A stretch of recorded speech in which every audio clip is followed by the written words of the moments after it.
generation of the technological society, we have been acted upon by forces of such power that few, if any, of us can understand.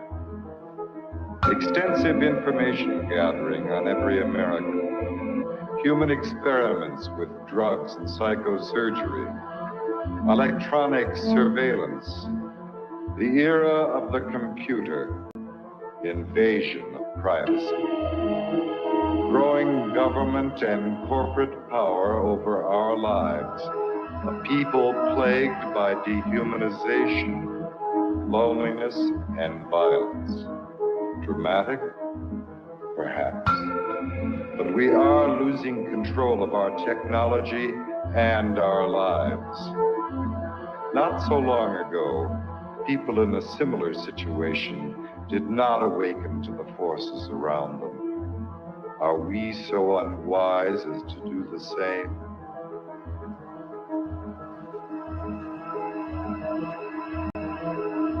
Behavior control. And then you change it up every 15 feet. Alien. Paranoia.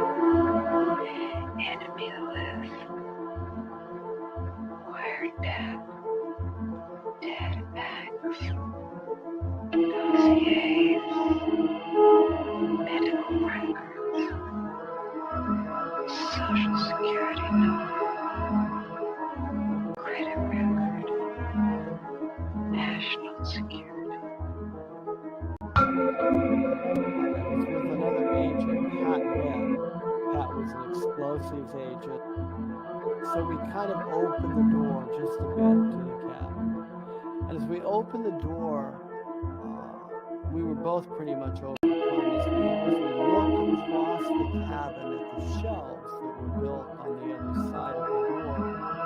We could see coffee cans and bottles and jars, and they all had labels on them, and they were very meticulously done. You could see that some were labeled with the name of certain chemicals. One of the things we saw was a hooded sweatshirt, that was hanging up there.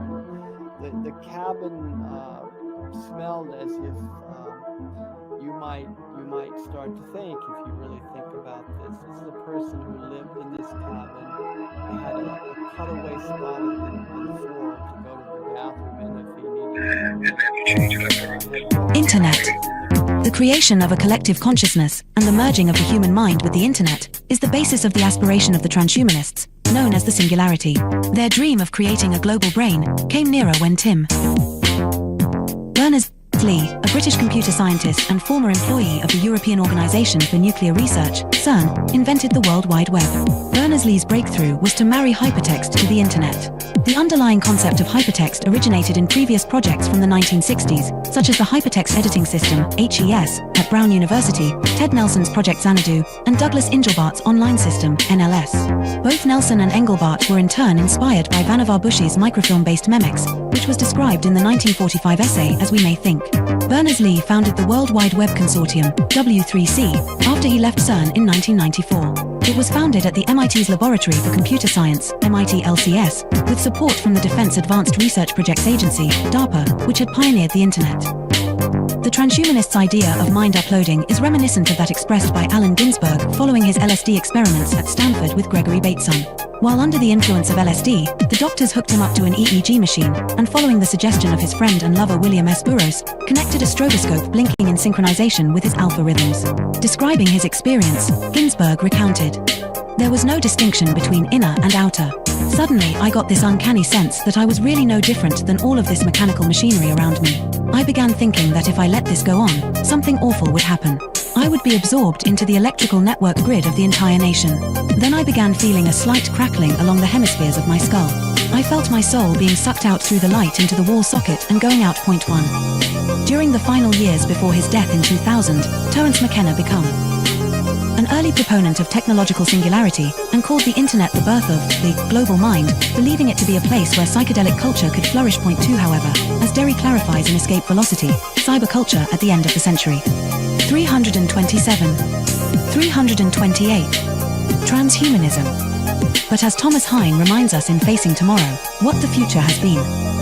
What the future can be, futures like McKenna's are stories we tell ourselves. About the present, an attempt to invest our lives with a meaning and a drama that transcend the inevitable decay and death of the individual. We want our stories to lead us somewhere and come to a satisfying conclusion, even though not all do so. 1264, placing our faith in an end-of-the-century Deus Ex machina that will obviate the need to confront the social, political, economic, and ecological problems clamoring for solutions is a risky endgame. The metaphysical glow that increasingly halos the high-tech tomorrows of cyberdelic philosophers, corporate futurologists, pop science programs such as the Discovery Channel's Beyond 2000, or even ads such as AT&TSU will campaign, blinds us to the pressing concerns all around us. Point 3. As Eric Davis remarked in Technosis, some Christians, especially those with a brute Protestant conviction in the rock-solid inerrancy of the biblical word, would concur with Teilhard that our headlong flight toward planetization is part of a master plan. 4. Davis was commenting on Marshall McLuhan's 1969 interview in Playboy, where McLuhan mentioned that computer networks hold out the promise of creating a technologically engendered state of universal understanding and unity, a state of absorption in the logos that could knit mankind into one family and create a perpetuity of collective harmony and peace. McLuhan clarified, in a Christian sense, this is merely a new interpretation of the mystical body of Christ, and Christ, after all, is the ultimate extension of man. 5. However, as Davis pointed out, in a letter to the Thomist philosopher Jacques Maritain, McLuhan flip-flopped on the idealism he had earlier expressed. Electric information environments being utterly ethereal foster the illusion of the world as spiritual substance.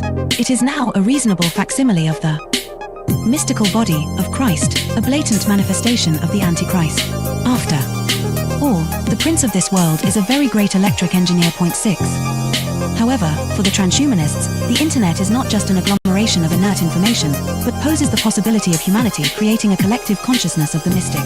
Effectively, transhumanism is the hallucination arrived at by computer scientists on drugs.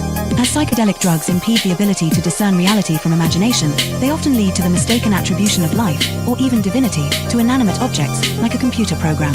The ultimate foolish dream of the transhumanists is that with the creation of cyberspace, we'll be able to enter the pleroma, the mystical realm of the ancient Gnostics, by uploading our minds to the internet. Thus, the internet will have come to serve as a totality of human knowledge, the omniscient collective consciousness of Teilhard de Chardin, also known as the global brain. Global brain. The relationship between the global brain and the internet, and its connection to the thought of Teilhard de Chardin, is explained in The Lost Symbol by Da Vinci Code author Dan Brown, a fellow alumnus of Exeter with Stuart Brand and Facebook. The Singularity. 329. Founder Mark Zuckerberg. There is an important section from the novel, which is based on revealing the secret of Freemasonry, where Willis Harman's Institute for Newtic Sciences, IONS, named after the noosphere of Teilhard, plays a central role. Here the character Catherine Solomon explains the significance of Newtics. 2 heads are better than 1, and yet 2 heads are not twice better. They are many, many times better. Multiple minds working in unison magnify a thought's effect exponentially. This is the inherent power of prayer. Groups, healing circles, singing in unison, and worshipping en masse. The idea of universal consciousness is no ethereal New Age concept. It's a hard core scientific reality, and harnessing it has the potential to transform our world. This is the underlying discovery of Newtic science. What's more, it's happening right now. You can feel it all around you.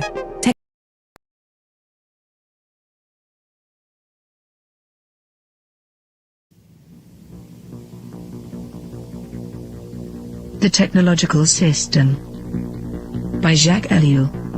1. People are not machines, but in every opportunity where they are allowed to behave like machines, they will so behave. 2. 25 years ago, I arrived at the notion of the technological society, but now, that stage is past. 3. The industrial society. This term is very widespread, but I find it inadequate. 4. Present-day society is still industrial, but that is not its essence. 5. At one time, technology and machine industry were connected, but for more than half a century now, a gap has widened between them. Industrialism developed a centralized, hierarchical system, with a linear growth, a division of labor, and a separation between the means and the ends. Mechanization created additional jobs and made human work more draining. It operated by means of steady reproduction, developing masses of men and integrating them in the industrialization. 6. Modern technology, however, contradicts each of those different points. If allowed to act, it leads to decentralization and flexibility. It does away with the hierarchy and the division of labor. It particularly has to bridge the gap between implementation and management. It presupposes a polyvalent and nonlinear growth. It reintegrates the ends into the means. It cuts down on labor and thus on the costs of labor. The value factor is no longer human work but scientific invention and technological innovation.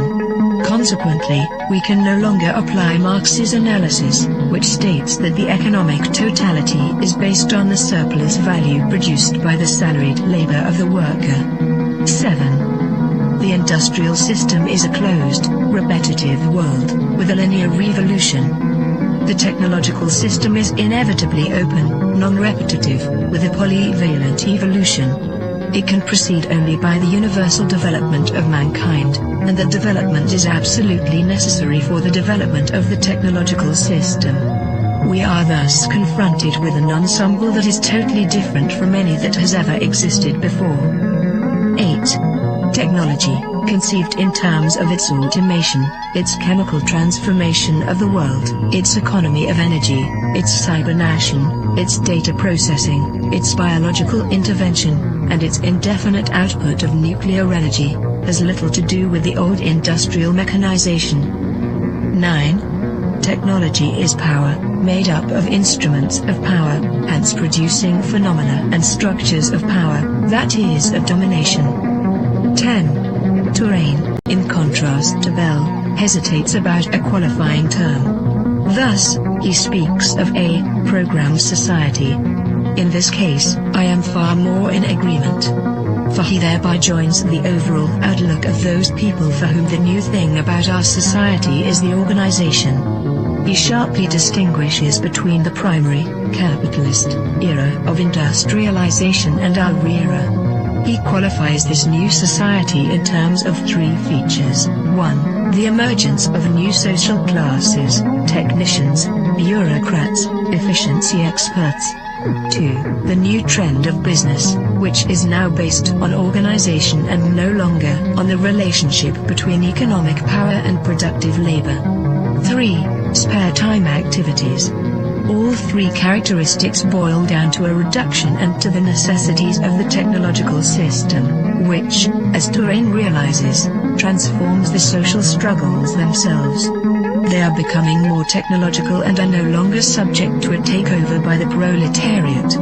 Turin adds one more essential feature of post-industrial society: the importance of the student movement with its deep contestation, its challenge, and its political weakness. But, as I have tried to show in my studies on revolution, I regard this feature as episodic and contingent. 11. What triggers consumption? Advertising, that is to say, the technologies of advertising. What is it that demands greater consumption? Mass production, which is possible only because of technology. What are we given to consume?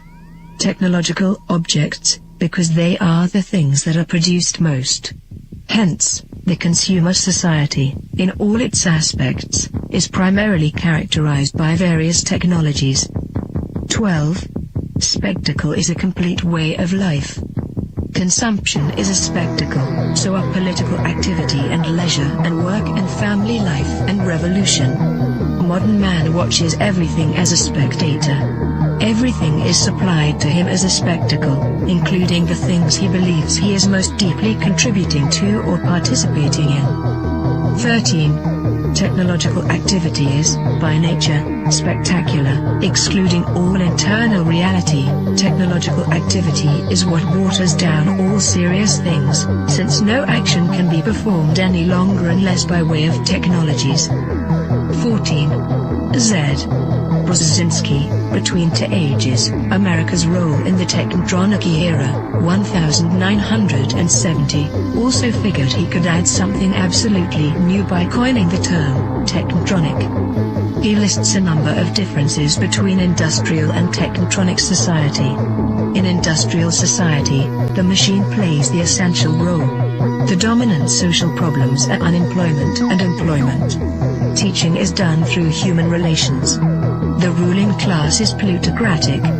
The university is an ivory tower isolated from reality. Reading favors a conceptual thinking proper to ideologies. Political conflicts are intrinsic. The masses are organized into trade unions. Economic power is personalized. Wealth is the object of activity. 15. Technotronic is a portmanteau word combining technical and electronic. Come now. Isn't electronics technological? Does the word add anything to the early definitions of technology? Once again, technology equals the machine plus industry. Fine, then there is something new according to the famous definition. In a machine, there are material parts that move. Electronics operates with no moving material parts. Granted. But if the computer is not a machine in the normal sense, then in what way is it not the product of a certain number of technologies? In what way is it not integrated in a technological system? There is no reason to distinguish between technology and electronics. 16. Man can no longer be a subject. 4. The system implies that, at least in regard to itself, man must always be treated as an object. Today, this phenomenon is far more important than the renowned Marxist interpretation of commodity. 17. Nothing can have an intrinsic sense, it is given meaning only by technological application. Nothing can lay claim to action, it is acted upon by technological process. Nothing can regard itself as autonomous, it is the technological system that is autonomous, as we shall demonstrate. 18. No technician claims to be ruling society. There is no need to regard technicians as technocrats or to believe that a class of that type actually exists. 19. Colin Clark's classification is replaced by a different one. At the bottom, the unqualified functionals, then the functional operators, and at the top, the rulers, researchers, conceivers, with perhaps a fourth sector for the activities of operational research.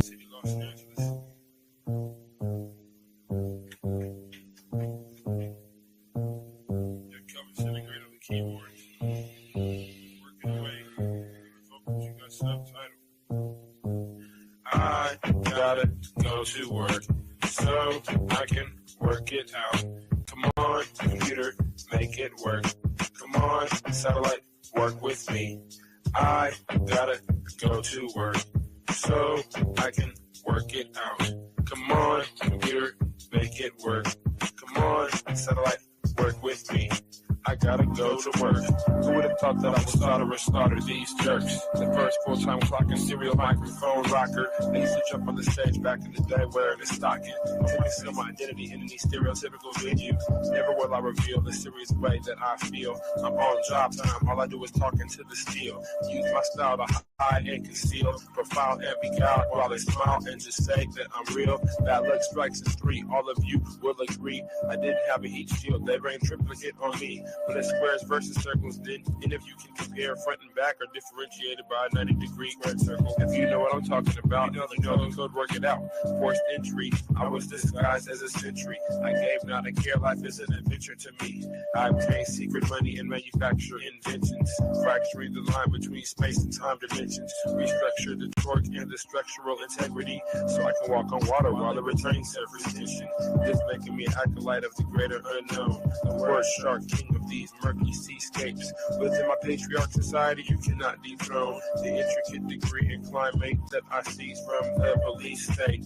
I gotta go to work so I can work it out. Come on, computer, make it work. Come on, satellite, work with me. I gotta go to work so I can work it out. Come on, computer, make it work. Come on, satellite, work with me. I still wish they made more girls like me. Intelligent, beautiful, and looks like but they don't, so I stay fucked up like King Keeper. She's the type of person that will still rock Latigua. I'm the type of person that will still sport feelers. I found this pair of size 15s out in Pasadena. Those are my work boots. I insert this into these jerks' necks, giving them a virus. They'll destabilize their hardware. Now I can tap in just to my onboard wet works. Plant the hidden charge there. It's a cellular reconfiguring program consisting of integers, turning human beings into kindling, whittling the psyche into an apparition, place it back into the skin. Now it's the ghost in the shell. Should I boast? Well, no. I stay on the west coast of hell, where hell's bullets is. I know so well. I have my work cut out for me. This has its perks. Just then I realized life is mostly hard work. And why not get your car pulled off under you? It won't get sorted back from that dumb desk clerk. And who's the one to stuff for you? I didn't know what to do, so when in doubt, go to work. When I'm 25, I'll contract myself out once I'm through. Then it's just books and beats for me. I'll leave the rapping to my crew. I'm a good scientist and a world got cuckoo. Imagine how it is to watch them turn crazy around you and then look over at you like you are the insane one. That's how it is. It's okay to meet the controversy bubbles and flattens out like this. Like my little kids. And I've got to go to work so I can work it out. Come on, got to work for me. Come on, got to make it work. I've got to make it work. Come on, I can work it out. I've got to make it work. Come on, let it work this way. Come on, let it work it work.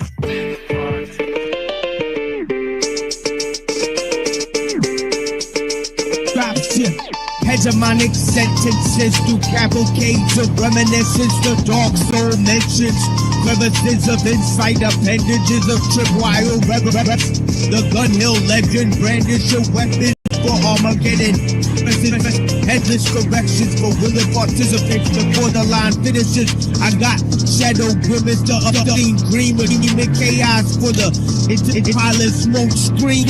Combined with the best wishes, master attacks, detected full advanced craft methods that were highly adapted to the presence, sharpening psyche, which often might be construed as badly used or beautiful looks and life to mirror the schism unseen hidden. The newest eyes cast shadows into the bluest skies until the Tory allegory brought to the kings before me as the sacred justice plotted to misinform the whole chorus within construction. Nanonet filaments, hidden secret touch, mystified by the comfortable and united by inner struggle. Hidden a bundle of scar-ridden enigmas. Now the claws risen. Man is up with cheeky. With this sight, disease praying to the east, not to the man-made structures, but to the rising of the sun. A comparison of those diligent millipede legs rushing around in any direction. Misperception and prism seem a bad sign. That's the vision from the unlikely incision to the makeshift minions of bad decisions.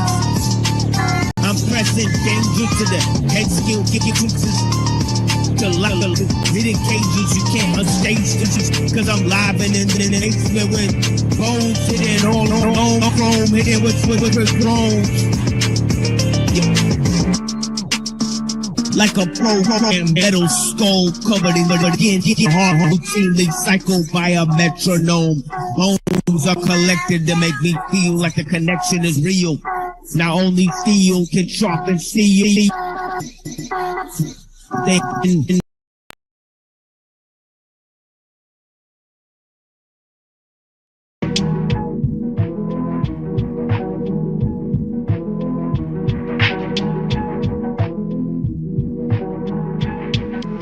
Find out there's no land ahoy, poor boy. Stand avoid, I break you like some toys. Die android, my love joy. A fuse hunt, redeploy. Use once and destroy. You find out there's no land ahoy, poor boy. Stand avoid, I break you like some toys. Die android, my love joy. A fuse hunt, redeploy. Use once and destroy. Galactus versus Skeletor, Outlaster, the Skylight Schoolmaster, Laughter, Macabre Tank Blaster, Master Vast Factor, faster than a disaster broadcaster. Not much is known of the background of the man many call the Cobra Commander. He was once a used car salesman in the land. He eventually became a small businessman. Pegs, I broke his legs, worse than all horses. No one would indulge the witness stand. My grandeur is a plan pure. Your suggestion ran sewers. I put the juggernaut in the perfect plex. It broke his champ Thor. The next came strong guy from the X-Men, but I intercept him, broke his neck then, pick him up and socked him to the next rim.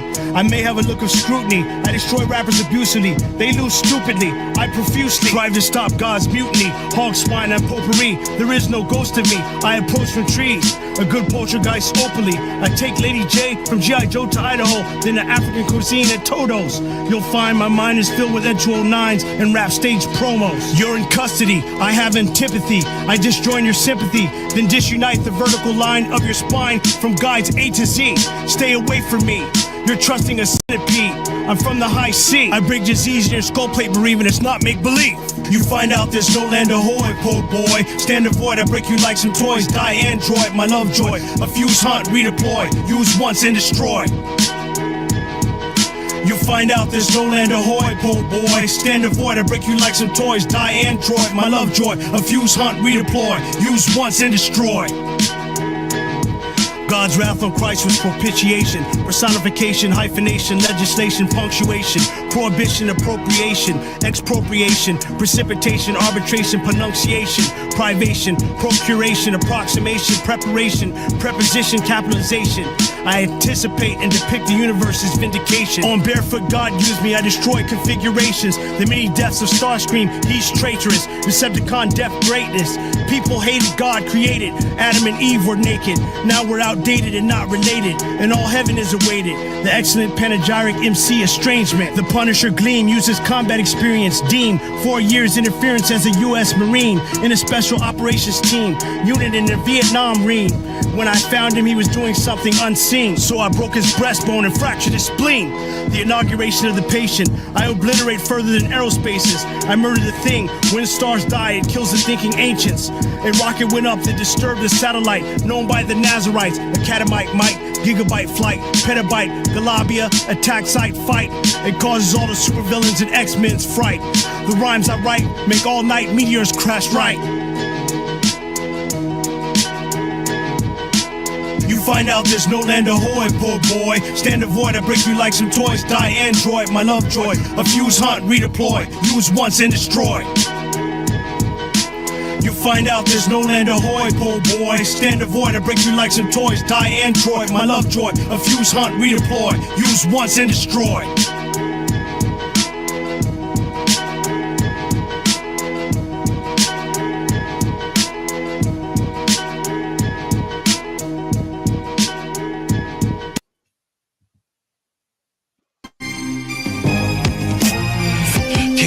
Fuck around with VP. Who else you grind? Find yourself DEAD. You only got your eye on the prize you can't see. Cause I ain't really living my life for plan B. Anybody brave enough to come against me, go and find your body in the bottom of the Dead Sea. How dare you ever in your life walk past me without acknowledging this man as G.O.D. I always been here, always been deranged focus. The heat is always in my hand like chain smokers. Hard work, dedication to sustained dopeness.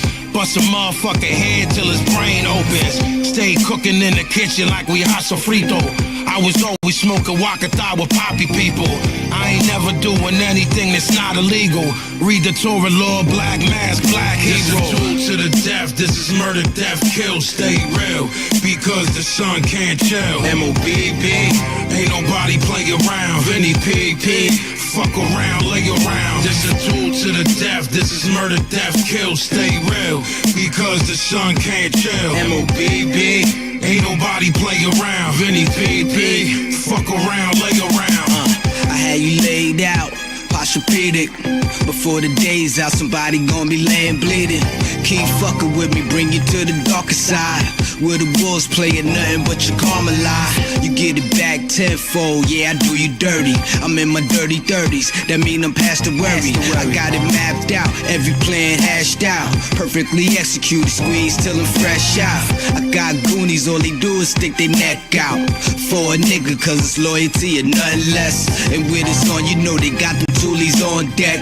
What you looking at, boy? You ain't a boss yet. Infamous, yeah, we celebrate life. Pour liquor for the dead, kill niggas on sight. When they get beside themselves, we run it right up on them.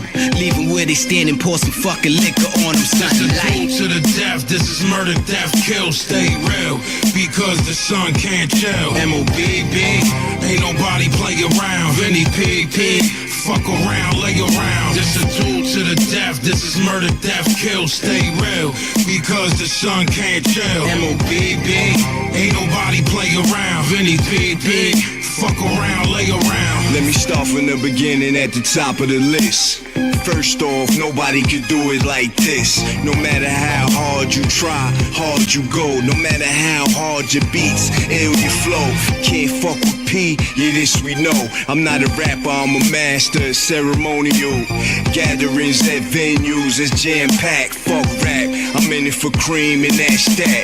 Try to stop my dough, I run you off the map. You try to stop my life, I blow you out your hat. The most thuggish, the most ruggish, the most AKAs you heard of is bandana, banana clip, R.I.P. I can't help it, my career don't cease. No, my name don't wear out, I go on forever. That other shit a passing fad, it won't ever.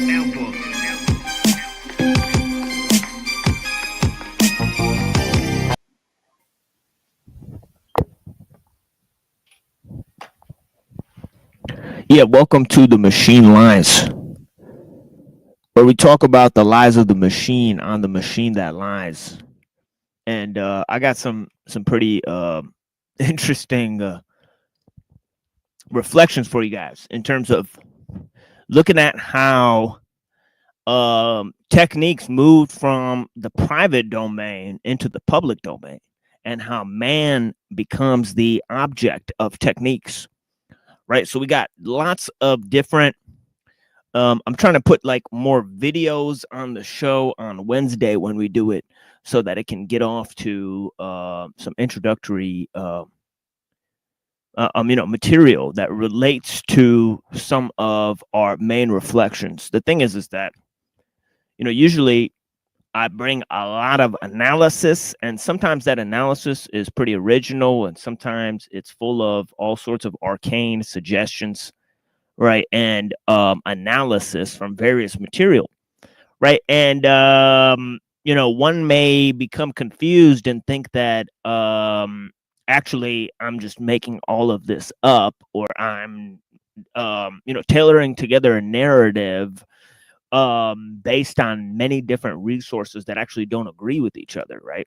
So then I go ahead and provide receipts in terms of looking at how scholars and authors throughout history actually agree with most of what I'm saying, right? And yeah, so these are not,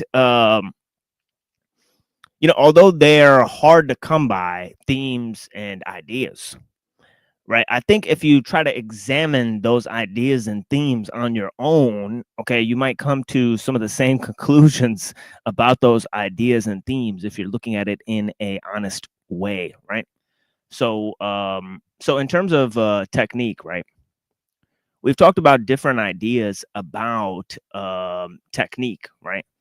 And the reflections of ellul are pretty much true, right? That Western society has been subsumed, okay, by a obsession, right, with technique, right? And this obsession with technique really comes from an obsession with trying to control and manipulate reason, or master nature through the use of reason, right? And this particular idea, also the ideas of individualism, right?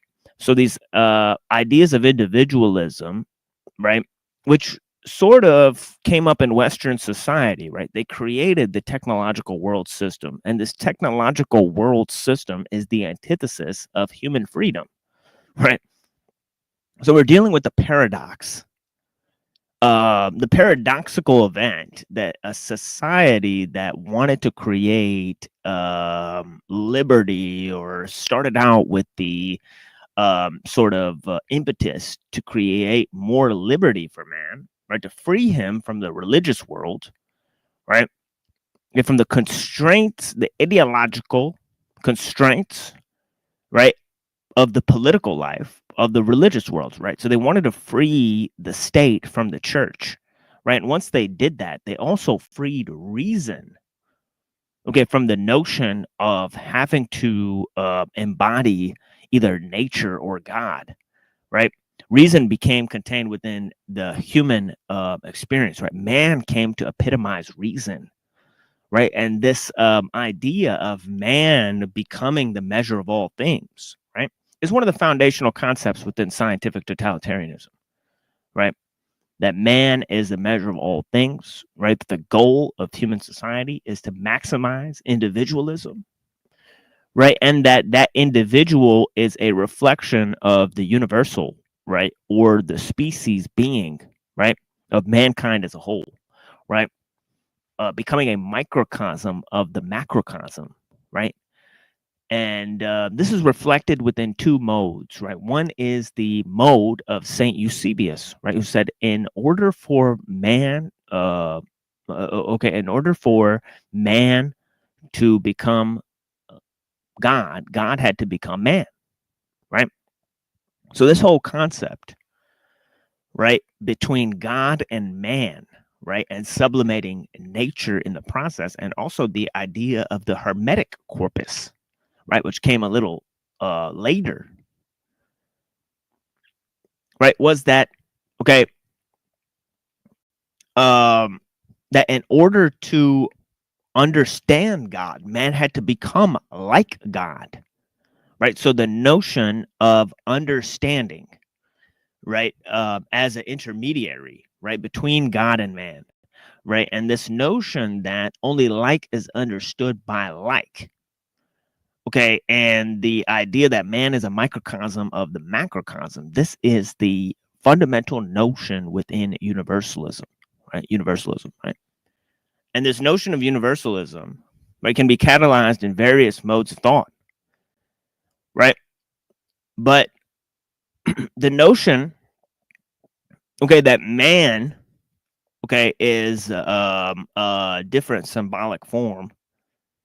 Okay, so we have four sort of symbolic forms, okay, placed on the architectonic, right? And you could say science, religion, and philosophy.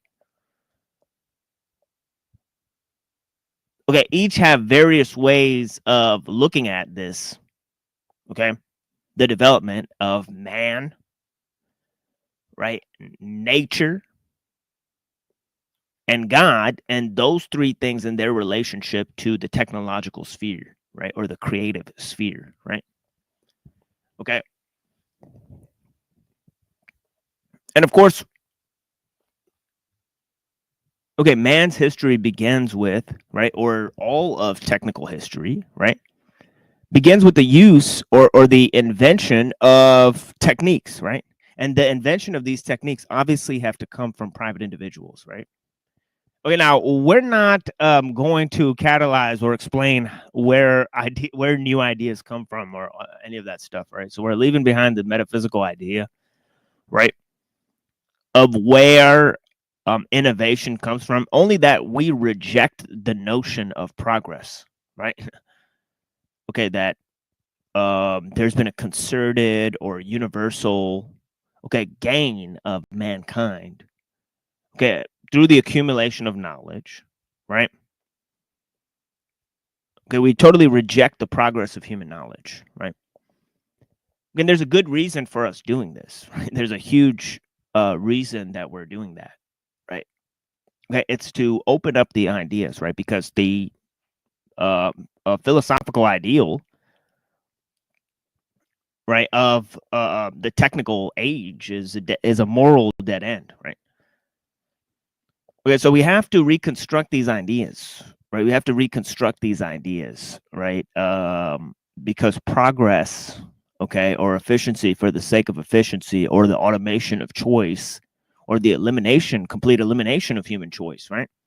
These cannot be seen as the goal of humanity, right? And neither can this idea that we have to sublimate nature through human reason, right? These are both moral dead ends, right? So as we've seen, okay, the rise of individualism and universalism has led to the notion of trying to use reason to subsume nature, right? And this inventiveness of man, right, taking precedence over all other aspects of humanity, right? Okay, and the attempt to sublimate nature actually leading to an attempt to also sublimate man, right? Okay, and also this has to do with comparing nature to man's creations, right? Once we start to compare nature to man's creations, we already have a instinctual drive that man is a measure of all things, okay? And this idea really comes from our foundation, right, or the birth of individualism as a whole, right? So this notion of individualism is highly paradoxical, right? Okay, because it's led to the notion of species being, right, of collectivism, okay, which are products of universalism. And this drive, okay, because what we're really talking about is the move from a cultural aspect. Right, we'll skip over the religious aspect, right? But a move from a cultural aspect to a technical aspect, right? And technique assimilates culture, right? Okay, and the technical world created the world of the individual, right? Okay, because man had to be made calculable in the face of techniques, right? So in order to be made calculable, he has to be averaged, right? And this notion of creating norms and planning and averaging humans, right, making them the object of technique, right, has to come from the notion that man is everywhere the same, right? Man in the state of nature, right? Okay, so the birth of universalism,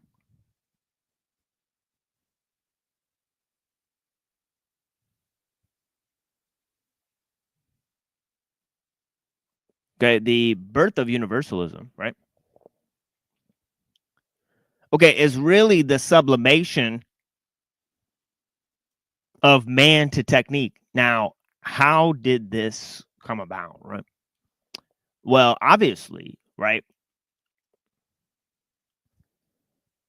Okay, the idea of private techniques, right? They're not able to be controlled by a single individual, right? Because once a technique becomes too large,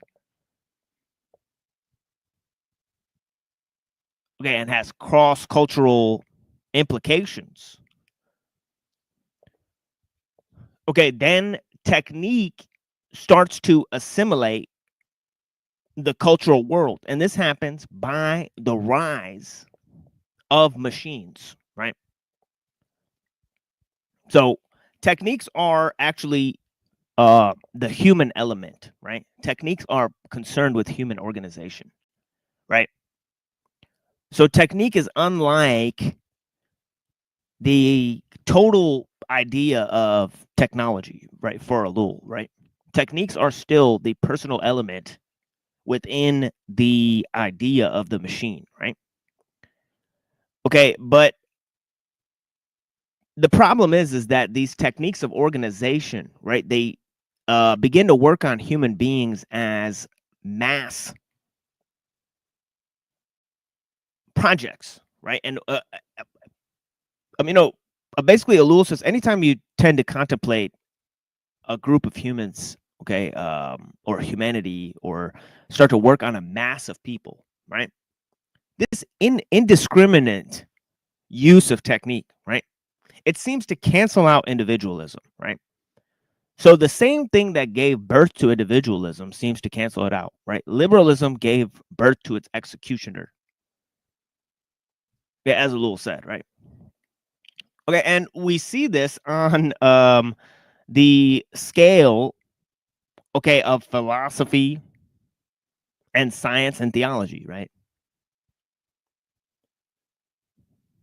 Okay, you could look at the philosophical end of man, okay, as consisting of the mastery of human reason, right? Or human freedom, right? Or the capacity towards, a universal methodology, right?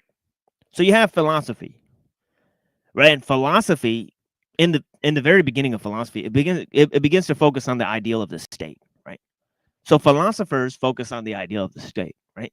Theologians, right, they start to separate this idea, but they create a personal relationship between man and God, right? Again, as I said before, this takes nature out of the mix, right? For the philosopher, nature was the intermediary between man and God, right? Before the theologian, this was not true, right? Nature's cut out. Man has to have a direct line to God, right? Okay. Now, what happens in the scientific, right? Okay, in the scientific, okay, you create the notion of the tabula rasa. So you create the notion of the species being. You create the notion of progress. You create the notion of separation from nature. You create the notion of man trying to subsume nature through his reason and trying to understand and contemplate nature, right? So you bring back the idea of nature, right? But you replace the idea of nature with man and himself, right? And you begin to universalize the idea of man, right? Okay, so if you look at this three-part movement, right, from philosophy to religion to science, especially in the Western movement, you begin to see that this notion of individualism, right, and human freedom, right, excess of freedom leads to nothing more than excess of slavery, starts to encapsulate man or break down man, right? Okay, blessings to NPC the game. I appreciate you, sir. But yeah, so that is one of the main ideas that we're working with here, right? And of course, who came to represent some of these, right? It's the combination of mathematical and logical systems, right? Okay, logic, a system for okay, obviously logic needs grammar, right? The same way that math needs science, right? So this whole idea of math being a counterpart of science, right, and logic being a counterpart of language, okay, started to create a universal language, right? This notion of a universal language, right? Okay, or the symbolic logic, the combination of mathematical and logical systems in Bertrand Russell. Right. Somebody brought this up last time. Machine broke it down last Saturday with the mathematics. Yeah, blessings on me. I mean, yeah, mathematics. Yeah, let me say hello to the chat here, right? But yeah, this notion of universalism and individualism are inextricably linked, and historically they're linked towards various modes. Now, the idea of technique, right, or techniques of organization, right? Okay, in terms of agriculture, simple tools, religious systems, right, and various that encapsulate the cultural modes, right, or the ethnos, right? Now, when humanity was tied to ethnos, right, techne had to be filtered through this ethnic or cultural mode, right? So all different techniques were different compared to the cultural fabric of humanity, right? But when you create the machine, right, the machine has a collective incubation, cross-cultural, okay, incubation, right? That does not need, okay, ethnos. It does not need the realm, okay, the cultural aspect of man. It does not need the national aspect, right? So the state tends to catalyze, okay, the technical modes of man, right, instead of the cultural modes of man, right? And you create the complex known as the nation state, okay, where you have the marriage of technique and the state, but you also have the marriage, okay, or the sublimation, right, of the nation to the state, right, or the cultural element to the state, right? So this is where we're at today, and I went kind of overboard. It took me very long to explain that. I thought it was going to take like 5 minutes, but yeah. So this is where we're at today, right? And we'll be looking at ideas of population control, okay, the effects of art. I mean, the effects of technique on art, on the artistic framework of man. Okay, the effects of the catalyzing this massive energy for everyday goods and products. Okay, and the work of the transhumanists, right? And obviously Kaczynski's response to the transhumanists. We're also going to be looking at Jacques Ellul. The main part of the show is our, okay, about maybe 3 hours in, right? We'll finally get to, okay, that's how it's been going recently, right? I've been given lots of introductory material, right, to help boost Ellul's argument, right? We've looked at Orwell. We're now looking at Thomas Carlyle. Okay, so we're going through lots of different ideas, right? And I know these are not easy ideas, okay? And we looked at the Tao Te Ching yesterday. We gave a special, like, sort of very in-depth analysis, okay, of Lao Tzu's Tao Te Ching and heaven's ruler, right, and how he functions and behaves in the world. Okay, heaven's petty person is the prince among people, right? And the prince among people is heaven's petty person. Okay. Blessings to all the people that are here. I greatly appreciate you guys. Okay, let me take a look at the chat, right? And we'll go ahead and get started with some of our analysis here, right? Starting with a book on birth control,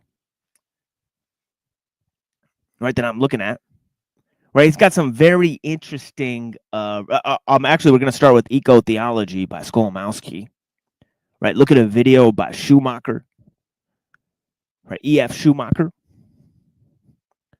right? And then we'll move on to some music, and then we'll look at the work on birth control and look at some other ideas, right, about population control, right? And we'll link that to the Faustian face of modern science. Okay, we'll look at some ideas from Mumford, Lewis Mumford.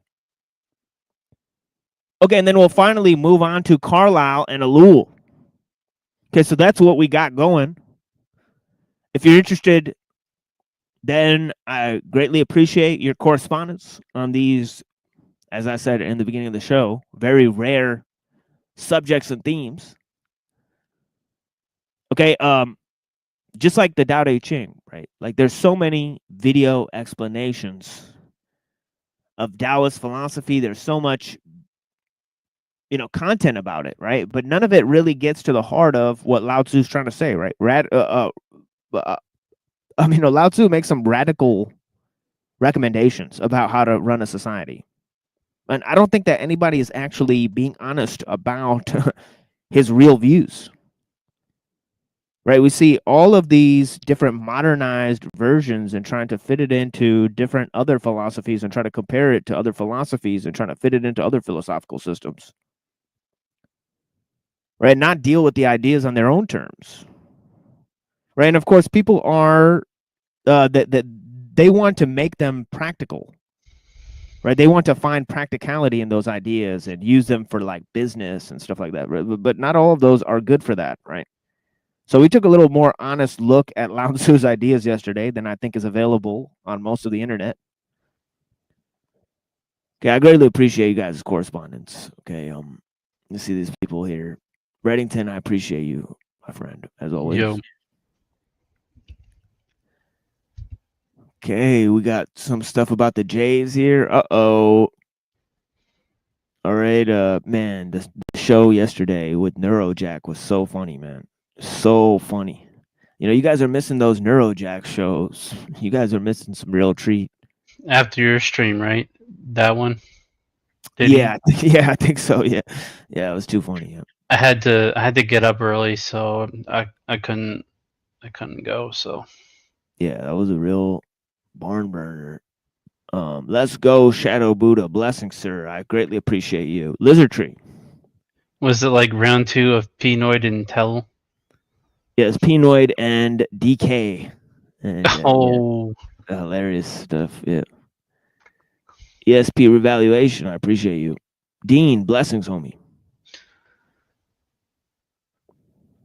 Saw you in the chat this morning.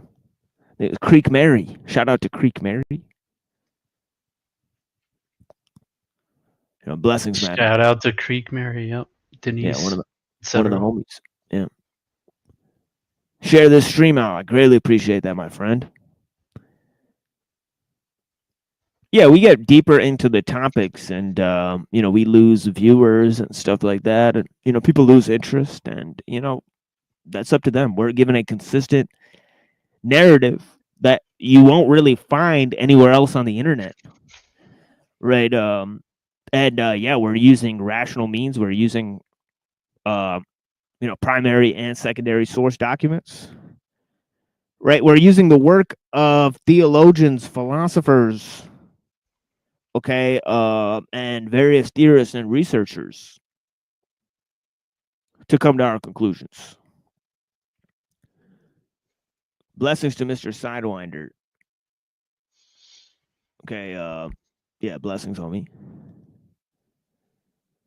Okay, got Mr. Super Sidewinder in the house. Okay, we got Dean. I greatly appreciate you. Okay, Reddington, of course. ESP revaluation. OG of the channel. I greatly appreciate your time and correspondence. Jessica Jane. I greatly appreciate you, madam. Denise, of course. You know, Denise is one of the true homies for sure. I mean, definitely getting along with Denise. And yeah, true homie, I can already tell. You know, Brown's boy dropping the link for ESP revaluation. Yeah, Jessica Jane, peace. And Lanza, of course. Now we got Calix in the house. Blessings. I appreciate you. I'll drop that link again. Okay, if anybody wants to come up, we're now talking about Bertrand Russell and other people.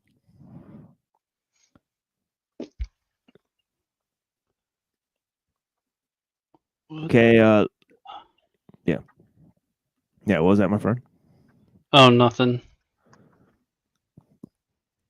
Little Wing. Yes, yeah, blessings. Thank you for being here. You tell me. I greatly appreciate you. Markella, thank you for being here. Okay. So that's basically everybody that's in the chat. I greatly appreciate your time and correspondence. Let's move to eco-theology here and a video by Schumacher, as I said, right? So we're on chapter 2 of this great work, right? And he's talking about the ultimate questions being answered by religious ideas, right? So there's lots of questions that philosophy or science cannot answer, right? Like, what are the origins of life? What are the origins of the universe? Right? They can't explain consciousness, right? They can't explain lots of different ideas and concepts, right? Why is there something rather than nothing? It's a great question for philosophers, but not for scientists, right? So there's different ideas that they can explore. Okay, in either, so we need a reference frame for ultimate questions, is what Skolmowski is saying. And since man today is a spiritual, philosophical, and metaphysical eunuch, right? This is very hard to come by, right? It's very hard to come by, right? Man is constrained to emotions, preferences, opinions, right? Reason is not part of the human experience, right? Man is no longer part of communities, or we've moved from communities to collectives, right? We have no personal bonds within these collectives, right? They're just amalgamations, right, of information, right? People that match the same information. Okay, so man has become subsumed. He's become calculated, right? He's become the uncalculated aspects of man have become subsumed, right?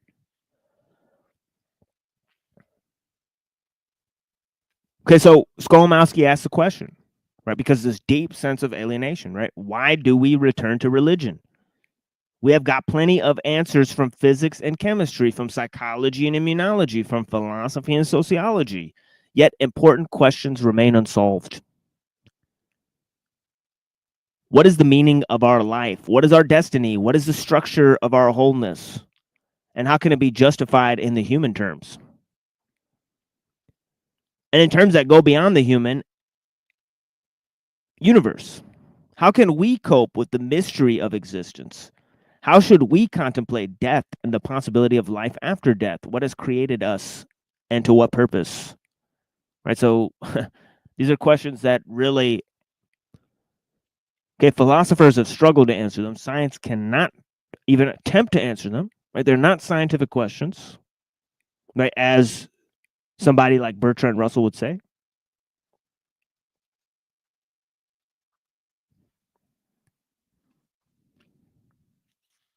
Okay.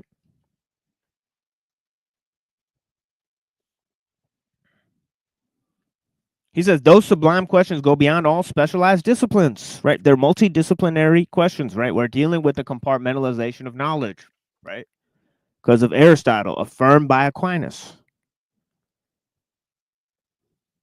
Right? Aristotle affirmed the compartmentalization of knowledge of Aristotle by affirming the separation of reason and faith, knowledge and values, right? Reason and revelation. I mean, knowledge and revelation, right? Let's use a different word than reason for that third one. But yeah. So yeah, we become compartmentalized, right? We've become ruled by specialists and experts. Okay, the most important questions are handed over to these specialists and experts. Right? And yet they have no reference frame to pose those extremely important questions that Skolmowski just asked. Like, what is the purpose of life?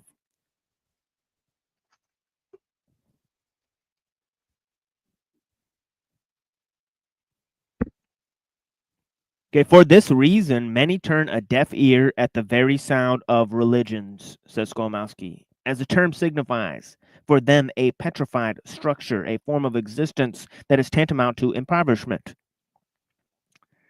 The process of being dragged down rather than being elevated, yet whatever your attitude toward traditional religion, the sublime questions must be contemplated by anybody who seeks enlightenment. And of course, we reject the term enlightenment. Go to the yesterday's presentation, right? But still, it's a question about how a person becomes complete. Okay, and this sense of completeness, the sense that's also paired with a sense of wonder, right? A sense of not having the capacity to know things, right? Because you're mired in some sort of materialistic system.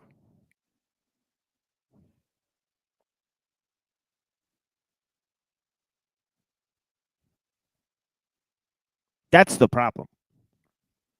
Right, but posing some sort of artificial standard such as enlightenment is also a huge problem.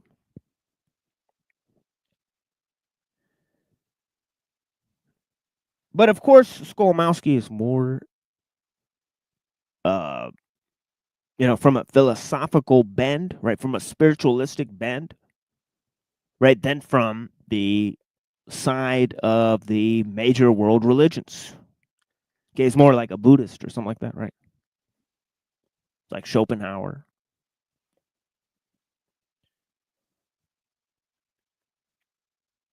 So he says these questions are religious in nature, right? Okay.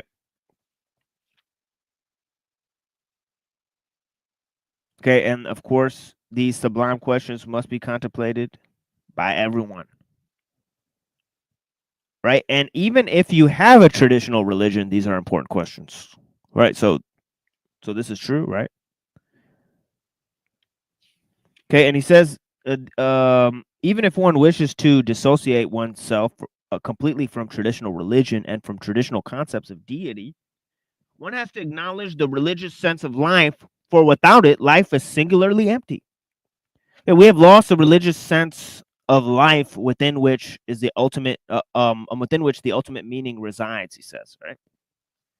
Okay, E.F. Schumacher, Small is Beautiful is a seminal statement of the 1970s. Yet this book does not express the ultimate Schumacher. During the last years of his life, he called for a metaphysical reconstruction.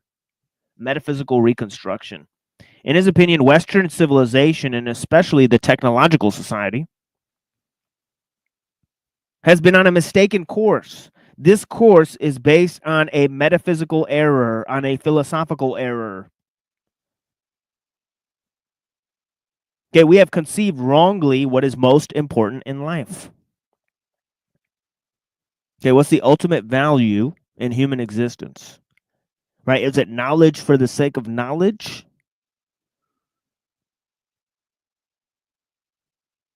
Right? Or is it a deeper connection to other humans and to nature? A deeper understanding of other humans and nature? Right? Or does life in a technological society help us explore what the purpose of humanity is? How much technology is necessary to live a good life?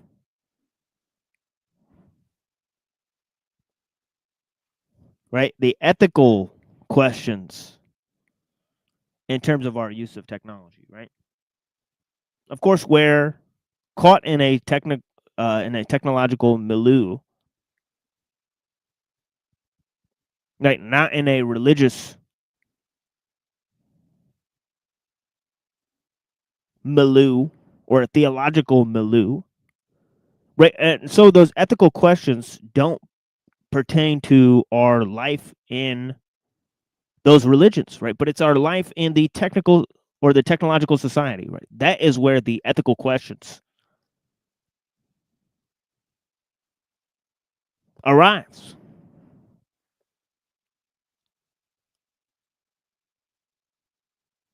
Right? That's why he says that even if one dissociates oneself completely from traditional religion, they still have to pose these questions. They still have to deal with these questions.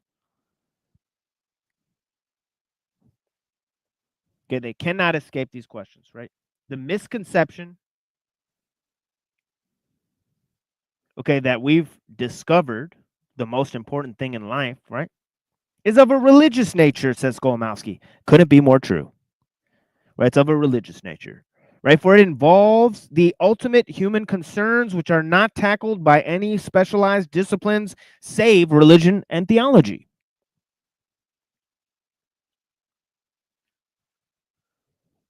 Okay, we got a couple more pages here.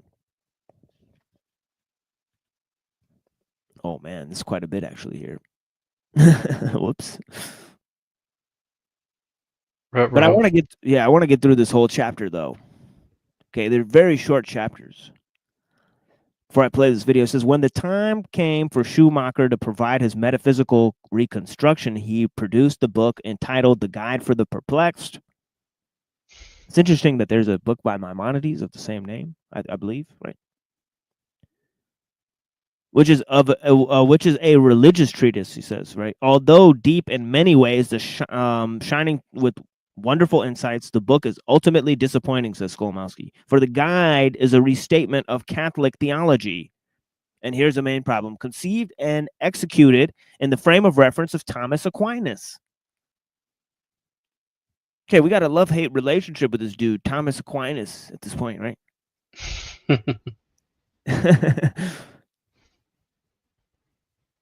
Very intelligent man, but very influential man. And one of his bad influences is Aristotle, right? That the treatise is disappointing for many, expected from Schumacher a religious statement for our times, uniquely expressing our dilemmas. Thus, many had expected of Schumacher to provide an outline of eco-theology, which is supreme grasp of interconnectedness of all forms of life within the ecosystem, with his exquisite sensitivities and deep religious convictions. He was almost predestined to be a religious spokesperson of the ecological era. This did not happen. The Guide for the Perplexed is an expression of the theology of yesteryear, rather than the theology of our times, he says. Schumacher was a saintly man, endowed with a great deal of wisdom, which emanated from him on various occasions. Yet the guide suffers from the symptoms of overzealousness. We need more than the restatement of Thomas Aquinas. Okay, Christianity, to be a vital and transforming force, once again, must revitalize and transform itself. This may also be said of other traditional religions. Okay. Great transformational changes are sweeping the world, transforming cultures and our consciousness in their wake, right? It's very true, right? It's a very true statement, right? Okay, otherwise there would be a religion, right, that poses or answers questions about how to deal with the technological world system. Right, so either the religions, their ethical guidelines, right, need to be updated, right, to look at the new problems that the technological system poses, or we need to look into our religions to see what the answers are to these deeper questions. Right, so either or needs to be the case, right, because we simply do not have a theological reference frame, right, for the deeper questions, right, for ultimate questions in the nature of man's existence in a technological society, right?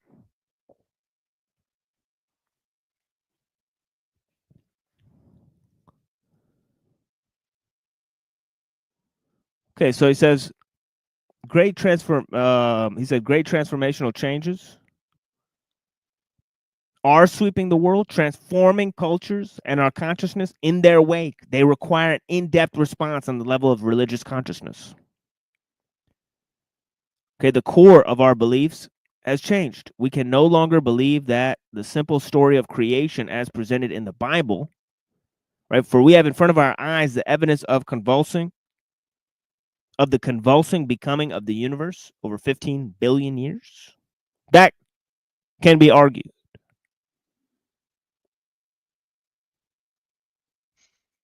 But nevertheless, I think he's right. Okay, that the idea of a religious consciousness is removed from the technological world system, right? That we need to return to religion for a reference frame for these ultimate questions, right? Whether or not the goals of science, right, have to be added to this, right? That's actually true, right? That this does affect the goals of our scientific systems of inquiry, right? But whether the analysis or views of the scientists, right, especially when they lead to philosophical dead ends like evolution, I don't know if those need to be brought in to the reference frame of religion. And of course, there's been certain disastrous results of that already being done, right? In which he mentions, right? He takes the influential views of Teilhard de Chardin, right?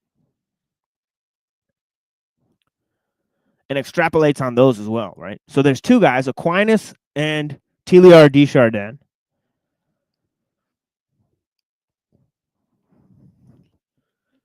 Okay, that have mainly from the Catholics, right, interposed this idea of universalism, right, and the technological world system,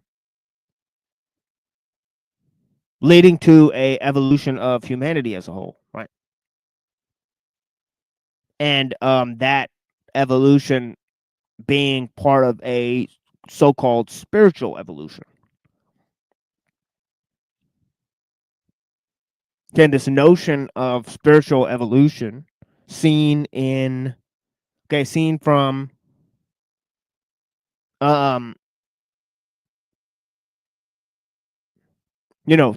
seen in the work of Teilhard de Chardin, seen in the work of Hegel, seen in the work of Helena Blavatsky. Okay, is very huge, right? Very huge implications for that, right? Very huge implications for that, right? So we have to deal with the ideas of evolution. Right? We can no longer believe in a static, immutable, frozen God, he says. Right? For we know that that its conception was an invention of ancient people who lived simply, created their God in their image of their simple, seemingly immutable world. We can no longer believe in a paradise lost. For the evolutionary perspective informs us that we are on a continuous spiral, he says, and that therefore there never was a paradise and none was lost except in our midst. He's got a huge problem with the notion of paradise or the notion of Messiah, right? Trying to solve all the problems of humanity, right? He says that this is externalized views that we're going to put either the shelve the responsibility we have in our age, right? Because something happened in the past or something will happen in the future. Okay, and this is why I think the evolutionary perspective is so flawed, right? Because it actually forces us into these kind of conclusions, right?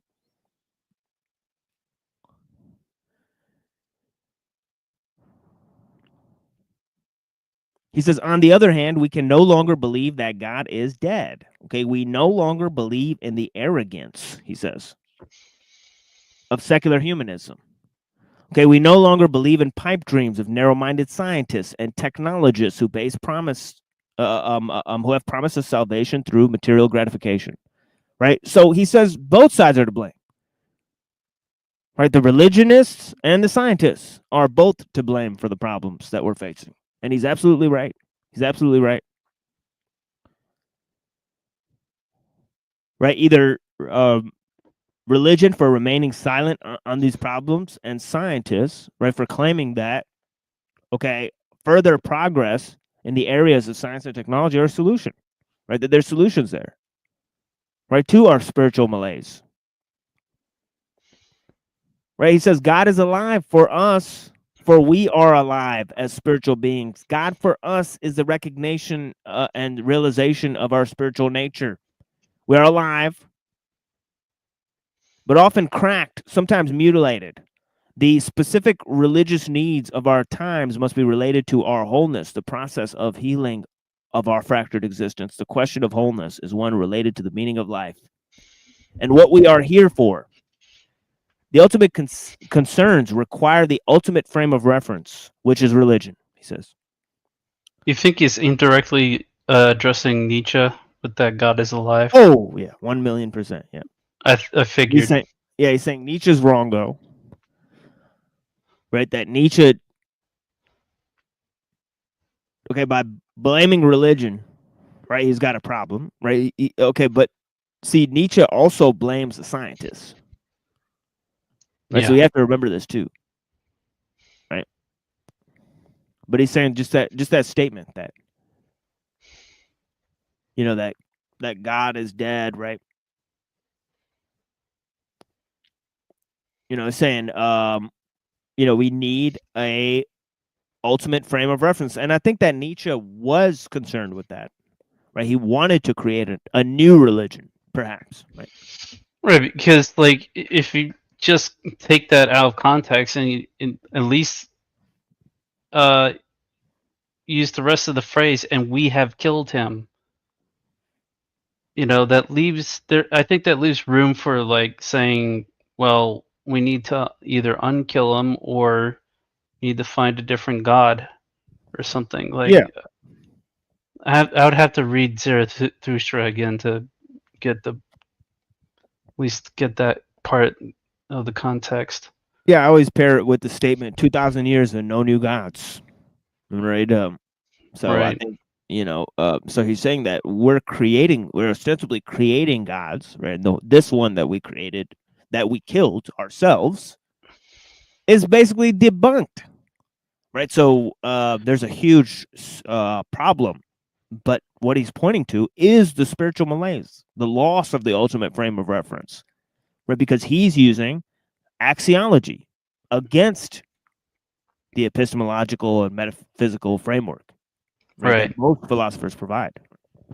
At Saying, least, no, I mean, I wonder what Nietzsche would think of like this like growing AI religion. He probably, well, I mean, he's already against technology in a sense. Yeah. Because of how it turns people into zombies. So he'd probably be against the AI religion as well. Yeah, exactly. Let me read this. The machine as teacher. The machine of itself teaches the mutual cooperation of hordes of men in operations where each man has to do only one thing. It provides a model for the party apparatus and the conduct of warfare. On the other hand, it does not teach individual autocracy. It makes of many one machine, and of every individual an instrument to one end. Its most generalized effect is to teach the utility of centralization. That's from Nietzsche. And this from Nietzsche. Reaction against machine culture. The machine itself, a product of the highest intellectual energy, sets in motion those who serve it, almost nothing but the lower, non-intellectual energies. It thereby releases a vast quantity of energy in general that would otherwise be dormant. It is true. But it provides no instigation to enhancement, to improvement, to becoming an artist. It makes men active in uniform, but in the long run, this engenders a counter effect, a despairing boredom of the soul, which teaches them to long for idleness in all its varieties.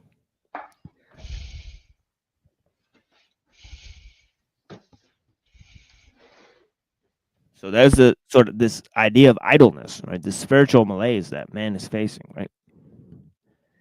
So he goes, and this is Skolomowski now. He says, thus, when one finds oneself in a situation in which no further recourse to any other evidence is available but one's innermost beliefs, innermost convictions, right, then one acts on the basis of religious attitude, even if one shies away from the term religion. Religion for our time must make the individual whole within before he or she can be made one with the great whole outside. Indeed, we have come to understand that the more the individual is whole within himself or herself, right, the more he or she becomes at one with the great whole. This is this is one of the new principles of understanding ourselves in religious terms.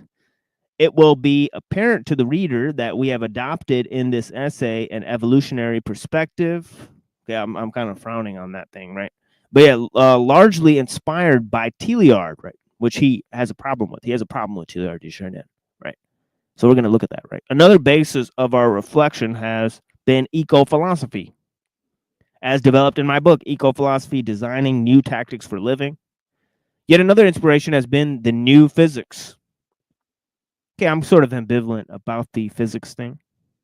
But it's true that science has lots more open-ended questions than it does answers about how the universe works. Okay, and obviously new physics provides a reference frame for those questions. So he's right about that, right? He says, which is proving very fertile and aiding our quest for deeper meaning. I think he sort of spoke too soon about that, right? But I think they have to do something different, right? Like combine science and spirituality, technology and religion into a new framework, right? Sort of, and they are attempting to do that with sort of techno shamanism. Okay, and it's the only way it can be catalyzed, right? It's because technology has an effect, in terms of breaking down traditions, right? But also breaking down individuals, right? So bringing back the notion of the individual, right? Because the technological frame, or the technological world system seems to, even though it's used individualism to get itself there, right? These ideas of capitalism, fascism, individualism, it has to thoroughly uproot these ideas. Why? Because these ideas are about individual choices, right? People making choices, and the system needs to predict choices, right? Predict human decisions, right? So it needs to sublimate those, right? So, anyways, and that's why everybody's against fascism and capitalism, even though these are remedies, right, to the technological system because they exemplify individual choice, right? It seems very paradoxical, right? But yeah, exactly, amazing, right? It's amazing, right? So this is the sort of situation that we're in today, folks. Okay, I've done like pretty much 70 of these introductions, and it usually goes the same way, right? So if you guys need more understanding of what I'm talking about, right, let's go to E.F. Schumacher. Small is beautiful, right? I found a cool documentary, right? We'll watch some of this, right? Amazing.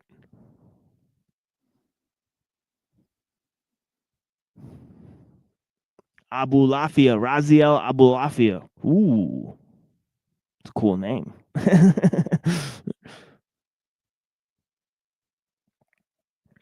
Raziel.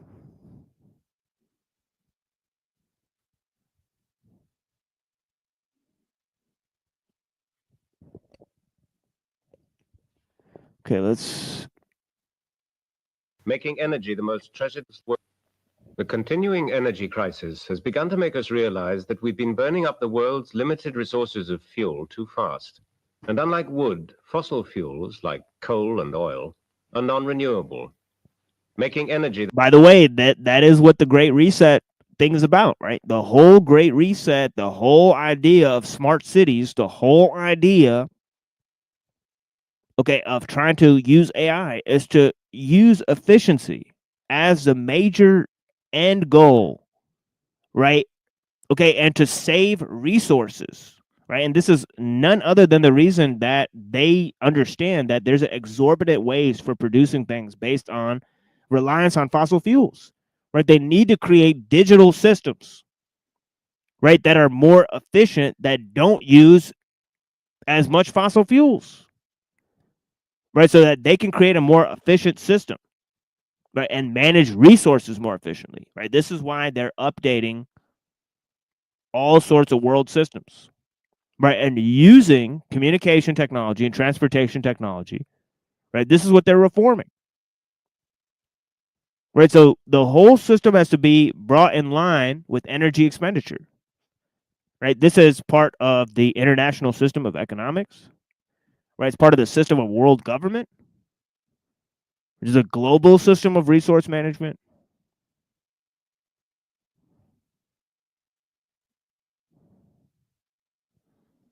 And that's because there are international regulations for trade already, right? The most treasured commodity on Earth today. It's the price of our evolving in the West. in little more than 200 years, a completely new way of life. Almost everything from mass housing to transport, industry, and even food now depends on a vast use of energy. Instead of costing today's loaf in pennies, cost it in energy. First, the wheat. Of the total energy in one loaf, this much goes on tractors, combine harvesters, fertilizers, and pesticides. The power to mill it takes this much. Then just to package the resulting flour at the mill takes this proportion of the grand sum, and to transport it to the baker, this much. Making the flour into a loaf and baking it uses up this much energy. Then it has to be packaged, ready for the supermarket, costing this amount. And finally, getting it from bakery to sales counter, this much. The total energy put into this loaf would run an electric fire for about 3 hours. The snag is that for each 1 unit of energy we now extract as food, our new labor-saving processes have burnt up 3 units of energy in growing, baking, packing, and transporting the bread. Eat an egg from a modern battery farm, and you swallow 1/6 of the energy it took to produce it, to feed and keep the hen, and get the egg to your table. In energy terms... So you guys understand, the idea of energy expenditure is not in the cost of the food itself. Right? We're only paying for the cost of the food. Right? We're not, observing the energy expenditure that it takes to produce the goods that we have on our table. Right? And the exorbitant amounts of waste that went into that.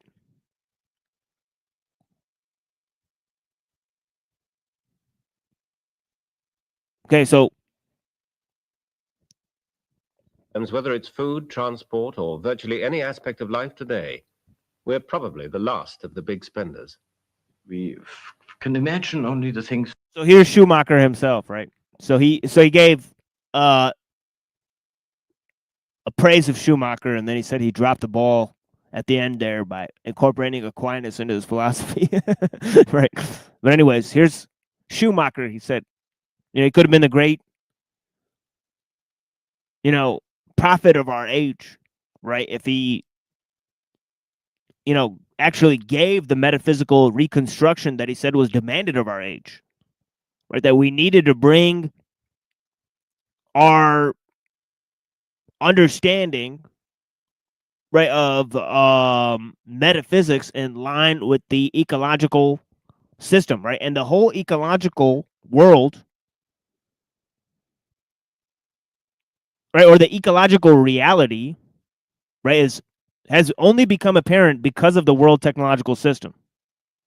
Right? If there wasn't a world technological system, we would not need to think in ecological terms. Right? It's only after there is a world technological system, right, that we're forced to think in ecological terms, which is terms, okay, where humanity is related to the, this planet as a whole, right?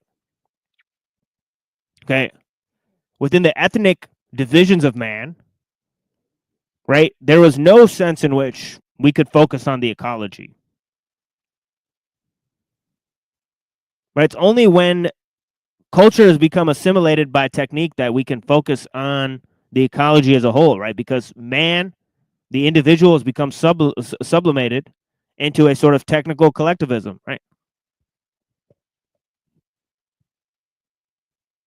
Which has forced,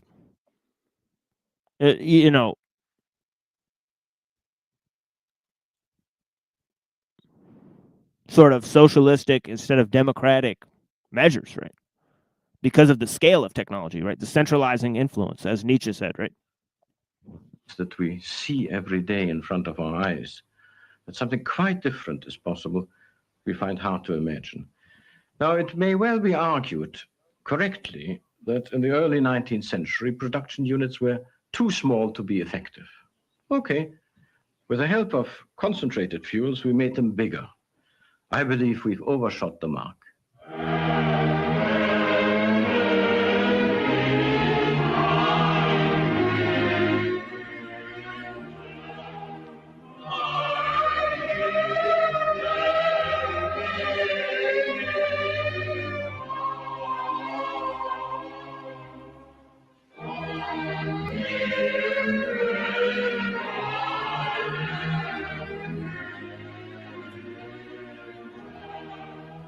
That sounds weird as fuck.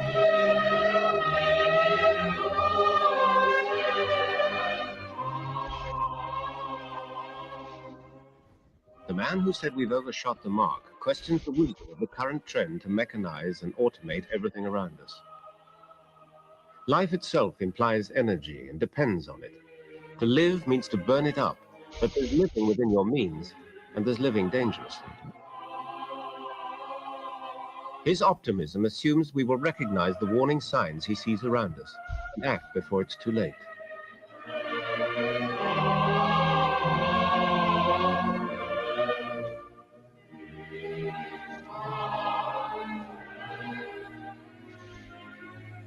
Because we value human energy so highly, we get machines to do all the work for us. It's always seemed the obvious way out, but it could be a rather short-sighted policy. Almost all the energy we use today to keep machines going is like oil from fossil fuels, and it's non-renewable. The realization that allegedly resources are limited has already sent prices rocketing. It's beginning. I think at the present rate of consumption that is increasing, it is definitely non-renewable. You know, the supplies it takes to produce the oil, right, and breaking apart the water tables and all that type of stuff that it takes to actually produce it, right? The intense level of chemical manufacturing that it takes to produce the oil, right? So there's a lots of ways in which those systems are, you know what I mean?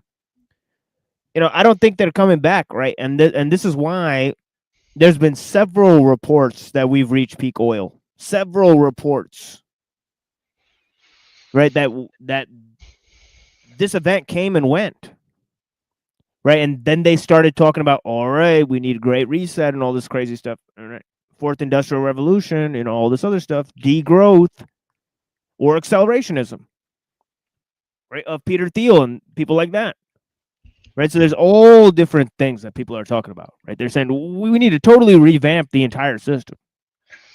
Yeah, they can. They have the technology, but they're not doing it for nefarious reasons, I would claim. Oh yeah. Yeah, they want the reset, so they, to downsize the population and have whoever's left over is just going to be a slave to the technological system, even more than we are now, way more.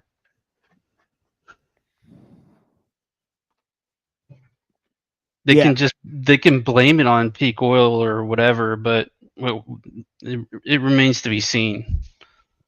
Yeah, that's one of the main things we're trying to get across here, right? We're not doomers, but we are saying that, look, if there's more, if the technological system accelerates, it's going to get a lot worse. Okay, human freedom is going to be a lot less, right? But look, living without technology sucks ass, right? Because we're modern people.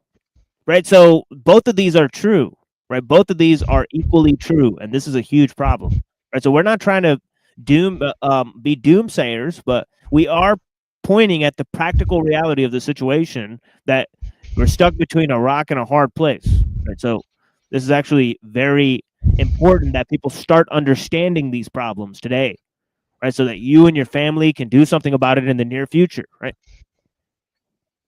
Well, for one, it sucks because we've valued it too highly.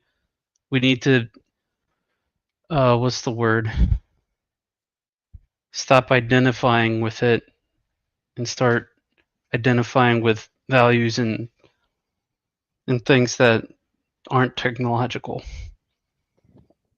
Right. Absolutely, my friend. Because I think, in my opinion, I think we had way more powers. We might still have access to those powers that technology we would never need technology for. Right. Yeah, we don't even know what we're capable of, right? And modern people, they don't know what ancient people were capable of, right? Because they don't know what they're capable of. Right, because they're so dependent on the technological system, right? So we actually don't know what scale of human society is possible, right? Or what individual human decisions can even accomplish, right? Because we're dealing with automated choices, right? So let's take a look at a little bit more of this, and we'll go ahead and move to some music, and then move to the book on birth control, and then move to by Maududi, right? And then we'll move to the book, or not book, but a documentary by Mumford, right? So we're going to Maududi, right? And then we're going to Mumford, right? Okay. After this little thing on E.F. Schumacher, right? Who wrote Small is Beautiful, right? He was a huge proponent of ecological sensibility among the technical milieu that we've become ensconced within, right? To force a rethink on how we use them. Cheap fuel gave us cheap transport, making big industrial centers seem economic. But power stations alone dissipate as much energy as they produce in just keeping cool. We need some alternative to this extravagance. Dr. E.F. Schumacher is a fuel economist. He believes that if we face the facts around us, we can find alternatives. They already exist, and he calls them the other way. Schumacher used to be economic advisor to the Coal Board. He accurately foretold the recent oil crisis 16 years ago, and his advice is sought by many of the developing nations like India. He has made a name not just as a far-seeing economist, but an economist who puts people first. In his book, Small is Beautiful, now republished in several languages, he attacks current economic thinking, which he says too often equates bigger with better, completely ignoring the human factor. He's not, however, against technology itself, quite the opposite.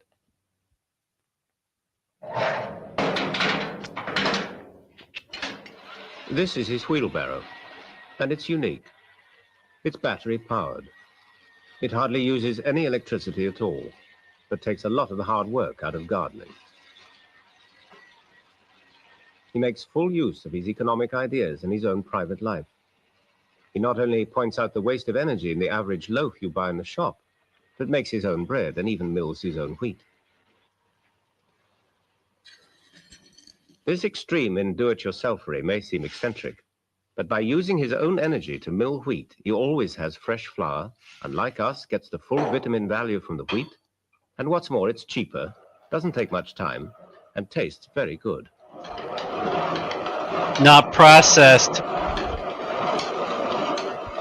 Many in the West are now taking his ideas very seriously, but it was in the Third World, where the Industrial Revolution has barely begun, that his thinking has had its major impact.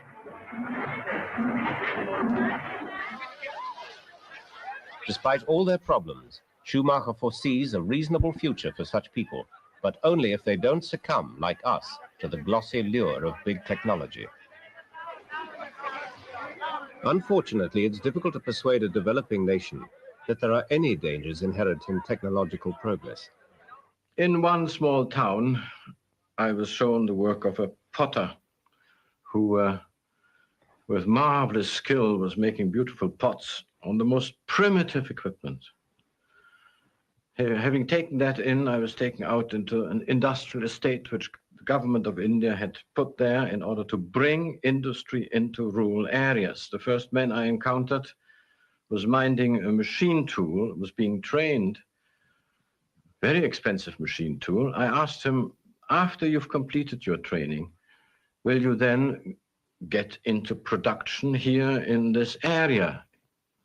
He said, how could I ever get hold of such a machine? All my life, I'll never see the money it takes to buy such a machine. What are you going to do? He said, all I can do is to go to Bombay and look for a job. But there are already hundreds of thousands of unemployed people in Bombay. So he shrugged his shoulders. And then it occurred to me that the government of India was putting an industrial estate there in order to bring industry into the rural area, but it in fact was another channel to draw people from the rural area to Bombay. So it didn't work. And I reflected on this potter whom I had seen, whose equipment was worth perhaps £5, and this man who was trained on equipment worth £5,000. And it didn't work. The £5 technology is too primitive to make a decent living, and the £5,000 technology is too expensive to be within reach of the people whom it ought to benefit. And then I thought, what is required is something in between. A technology much better than what they've got, and very much simpler than what we from the West or from the United States are introducing into the rural areas of India with the Indian government. Something intermediate. That I called an intermediate technology. Coming back to England, I started talking about this. Of course, people didn't immediately grasp it. They said, oh, you want something primitive. Even the Indians thought I want something primitive, not really the best, but something second best. But gradually people saw the point that the high technology, which is so capital intensive and produces so few workplaces, because there's only very limited capital, cannot solve the problem of these millions of people in the rural areas of the poor countries. And having talked about it a couple of years, I felt, one wants to move on from talking to doing. And with a few friends, we set up an organization. Never mind how small you start, start. The organization now has expert teams on a host of subjects. They advise third world nations on developing their own intermediate technology and on avoiding our Western trend of high capital, high energy, and low manpower intensities. Schumacher and his team are often called on for advice by the governments of nations like India, Pakistan.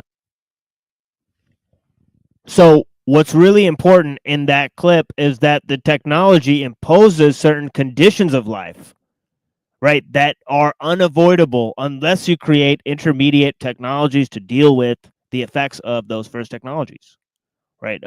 We're about to take a musical break. We also have our friend NPC the Game. Blessings. What's up, man? How's it going? Hey, greetings. Yeah, Hey, you were right. Pretty good. You were right. Wednesday night's already turning out to be kind of spicy. I know. I told you. I told you. So you know what causes it is me going live, right? But yeah. But yeah, man, they're waiting on that shit for 7 months, and somebody dropped it just what you said. It's just crazy. Yes, yeah, I told you. Yeah. But what really strikes me is it's a really weird night to get shit popping. Like, how does everybody get shit popping on Wednesday night? Like, such a strange, quaint hump time. day. Right? That's what I wonder all the time. Well, like, supposedly some of the esoteric things they say Wednesday is Mercoles in Spanish, Mercury, and the planet Mercury's synonymous with the messenger and a lot of communication going around. Oh, okay. So maybe that has something to do with it. What's up, Red?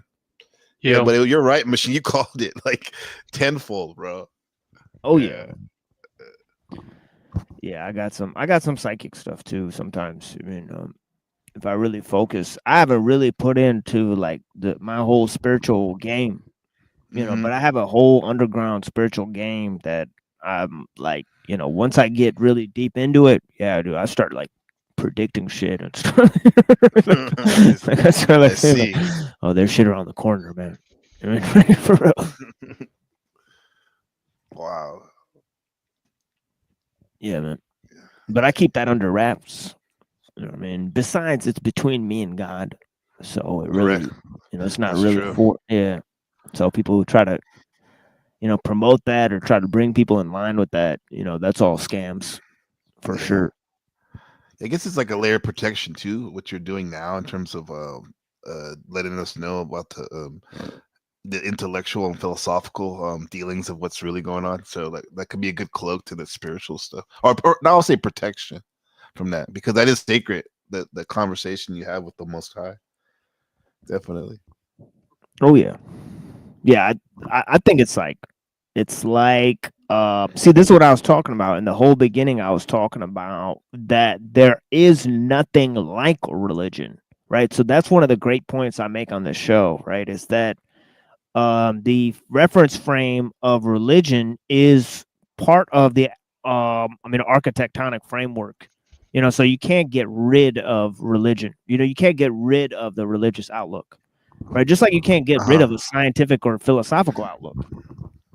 You know what I mean, right? Like it's ingrained, right? And besides, it's accomplished so much that you can't really dismiss where it's come to, right? So that's the thing, is like, what do you think this comes from? Then you see in the mainstream, people when they're trying to escape whatever we call this stuff, and they go, I don't fuck religion in general, like, you know what I mean? So would their words and their actions be probably be more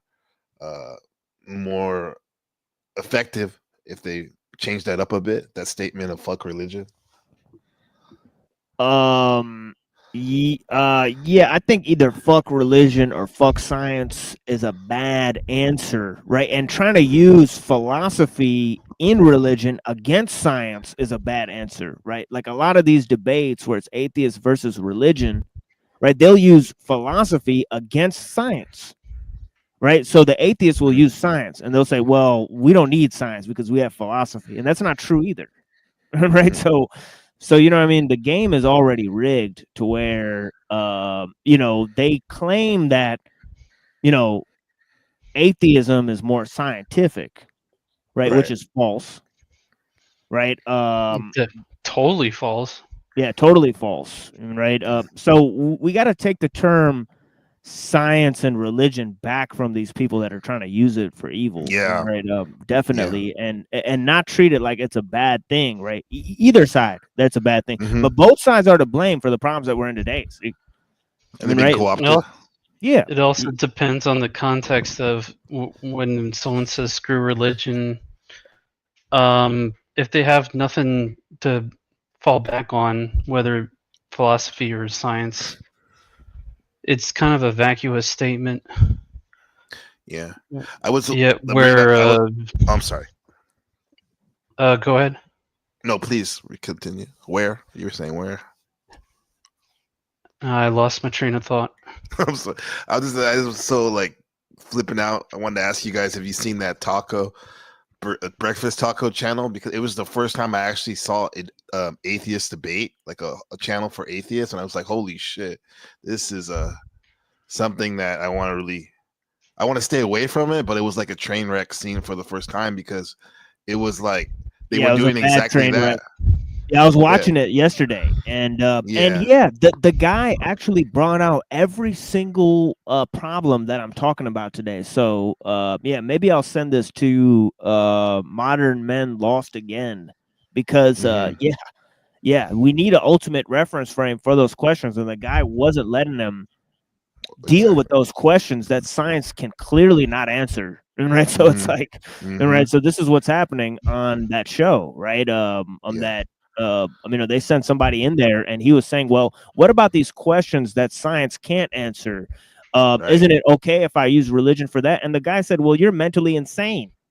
Right. So that's not.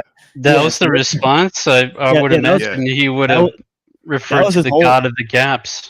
Yeah, that was his whole ass response to it. This is what this dude said. It's like, all right, dude, you definitely. I mean, tacos. Whether he means well, he's still kind of new.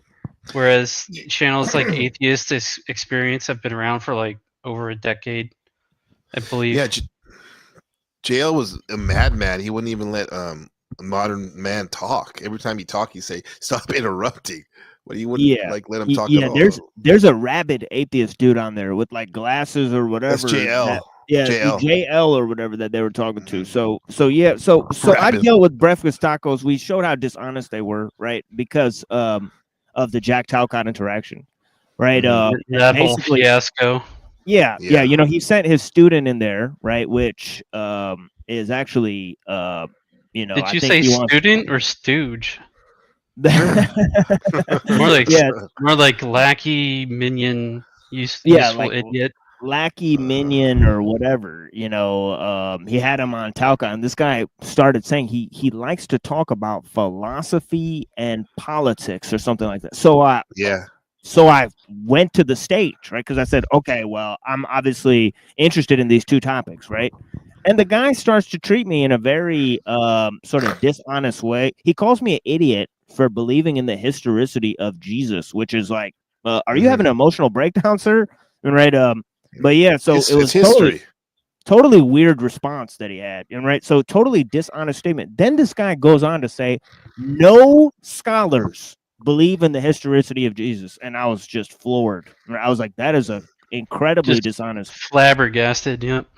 Yeah, just a completely false statement that he had to retract, by the way, right? He had to retract, but he's on a stage getting emotional with me and calling me names, right? So he discredited himself, and then Tacos comes in and doubles down on his statement, right? So for whatever reason or not, they didn't feel like it was fine to apologize to me for that interaction, right? Even though it was a very, very low-level interaction, and neither did Talcott. Talcott never apologized to me either, right? So they have a huge... Yeah, they have a huge problem on their hands, right? They're dishonest rhetoric, right? And they try to school me on these topics. Good luck there, buddy. You're right.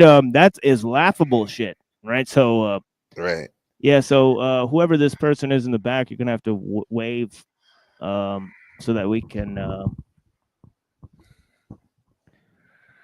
Okay. Is this the homie right here?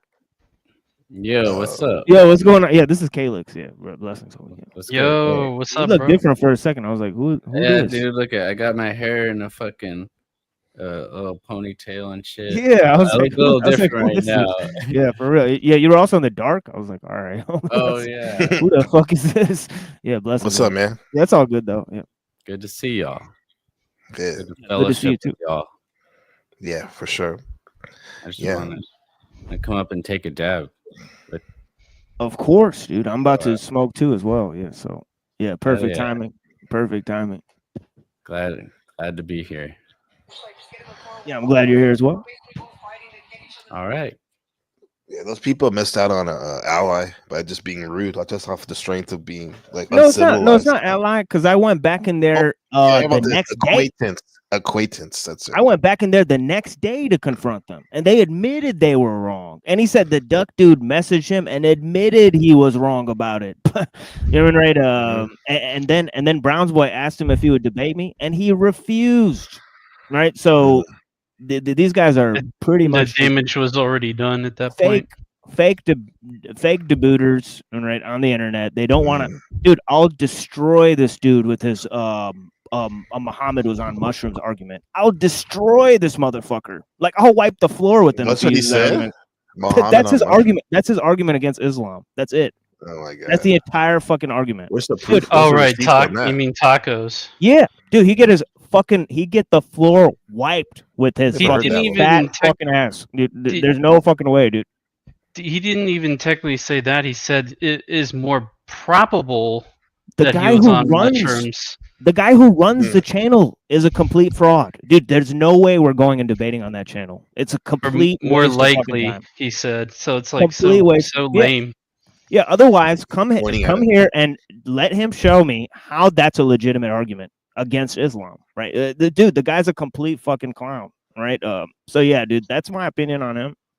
Yeah. Right, a total fraudster shit. Well, I was shocked. So this makes more sense that they deal with you like that. I don't see them acting any other way than like a demon. They don't believe in God, but they certainly are acting like demons. Yeah, they can't come up on that. Yeah, that's totally fraudulent. Right up. Let me play this here. While Caleb, Calix, dabs it up. We'll play this here.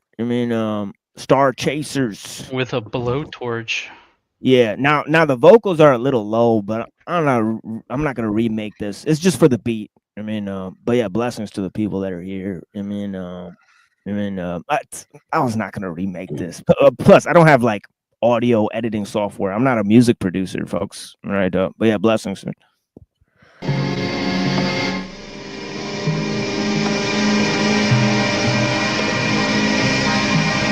if you feel it by your speaker, get near it. Made for those who wanna hear it, the Star Killer. Star Killer.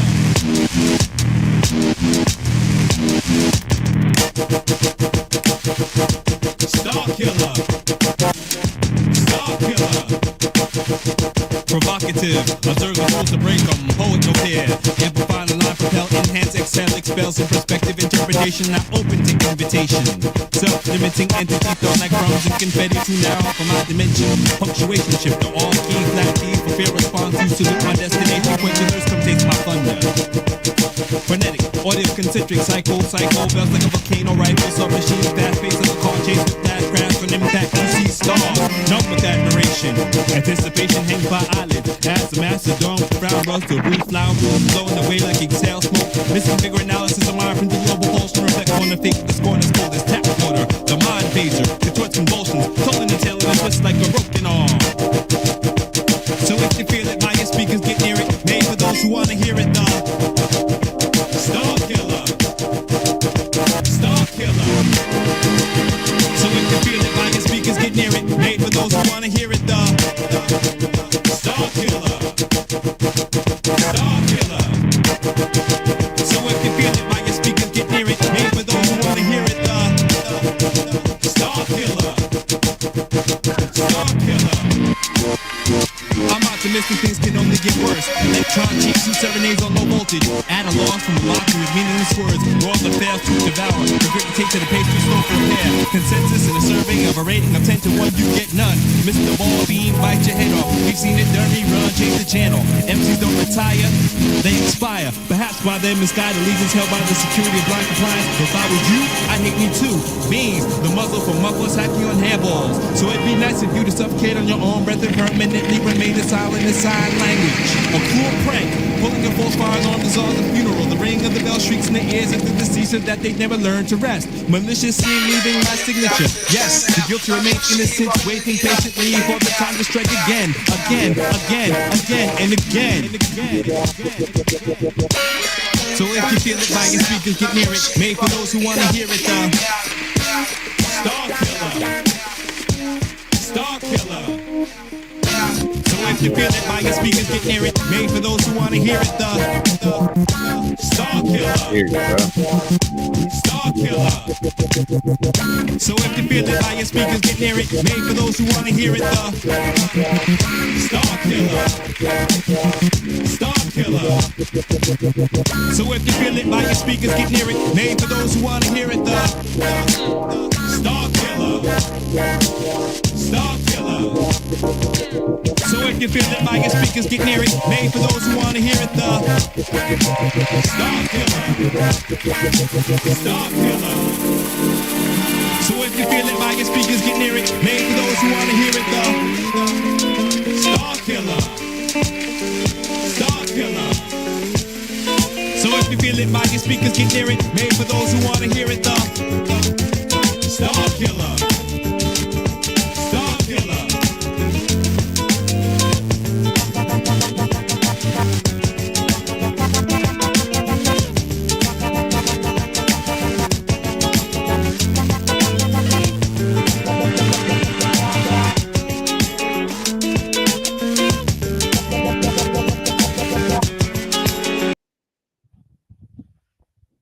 All right. Now I got some information for you guys.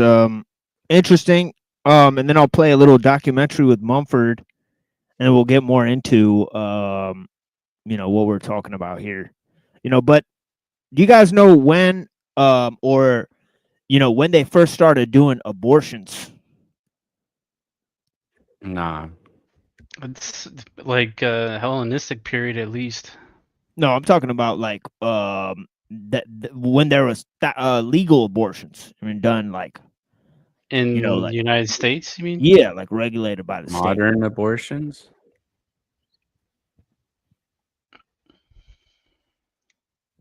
When Roe v. Wade was 1975-ish or somewhere around there. Yeah, it says here in this book here, all right, which I was shocked to see. I mean, that actually, there was thousands of legal abortions taking place in the U.S. in 1965.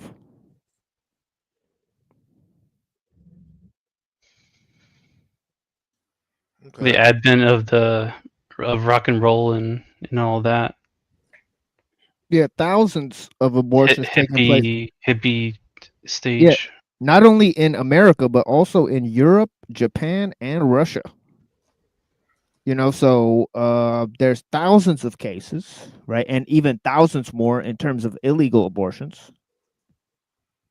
Right, so this was a huge movement that was going on, right, and of course, people like Bertrand Russell, right, were hugely in support of the movement, right? Let me read 2 quotes by Bertrand Russell, right, that illuminate the problem here, right? He says, I think the subject which will be of most importance politically is mass psychology. Mass psychology. Various results will soon be arrived at that the influence of the home is obstructive. He's talking about the influence of the family in human society, right? He says, although this science, although this science, right, of mass psychology, he means, right, will be diligently studied, it will be rigidly confined to the governing class. The populace will not be allowed to know how its convictions were generated. When the technique has been perfected, every government that has been in charge of education for a generation will be able to control its subjects securely without the need of armies or policemen. Educational propaganda with government help could achieve this result in a generation. There are, however, 2 powerful forces opposed to such a policy. One is religion and the other is nationalism. Okay, both of them are supported by this other institution that he talked about, okay, which is very influential, which is a family. Right, the nation and the religion, right, their central thesis is the family, right? But the technological project of world civilization, they have to get rid of these influences in order to perfect the art of mass psychology. This is his understanding, right? So a scientific world society cannot be stable unless there is a world government, he says. Right, and he says, I do not pretend that birth control is the only way in which population can be kept from increasing. There are others, which one must suppose opponents of birth control would prefer. War, as I remarked a moment ago, has hitherto been disappointing in this respect. He's disappointed. And this is the guy that got a Nobel Prize for trying to end wars, by the way. But perhaps bacteriological war may prove more effective, he says. If a Black Death could be spread throughout the world once in every generation, survivors could procreate freely without making the world too full. There would be nothing in this to offend the consciences of the devout or to restrain the ambitions of the nationalists. The state of affairs might be somewhat unpleasant, but what of that? Really high-minded people are indifferent to happiness, especially other people's. So we move towards the issue of birth control. Okay, and okay, the negative critique, okay, of this issue, okay, by Maulana Maududi from the Indian subcontinent. He says the movement, okay, the origin and growth of the movement. The movement originated in Europe towards the end of the 18th century. An early impetus of the movement came from T.R. Malthus. Okay, and we know that Malthus had a huge influence on Darwin. So many people might not, yeah. I'm sorry, what was that, Red? I would just say Malthus has entered the chat, basically. Oh yeah, but yeah, he had a huge influence on Darwin, which Darwin himself wrote about, apparently. Right, so Darwin acknowledged the influence of Malthus on his ideas. Okay, and the combination of Malthus' ideas, okay, the notion of Marx, right, and the ideas of production and labor, okay, and large-scale technologies, how they're going to have socializing effects, right, and also the ideas, okay, of Malthus in terms of food production and population control, right? That combined with the Darwinian notion of eugenics, right? All of these notions combined, right? So you got Darwin, you got Marx. Okay, so you got how do you, Marx is how you regulate the economy, right? And of course, the whole idea in Marx is to get rid of family and the religion so that the children are owned by the state. Okay, obviously, Marx and Engels understood this completely, right? And their students, like Annie Besant, they completely understand that you need to break down social mores in order to achieve this goal.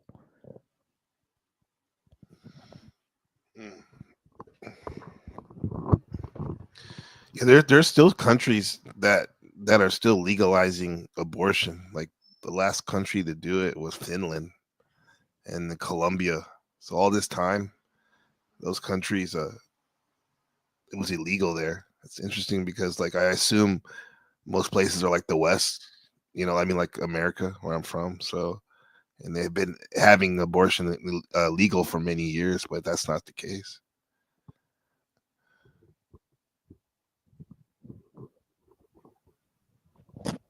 Yeah, and one of the main problems is the idea of replacement. Right? The population around the world increasing, right? But populations in educated societies decreasing. Right. So this is a huge problem. And obviously Bertrand Russell noticed this problem. Right. This is why they had to use eugenics and population control. Right. Because there's too many of the unwanted people. You get what I'm saying, right? Right. Because education makes sure that there's less of people among educated peoples, right?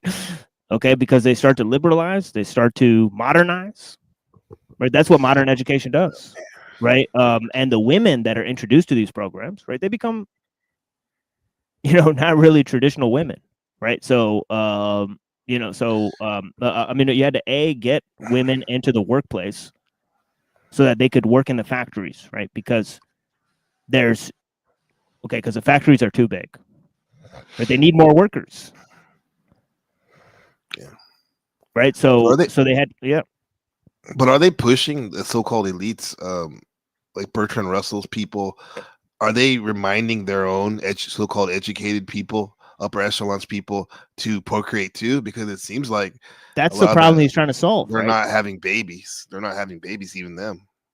Yeah, that's the problem he's trying to solve, right? He knows he's writing to the educated people when he's talking about this problem, right? Of the poor people procreating too much, right? Poverty and religion.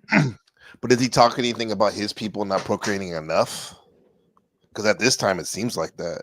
A lot of people rather have a dog. Yes, he is. That's why he's introducing these projects like birth control. Right? He's saying, "Yeah, remember Idiocracy." Yeah. Yeah, totally. What were you saying, bro? No, it's totally like that. But I have not seen the movie yet. But yeah, I've heard about it. But yeah, that's definitely how it is, right? But they have something. They have some sort of like birth program or whatever in that movie that's super hilarious. But yeah. Oh, I forget what it's encouraging birth. Yeah, it's something weird, but yeah. Yeah, in that movie. Yeah, I'm just trying to think in real life, trying to think of like some of these people having, because like all the young people, like the ones I've taught, like college and also like postgraduate, like English and stuff. Like you ask them, like 90% of them, like, do you want to have a family? And you want no,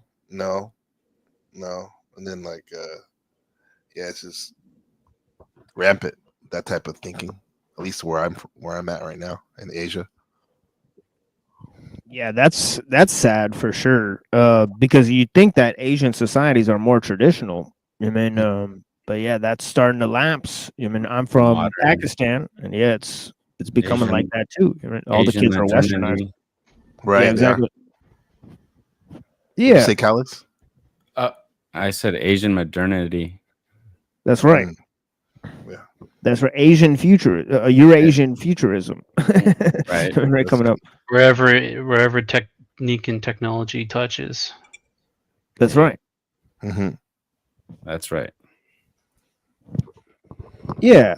So check this out, guys. So Thomas R. Malthus, right, the famous English economist, right, during his time, the population of England was rising at a rapid rate, a phenomenon that was produced by a host of factors, including the lingering influences of the mercantilist era, the happy and contented social environment obtaining in the then English society, the demand created by wars and national rivalries, which infested the century, the growth of cities, migrations, etc. Observing this fecundity, Malthus calculated that the habitable space on the planet was, after all, limited. Okay, and so also were the resources of human subsistence, whereas the possibilities of procreation were almost unlimited. Okay, so the whole theory is that population proceeds in exponential fashion, whereas food production proceeds in an arithmetical fashion, right? So the arithmetical increase of food production does not pair off with the increase of the population. So you have to control the population, Malthus says, right? Right. So production of foodstuffs will dwindle, right? He says.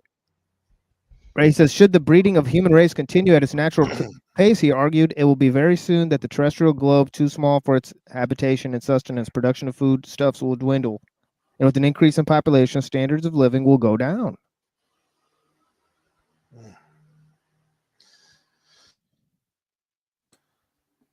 Is that like a PR thing? Did he truly believe that there wouldn't be enough food?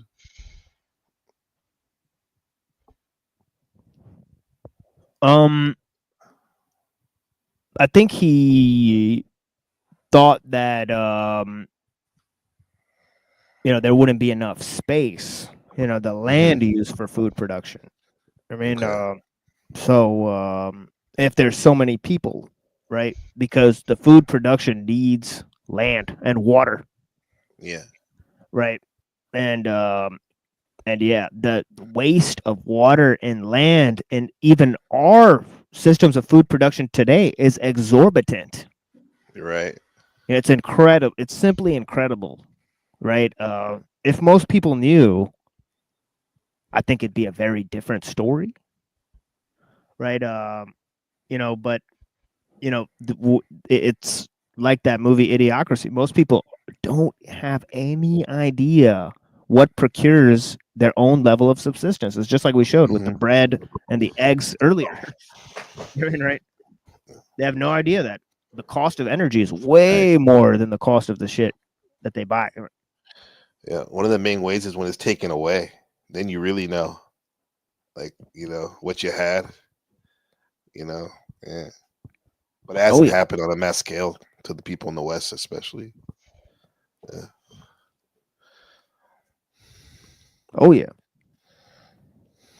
Yeah. So so he says population rise is bound to outstrip food production, and disequilibrium is a natural result. Hence, he concluded for the prosperity of well-being and welfare of the human race, it was essential that its rate of increase should keep pace with the corresponding rate of increase in production of foodstuffs, and should never be allowed to exceed it. To achieve this, he prescribed an old recipe of subsistence, late marriage, and self-restraint in matrimonial life.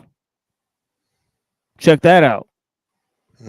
So what's the solution, right? It's to totally redefine the rules of marriage, right? Which were traditions, right? So this whole late marriage thing, I mean, this is very disastrous. Yeah. Right, to social mores, right? But him proposing that at the time, right, at the same time that they want women to go to work. See, this is the thing, right? Okay, right? It's a huge huge factor, right? And it's a huge factor in the introduction of things like abortion and birth control, right? Because these are natural consequences, right? So he says Later, Francis Place of France strongly stressed the necessity of controlling the growth of population, but he didn't favor the moral means of self-control as suggested by Malthus. Moral means? Okay, look at that. Right, of control. Okay, that means controlling society's traditions, religious traditions, and cultural fabric. Right, really. Right, so it's a sort of cultural subversion and religious subversion on a mass scale that Malthus is proposing, like just at bare minimum, right? But yeah, right. But yeah, these views are forcefully supported in 1833 by an American author, Dr. Charles Knowlton. Okay, his book, The Fruits of Philosophy, was perhaps the first work of its kind wherein the uses of contraceptives were explained from a medical point of view and their advantages stressed upon. So what you're saying with Malthus, he was trying to get people like peer pressure with their cultural, religious up programming, right? And this guy, this American was like, nah, we can't trust that. So we're gonna have to give you a device. to get So does Russell. Look at what, look at what Bertrand Russell said, right?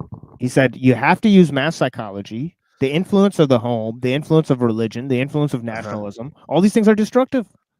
Yeah. Right, to truly proliferate science and technology, you have to create a world system. So people have to disband their cultural and religious mores and traditions. So he's very clear about that. I mean, and I read, in the foundations of, oh man, I forget. Alexander Luria, the book Cognitive Foundations or whatever the hell it was. Yeah, he was saying that religion, right, when he was studying the people of Uzbekistan, and he's saying, what's the main thing that's stopping them from reaching economic progress or, assimilating into the modern world? It's their religious outlook, right? He says it's the Muslim influence, right? So check this out. He says, in the beginning, and this is a section entitled Failure of the Early Movement. He says, in the beginning, these ideas failed to draw much attention to the Western nations. The new philosophy had few converts. While a sizable number of people regarded that as unsound, certainly Malthus and those who thought on similar lines could very well calculate the pace at which the population jumped forward, but they had no means at their disposal to find out the rate at which the economic resources expanded or could expand. They could not possibly know as to how inexhaustible the treasures of nature were that remained untapped and hidden within the bosom of the earth, and which the progress of human knowledge and with the application of science and technology to the fields of production could be harnessed and developed. In fact, they could not and did not visualize the great potentialities of economic growth and development, which lay in the womb of the future, concealed from their naked eyes, and which came exploited in the 19th century. The population of Europe increased very rapidly until the last quarter of the 19th century, and within the period of only 75 years, it almost doubled. In particular, England registered a spectacular expansion in population.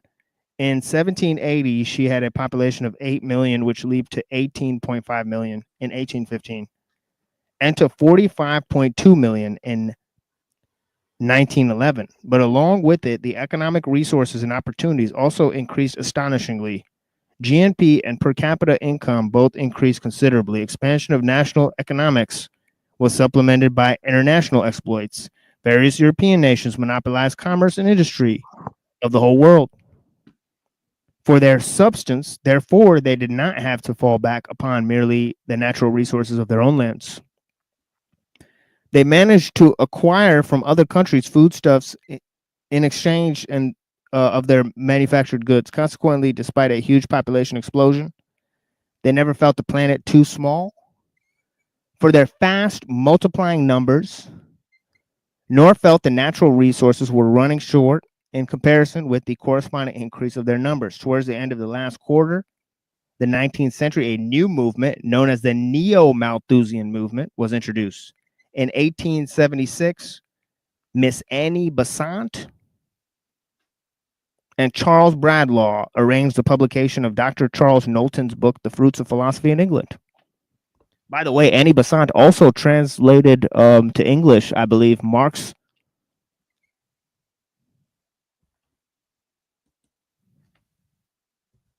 I could be wrong about that, right? But I heard she had a huge thing to do with the publication. Obviously, Annie Besant is from the direct tutelage of Helena Blavatsky, founder of the Theosophical Society, right? And she's also part of, I believe she's a founding member of the Fabian Society, right? And of course, what's the whole entire thing with the Fabian Society, right? Exactly what Malthus and Russell are talking about, right? That you have to affect social mores, right? You have to destroy religious traditions, uproot religious traditions, do all this type of stuff, right? Destroy the influence of the family, right? Through things like public schools and all this type of stuff, right? That's the step in the right direction, right? That these public schools have to be function under like UN regulations and all this stuff, that we have to have a world government, right? The Theosophical Society is huge on establishing a world government. Mm-hmm.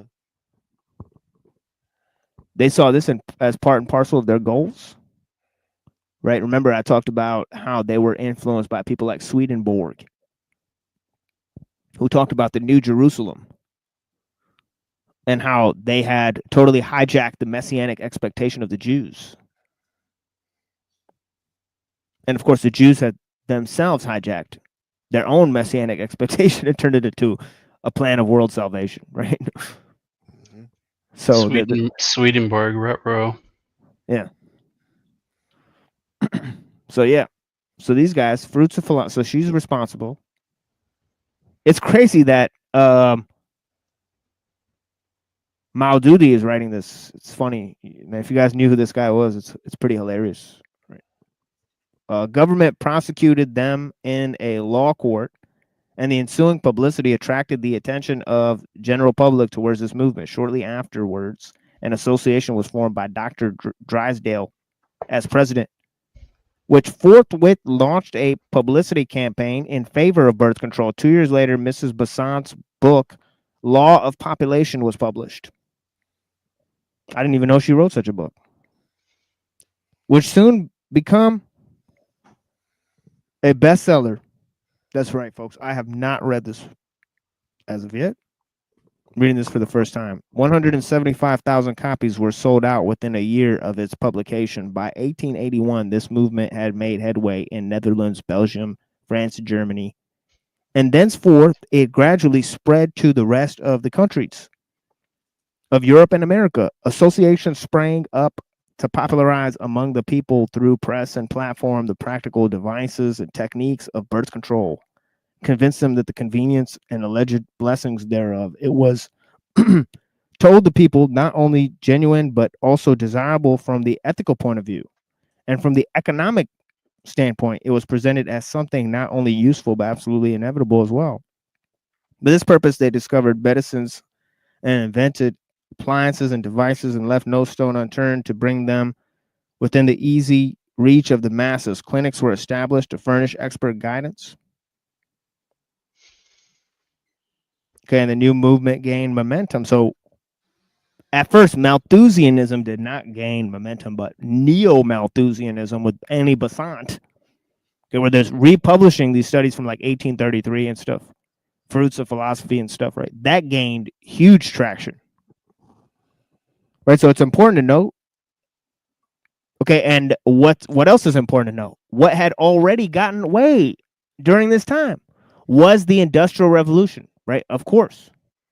Right, so they had to create the conditions first, right? And then people accepted the ideology into their own personal lives, right? Okay, so it's technology that is guiding religion and culture at this point. Okay, so it says it was not the economic philosophy of population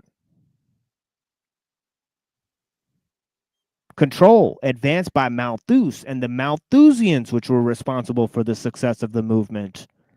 There were other forces that really made the movement popular. More important among them were the Industrial Revolution, the capitalist economy, the thoroughly materialistic outlook on life, he says, and the sensate culture of the modern West.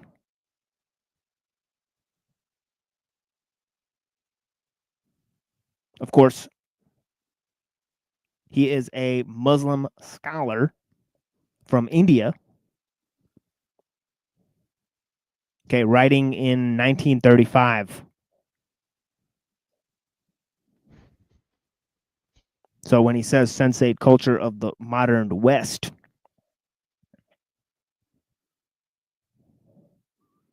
he basically is referring to liberalism or secular humanism, right? He says, we will now consider how these factors influenced the Western nations and led them willy-nilly to adopt birth control. Okay, 1, the Industrial Revolution. Okay, I didn't know how long this was, but there's quite a bit more here. Shit. And, I still got like 5 more pages here, but they're pretty short pages. I'm chilling. Yeah, they're pretty short pages though. It's like a paragraph a page or something like that. All right, so we'll get through it together. Like about 5 paragraphs. It's not that hard, folks. Yeah, thank you, Calix. But yeah, the Industrial Revolution. Okay, economic independence of women, right? And of course, those two factors arise together, right? Okay, so he says, with the invention of machine and steam power, Europe entered the era of modern industrial economy. Soon there were big factories, large-scale enterprises, mass production of goods. The rural population was forced by the new situation to leave their hearth and home and move to big cities. Okay, introduction of the city life. Forced being the key word there, I believe. Oh, yeah.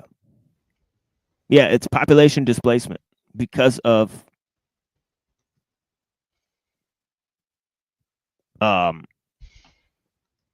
economic and technological realities, right? Basically,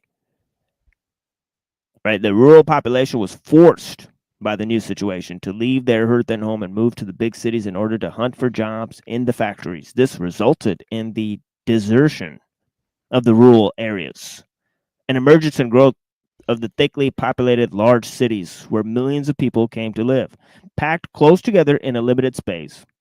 At first, it greatly enhanced the material prosperity of Europe, but shortly afterwards, the lopsided development gave rise to a host of economic problems and social complexities. Struggle for life became tougher. Competition grew stronger and more bitter. Social values and standards changed. Craze for new patterns of living emerged. Necessities of life began to multiply, and prices behaved in such a way that it became impossible for a man of limited means to maintain his hitherto high position and status in society. Further, house rents began to increase exorbitantly, whereas the problem of accommodation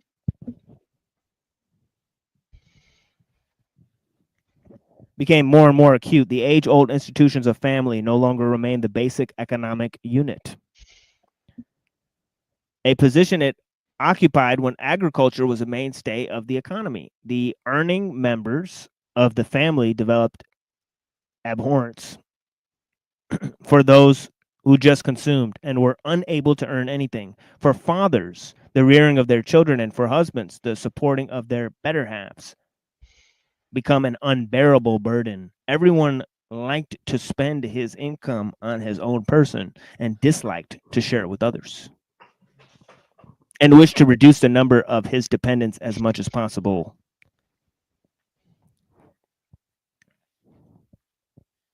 Okay.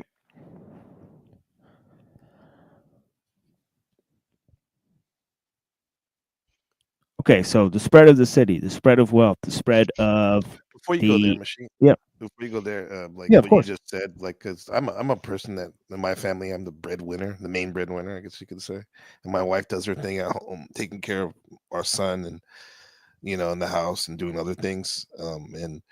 But I could see how someone might feel burdened, but I mean, but then I also am like proud to do that type of stuff. But do you think that that's a Western thing in terms of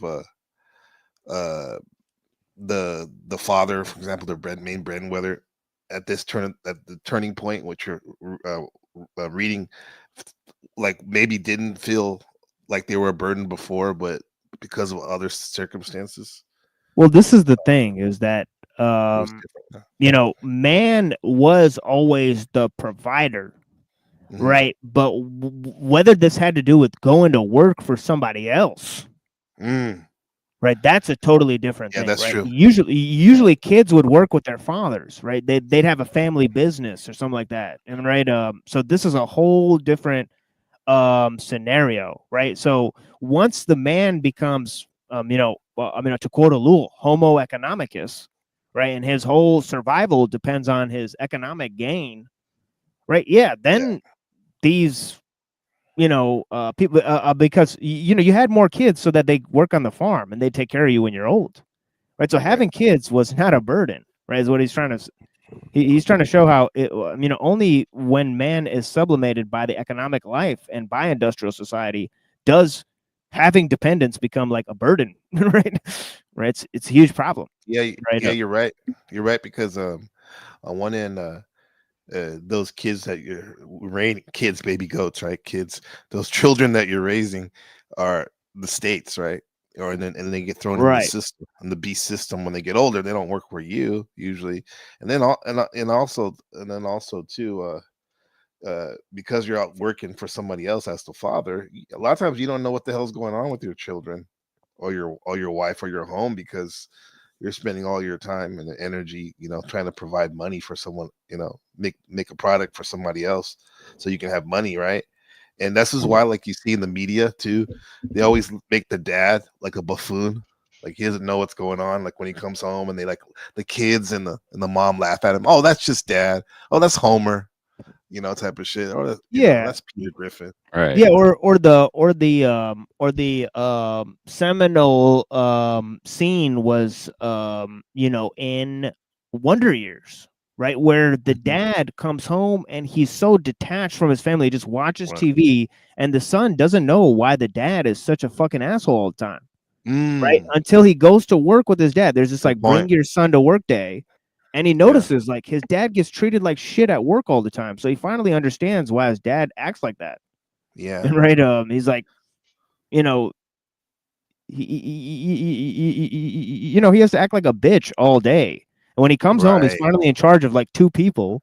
Yes, he's like totally dominating. He's of course. tired. Yeah, he's like tired of this shit. Yeah. Right. And of course, he's responsible for taking care of every single thing about them. Like it's crazy. Yeah. Right. That's so true. Yeah, it's like this wild situation that these people are placed in, and people think, oh yeah, all of history it was like this, but no, it was only like this in the 1950s after the Industrial Revolution. Yeah, right. It created a way of life that was unsustainable for the people who followed it, and we're dealing with the effects of that. Yeah, and being a teacher is kind of like I talk to my other friends who are teachers and stuff like I go to work and then I have to manage and teach. Like, because a lot of this is managing, let's keep it real, their behavior, right? Wrong or right? And you have to do that, you know, for like 3 or 4 classes a day. Then you come home, and then with my own children, sometimes it's easy to check out if we're not vigilant because we're like, oh man, we've been, you know, doing this with other people's kids that now it's like we're at home finally, and sometimes you have to really psych yourself up to be there for your own children. But it is what it is. Yeah, and I've not had much luck in that department, right? But yeah, I do plan to be a father one day. I mean, right? So whether that'll happen or whether like, you know, my dick will just explode tomorrow, or I mean, or who knows? I mean, right? Who knows what the future holds? Right? Don't be pulling a snafu. Yeah, yeah, yeah, but yeah, but yeah, you know, it's gonna be wild, you know, in terms of, you know, I just, but yeah, part of the reason why I've had such huge problems is because of this, the economic independence of women, right? Point number 2, right? You know, it's you know, You know, the problem is that women do not want to have a family, right? Sometimes they'll opt out of having a family in the middle of a relationship, and as happened to me like twice, right? And yeah, so because they want to like go to work or something like that, right? Right. So this happens all the time, right? They want to start their career, they have midlife crisis, right? The women have it and the men, right? But yeah, economic independence of women. Yeah. It's so cold blooded with the Malthusian stuff you're talking about. It's like, yeah, Right. he did the goal of like delaying marriage so cold blooded that now when they do want to get married, they're too old to have kids sometimes, or they can't find anybody that wants to be with them. Right. You know, so it's wild. No. Yeah, and of course we've learned by modern science that women have a much smaller window of time to achieve this, right? Absolutely. So this is a very important factor. And yet and still, right, Malthus's whole plan, right, of late marriages because of this college shit. Right? So the school and college thing, public school is a huge problem. Women and men going to school together in their younger years is a huge problem. The whole boyfriend girlfriend thing is a huge problem. Right. You don't take it Right? seriously. Yeah, like people don't take these things seriously. These are huge social problems, right? We have pregnant teens, we have single mothers. It's time to really look at your society, right? And look at the traditions, right? The marriage traditions, right? And how, right? So this is a huge issue that, you know, just like we said earlier, right? Philosophy and science cannot solve all of human problems. Right. Some things, religion is good for some things, right? And this is one thing that seems like a huge factor, right, in us losing our religious traditions, right? Us getting rid of the notion of the family, right? And yeah, so he brings out this factor. He says economic independence of women. I only got like a little bit more left of this. So if you guys will engage me, you know, then we'll move on to a video of Lewis Mumford on the city. You know, but yeah, he says economic independence of women. These were the circumstances that forced women to earn her own livelihood and work side by side with other earning members of the family. The age-long and natural division of work between two sexes, which required man to earn and provide for his family and enabled a woman to fully devote the responsibilities of care and management of the household, was abandoned. And he says it's an irony that while the principle of division of labor was being indiscriminately extended to different fields of life and activity, the age-old functional divisions was destroyed. Women had to give up their duties at home and sought employment in offices and factories. Damn.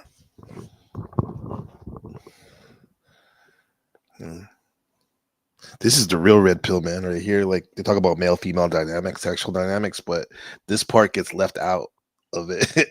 Oh, maybe yeah. in the beginning, I think they did talk about it. A lot of the men's right advocates, but like this is the core of it, the crux, man, right here. Oh yeah, yeah, and that's why some of those people have late stage in those red pill discussions. They've brought religion into the conversation. Right? They've had Facts.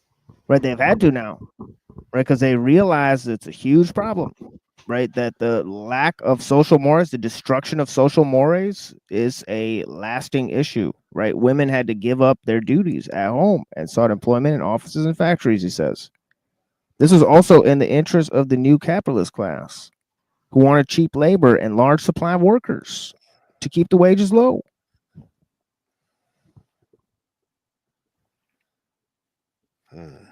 There's a lot of other factors involved, but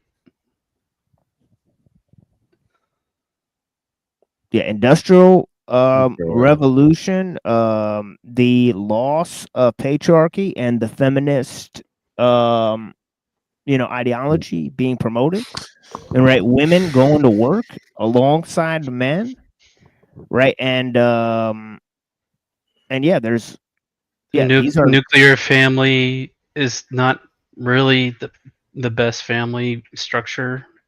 I think Trad would back me up on that. Oh yeah, 1,000,000%. Having to buy your own house, it's like unaffordable pretty much nowadays. You know, all these different pressures, social pressures. Yeah, and Um, psychologically, it's led to not only early puberty but extended adolescence.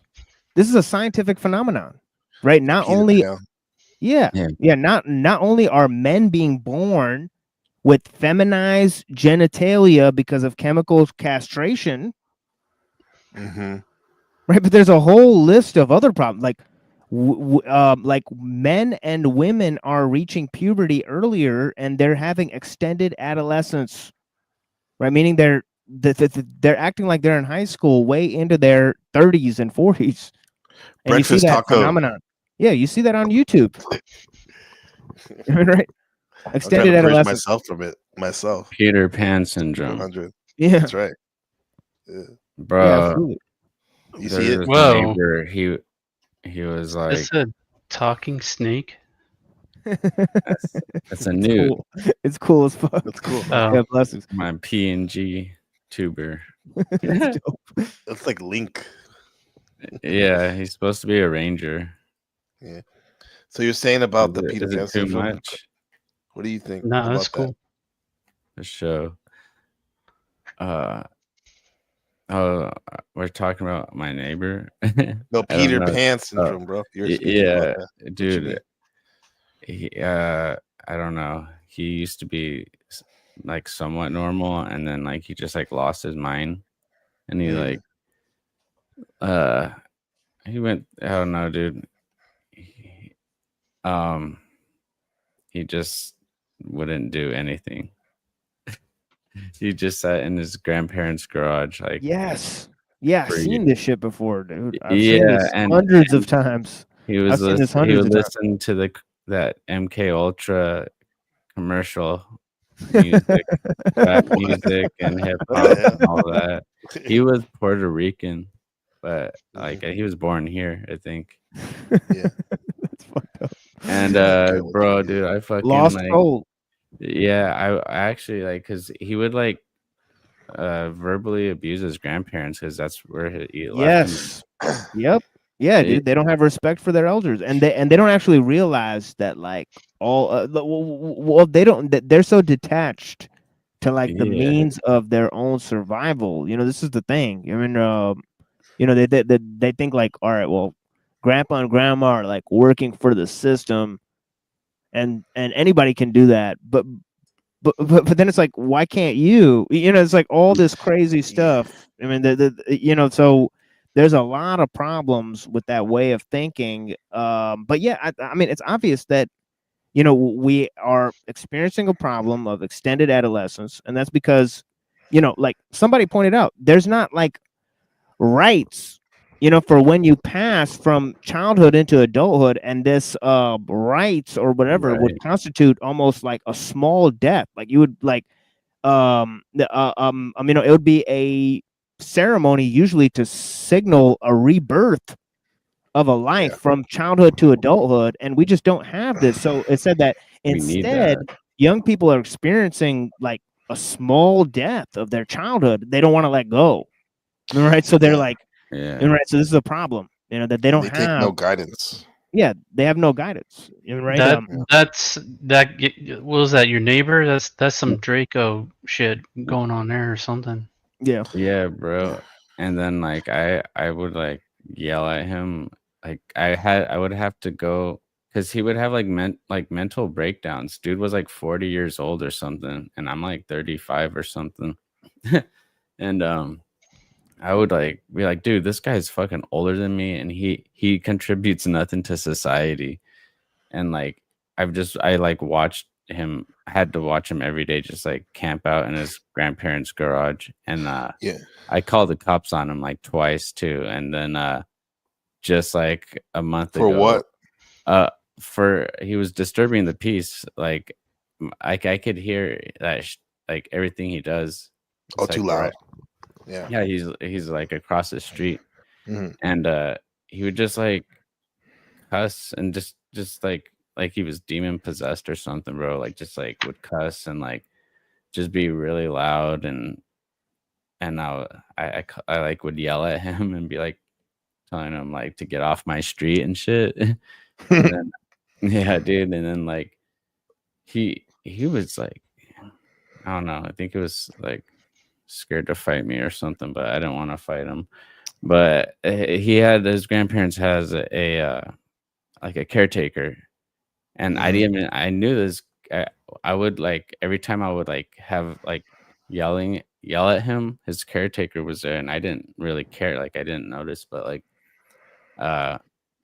like he was having one of his mental breakdowns like a month ago, and I guess the caretaker called the cops on him, and like he had to leave after. Yeah, like, that's another huge problem, is that people who are suffering from actual drug addiction are being taken to mental facilities and then mistreated because they had like a bad day on that drug, right? And they're being mistreated for mental illnesses, right? So this is a huge epidemic that's happening in this country, you know, right? So I don't know if people are too familiar with that whole side of things, right? But if you look at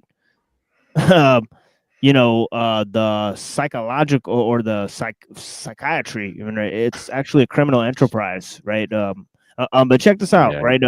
Yeah, let me continue reading this for a little while. I only got like 2 more pages here, and I think I think the ideas he's going to talk about are pretty significant. And then he's going to end with a quote by Mumford. He actually quotes Mumford, which blew me away. This is the only reason I'm reading this, is because I flipped through this and I saw a giant quote by Lewis Mumford. And I was like, whoa, this guy's crazy on point right now. You know what I mean? And I was like, whoa, why didn't Pakistan install Sharia law again? Right now, I'm thinking like, this guy was totally right. He was right. Interesting. You know what I mean? Yeah, dude, it's that bad of a problem that it makes me make crazy statements like that, right? But yeah, economic independence of women, right? He says, thus burdened with heavy responsibility of supporting themselves economically, it became increasingly difficult for them to perform in a proper manner the function of procreation and rearing and training of children. After all, how can a woman who has got to support herself economically and for that purpose has to toil throughout the day in order to contribute her share towards the family budget, be prepared to bear the burden of the child too? She cannot conveniently shoulder this double responsibility. During pregnancy, most of the women are not able to exert themselves physically or mentally to an appreciable degree. They must perforce take leave during the later period and then during confinement. And also for some time after that, they are naturally not able to do any work. Apart from this, a mother has to feed her child for a pretty long time and provide for her offspring all the necessary care and protection for at least 3 or 4 years. All that is not humanly possible. She's also to shoulder the additional burden of serving in some factory or office. Neither she can carry the child to her place of work, nor due to her limited means is it possible for her to engage someone to look after her children while she is away on duty. And of course, another factor of the modern life that is extremely sad is the daycare centers and the old folks' homes. Right? There are signs of 100% huge societal problems that people cannot perceive. Right? Those places should be eradicated, and those people should be forced to take care of their children or their elderly. You know what I mean?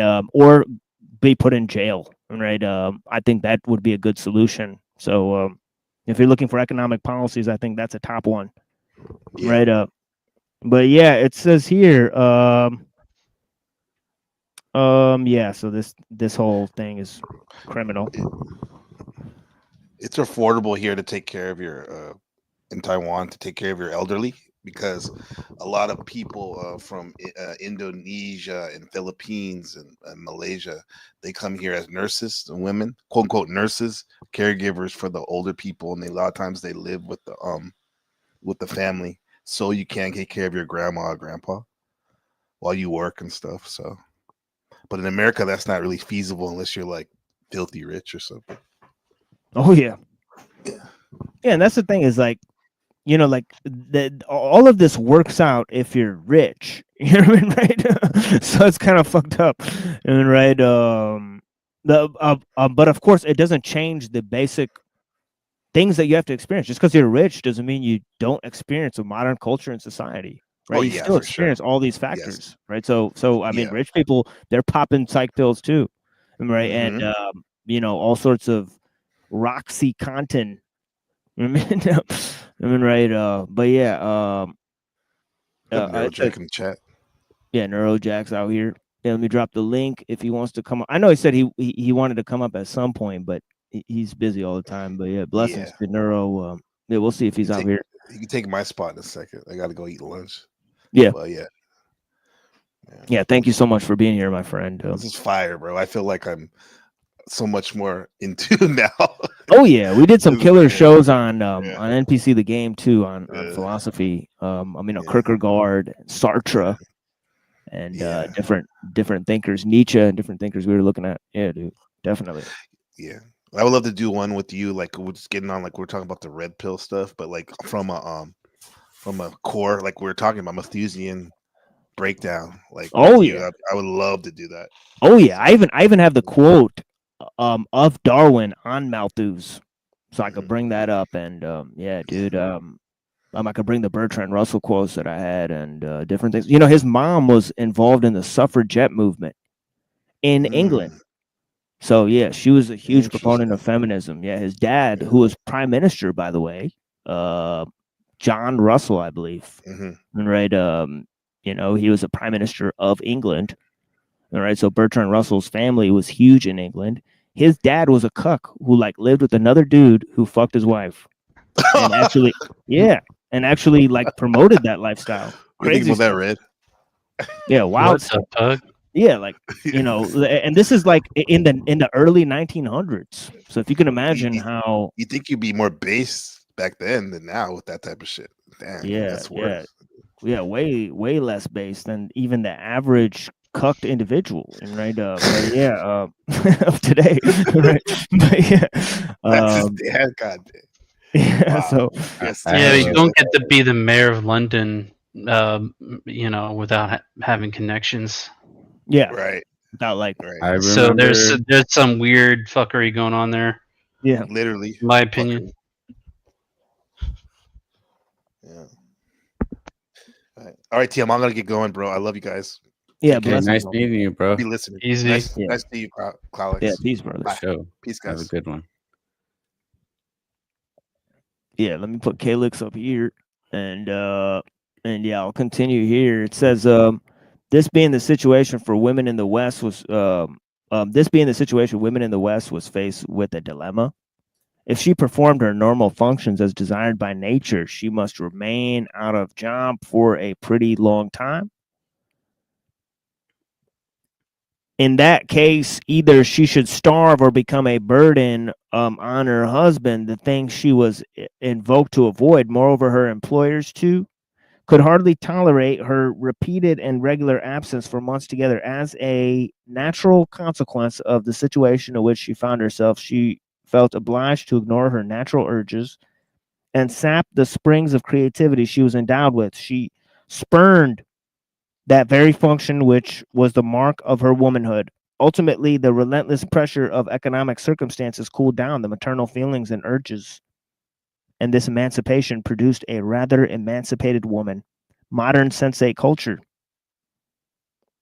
Okay, he says the present day cultural trends have also contributed vastly towards developing dislike towards bearing children and raising large families. The new attitudes which were developed in the last 2 centuries were very different from the ones which man had cherished for centuries. Materialist mentality has made man extremely selfish and greedy. Everyone now tries to accumulate more and more riches for his personal comfort and well-being. Rabid individualism has been the goddess at whose altar modern man has been worshiping. Everybody for himself, and the devil take the hindmost. I don't know what that means. Has been his creed.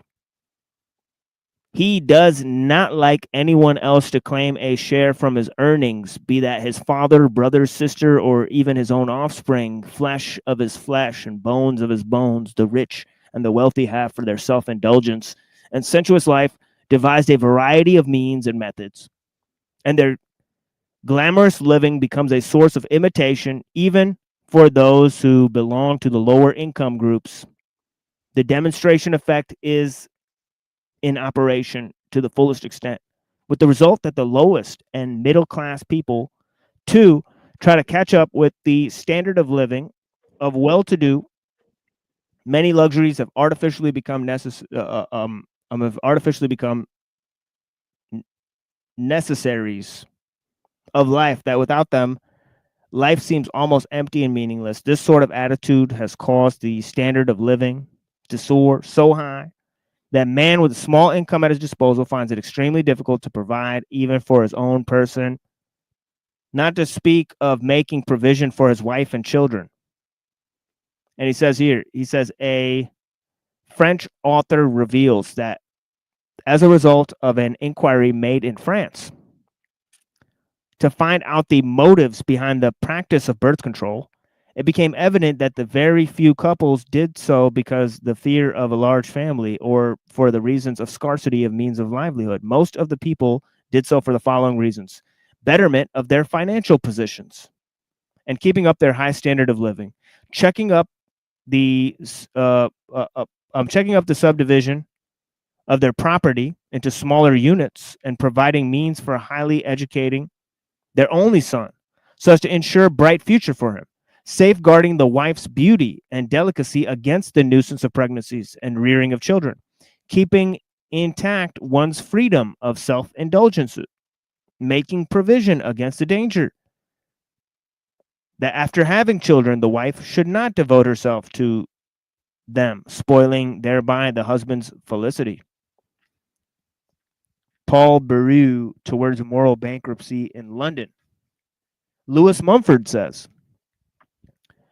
in America, cities above 50,000 do not reproduce their population. And as the size of the city increases, the rate of population increase tends to decline. Part of the curve, therefore, is due to the existence of an urban standard of expenditure and an urban routine that are hostile to reproduction. Crowded residential quarters in which children are unwelcome because parents cannot afford an extra room, or in which dogs are more welcome than children. Cities in which a sleek ideal of comfortable gentility has replaced the desire for the joys and anxieties of parental responsibility.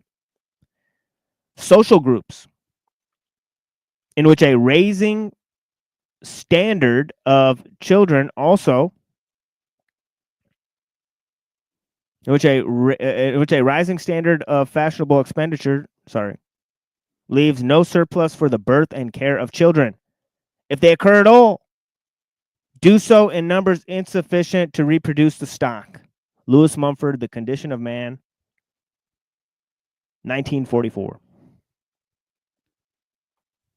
So let's take a look at some of Mumford's work on the city and take a deeper look at this problem.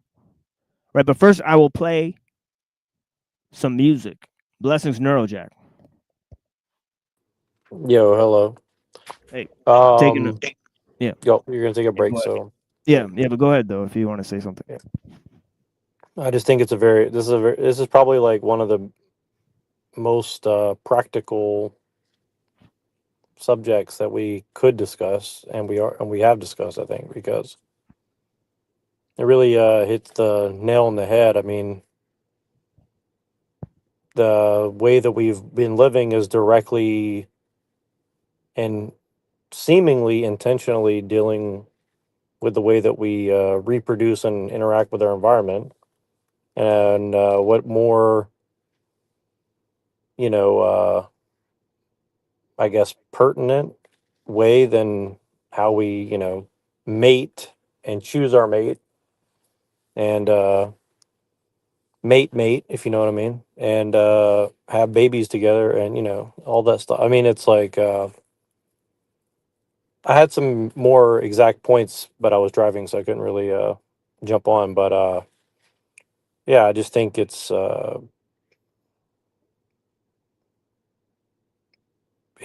kind of crazy because you really think about the way that the way that we live, right? Like you said, like everything this guy's saying, it's like people make decisions to quote unquote, like, oh, I need a job to maintain my quote unquote standard of living, right? And here's the thing: it's like one of this is not exact, but just go with the analogy for the moment, right? Like with Americans, right? Like I think Americans pretty much were happy at like 1830s level technology, right? Like probably after that point, we didn't really care that much for continuing to progress, right? But it was kind of imposed, and I think that's what led to the Civil War, for example, right? And then skip to 150 years later. Oh, well, more than that, but almost 200 years later. And, most white people, white Americans, they don't really want to go work for corporate jobs, right? And so we've been replaced by other people who still think that there's some value in pursuing an education or corporate job. And that's mostly people, who happen to be from somewhere like India, right? And what do you do when you may see that you don't really care about technology, but the people around you care about their standard of living and will impose it upon you because they perceive a an advantage for themselves, whether it's real or imagined. It's kind of irrelevant in a sense, right? So again, it kind of calls into question like, what is morality? What is you know what I'm saying? Hopefully that makes some sense. Reminds me of Elon Musk. Oh yeah. Yeah, like his whole weird project. I mean, of like, kind of like, I don't know if he kind of said it's like eugenics or something like that, but like he's got this weird thing of creating a bunch of babies that he doesn't take care of, right, or whatever. But yeah, this whole idea, Extremely weird. extremely weird. Yeah, but this whole idea, in terms of, so that's a sort of hyper modern version of this whole entire thing, right? But this whole idea, it's important to realize what he laid down as a philosophical foundations, right? Malthus, Annie Besant, right, and their whole ideas about changing social mores, their views on the family, the whole idea of Fabian socialism, right, about how you got to break down cultural and social mores instead of the economic and political system, right, and the whole ideas, right, about independence, right, feminism. You have Mary Wollstonecraft. You also have John Locke, right, who writes a lot about the equality of women and men, right, and his whole idea that the father is a sperm donor, right, and that this is the invention of capitalism because at 18 years old the kid can go and earn his own property, and so he's no longer under the tutelage of his father, right. His total destruction of the idea of patriarchy, right, and And so even all these, yeah. Oh no, and I was just going to say even the presupposition of property in the sense that it's used now is Oh totally yeah, different than 400, 500, or 600 years ago, right? So it's yeah, kind of and also like this hierarchy of morality or hierarchy of means. And I don't want to get too deep into it because I don't want to distract from what you're saying, but like I was thinking about how like think of the science fiction essentially that's been written under the guise of even something like romance or something, right? Like a lot of these novels that came up 100, 200, 300 years ago were really imposing a new set of uh, I guess romantic idealism that really affected women's psyche, right? And so social media is kind of like the new form of like romance novels or even some, or like you said, like Frankenstein or some of these other like feminist ideals or whatever, right? And so it's kind of weird because I'm trying to think of how to say this in a more politically correct way. But, it's kind of like how, women are not just acting on like with the abortion word and all these other like things about feminism, like it's not just coming out of nowhere, right? It's been hundreds of years, like you're saying, of like these ideals kind of being imposed upon people, especially through education, right? And so it's almost like if you tell a woman that, you know, her role to like have a family is important, you're basically like, it feels as if you're trying to destroy her identity as a person and maybe like in her existence on like a soul level, to quote Brown's Boy, right? And you know, so hopefully that makes some sense. Like you're really saying to people, like you're attacking their morality, right? And this is why I talk about Stefan Molyneux, right, a lot, because like when you try to break these ideas down for people, people think, well, these people are just stupid or something like that. I mean, it's easy to say that. Like I was gonna say, had this kind of thought earlier. It's like sometimes I want to say about women, like, you know, women are just not smart, and so they need to be taken care of. But really, you could just apply that to people in general, right? Like people, we're in a state of so far removed from like a natural connection with like, you know, our food and water and mating and even shelter or water, you know, getting like imagine how Rome put together all these lead pipes to get water to a place, right? Like just that alone changes the way that you interact with, you know, the water around you, right? Because now you can pump the water into some place it didn't really belong and then pump away your waste to somebody else who didn't produce it, right? So, you know, these are just the things that, you know, people, it kind of spirals out of control pretty quickly, right? And again, I just go back to the thing I was saying before is like, even if we totally reject technology, it's going to be imposed upon us one way or the other, right?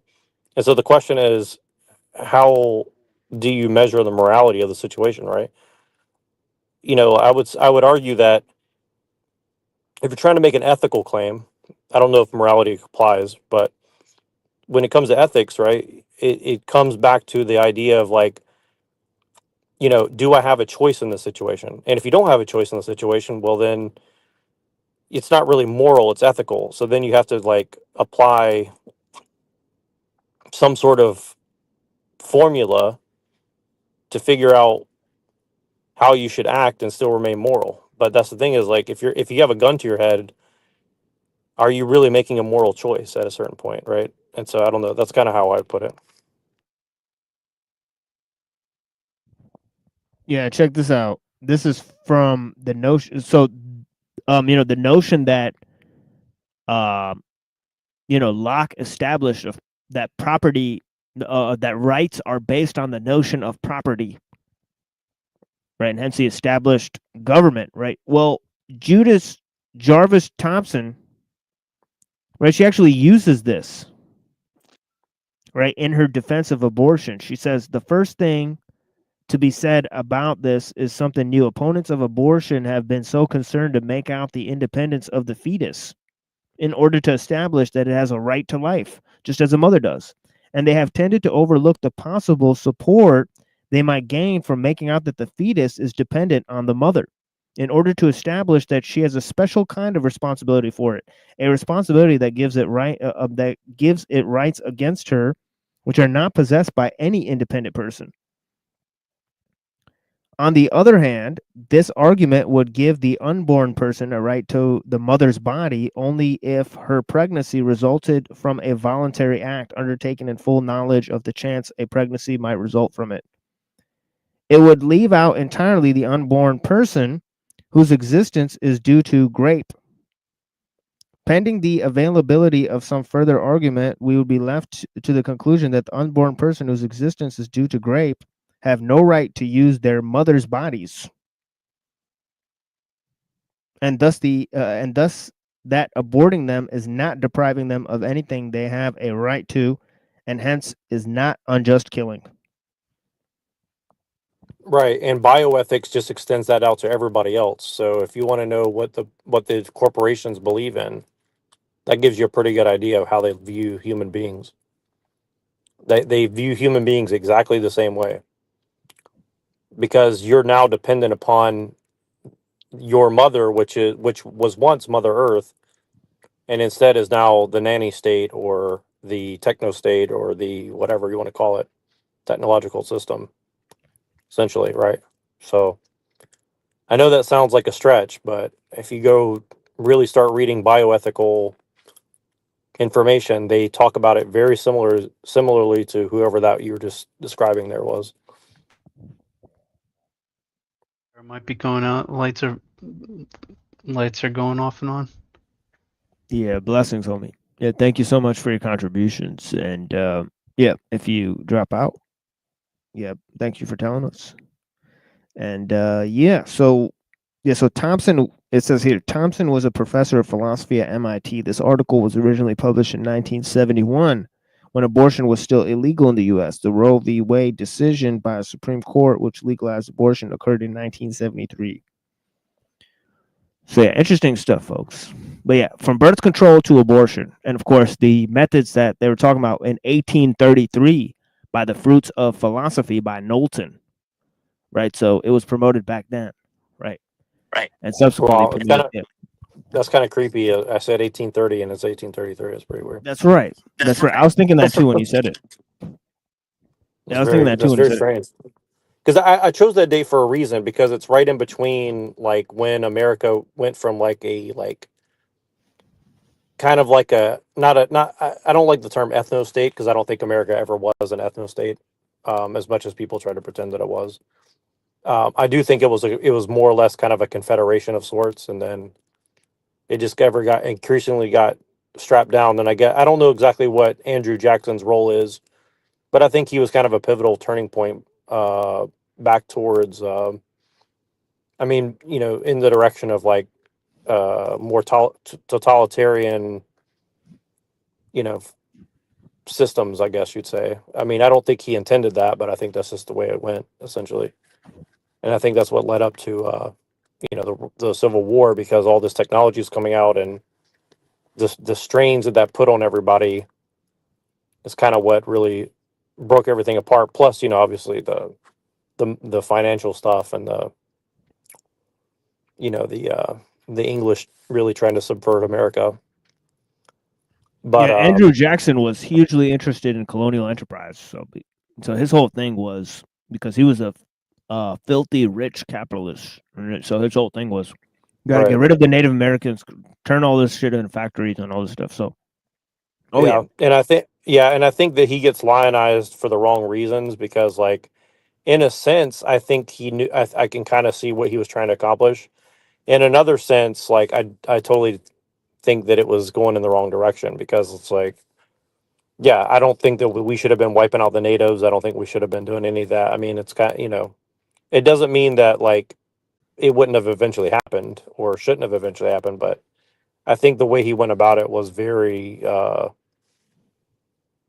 like you said, it was putting basically like money and profits first, and that industrialization process is what led up to all that. Because like you, I think like it was you were like, saying, yeah, I think it was in the show like House of Cards with that creepy dude who like molested a bunch of I dudes. watched that show. That show is extremely accurate. Yeah, where the Native American guy walks in and they're doing a deal with the Native American with the casinos and shit, and he looks at the Andrew Jackson portrait and he goes, "Is Mr. Jackson going to be joining us too?"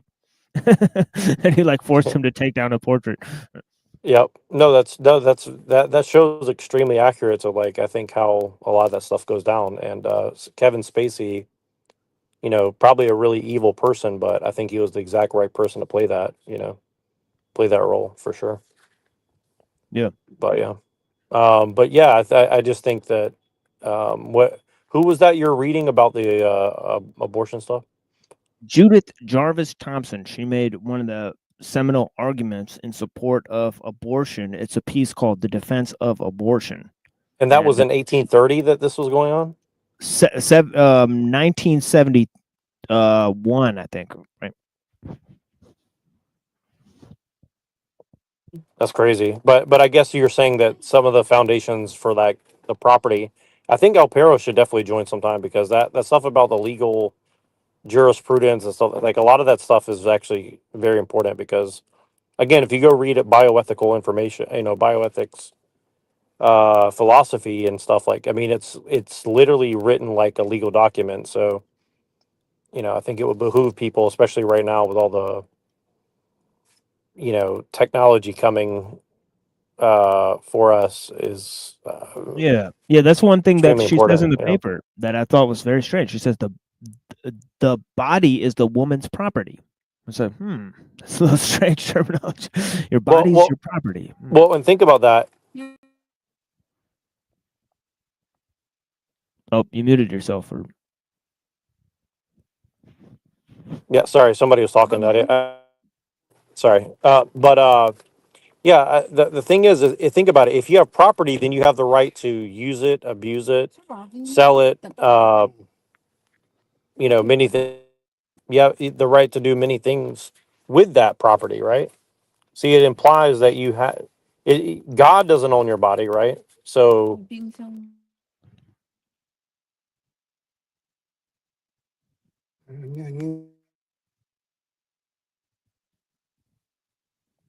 Yeah. Okay. But anyways, so yeah, that's all I got to say about that. Yeah, blessings on me. Yeah, so we'll take a little musical break here, and we'll get into more ideas of Mumford. So we're looking at Mumford, we're looking at Carlyle, we're looking at Ellul.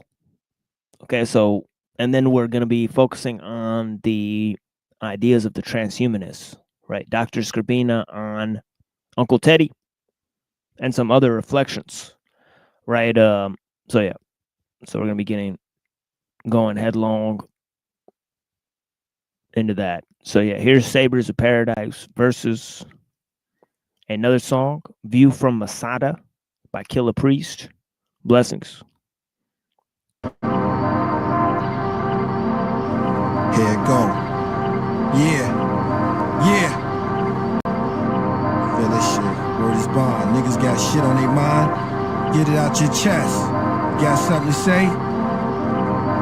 Spill it out. It's that pre-shit. I waited for this. Month August, year 70, ending of my mom's pregnancy, beginning of Masada's legacy. Christ blew the breath in me. To rule is my destiny, mine is my weaponry. Blessed be, priests, fly Mitris, dashikis, suck from the fine titties, a Nefertiti, slept in teepees. Kings bow, kiss the rings when they see me. That's how they greet me. Take trips weekly, dwell by the havens, fed by a raven, ate from the beak of eagles, sat with Hebrews, broke bread with the holy people, bit from the tree of good and evil, ate the dry fruit whole, swallowed the seeds too, lived in the land of the strong and feeble. Some had egos, some were peaceful, smile when they greet you. I peered through the windows with widows, saw widows who play with dildos, nymphos, wrap their legs around satin pillows, silver robe, hole in the rose, Mexicano, Latin and Negroes, live the life of thug passion heroes. We live in projects with ghetto belly dancers that enchant us. When you see us, bring your cameras. Yo! It's the view from Masada, the saga, priest, the author, the godfather, the scholar. I write drama, deep composer, best knower. The watchers, built for hours, beholder. The view from Masada, the saga, priest, the author, the godfather, the scholar. I write drama, deep composer, the best knower. The watchers, built for hours, beholder. Yo! We sip wine around golden candles, wearing mantles, telling ghost stories. I propose a toast as a host flashing lightning, the skies are stormy. Then it dawned on me, it was the dope fiend and two hell-scorching shorties that lured me to my first orgy. Apartment 4D, met a fine harlot named Audrey. She adored me, she seduced me with her beauty, neck full of jury.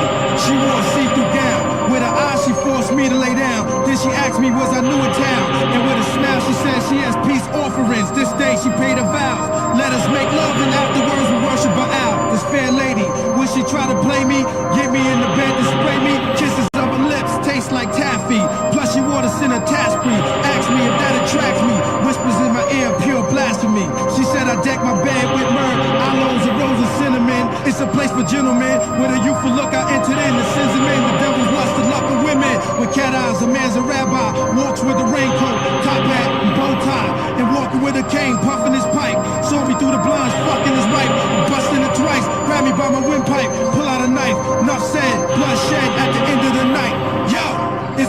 from Masada, the saga, priest, the author, the godfather, the scholar. I write drama, deep composer, best knower. The watchers, built for hours, beholder, beholder. The view from Masada, the saga, priest, the author, the godfather, the scholar. I write drama, deep composer, the best knower. The watchers, built for hours, beholder.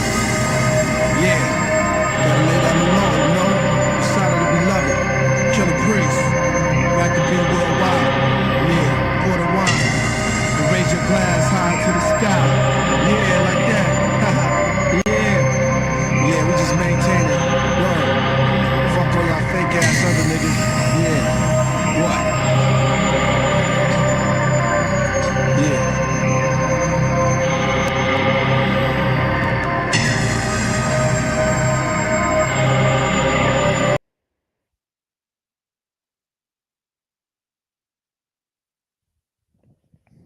Yeah, I hope you guys enjoyed that as much as I did. You know, but yeah, here is The City by Lewis Mumford, right? So we'll try to play some of this. See how it goes for you guys.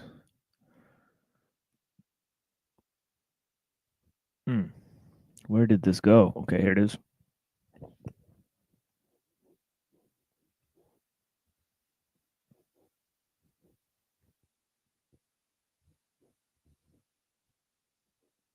Okay, give me 1 minute, folks.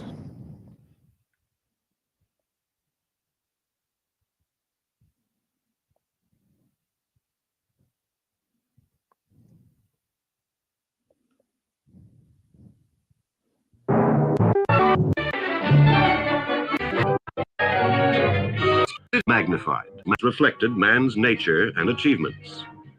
The record of human history begins in the city. And for more than 5,000 years, the city has reflected man's nature and achievements. For the city is man.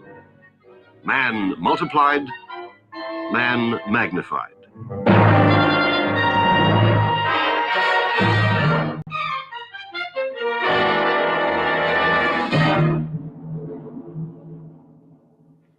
Ancient peoples conceived of the city as an image of heaven, made visible in sacred buildings and works of art. Ever since, the city has been the focus of man's attempt to realize the image of heaven on earth, to achieve his highest potentials in works of art and thought and love. Sometimes the promise of the city has come close to fulfillment. Too often, injustice, violence, and war have made it more hell than heaven. Today, the ancient image of the city has grown dim and confused, while a better... Now, the idea of Jerusalem as a city, right, or as a heavenly city, right, that plays, that's a huge significance, right? Even Christopher Columbus, right, wrote about New Jerusalem being a city that was on top of a hill-shaped, a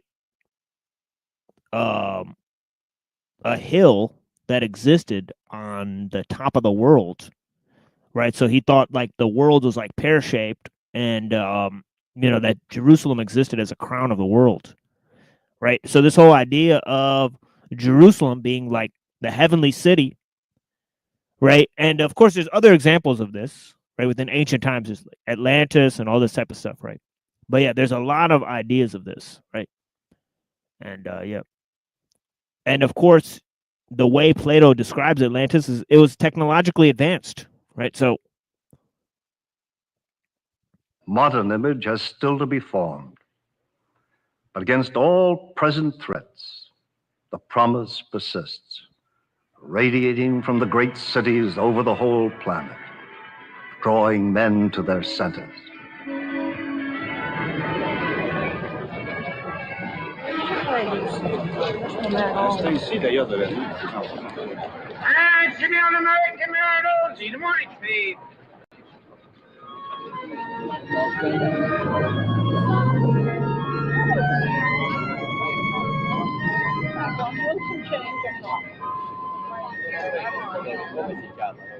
No, andate a prenderla, castellano. Damn! Check out that old booty. 1950s. Crazy stuff, folks. But yeah, some of this footage is incredible.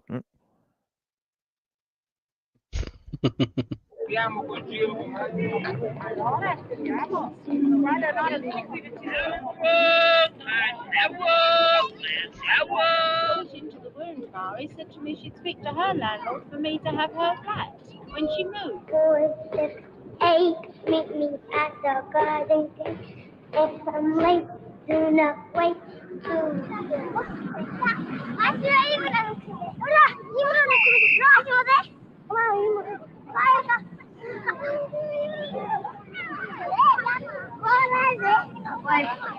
C'est passé vite pour moi. You know what I mean? We did the deal the way. Whoa. Look, the 4 horses here. The 4 horses were made roughly 400 years before Christ, probably. Jesus Christ satisfies, saves, keeps, and satisfies. I can tell you that He came into my heart, took my sins away, gave me peace. Orange and lemon, says the bells of St. Clement. I owe you 5 farthings, says the bells of St. Martin's. And when shall I pay you? When I grow rich.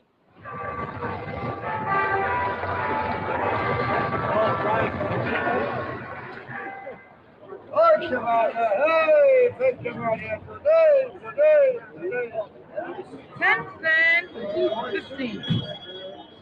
No, she show you the picture? No, I know she should have told. I asked her how long it was. I thought it was Matt Sonny, I don't need Matt Sonny, you pay it!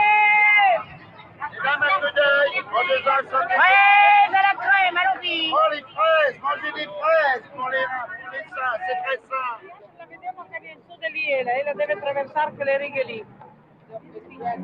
The ordinary daily routines of life can go on almost anywhere. But only in the city can a full cast of characters for the human drama be gathered together in complex and varied patterns that transcend mere survival and release us from the daily routine. Okay, now this is an important idea in Mumford, right? When we go beyond the natural forms of organization for the basis of survival, right, we get into the cultural forms, right? Now, what Mumford and Ellul and others have demonstrated is that the technical forms guide the cultural forms if they become too complex, right? This becomes a huge problem for human society, right? Human levels of organization, right? Human levels of art, the human family, and other forms of natural organization, right? So this is a huge thing, right? So we're talking about natural, cultural, technological, right? These 3 forms of development, which Mumford really catalyzes, right? And explains, right? And so does Ellul. One took the cookie from the cookie jar. Not I took the cookie from the cookie jar. Then who? And of course, a modern city is unique in shaping the cultural fabric of humanity, as we're seeing just in these little, you know, like a picture says 1,000 words. From the cookie jar. Number 2 took the cookie from the cookie jar. Not I took the cookie from the cookie jar. Judy, what do you think? Well.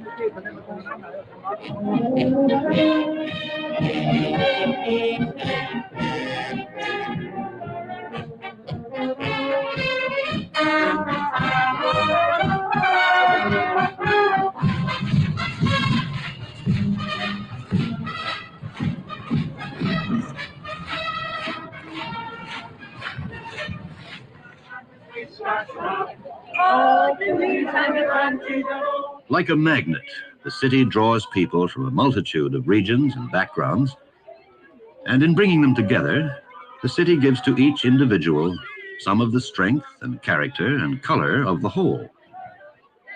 The city provides them with occasions for sharing their emotions in a way that magnifies the human experience, as life in no town or village can.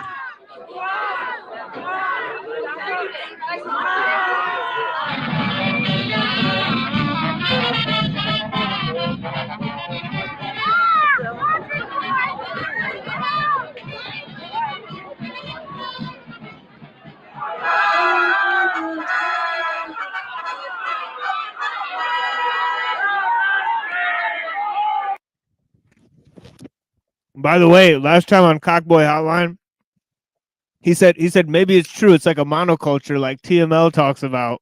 I swear to God, he said that. So yeah, funny stuff. Sad Shambhala. So yeah, he's been watching the show. Either that or he remembers our conversation from years ago. But yeah, funny stuff.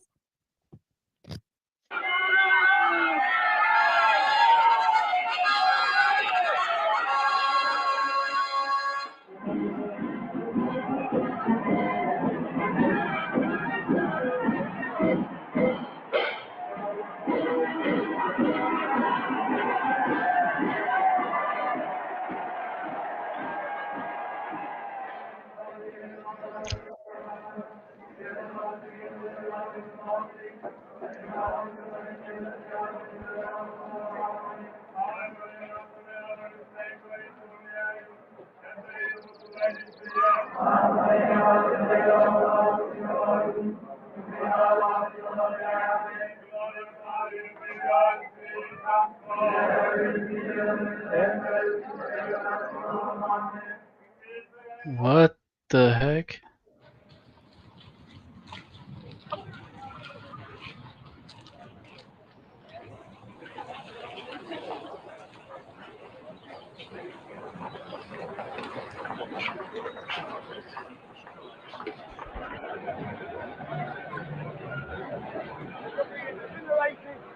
Radioactive ash heap. If the city is capable of magnifying all of man's highest feelings, it may magnify also all his most violent and destructive emotions.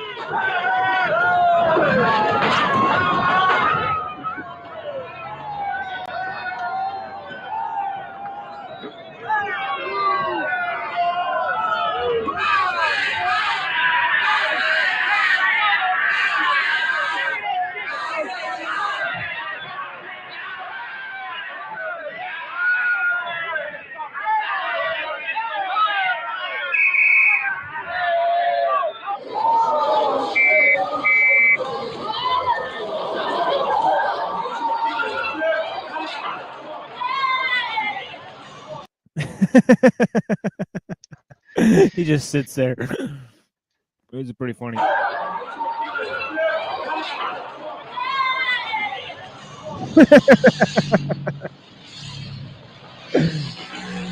What the fuck? Leave that guy on the bike alone. Like, what the hell? It's like wailing on him with a chair. Yeah, look at these fucking pigs. Like, what did he do? This is crazy.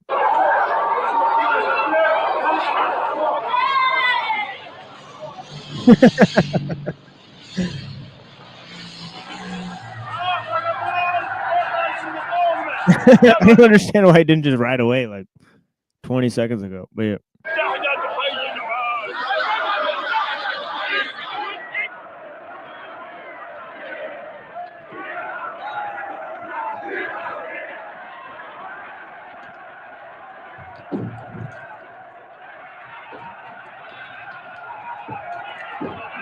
And of course, by 1930s, they'd already seen these intense pressures, right? So as Mumford's talking about it, I mean, it's already catalyzing in its most grotesque forms, right? But yeah, what he's saying is true, right? If it could give rise to the most creative capacities of man, it could give rise to the most violent capacities of man, right? Because you can't have the good without the bad with technology. You just can't. Right. Right. Let's watch like maybe 2 more minutes of this, and then we'll continue with Carlisle and then Ellul. But yeah, blessings to all the people.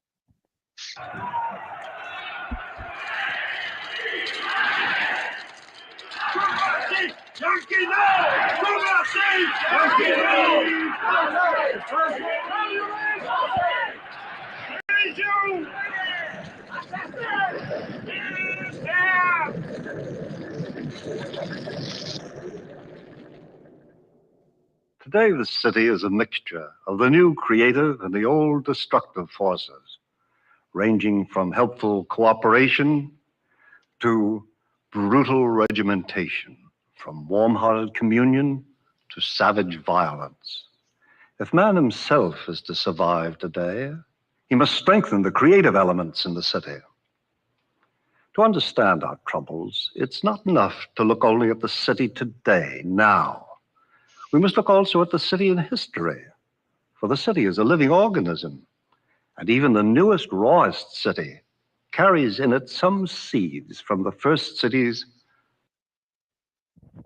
Now, this description of the city, or as a technical milieu, as a living organism that's seen in Mumford or Ellul, right, is a huge departure, right? And this is about man creating an artificial environment, right? And not just relying on different tools and things, right?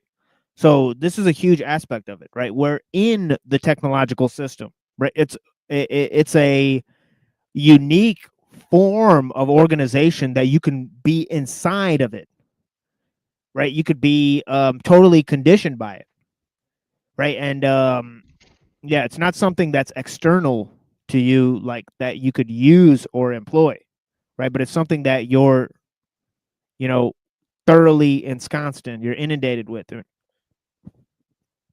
Which began to appear on this planet about 5,000 years ago. The origins of the city are obscure, and in trying to trace them, we must fall back on fragmentary evidence and a good deal of conjecture. Three major elements seem to have drawn men into their first temporary meeting places. Ages before cities, to say nothing of villages, appeared. The first magnet was the burial ground, to which nomadic man returned at intervals to commune with the spirits of his forefathers. Second magnet was the ritual center, a shrine, a cave, with wall paintings perhaps, or a sacred grove. Here, on special occasions, awe, reverence, pride, joy were magnified by art and by communion with other people. Finally, there were the practical needs that brought families and tribes together seasonally at hunting or fishing camps or reliable sources of pure water. So we see that two of the three original motives for temporary settlement had to do with sacred things, not just with physical survival. These life-enhancing elements, carried over through the village into the city, gave it unique potency in the minds and spirits of men. Always, man keeps hold of his past in order to give continuity to his future. It would be wrong to neglect the element of physical survival, the economic needs, for it brought a form of understanding and cooperation with nature that gradually changed the occasional communal meetings of nomadic man into the first permanent farming settlements, the agricultural revolution, the development of which made civilization possible, began about 10 or 12,000 years ago in many places around the world. And there were long, shadowy ages of developing village life before the emergence of the early city.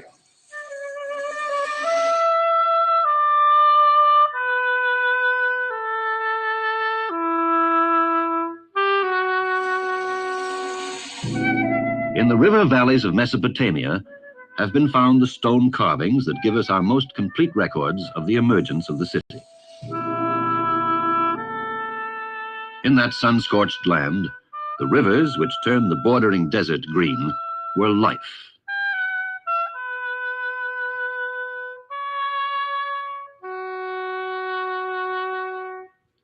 The water container, one of man's greatest inventions, was the symbol both of his first crude control of the rivers and the great revolution that came with it, farming. As this early control developed over the centuries into the complex art of irrigation, man shaped in the river valleys a new way of life.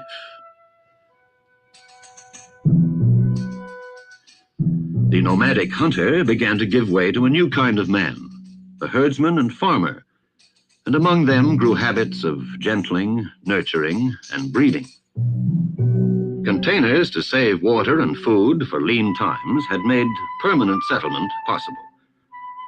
With the ability to store things came continuity of life, and through the ages, the villages, containers of men, grew in stability and security. Each villager had his role to play at each stage of life, but all were directed towards the creation and care of life.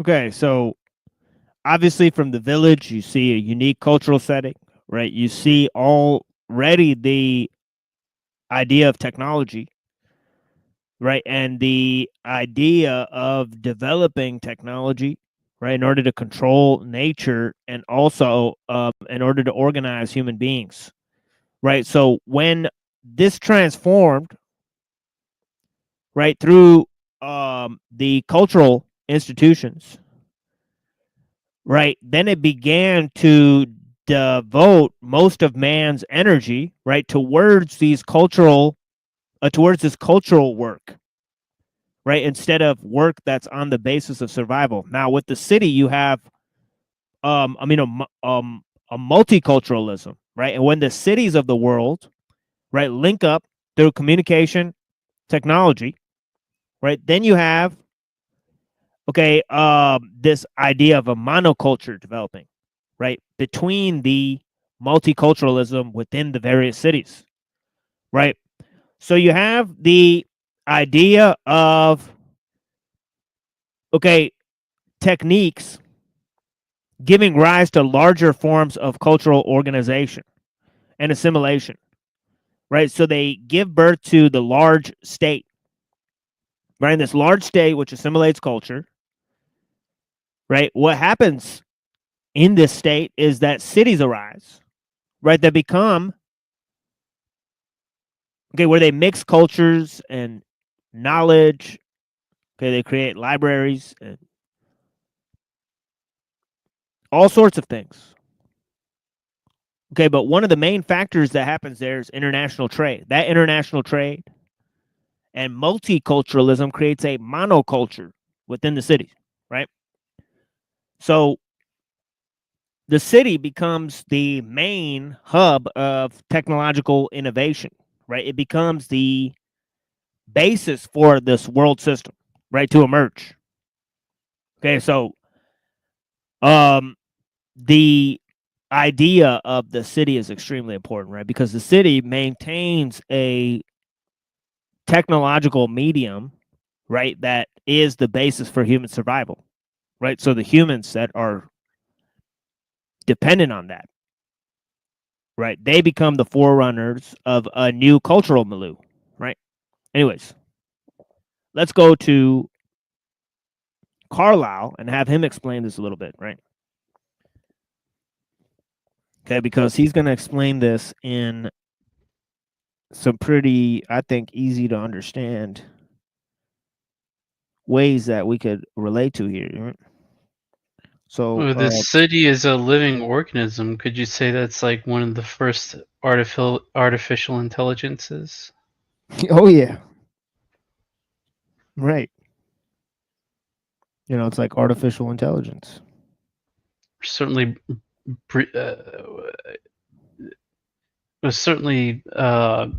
give rise to hive minds, right?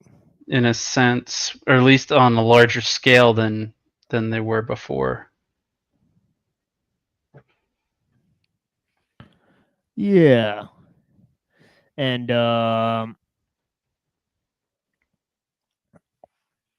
so you know, basically, you know, Carlisle distinguishes, right, those things that can be done right, with human hands from those that can be done with machines, right? So the things that need influence, right, from humans, right, like religion and art and stuff like that, right, that they still have a personal element attached to them. He calls those dynamic aspects of human society, right? He calls the other ones, right, that are well defined by science, unmodified forces,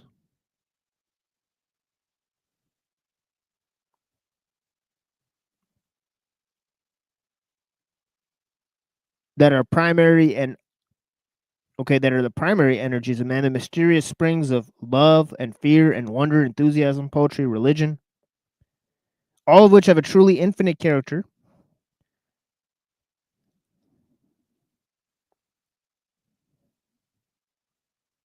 Right? He says that these are the dynamic ones, right? The mechanical ones are opposite to these, right? They're the tools of science and technology.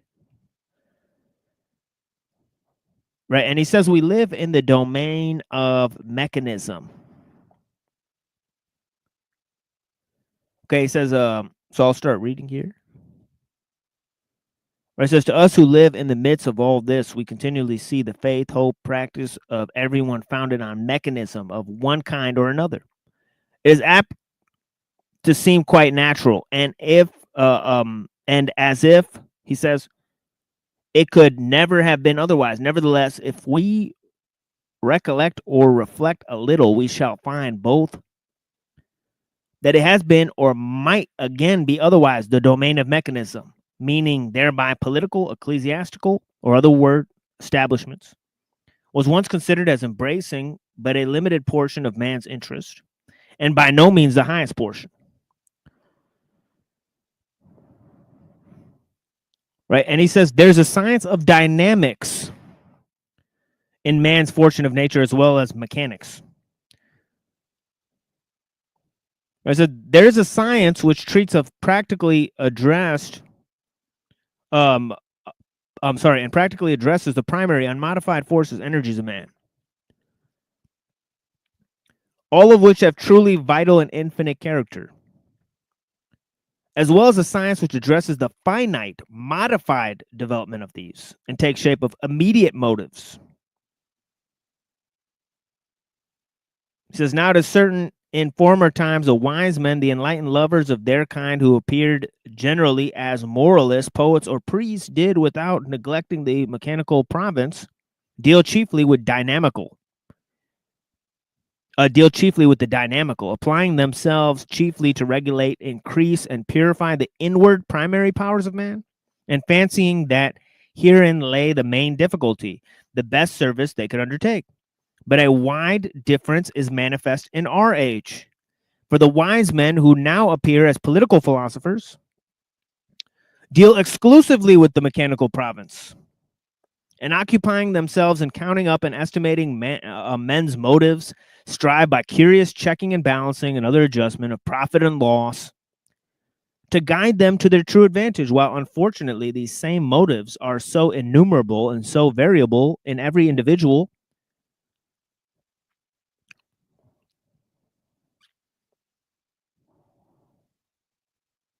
that no really useful conclusion can ever be drawn from their enumeration. But though mechanism wisely contrived has done much for man in the social and moral point of view, we cannot be persuaded that it has never been the chief source of his worth or happiness.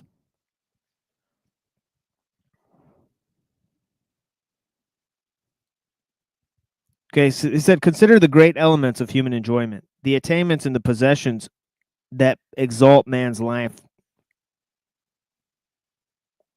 to its present height, and see what part of these he owes to the institutions, to mechanism of any kind, and what to the instinctive, unbounded force which nature himself lent him and still continues to him.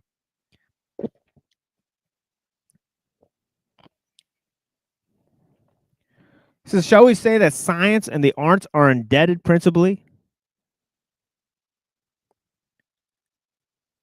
To the founders of schools and universities, did not science originate rather and gain advancement in the obscure closets of Roger Bacon's, Kepler's, Newton's, in the workshops of the Fausts and the Watts? Wherever in what guise soever nature, from the first times downward, had sent a gifted spirit upon earth. Again, when Homer and Shakespeare, members of any beneficed guild, or made poets, or made poets by means of it, were painting and sculpture created by forethought, brought into the world by institutions for that end? No.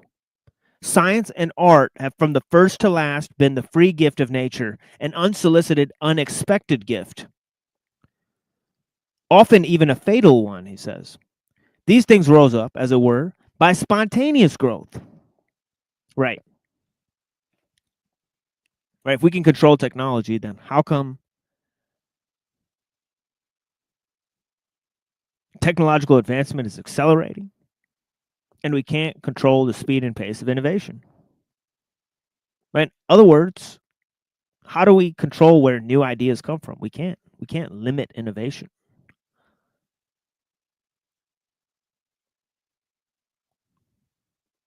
But we can control or limit, or should, right, certain technologies. Right? They're the results of the innovation. But as it says, the knowledge itself is a free gift of nature, spontaneously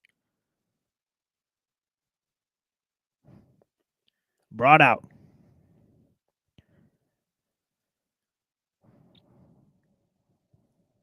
So there's a paradox.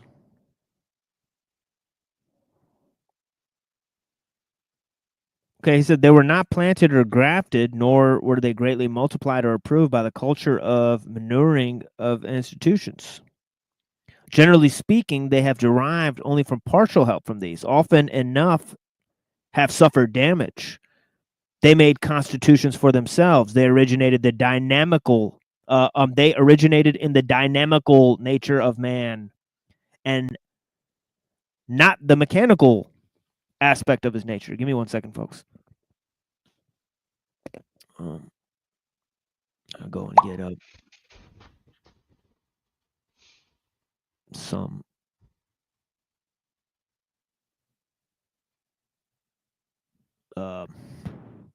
coffee here. Blessings.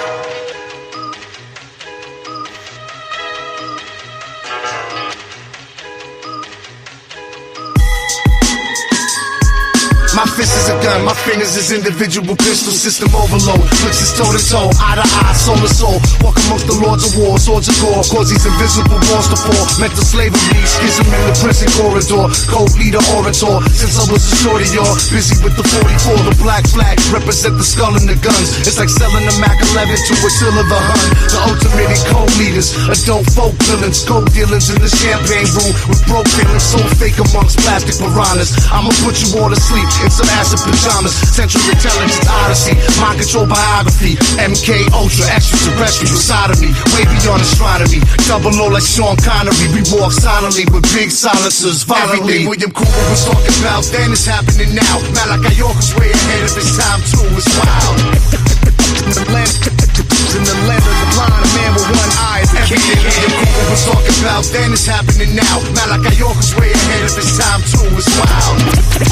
In the land of the blind, man with one eye is the king. My fist is a gun, every finger's an individual sword. You either living with Shaitan or you living with God. I make metal with the cold leader orator. Since I was a shorty, all busy with Bacardi Raw. I caught the 44 symphonies by Marley Marl. I would splatter all of y'all, shit y'all never saw before. Vinny and his dogs of war, bombs the size of soccer balls. Since y'all was inside the walls, torture with the waterboards. Grab him by his throat, take his fucking head and scalp him. I carry black metal like I'm Venom's second album. Support Dr. York, don't believe what's said about him. Strangle non-believers till the fucking redness out him. If we don't like what they say, And I guess we have to drown them. All they see is the demon lord and death around them. I'm made of mercury alloy like I was an amalgam. No matter how you look at it, cousin, death is the outcome. We're talking about then is happening now. Not like York is way ahead of his time too. It's wild.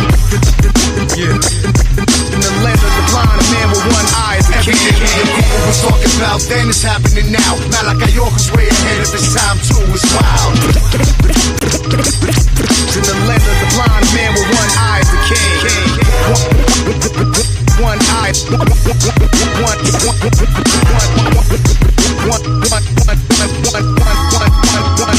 one eye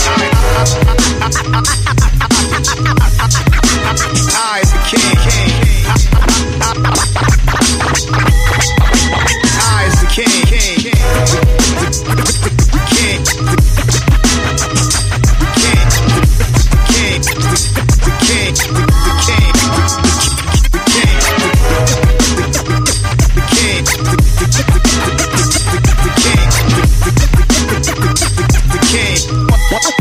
One eye is the king.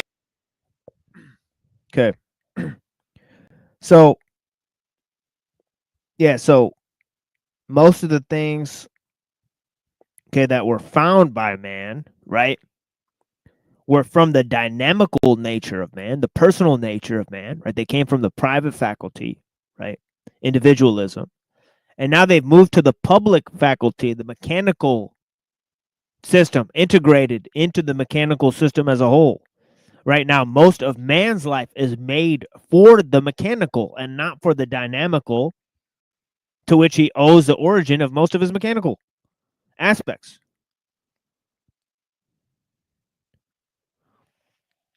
Okay, now check this out. He says, these and the like facts are so similar, the truths at which they preach so obvious, that have in all past times been so universally believed and acted on, that we should almost feel ashamed for repeating them.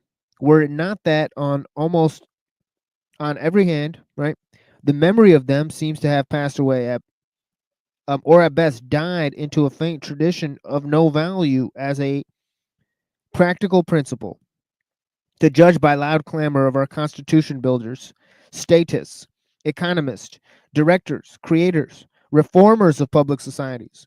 In a word, all manner of mechanists, from the cartwright up to the code maker, and by the nearly total silence of all preachers and teachers who should give voice to poetry, religion, and morality, we might fancy either that man's dynamical nature was to all spiritual interest extinct,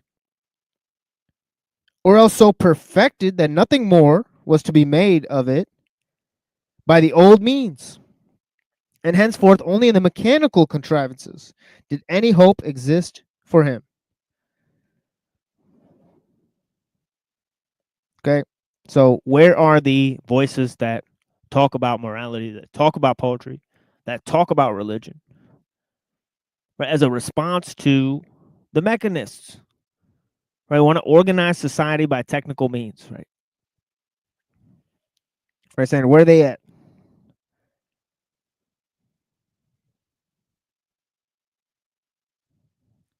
Well, it's clear that they've been turned into mechanists themselves.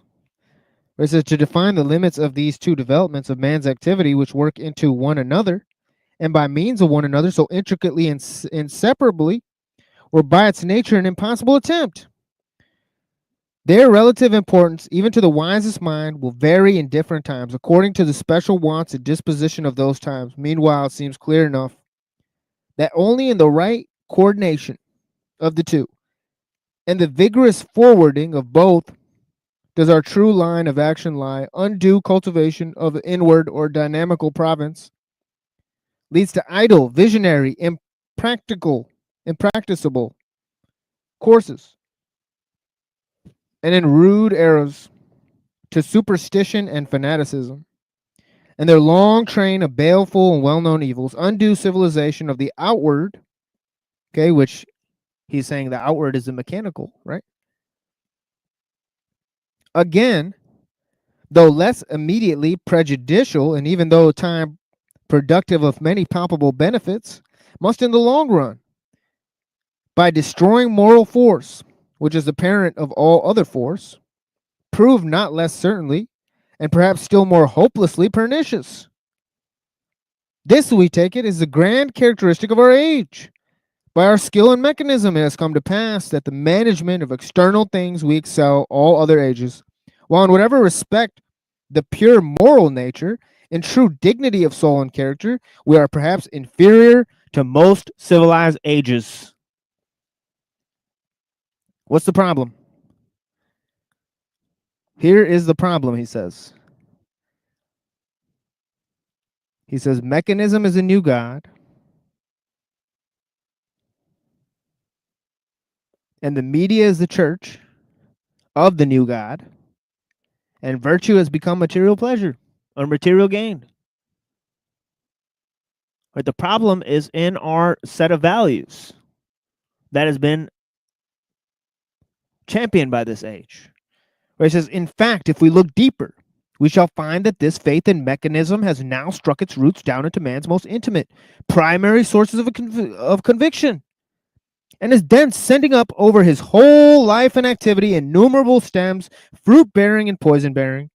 The truth is, men have lost their belief in the invisible and believe and hope and only work in the visible. Or to speak it in other words, this is not a religious age. Only the material, the immediately practical, not the divine and spiritual, is important to us. The infinite, absolute character of virtue has passed into a finite, conditional one. It is no longer a worship of the beautiful and good, but a calculation of the profitable. Worship, indeed, in any sense, is not recognized among us, or is mechanically explained into fear of pain or hope of pleasure. Our true deity is mechanism, he says. Our true deity is mechanism. It has subdued external nature for us, and we think it will do all other things. We are giants in physical power. In a deeper than metaphorical sense, we are titans that strive by heaping mountains on mountains to conquer heaven also. The strong mechanical character so visible in the spiritual pursuits and methods of this age may be traced much further into the condition and prevailing disposition of our spiritual nature itself.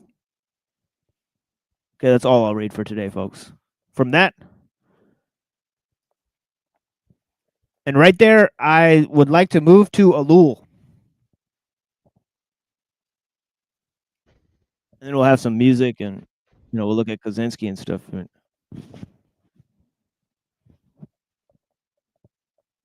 And, you know what, before I do that, let's just play music before we do that. I mean, I'm grabbing coffee too anyways. And we've already done 4 hours. We've went so deep today. Yo. You want to see something funny?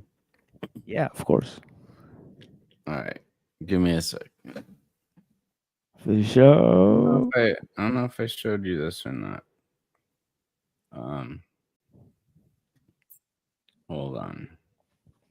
I just had a bowl of cereal. Cocoa Crisp or some shit. Let me get my camera. Oops. What the? Damn. Oh. All right.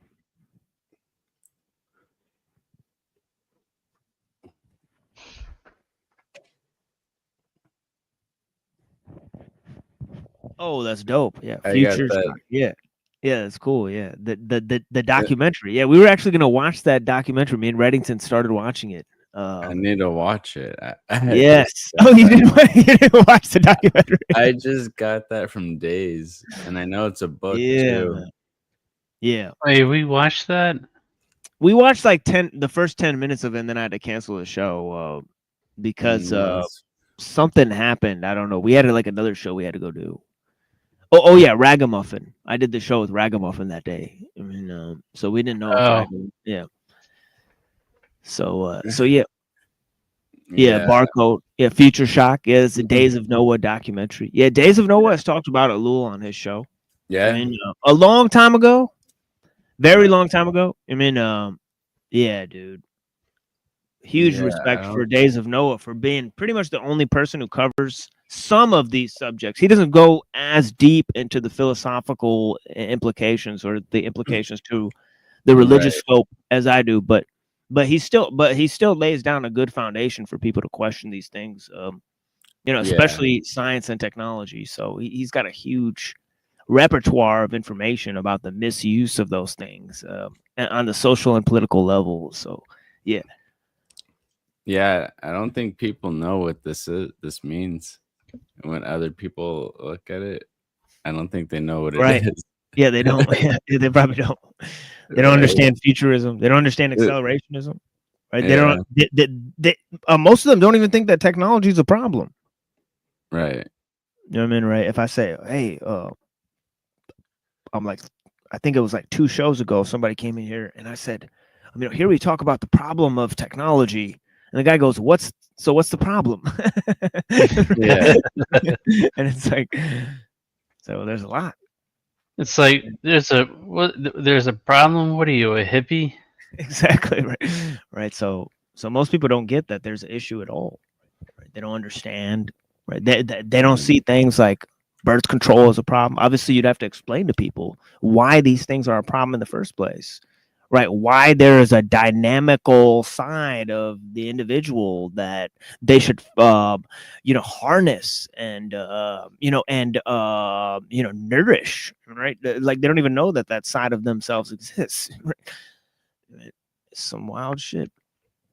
That they think poetry, religion, that these things are hobbies. Right? If you want to go do, a job, right, operating a machine for money, right, that is actual work, right? The operating machines is work, right, because it'll get you paid, right? Right. But producing works of art, praying, hanging out with your family, that none of these things register, right, in the mechanical age. They don't register as mechanical activities.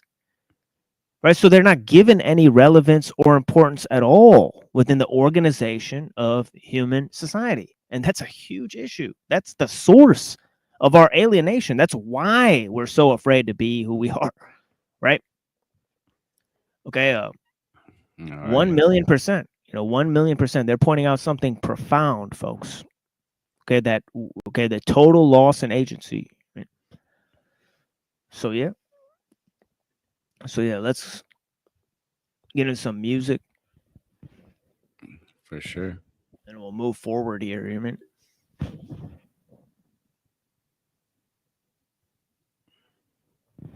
And I'll smoke with you guys here with this one, you mean? With the melodrama of the Indian dramas. I mean, so yeah, blessings.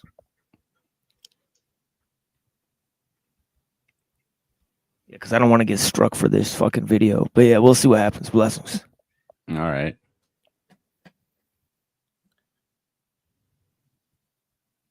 Let me get this back up.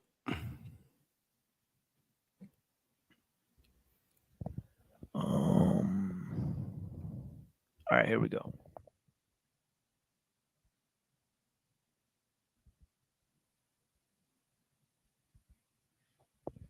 The intro, your key crowd hailing me like a taxi. Learned that it's more to life than busting Gatsby. How the fuck you gonna blast? You ass like Andy Kaufman reads from the Great Gatsby. Relax, G, get gassed up and let your lungs collapse, B. Collect more gross income cause my galactic rap status is tax free. Wily Cowdy rhymers copy whack raps in the factory at Acme. Just the facts, B. Urban dragnet, supreme architect, urban dialect. Bell curve side effect. Caucasian latter years. Coconut almond spice, Bacardi dark. No taste for flatter beers. Frontin' with your mouth open, let me empty out my bladder here. Blowing like John Battis, atomic air traffic. Blacking out your stratosphere, off the top of the locker.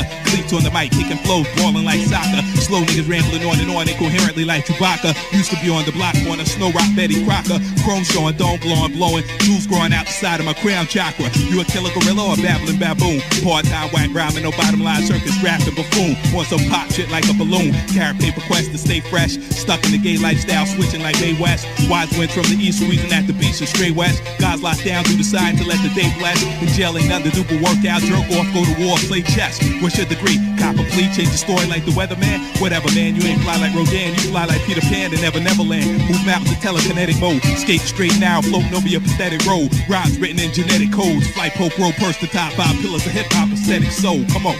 Some rappers wanna make you move, niggas and bitches shake and groove. Some MCs just show and prove, you pick and choose, win, draw, or lose. If you got nothing to prove, lie down your niche and spit your groove. Take you on a lyric cruise, rappers pay your dues, ain't shit to prove. Yo, peace while I rest in this pigeon who's back. I'm thinking to judgment day, I'll be my own lord. Self-preservation be my religion. Blind and fast, sling chosen, wings protected like safe sex in a latex Trojan. Skiing uptown to leave your brain frozen. Gat explosion, leave warm blood flowing. Internal organs exposing. Correlation to the cosmos, urban legends off the block, street theologians. Headliner bill, throw a jewel at your grill. Black steel, bring the heat like military fire drills. Drop a bombshell for real, units move half a mil, with or without a record deal. Still get this crab industry involved, motherfuckers something they can feel. Aviator wristwear, elevator textiles, imported Timberlands from Switzerland, scuffing up your reptiles. Niggas ain't my son, God's treat you like a stepchild. Take your booty wax sex style, flush it in the cess pal. Marathon lyrics, corny critics can't run the next mile. Abandoned outcast in exile, never seen again, tossed the lost into the X-Files. Salute to that 9 milli Luger, attack the mic like a cougar geeked up. Got phony thugs scared to speak up, make a nigga balls freeze up.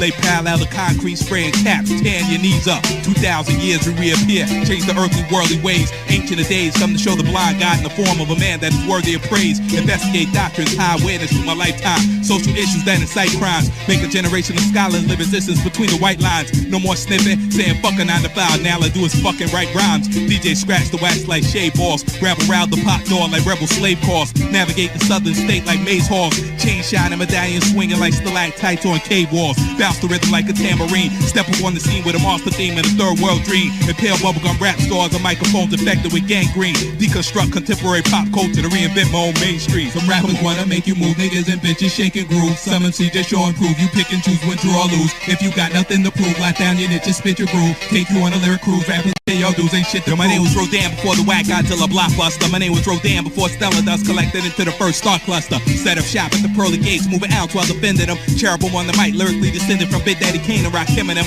Golden Age legacy, platinum right of a new era, second millennium. Triple CD blazing up like 3 flavors of tropical weeds when you blended them. Connect ghetto slums to heavens, turn opposites to synonyms. Been grammar like Annie Man and distort space-time rhyme continuum. 5% rhetorical, prophecies like an oracle. Bad luck to MCs like a Kennedy. Reach across infinity, reestablished by divinity. Between me and the eternally great enmity. Imagine a natural born enemy befriended me. Offended me with what you pretend to be. How to fuck you a killer with blatant homosexual tendencies. Come on. Some rappers wanna make you move, niggas and bitches shake and groove. Some MCs just show and prove, you pick and choose, win, draw, or lose. If you got nothing to prove, lock down your niche and spit your groove. Take you on a lyric cruise, rappers pay your dues, ain't shit to prove. Rappers wanna make you move, niggas and bitches shake and groove. Some MCs just show and prove, you pick and choose, win, draw, or lose. If you got nothing to prove, lock down your niche and spit your groove. Take you on a lyric cruise, rappers pay your dues, ain't shit to prove.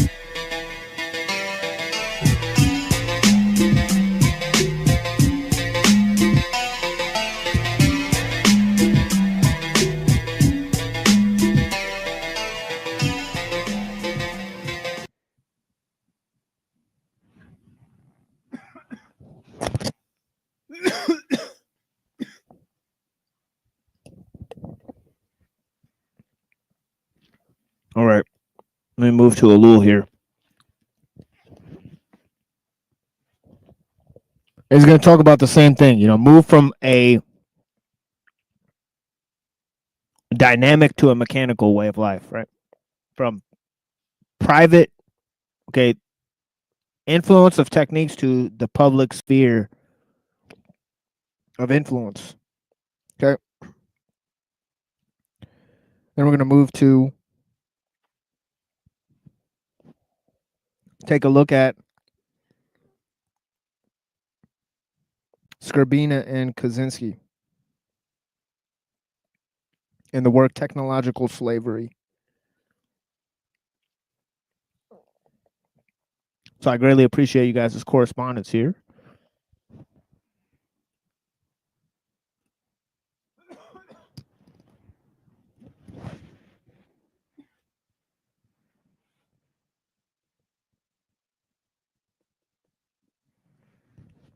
Oh, and I almost forgot about my coffee. Give me 1 second, folks. Blessings.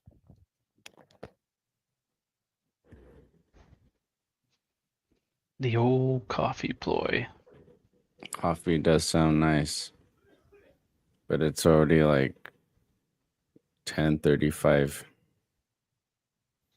p.m. And I want to get some sleep eventually. Yeah, you're not the only one. Yeah, blessings, homie. Yeah, Yeah, I appreciate it. Otherwise, I would. Next time, I'll put on some coffee. I'll grab coffee.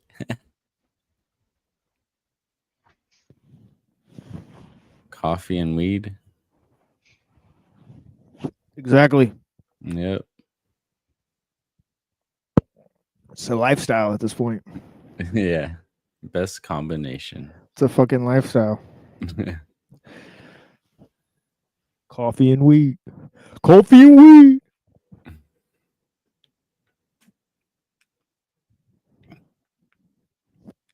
Yeah, I got this whole thing on coca and coffee and their origins and stuff. It's crazy. Oh, nice, man.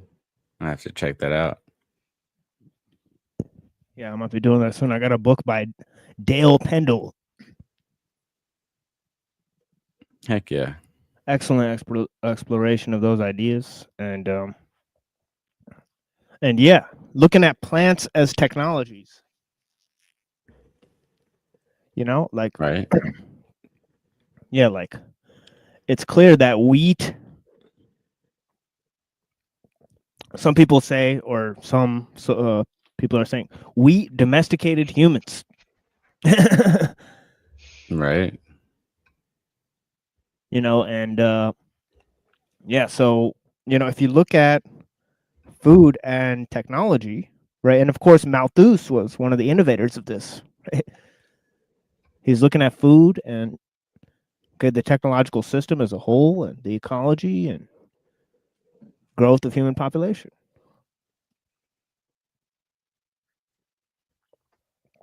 And it forced people like Mumford to look at the influence of these things. You know, obviously. So this whole idea, private to public techniques. And I see some people left. We'll try to get these numbers up again to 20 or something like that. By sheer charisma. But yeah, private and public techniques. Oh yeah, and also ellul. A little bit of ellul won't harm us. But of course, we're selecting the readings. Right? Why don't other people go and read ellul on their show? Right? Maybe 15 people will watch them read ellul. Fat chance. But yeah. 14 people, 15 people. I greatly appreciate you guys.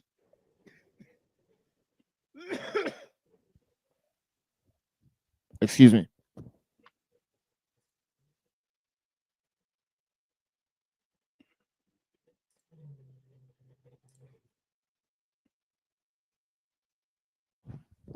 But yeah. Sorry about that. Yep. Like coughing up. Tons. Gotta get those dabs, bro. I'm high as fuck. Yeah, I need to get like some dabs or something like that. Yeah. Shit is harsh. No more combustion. Yeah, no more combustion, man. Right. The combustion. A little dab will do you. Yeah, man. Little dab-a-doo. It's worth it.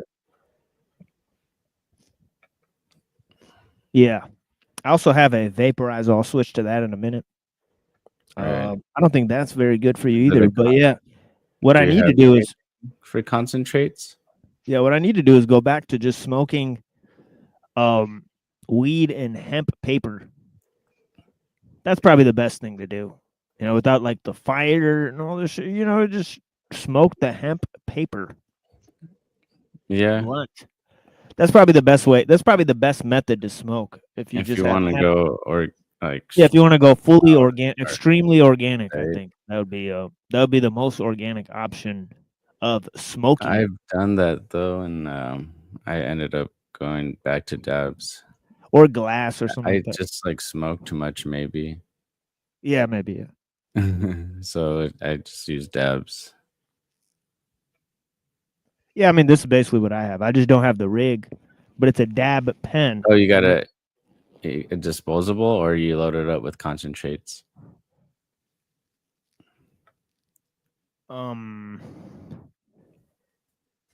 It's like five. It's like I actually don't know. Disposable? Yeah, I don't know what you're talking about. No, it's not disposable. It's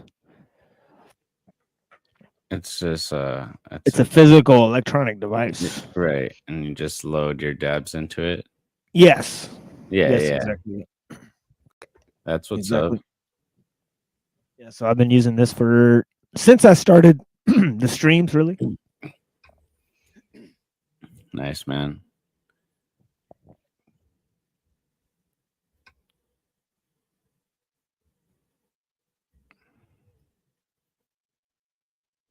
So yeah, ever since I started the streams. But yeah, exactly. Stoner panel, you know, for sure. I mean, except for Reddington, I think. You know, he's less on the drugs for sure. You know, he's more sober. I'll be designated driver. Exactly. Right. So Red's sober, but he understands what I'm saying. Most people don't. So it's added plus of him being here. I'd say driving's kind of my drug. Unfortunately, speeding tickets aren't great. Right. Nah.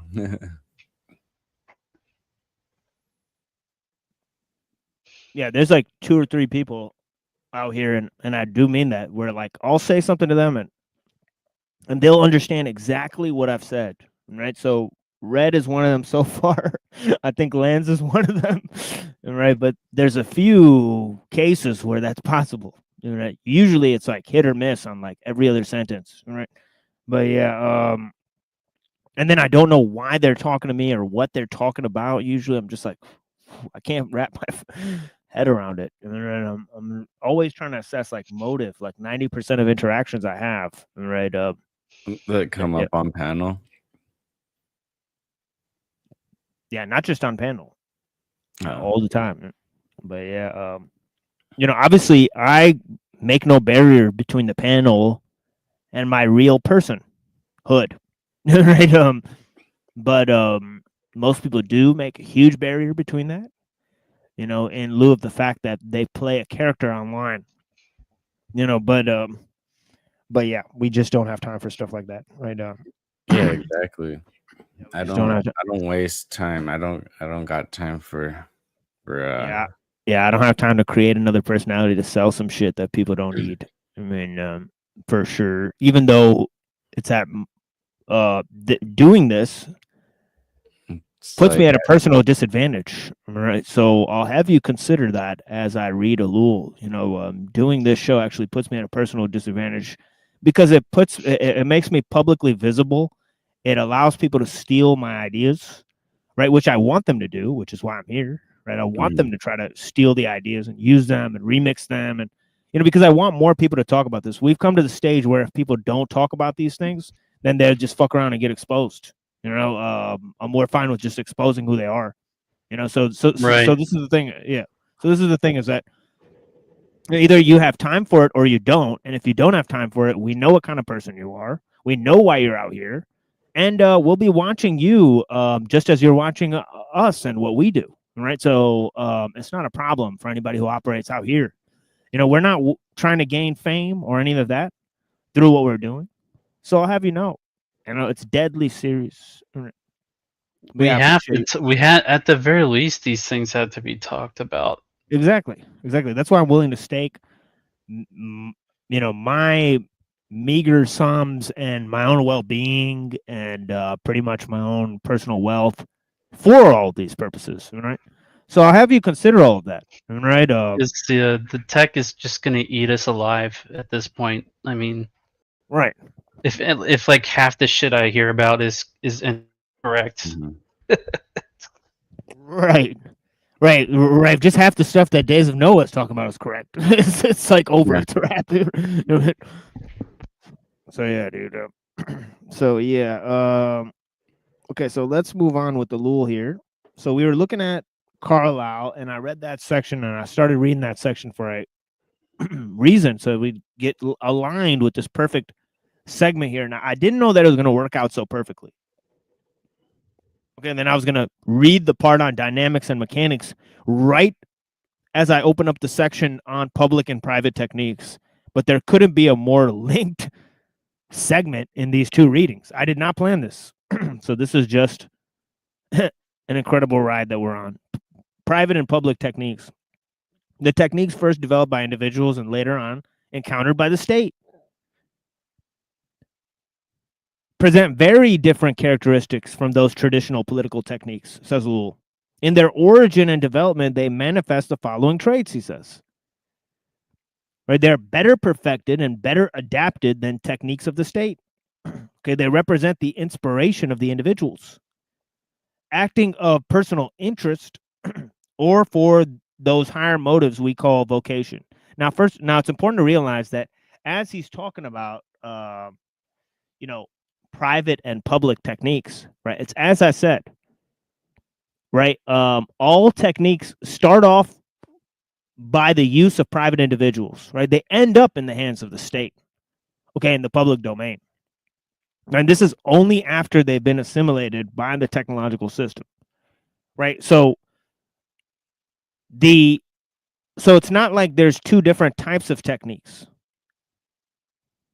right? Just as the personal influence,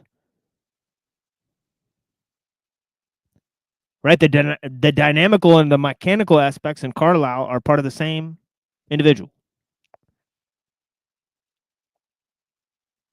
right? That can be extrapolated to the society as a whole, right? And techniques, right? Remember, it's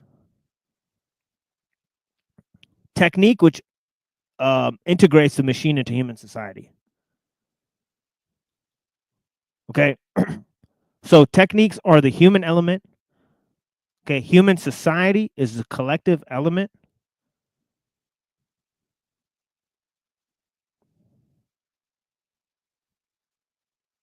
Okay. And the machine,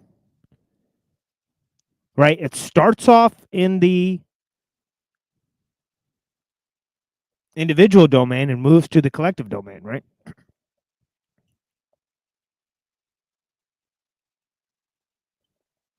Right. All techniques begin by individuals.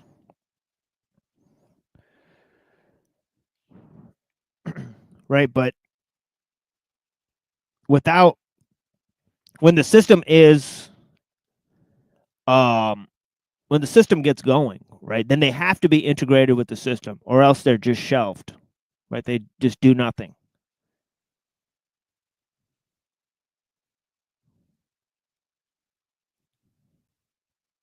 Right, there's lots of private inventions that can't be integrated into the system as a whole, right? And the system won't use them.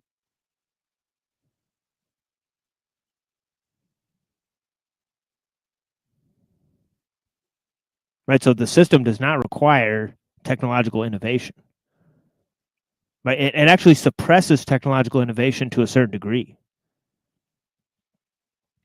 Right, because it tries to suppress capitalism, right? Because it has to integrate techniques within the system as a whole. So yeah, that's a little intro there. But yeah, let me move on. Right, I'll go ahead and demonstrate this through ellul's own work, right? He says they are better perfected, okay, private techniques than the techniques of the state. They represent the inspirations of the individuals acting out their personal interests or for these higher motives we call vocation. In either case, the individual devotes himself to his task wholeheartedly and with passion. Such a devotion is rarely found among the creators of state techniques. Okay, their genuine enthusiasm, is found only for very limited periods. Thus the counselors of Philip IV, the prefects of Napoleon, the Nazi Führer, the people's commissars of the Soviet Union alone. I'm sorry, I'm not going to make up a word for Nazi. Okay, if we can't say that. okay, then you could just simply bite my balls at this point. You know, because the thing is that we don't care. I mean, about the censorship momentarily, we're not going to care about it. Right? In the future, we may start to control that more if we're having problems with censorship. Right? But really, the only reason for us to care is because of the problems with censorship. Right? In either case, the individual devotes himself to his task wholeheartedly and with passion. Such a devotion is rarely to be found among the creators of state techniques. Their genuine enthusiasm is found only in limited periods. So it gives examples. Philip IV, the prefects of Napoleon, the Nazi Führer, the people's commissars of the Soviet Union alone seem to have been capable of rivaling the ardor and technical devotion of free workers who have made technical progress. Isolated individuals, right, working for personal motives seem to display more imagination. When the same problems are posed simultaneously to the state and to individuals, the individuals usually the first to find correct methods to the solution. Whenever it has been of importance to secure acceptance for some brand of goods, doctrine, product, or action, private persons, businessmen, or religious groups confronted with the same necessities as the state have tended to respond much more rapidly. The church created propaganda. Okay, later, private commercial interests created publicity. Okay. Okay, notice that, right? So he's saying these private interests, okay, these technologies that were too complex had to be handed over to the state. Right? People trust it being part of the state.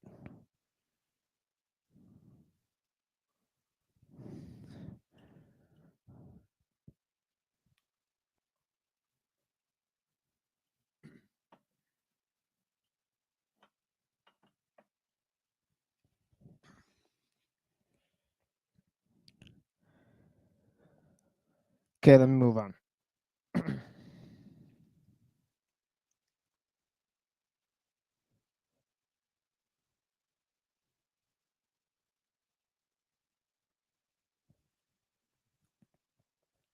So yeah, those are huge examples. Okay, he said the church created propaganda, later private commercial interests created publicity. Right, the state and its propaganda come in poor third. Right, even then it was private persons who applied propaganda long before the great systems of Lenin and Hitler.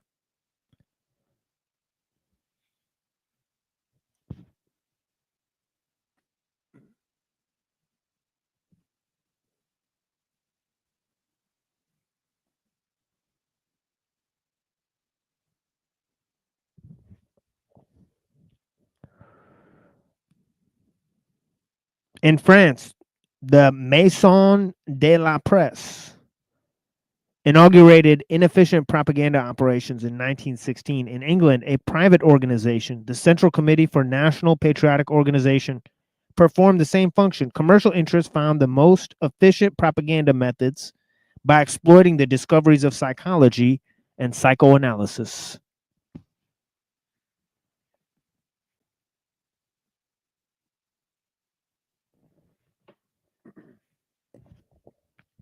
In the private creation of techniques, there's a very great diversity of methods. No one acts in accordance with the general schema. The individual always lives in a much more realistic and real life than a collectivity, especially the state. The individual considers the problem as it really exists in its individuality, and as a consequence seeks the method that represents the best solution. The state, on the other hand, acts on the masses of men, on multiple problems. It is inevitably drawn to schematize, to deny the complexity of the problems. As a result, it is unable to discover the technique best adapted to their solution. This is why techniques created by individuals yield the best output and are better adapted to their objects. Why they are techniques in the truest sense. We discovered the same thing in the following fact. Okay, so look, contrary to what you might be thinking at this juncture in the text, right? It's not the machine that's the embodiment of technique, right? But techniques are fundamentally private and individualistic in their character. It's a machine that is impersonal in its characteristics, right? But of course, machines cannot make decisions, right? At least not yet.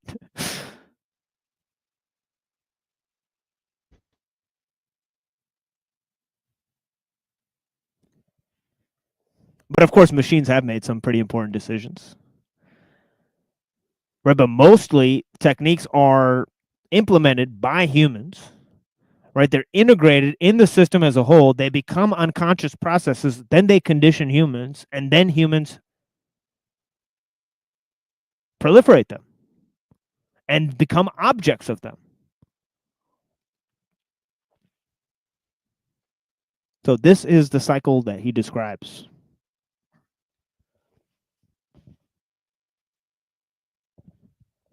But yeah, let me move on there.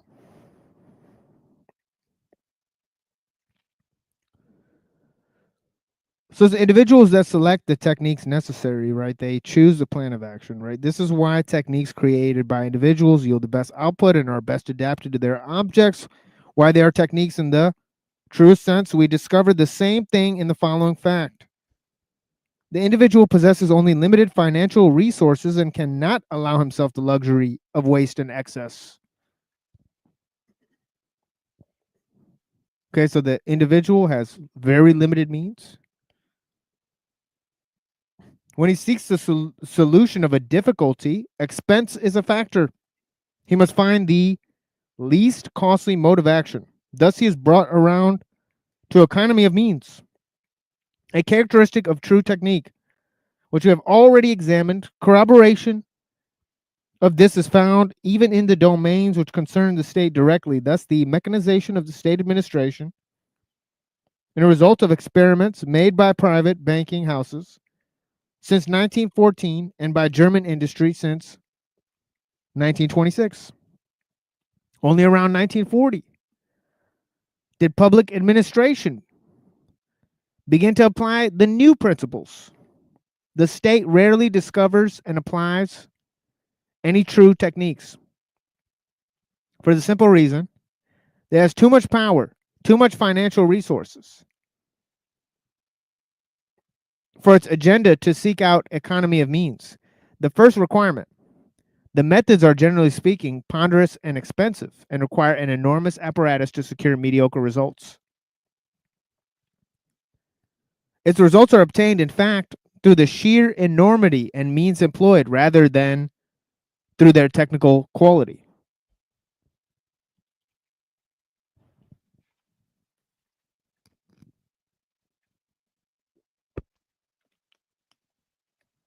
So the complexity of techniques is a main feature that is required for their assimilation by the state, right? Because the state's means are A, exorbitant, and B, mediocre in their technical quality, right?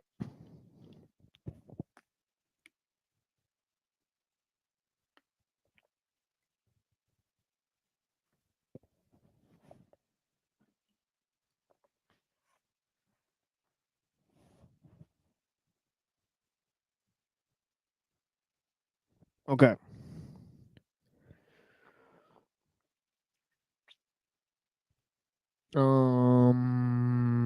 Okay, here we go. This is evident today for the French insurance industry. The private persons, on the other hand, is constrained by pecuniary necessity to develop true techniques. This also applies sometimes in the case of a poor state. Such was the case of the Third Reich. Another factor operated in favor of private persons throughout the 19th century: capitalistic competition. capitalistic competition. You guys better listen. They're going to take me out for speaking the truth.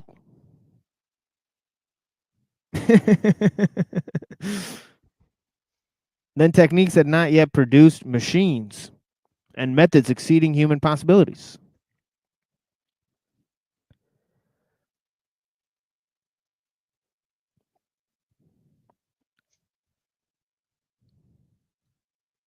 It was therefore mandatory to apply the most efficient techniques so as not to be crushed by the competition.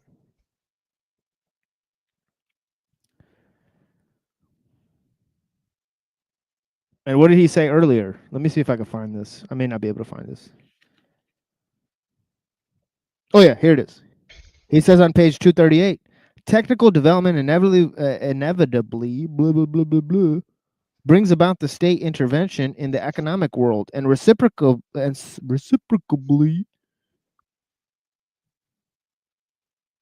good Lord.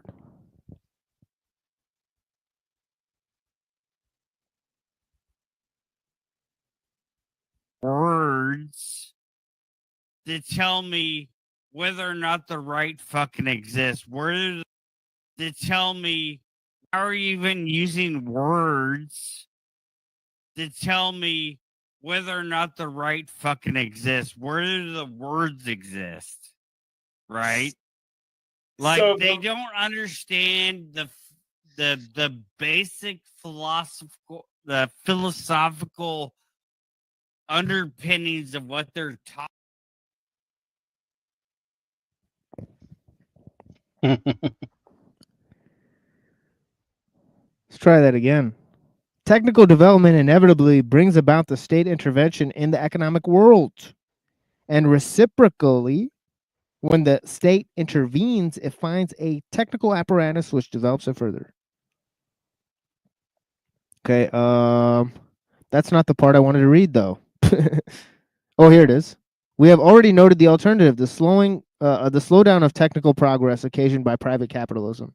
Such a slowdown would be regarded as intolerable and could not last very long. He says that on 236. But we're now on page 241. And he says another factor operated in the favor of private persons throughout the 19th century, capitalistic competition. Then techniques had not yet produced machines and methods exceeding human possibilities. It was therefore mandatory to employ the most efficient techniques so as not to be crushed by competition. Technical improvement usually conferred substantial competitive superiority. This favored an acceleration of private technical progress, right up to the time when it was no longer possible for finances of private entities to keep pace with the technical progress.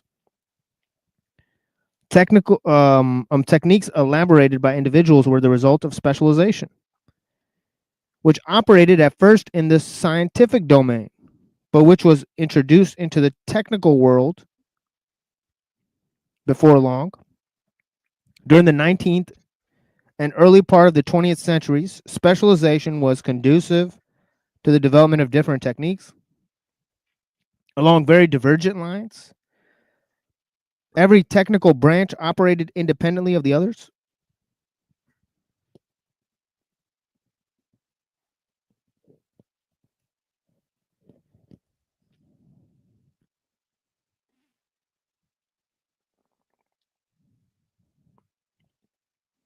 Few or no relations existed among them. There was no organ to coordinate their efforts. The situation was very different with the techniques of the state. Through the coordinating effect of states' political function, as we have noted, the techniques have had a degree of coordination among themselves. But it mattered little whether private techniques were or were not coordinated, since the majority of them had as their end money profit. Okay, so since the majority of techniques under the capitalistic system have the motive of profit, they can be brought under the line of state by the state regulating economic norms, okay, and planning the economy.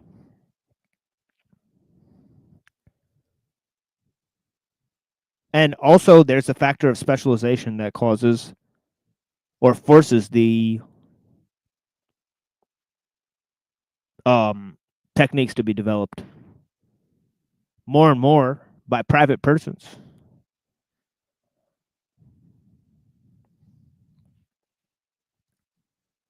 So there's various reasons why this takes place, and there's also the idea of capitalism itself. Okay, being a barrier to the rise of techniques, as he said, right? Slowdown of technical progress occasioned by private capitalism.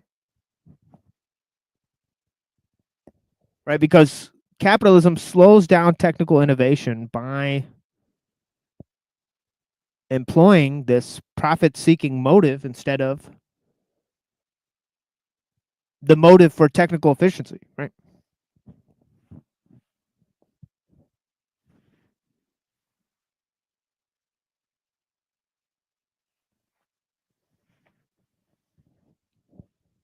Okay, moving on. He says, but it mattered little whether private techniques were not coordinated, since the majority of them had as their end money profit, not the improvement of society. Every individual found his own way to success. This specialization produced very advanced techniques with which to deal with circumscribed problems in certain areas, but it left large areas barren and unexplored. This led to the impression, up to about 1930, of a certain incoherence, of an extraordinary inequality of development. It also led to the common error, which still persists, that technique and the machine are identical. Okay, so just as I've been explaining to you guys this entire explanation of ellul, he does not think technique and the machine are identical. Right? Okay, so he just said that again. No, definitely not. Right. So this is part and parcel of his explanations, right? Technique is much broader than the machine, as I've said, right?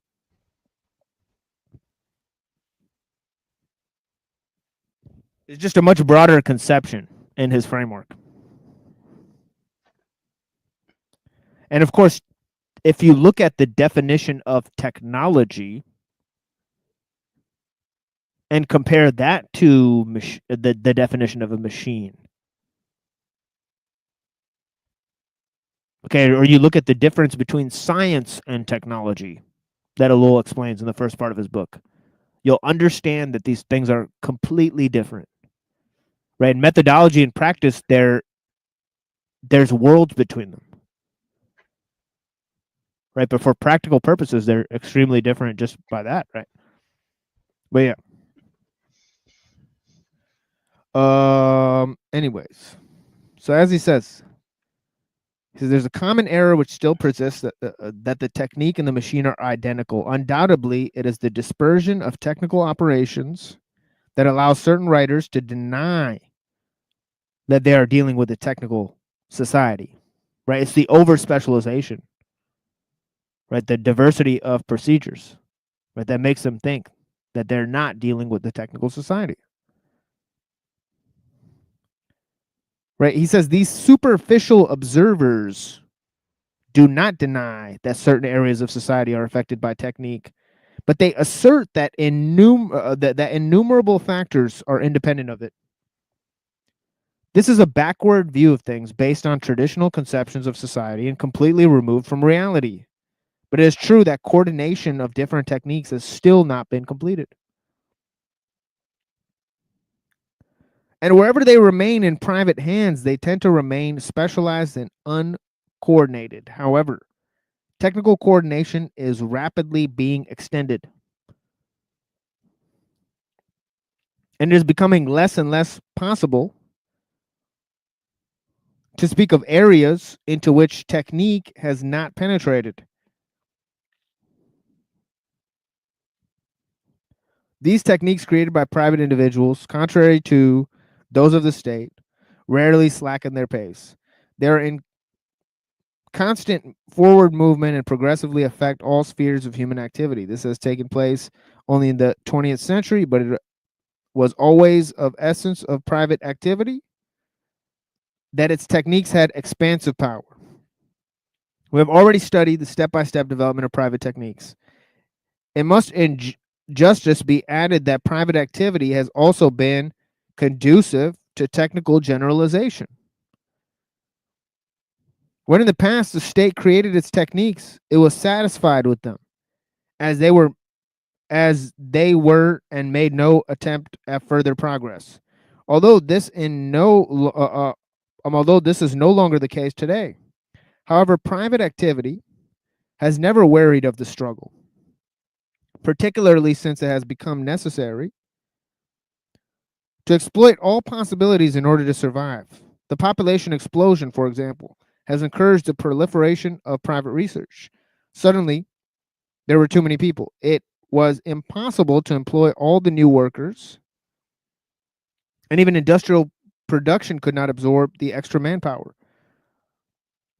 It became a matter of prime necessity to discover new industries and utilize new work forms. Technique proved to be just the right means for exploring these possibilities. The extension of the factory system, along with technical application in certain new domains, was unconscious means of employing the surplus workers. Simultaneously, however, it precipitated crisis of unemployment. The two facts are intimately related, he says. Thus, techniques rapidly came to be employed everywhere to a certain extent. They have taken over not only all working life, but also man's diversions, which have been transformed into industrial enterprises. Very soon, man himself became the object of technique, a mere means to an end of profit making. Among the most notable techniques developed and applied in this area are public relations and human relations, which have as their goal to associate, adapt, and integrate the human individual into the technical milieu in such a way that he will not suffer from it. Private initiative then took the decisive step in the application of techniques to man. State action could never have brought this to pass. The state was too content with its coercive power to apply precise techniques. Okay, folks. We're now going to go to Uncle Teddy. And if you're looking for a section or a reading of Taoism, I would refer you to our episode yesterday, right, where we talked for over 2.5 hours about Lao Tzu and Shangzu. Okay, and then we extended that into a discussion with Origin, aka Hostile Hyperborean. Okay, on many different discussions and topics related to philosophy in that area of inquiry. Right, so we had, so me and Red did a interesting show yesterday that you guys might want to check out on Lao Tzu. Okay, so check out the yesterday's show. Okay, if you're looking for Eastern philosophy, we're going to continue that subject. Okay, perhaps on Saturday, although I'm thinking of doing another show dedicated to Taoism where we look at the metaphysical implications of Lao Tzu instead of the societal implications. Right, and then sort of look at that aspect of his teaching and then compare that to Shangzu and his teaching. So maybe doing another extra show on Eastern philosophy, or we'll move that to Saturday, but for now we have a show that we did yesterday. Okay, an extensive look at Taoist philosophy. Okay, I took out some of the most important passages that I think are important to understanding. Radical ideas, still radical in the modern age.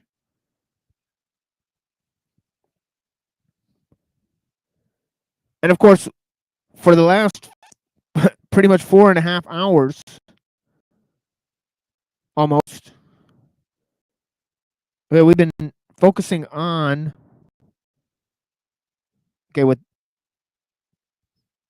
Okay, we've been focusing on different thinkers and writers,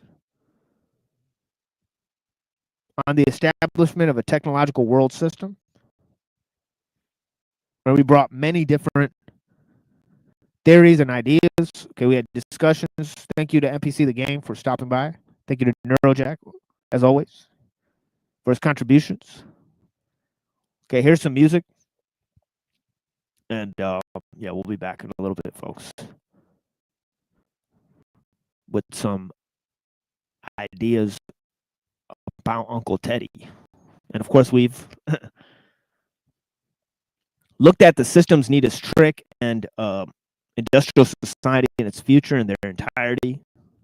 We've looked at his views on leftists and his views on industrial society, his ideas about the collapse of industrial society.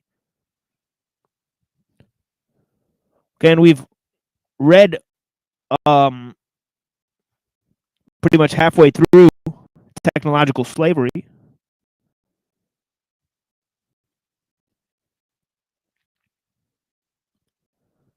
So we're taking a look at Uncle Teddy. Now, he disagrees with the law on some things,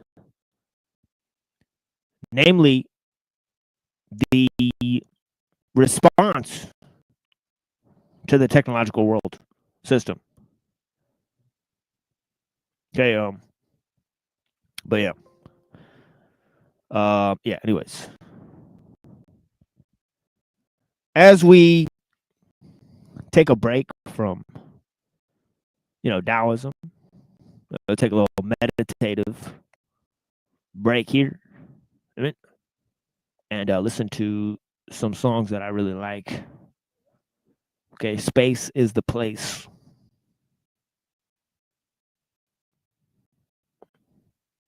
By the Dining Rooms.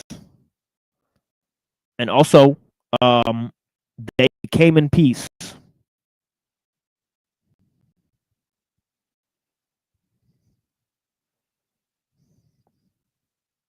Okay, anyways. Let me play this for you guys.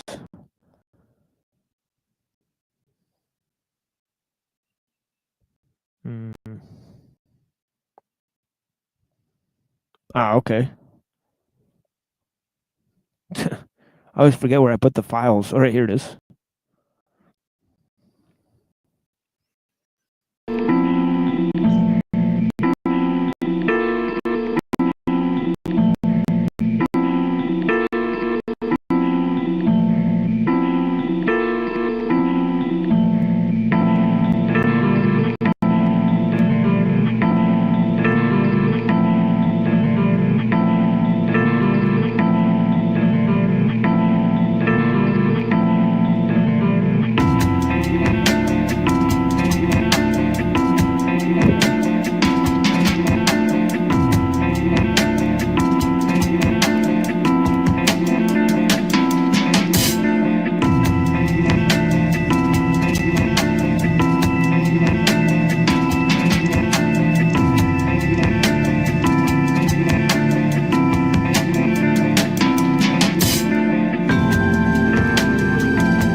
Became in peace with all mankind.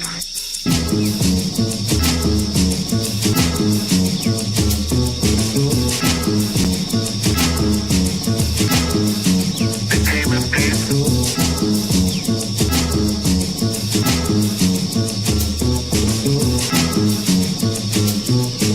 Became in peace with all mankind.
Oh yeah.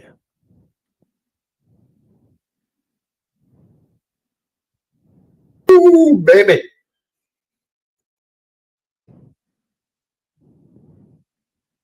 Ooh, baby.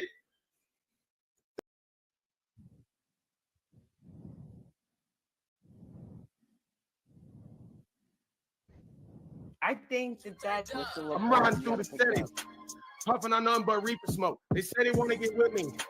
Honestly, I don't see these hoes. I'm about to run it up. Got a big bag, I ain't chasing no. I get the semi-top. Mike Myers with the Jason flow. Get up on.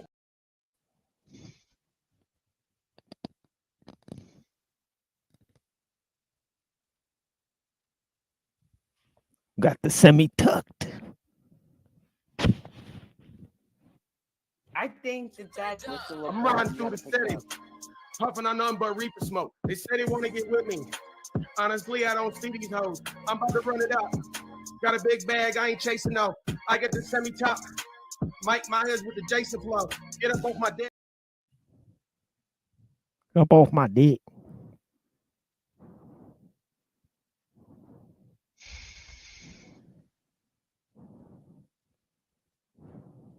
Sheesh.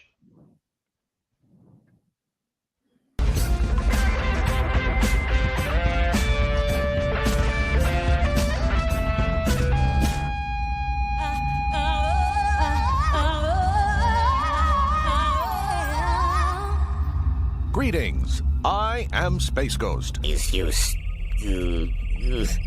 Whatever. My first guest is Space Ghost. What? Space Ghost. What, Zorak? Space Ghost. What? What? What? What? What? Nothing. I see. And I'll just float this by and see how it feels on you guys. You know. But one of the things I read in the samurai manual, is by this guy named Tsunetomo, and he says one thing. He says all you have is your present means to achieve what you want at this moment. Say, to be or not to be. That's Shakespeare, isn't it? Yeah, I said that God can change the future. We have a clip from that, but we're not going to show it. Do you think kids named Mobley are secretly planning crimes against the world?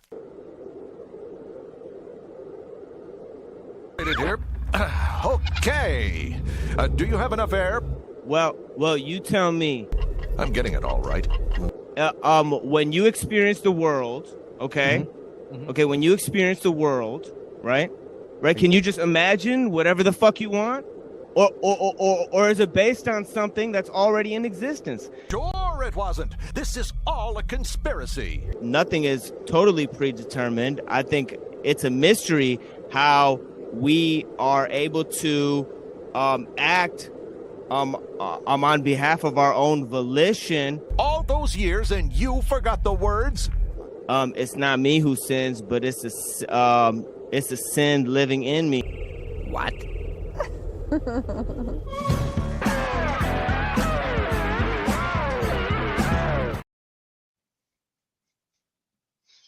That's an oldie, but a goodie. I'll play it 1,000 times.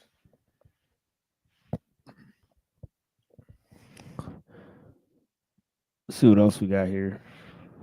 Sunotomo, son. Sunotomo, son.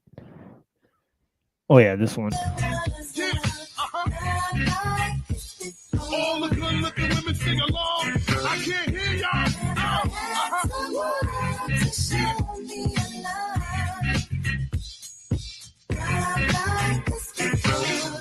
Push your Jody outside. There he is, my favorite Satanist in the world. Blessings, guys. Or at least that's the one that's been friendly with me. But yeah, go check him out. Gen X Jeff. He's an excellent interlocutor for philosophical discussions. He's very knowledgeable on a range of subjects. But yeah, anyways, let's move to yeah, I've been meaning to go over there to Gen X Jeff stream. Now that I've basically burnt every bridge in the Panelverse, and there's nowhere left to go that actually treat me well, or they're not like afraid of me, or they're not trying to totally silence me when I try to talk about things I care about. Right. So yeah. Didn't he boot you off like the last time you were there, or? Oh yeah, he's booted me off several times. I know, but I'm wondering if, you know, he's probably forgot though.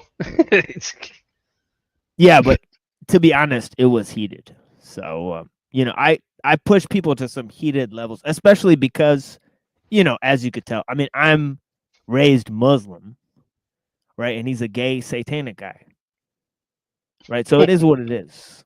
You know, sometimes we don't get along. Like, for example, we don't agree about free will. We don't agree about religious issues. We don't agree about technology. We don't agree about certain things about bad actors, right? Where certain things are blamed on certain people or the system.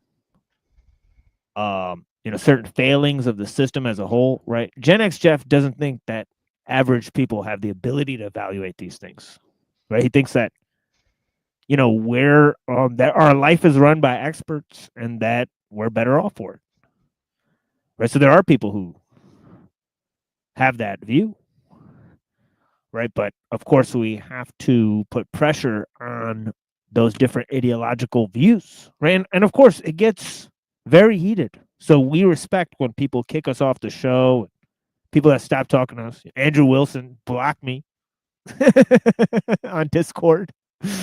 That's not surprising. Okay, so yeah, dude, like they like try to, you know, they want to end the discussion, right? So that's it. And they're done talking. They'll call you names and they'll run away.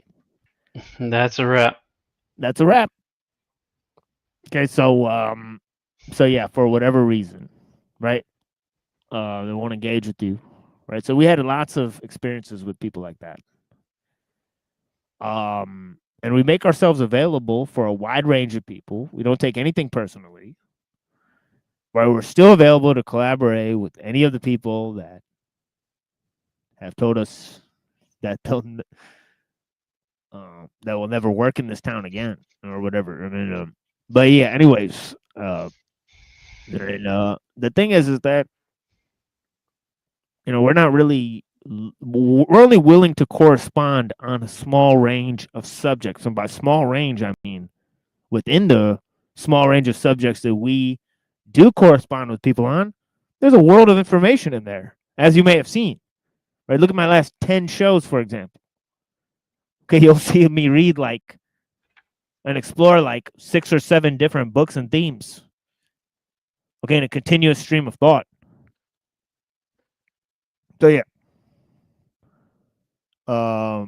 Okay, so we have some not fans of Gen X Jeff in the chat. Blessings to Dr. D Head.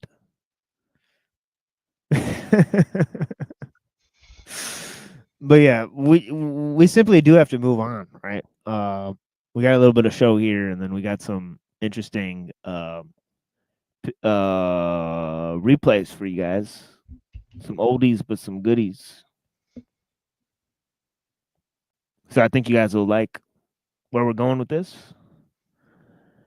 Okay, let me I think they turn into demons. yeah. Yeah, definitely. Yeah. Who turns into demons? The peeps. The peeps. The peeps. They downloaded the ghost.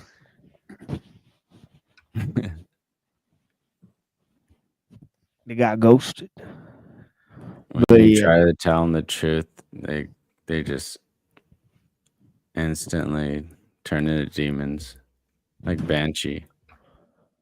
Yep. Oh, here, we'll put this one up. We'll put this one up for him. Bam. We got love for you, son. We got love for you, son. So yeah, so let's he's not gonna watch this.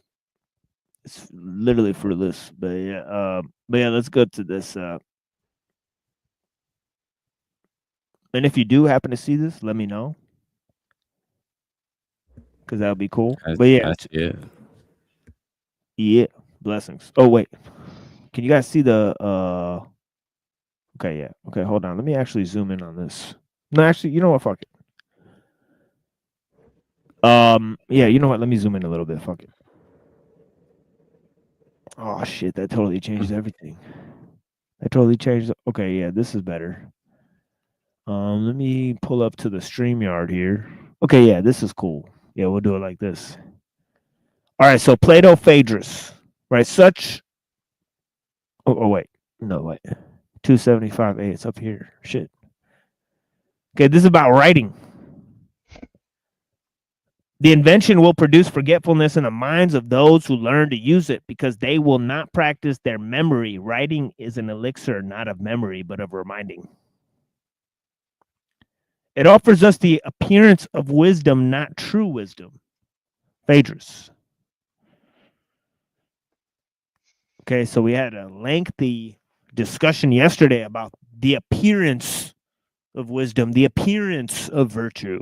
These things are destructive. Right? Some might actually say that these things are what evil is. Okay, like it's really that simple. Right? Evil people don't think they're being evil. Right? They think they're doing good. Right? So isn't evil trying to be wise, trying to be good and failing at it? The misuse of those things?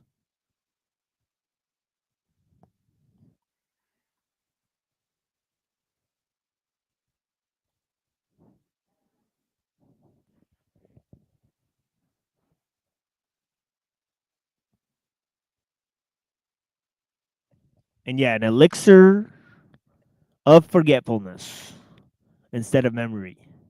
Right? People write things down. Right? Their speech can't defend itself. People distort their words and opinions.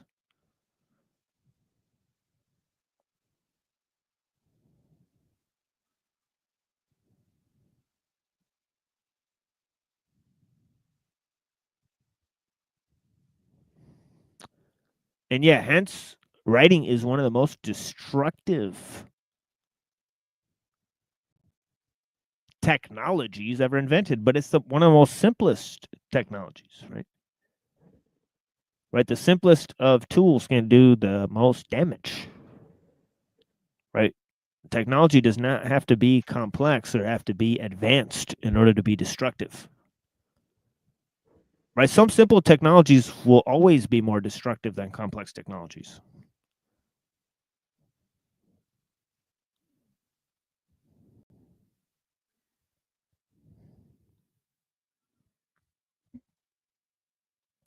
Okay, let's read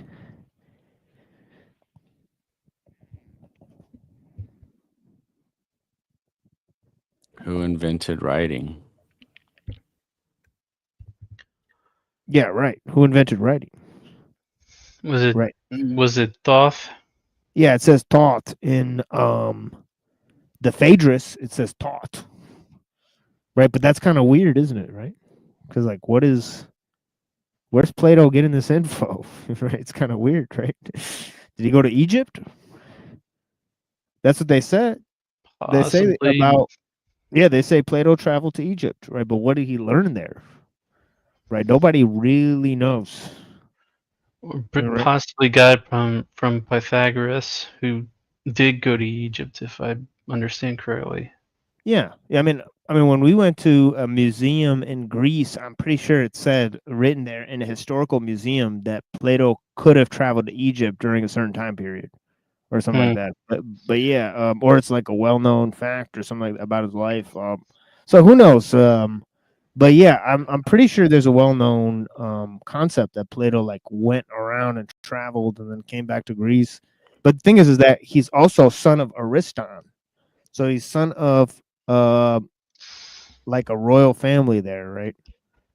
So yeah, so this in Shangzhou, right? It says Zhu Kung traveled to Chu, turned back towards Qin, and while passing along the south bank of the Han River, saw an old man looking after his vegetable garden.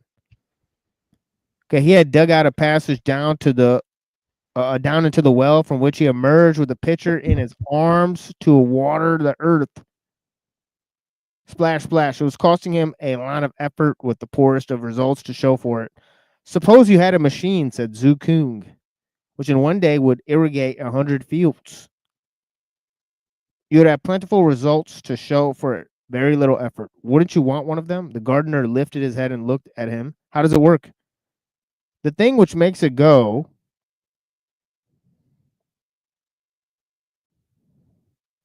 says Zhu Kung, is a piece of wood, chiseled, to make it heavier on the back and then at the front. It pulls up the water as though you were plucking it straight out of the well. As fast as bubbles in a boiling pot. It's called a well sweep. The gardener gave him a dirty look and then laughed and said, I have heard from my teacher that those who possess machines must end up becoming mechanical in their affairs, and those who are mechanical in their affairs must end up becoming mechanical in their hearts and minds. If a mechanical heart is situated in one's chest, then one can't prepare oneself to achieve pure simplicity. So there's the passage against labor-saving devices in Shangzhou. And of course, if you want to, as I said earlier, learn more about Lao Tzu and Shangzhou and their views on society, go to yesterday's show, Tuesday night show. Right, we gave various explanations on those themes.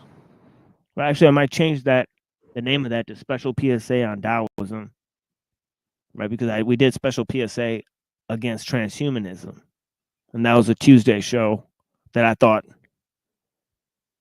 kind of was its own thing, but yeah. But anyways, and we neglected to read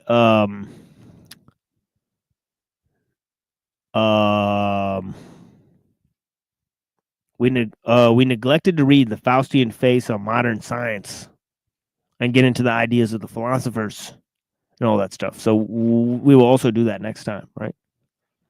So yeah, so we got some things that left hanging today, but it's no worries.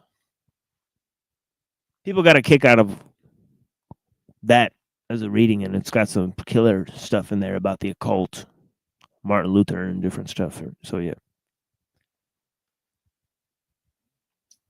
But yeah, it says such early reflections led in time to Rousseau's full-blown critique of technology.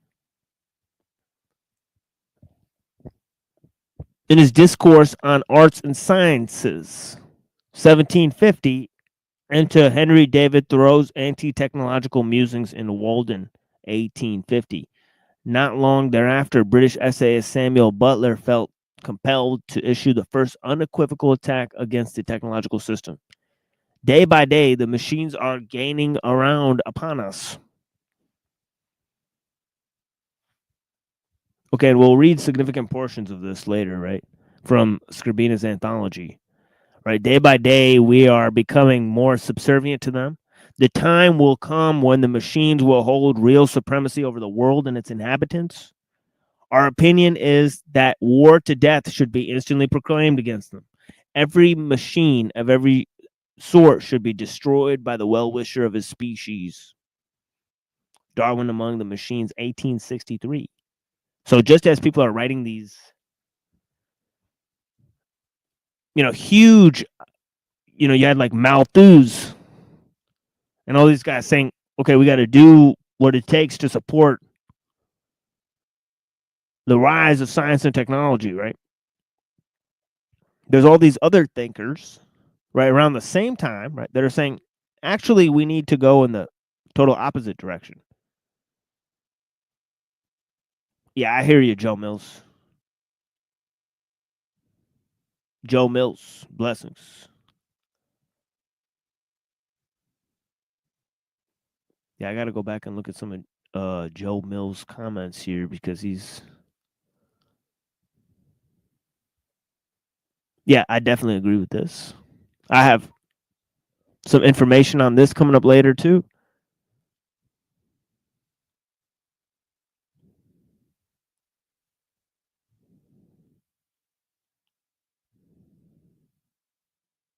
Yep.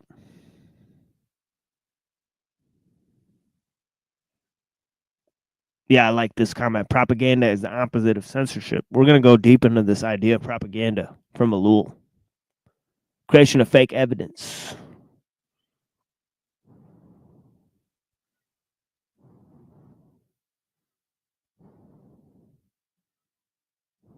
Yeah, blessings. And all the other people that are here, not Noah's here. Fabian Society created by Israel. They also 1918, 2020 resets.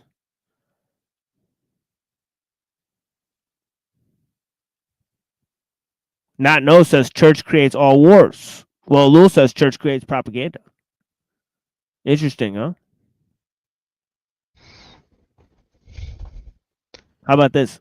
Propaganda is war, right? Or didn't I say that the other time, right?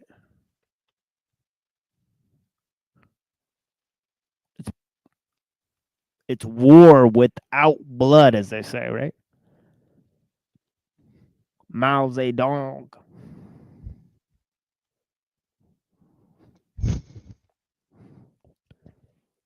War is politics with blood. Politics is war without blood.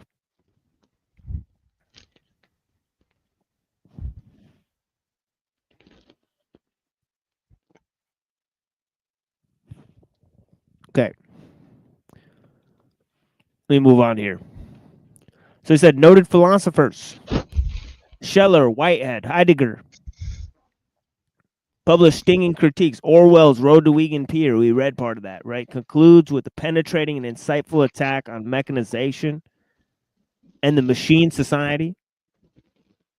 I think you meant to say machine civilization, right? Is the word said, right? Of special significance to Kaczynski and the whole technology debate is Jacques Ellul's 1954 masterpiece, The Technological Society. His portrayal of technology as a monistic, self-driving force in the world that is able to invade all aspects of human existence, deeply undermining our freedom in the process, was a groundbreaking. Was as groundbreaking as it was troubling. In the 1960s and 70s, radical thinkers like Marcuse, Illich called for virtual revolution against the system. Though the present day Some elements of the so-called green anarchist movement attempt to do the same. Thus, even though Kaczynski addressed many issues and others before him have raised, he carries the analysis to a new level of intensity. His uniqueness is expressed in a number of ways. First, in his relentless focus on technology itself as the root cause of our predicament. He is adamant that directly or indirectly, modern technology is the sole basis for our most pressing contemporary problems. Second, he assigns highest value to the dignity and autonomy or freedom of the human being. It is these things that are chiefly threatened by technology. Third, he explicitly calls for a revolution against the system.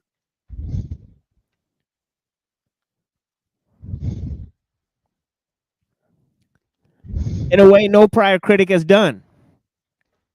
And revolution is not merely some whimsical afterthought. It is a core element of his overall critique. Fourth, he is authoritative in his research.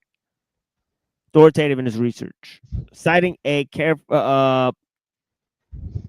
in a careful and scholarly manner the relevant ideas that support his claims. Okay, he does not make idle statements or often appeal to emotion or engaging hyperbole. Finally, Kaczynski is very pragmatic. This is not just theory for him. The situation demands action, and he offers specific plans to assist the transition to a post-technological world. Let me try to open this up here. Give me 1 second here.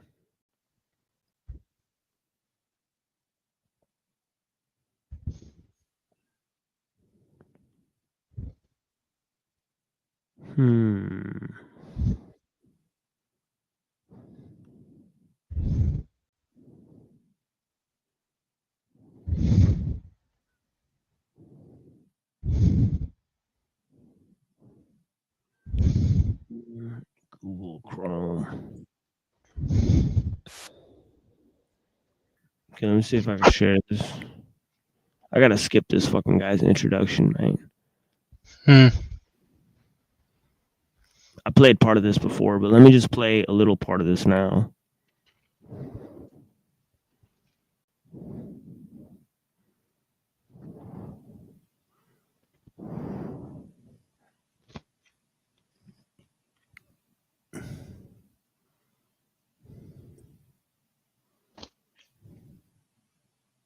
Oh, whoops, that's the same thing. Fucking shit. Ruh-roh. All right, give me a second, folks. I pressed the wrong button.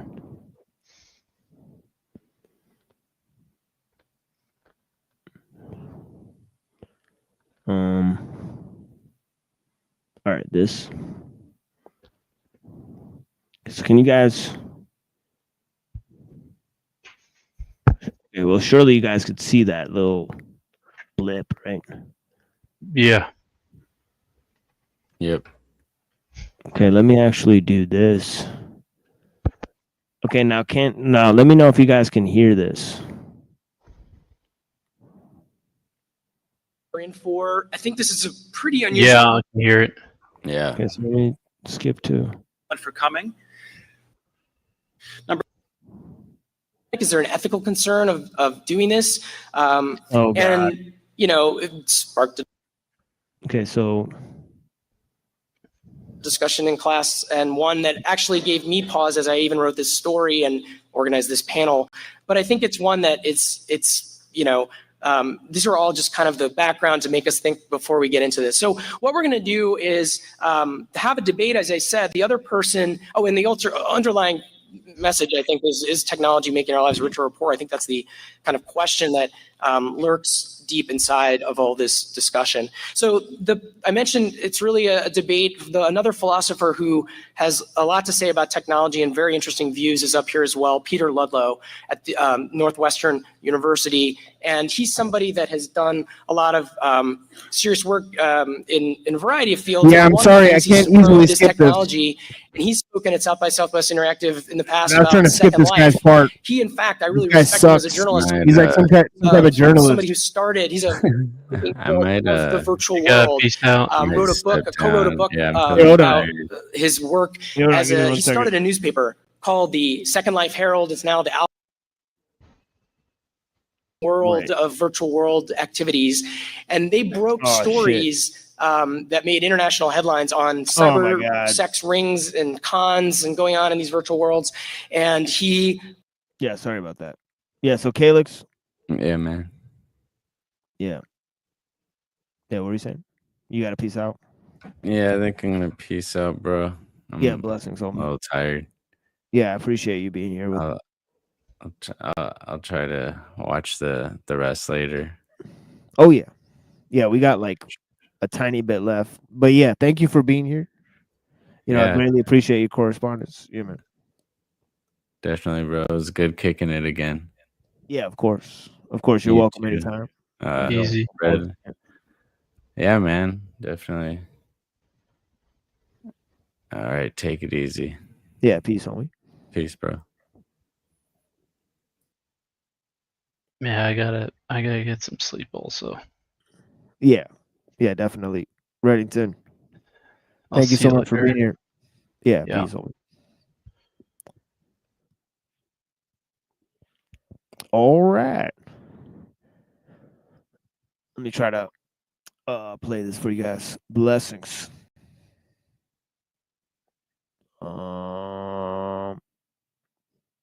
brought attention to them in a way that actually, because it was bringing negative publicity to one of these virtual worlds, he got kicked out of one of the virtual worlds and then made international headlines and people were championing him. So he's been an interesting figure in virtual worlds. MTV.com called him one of the top 10 gamers of all, top 10 most influential video gamers of all time. So that is who we have up here. He's one of the things that we did a profile of Peter Ludlow for the Chronicle of Higher Education, and we said about him that his interest is actually thinking about how to make virtual worlds run better, that take them more seriously. And this idea that they're just run as by companies sort of willy-nilly is something that he questions. And he talks about that in a way it's comparable to the American Revolution. In the beginning, in cyberspace needs great thinkers to formulate its governance structures, like Thomas Jefferson thinking about the Declaration of Independence. So the format is going to be each one of these two presenters are going to go one at a time and give you guys an argument. And then I'm going to ask a couple very quick speed round questions of them to kind of warm us up. And then we're going to have some hopefully. So this part is going to have Skrbina and Kaczynski real quick, and then we'll read the concluding remarks he has from the beginning of technological slavery. Blessings. Time for questions. So that is just putting it in perspective. Once again, first of all, just help me welcome David Skrbina, who is a pen pal of Ted Kaczynski, the Unimar.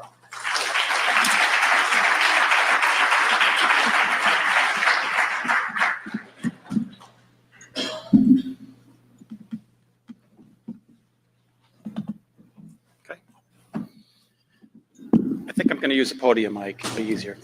Okay. Very good. So, subject, what we can learn from the Unabomber. Thanks, everyone, for coming.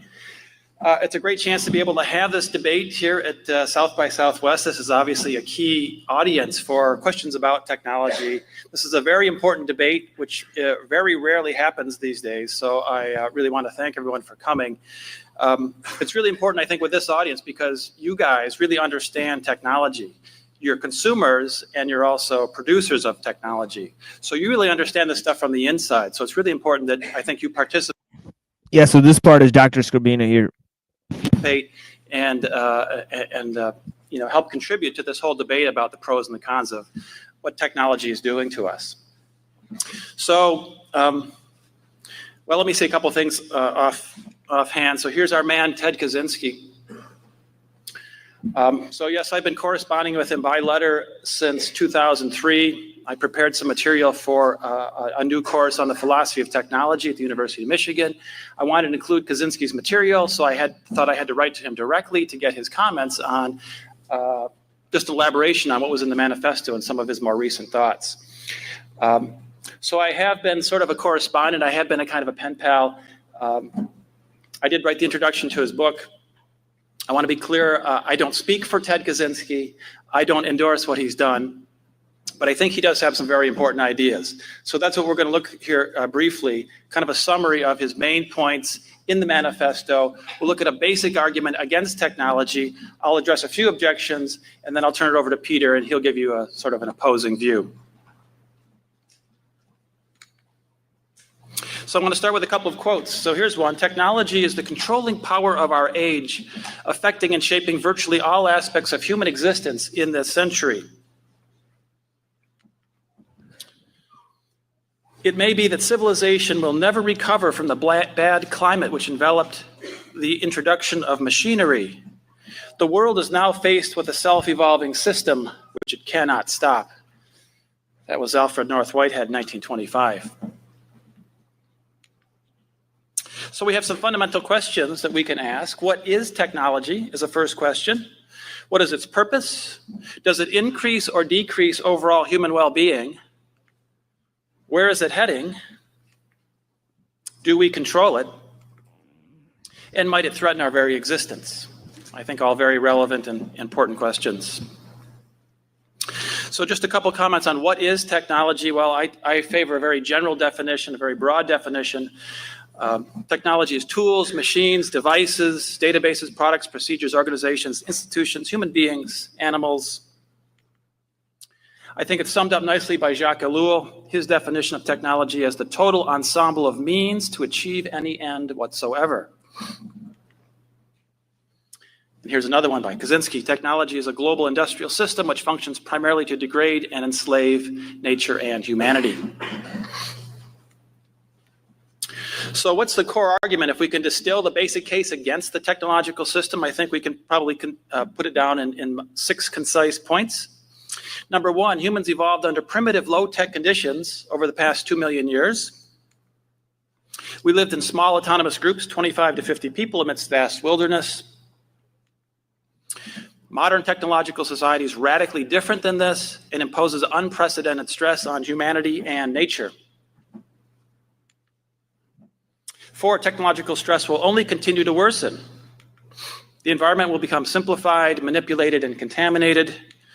Humanity will become either enslaved, genetically modified, or eliminated. 5, such a condition is undignified, abhorrent, and profoundly dehumanizing. Furthermore, number 6, it is impossible to fix or reform the system so as to avoid these disastrous outcomes. The conclusion, therefore, is that the system must end. And in fact, we have a moral obligation to end it. So the manifesto, published in 1995, looking at it as a whole, we can find 3 major themes within the manifesto. Number 1, the dangers of leftism, which begins and ends the manifesto. Number 2, the power process and loss of freedom. And then number 3, the threat of industrial technology. So leftism is a relatively small piece. It's about 20% of the total manifesto. Power process is about 30%, and slightly over half deals directly with the problem of industrial technology. So obviously lots of points. It's a 30,000-word essay. I'm just going to distill it down to 6 key points, which I think brings out the basic essence of Kaczynski's argument. Number 1, technology is profoundly anti-human. So here's a quote. We attribute the social and psychological problems of modern technology to the fact that our society requires people to live under conditions radically different from those under which the human race evolved, and to behave in ways that conflict with the patterns of behavior that the human race developed while living under the earlier conditions. That's an important point. I think we have a lot of data. We have empirical data that supports that position, by the way. So I just wanted to summarize a few points collectively under the categories of physical, psychological, and moral problems. On the physical side, we have myriad problems resulting from toxins, pollution, endocrine disruption, cancer, etc. Sedentary lifestyle leads to obesity, diabetes problems. Electromagnetic radiation resulting in tumors, cancer, immune system dysfunction. Alteration in brain structure. We hear reports of rewiring of the brain, loss of gray matter, cognitive disorders. So that leads to psychological problems, addiction. 10% 10% of American adults addicted to cell phones, according to a Stanford study. Up to 30% of Asian teens are internet addicts. Stress problems, cell phones and email use have been associated with anxiety and stress hormones. Depression, 10% of all Americans are on antidepressants, up 400% in the past decade. We've got a recent phenomenon of Facebook depression. Mental illness, autism rates are up 78% in the past decade. OCD, ADHD is up 50 to 100%. Bipolar disorder is up 4,000% in the last decade. Internet users have been shown to reflect symptoms of multiple personality disorders. And something like 40 to 50% of all American adults have at least one symptom of mental illness. On the moral side, so lots of things we could mention. For example, rising plagiarism, cheating in schools. We see this problem a lot in the universities. 2010 study, internet kills empathy. Hypertexting is linked to smoking, drinking, sex. Pornography leads the internet, something like 4.2 million sites. Video games are reportedly continuing to be reported to promote violence. A couple of studies in the last few years on that. 2009 study, Twitter is too fast for the brain's moral compass. Second point, loss of freedom is inevitable. Industrial technological society cannot be reformed in such a way as to prevent it from progressively narrowing the sphere of human freedom. The system does not and cannot exist to satisfy human needs. Instead, it is human behavior that has to be modified to fit the needs of the system. This has nothing to do with political or social ideology that may pretend to guide the technological system. It is the fault of technology because the system is guided not by ideology, but by technical necessity. This is why we see convergence in many societies, whether they're capitalist, socialist, or communist, they all converge in a common pattern according to technical necessity. Third point, we can't just eliminate the bad parts of the system. Modern technology is a unified system in which all parts are dependent on one another. You can't get rid of the bad parts and retain only the good parts. I think this is relatively clear. All components of industrial technology are interconnected and interdependent. No element can function without support from many other technologies. If you try to remove the bad parts, the good parts will be affected in some way, and you'll be either forced to retain the bad parts or introduce something else which has a negative consequence.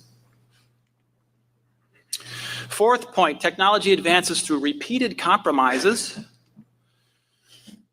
While technological progress as a whole continually narrows our sphere of freedom, each new technical advance considered by itself appears to be desirable. This is a very subtle and important point. Every individual advance, every individual new component or device appears to be useful and benign, but the collective effect is to progressively erode individual autonomy and independence. Fifth point, human behavior will become increasingly controlled. Research will continue to increase the effectiveness of psychological techniques for controlling human behavior. Stress will increase, and the system will therefore be forced to use every practical means of controlling human behavior. Each new step in the assertion of control over the human mind will be taken as a rational response to a problem that faces society. And the last point, number 6, technological collapse is conceivable. This is Kaczynski's ultimate goal, is to have a revolution against the technological system. He thinks it is possible. The system is currently engaged in a desperate struggle to overcome certain problems that threaten its survival. If the system succeeds in acquiring sufficient control over human behavior quickly enough, it will probably survive. Otherwise, it will break down. We think the issue will most likely be resolved within the next several decades, say 40 to 100 years. I would note that we're 20 years into that process already. So a couple of closing quotes. Whatever else may be the case, It is certain that technology is creating for human beings a new physical and social environment radically different from the spectrum of environments to which natural selection has adapted the human race, physically and psychologically.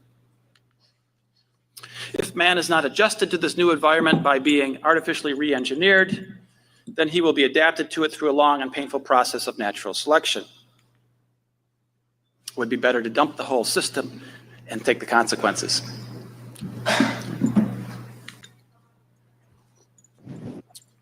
So these are the two books. We started, as I say, my correspondence with Kaczynski began in 2003. By about 2005, we had enough material in the letters and in some essays that he had written post-incarceration that I suggested we try to publish them as a book.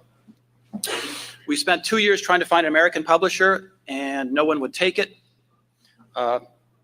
It was an interesting phenomenon. The initial contact person was always very interested to hear what Kaczynski was writing, very interested in the new book. They would go away, and they would come back a few weeks later, and they say, our management decided we cannot pursue this project. So we had significant rejections from a number of American publishers. The first book there, Road to Revolution, came out in 2008. This was actually published in Switzerland. We had to go to Europe to get a publisher to produce the first book. It was produced in dual English and French versions, but it was limited circulation. That's actually quite a rare book. If you have a copy of this book, The Road to Revolution, you're lucky because it's quite rare in this country. We continued to look for an American publisher. Within about a year, we did find someone finally. We found Farrell House in Washington State. They agreed to republish the book in a slightly updated form as Technological Slavery, published in 2010. So as Jeff said, I wrote the introduction to that book. So that's the basic case against technology. So I guess there's some obvious objections. I encounter these all the time. So I wanted to mention 3 of them and then some replies just to kind of get those out of the way, and maybe in the Q&A time and whatnot, we can talk about some other issues. But these are 3 common objections. We hear these a lot. Number 1, technology itself is neither good nor bad. It is neutral. It's how we use it that matters. So in reply, if technology were in fact neutral, we should expect the following to be true. 1, its use would be optional. 2, it would be fully under human control. 3, it would result in predictable and manageable risks. 4, any negative side effects would be incidental to and not inherent in the technology. 5, both the benefits and costs would be fairly distributed among society. And 6, it would yield a clear net gain after weighing all pros and cons over a sufficiently long span of time. In fact, none of these things are true. In fact, philosophers have argued that technology cannot be neutral because it embodies its own specific values. Here's one example. Henryk Skolimowski from 1996 identified 5 intrinsic technological values: control, manipulation, efficiency, competitiveness, and aggression. Another interesting comment here from Jacques Ellul. Since technology has put itself beyond good and evil, it need fear no limitation whatever. It was long claimed that technology was neutral. Today, this is no longer a useful distinction. The power and autonomy of technology are so well secured that it has become the judge of what is moral, the creator of a new morality. Thus, it plays the role of a creator of a new civilization as well. It is truly autonomous. Second objection. Yes, technology has problems, but we can reform the system. We can fix it so as to make it better. In reply, 1, technology is an independent force in society, largely beyond human control. 2, society reacts too late to take effective reform action. Global warming would be a case in point for that. Number 3, the complexity of technological society makes it nearly impossible to address root causes. 4, oftentimes the fixes produce side effects that are as bad or worse than the original problems. 5, reform often involves unacceptably degrading and dehumanizing solutions. 6, if a given problem is inherent in technology, then of course reform is impossible. 7, the historical record of peaceful and rational social reform is not good. And 8, the system effectively resists reform through pacification, propaganda, temptation, and coercion.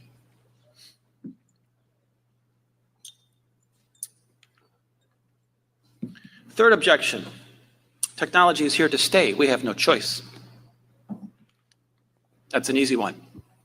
If we have no choice, then the debate is over. Kaczynski has won. We're little better than slaves of the system. Happy slaves, perhaps, but we're slaves nonetheless. Solutions. So obviously a lot that could be said about potential solutions, strategy, how to respond to the situation. I was just going to offer a few thoughts here. We don't have time to go into a detailed discussion of solutions, but I want to just say a couple things. So, well, we have this bottom line situation. We evolved, humans evolved under certain conditions. Life today is very far removed from those conditions. Therefore, the closer we can come to our natural conditions, the better for us and for the planet. So I think we need to ask ourselves a question. Yeah, machine is actually me, buddy. Don't worry. How much technology is required to live a good life? And I think the answer is very little. In fact, we know that it requires very little. We can learn from and we can improve upon history. So we have classic civilizations of the past, ancient Athens, the Renaissance, and the Enlightenment. We know that we can have a very high culture, a very high social achievement with very little technology. Okay, so some final thoughts. I started with a couple of quotations. I wanted to end with a couple. So Nietzsche, reaction against machine culture. The machine itself, a product of the highest intellectual energies, sets in motion in those who serve it almost nothing but the lower non-intellectual energies. It thereby releases a vast quantity of energy in general that would otherwise be dormant. It's true. But it provides no instigation to enhancement, to improvement, to becoming an artist. It makes men active and uniform. But in the long run, this engenders a counter effect, a despairing boredom of the soul. Einstein. Our entire much praised technological progress and civilization generally could be compared to an axe in the hand of a pathological criminal.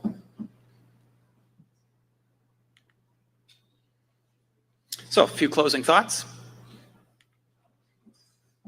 Technology has an ability to undermine our very capacity for deep philosophical thought. It redefines thinking as objective, analytical, and quantitative. Creative, sympathetic, and compassionate thought is devalued and displaced. Technology thus functions as a kind of mental AIDS. It destroys the very sort of thinking that we need to overcome it. The seriousness of the situation cannot be overestimated.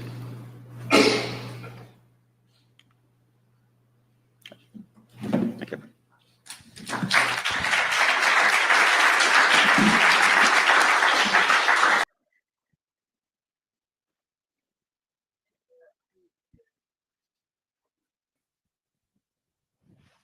Yeah, so I analyzed that earlier on the show, but I'll play that later at the end of the show on Saturday.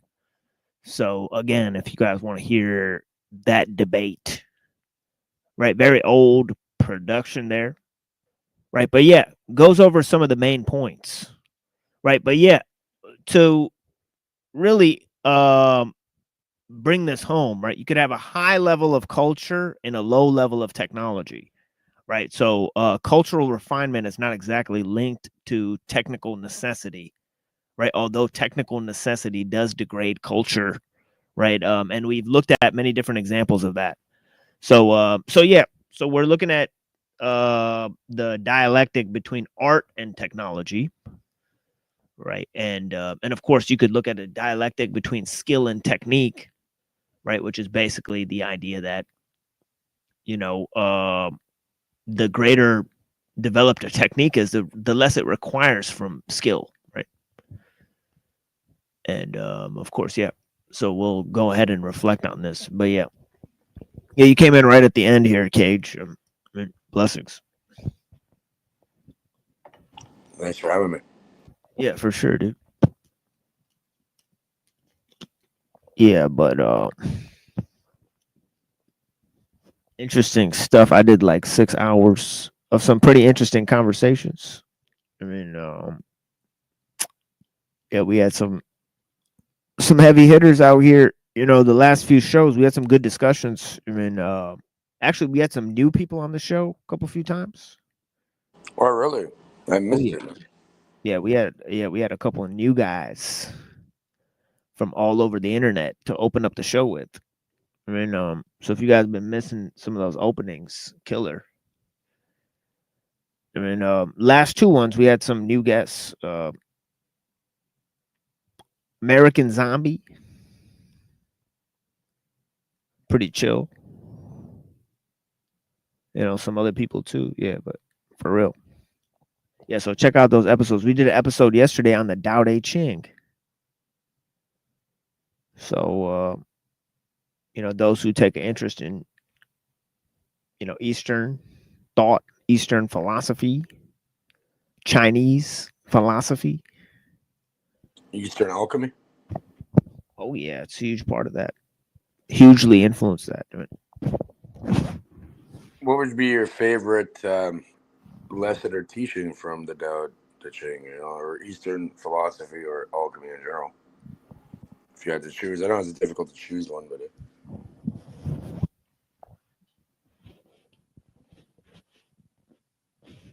I think the whole idea that he says, I think it's like 47, and I could be wrong, right? But he says the heavy is the root of the light. Stillness is the master of movement. I think that's huge. Right? nature is not hurry, yet everything is accomplished. That's a good one. Yeah. Yeah, Shang Tzu says. He says. Yeah. Oh, You know, the you know, heaven's petty person is a prince among people. The prince among people is heaven's petty person.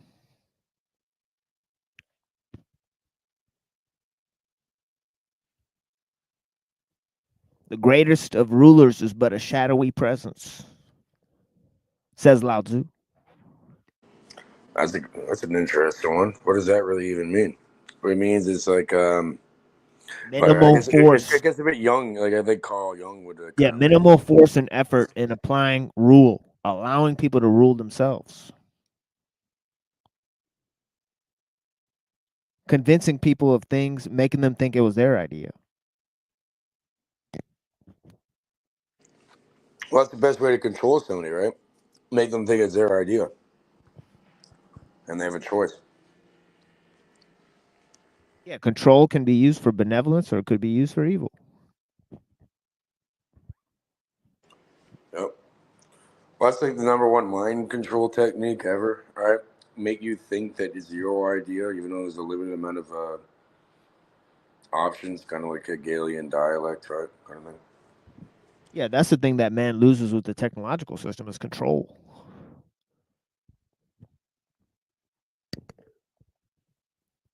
Freedom is not control.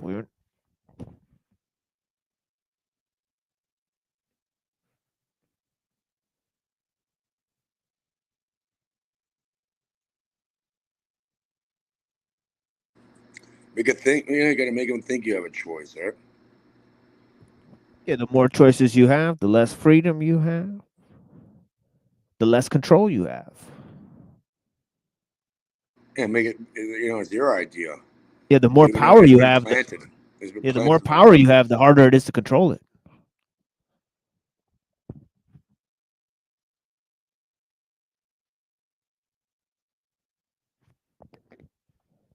And that's why stillness is a master of movement. Right? What about this? An approach it and there is no beginning.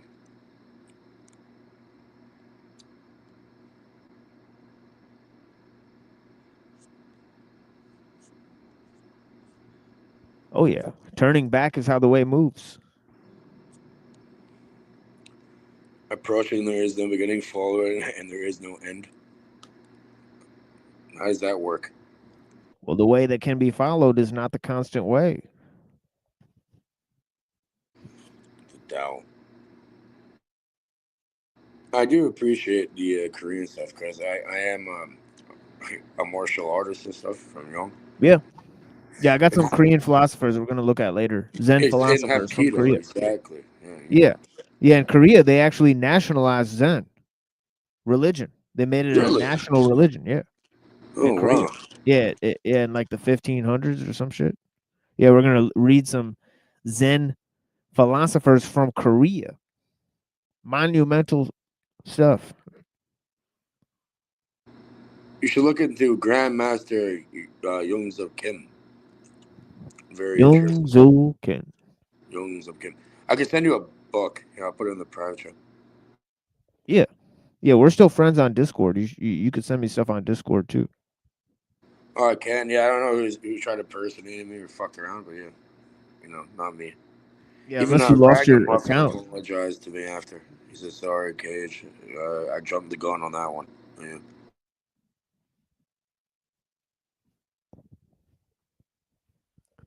Yeah, that's Yeah. not cool. I don't know. I think they fucked off now a little bit, but yeah, I don't know who's trying to ruin, cause problems and stuff. Whatever. I don't know. Yeah, we did some stuff earlier in the show about technological determinism for Bong and stuff. So, I know we had a little discussion in the chat about that. But yeah, go back and rewind the tape and you'll see lots of material about that. With ellul and Carlisle, lots of different opinions on that. We had Mumford, we had E.F. Schumacher, different opinions and thoughts. But yeah, blessings. Yeah, I appreciate you. Yes, sir. The U.S. government, for the highest people and these triple letter, whatever alphabet letter places. What they did was, they traded Korea, not North Korea, right? The South Koreans, right? Who knows where really, but yeah, they traded the weapons, right, firearms and stuff for the knowledge of Hapkido. So they gave them guns, and they're like an exchange program. Over there, there's something called the Blue House instead of the White House, yeah. And they train like the military, the CIA, all different types of places with the knowledge of Hapkido in exchange for guns, right? Kind of like an exchange program. Close quarter combats for long distance combat, like bombs and guns and stuff. Yeah. Some interesting stuff.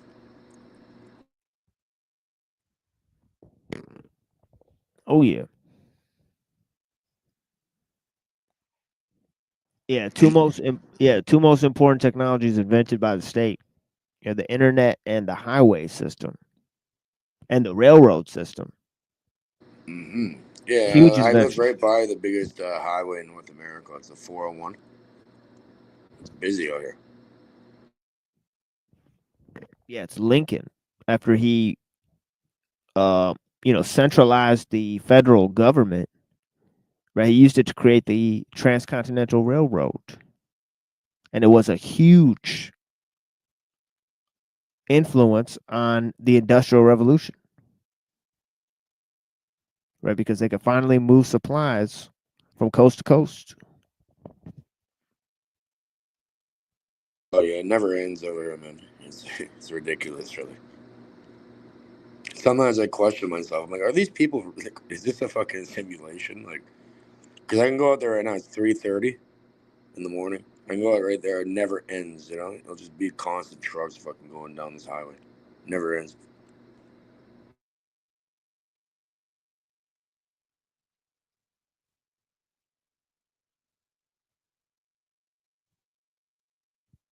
What are your thoughts on that whole thing? Do you think reality is curated to the observer machine? Is this some sort of like dreamlike reality that's curated to you? What exists and what's tangible? How do you know if something's actually real? How do you know? It's a question. I was just wondering, thinking out loud here. Well, reality is not perception, and reason is can be used to create a false reality. right? So that's what dreams can tell you, right? So the fact is that, you know, neither reason or perception is the ultimate truth, right? So we have to look for truth beyond those things, right? Yeah. So how do we judge that or measure that? By looking at things that go beyond those, right? Like, for example, personal relationships, nature, right? You know, and other aspects of life, right? So there's lots of ideas that, you know, so I think, you know, managing our use of you know, our reason and our perception, you know, and of course the fact is that most people will not manage those things, but they're being led to think and believe certain things, right? And So that's it's all because they based do off. not. Yeah, Sorry. So it's all based off a pattern, something that you can repeat.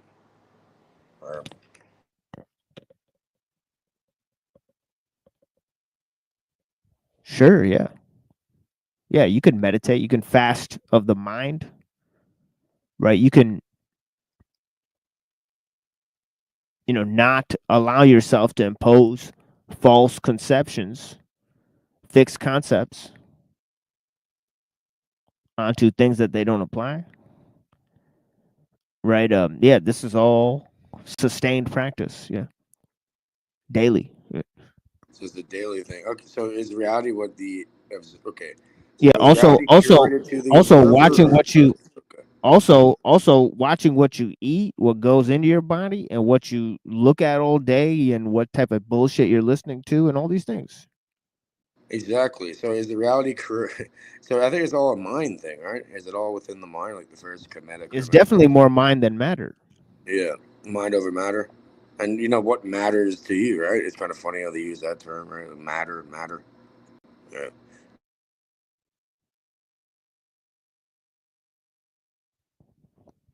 Yeah, I think mind is 100%. You know, we could figure out. You know, it's definitely 99.9% Repeating. mind. You know, but then when you get to the matter part, you got to figure out how much of is left for matter. 6 electrons, 6 protons, 6 neutrons, carbon. Yeah. Okay. I hear you. Yeah, like matter's almost non-existent. So is this some sort of like an illusion? Everything, pretty much. What's going on? Do I even exist, or am I? I mean, I wouldn't say it's an illusion. I mean, I wouldn't say it's an illusion, but I'd say our perception of it is like 99.9% illusion. All right. So then, how does it be brought into Malkuth, or you know, like in Kabbalah, right? Malkuth, and you got Keter on the tree of life, right? And the only middle part, on the middle of it, right, is from Malkuth all the way to Dat, all the way up to Keter. All right. So from Well, it's the like kingdom to the crown. Well, it's like what I said earlier. You know, stillness is a master of movement.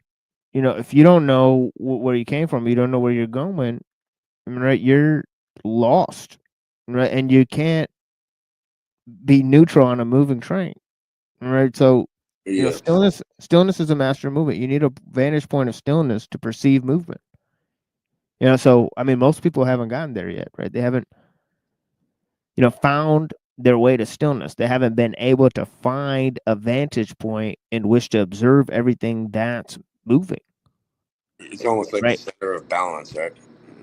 Yeah, yeah, they're moved by external locus of energy, whether it be, you know, something in the world, right? Energy, desire towards something, Sounds like an right? attachment. Yeah, They those talk who are about in bound. that Yeah, one. yeah, those who are bound by desire see only the outward container. Interesting. I don't know. You know, like I love talking about stuff like that. So you don't really, yeah. It's like the center of gravity in martial arts, for example. Right. Right. And then you can use the circular motion Exactly. with that energy that's being put onto you, right? You stand your ground or whatever, but you have a center of balance, right? Which everything does have. There's a point in it.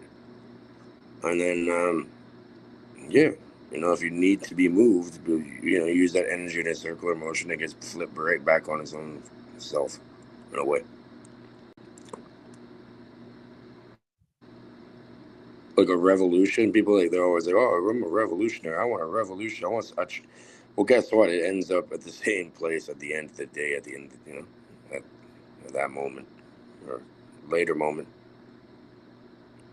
It's like it's like turning a wheel.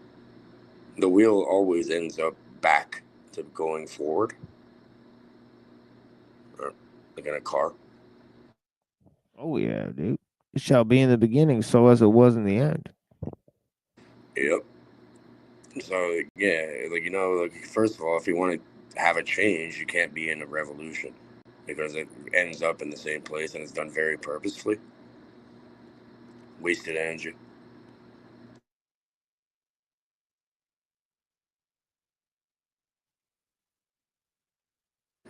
It's funny though, my question is, Machine, why do these quote the powers that may or may not be? What are they really trying to get out of people? Is it the time, energy, and attention? Is it to brainwash them into a certain way of being? I'm not sure. Like, what do they get out of it at the end of the day? And who or what is actually making this happen? I'm not sure.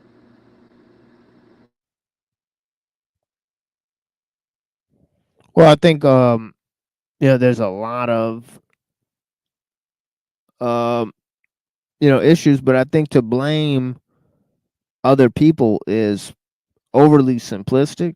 Yeah, it is. It's all on you. You need accountability. You're right. No, it's partly ourselves, and it's also partly an entire system. The Right. So machine. Okay. yeah, exactly. So there's different levels to assess. Right. So we live in a complex system. Right. So there's a lot of okay, we live in a world technological system. Right. That's one thing I say, right? So who's controlling it? Right, is a very complex question to actually What even or who pose. or what? Yeah. Yeah, there's definitely not a class of people who's controlling it, right? It's dispersed range of experts, I think they right? use people and they're unknowingly use them, right? Like an unknowing agent. No, no, it's people allow themselves to be used by the system for their personal convenience, right? That's Is it the about comfort and convenience? Okay, that could make sense. yeah, Okay. yeah, and it's not one person who's deciding how the system operates. It's whole collectivities of people. Like a hive? Oh yeah. So this The is hive exactly mind. Yeah. yeah. So there's a hive mind afoot, right? Of people that are not able to think for themselves. Well, if they were taught differently, they would be able to, or spend any sort of Right. time. Sure, but their education is clearly controlled. So is that how it And happens? Okay. their perceptions are being managed. Through the formative years of your life when you put the operating system into the hardware? Is that what's happening?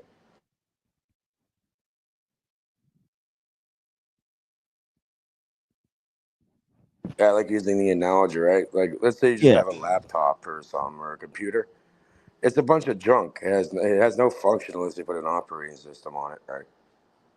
Probably through genetic memory, um, through educational systems, a machine that pretty much wires people's reality. But yeah, but you know what? You can rewire your own mind, your subconscious, conscious, superconscious, all that, and then actually create your own reality if you wanted to. Or I guess that would never work, right? If everybody had that idea, it's tricky. It's amazing. Whoever the fuck is behind this, or it, or whatever is behind that,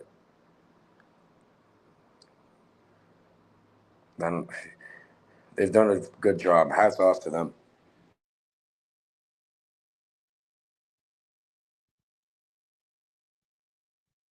fucking crazy. Like what? Yeah. So what do you think it is? Do you think it's like some force or energy in nature? Like what's? I don't think it's a human being.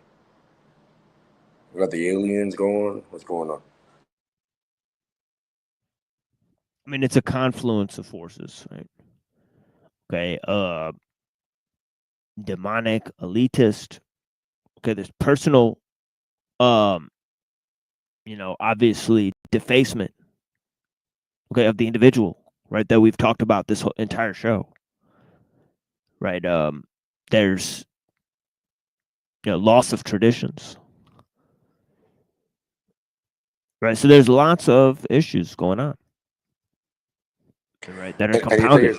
you think it's because of convenience and luxury, perceived? You think you own something, or you think you have control, and maybe they're playing off the control kind of thing. Right? You Yeah, think is it you're is it controlled. evil? Yeah, is it evil to remove someone's defenses and give them what they want? And how much technology is necessary to live a good life? You don't need much, right? I can just go on the forest with a tent if I wanted to, right? Or make my own shelter.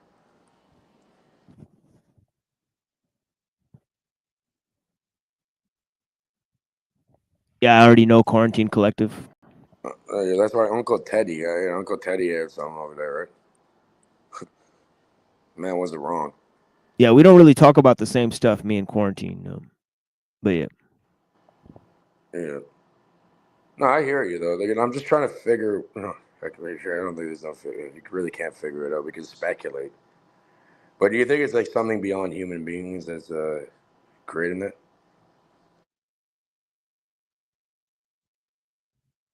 Yeah, I think there's something beyond humans. Do you think there's anything beyond humans? Oh, I've met it face to face before. Yeah. So but yeah, there's definitely I think demonic forces as well.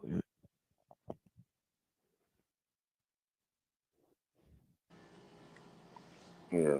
Well, okay. Well, if we have that perspective, that means there must be other forces that are the opposite of that are beneficial too, that Yeah. are beyond human beings. Right? Yeah, natural forces or angelic forces. Yeah. You ever looked into Enoki and stuff with John D, Edward Kelly and all that? Yeah, I've looked into it.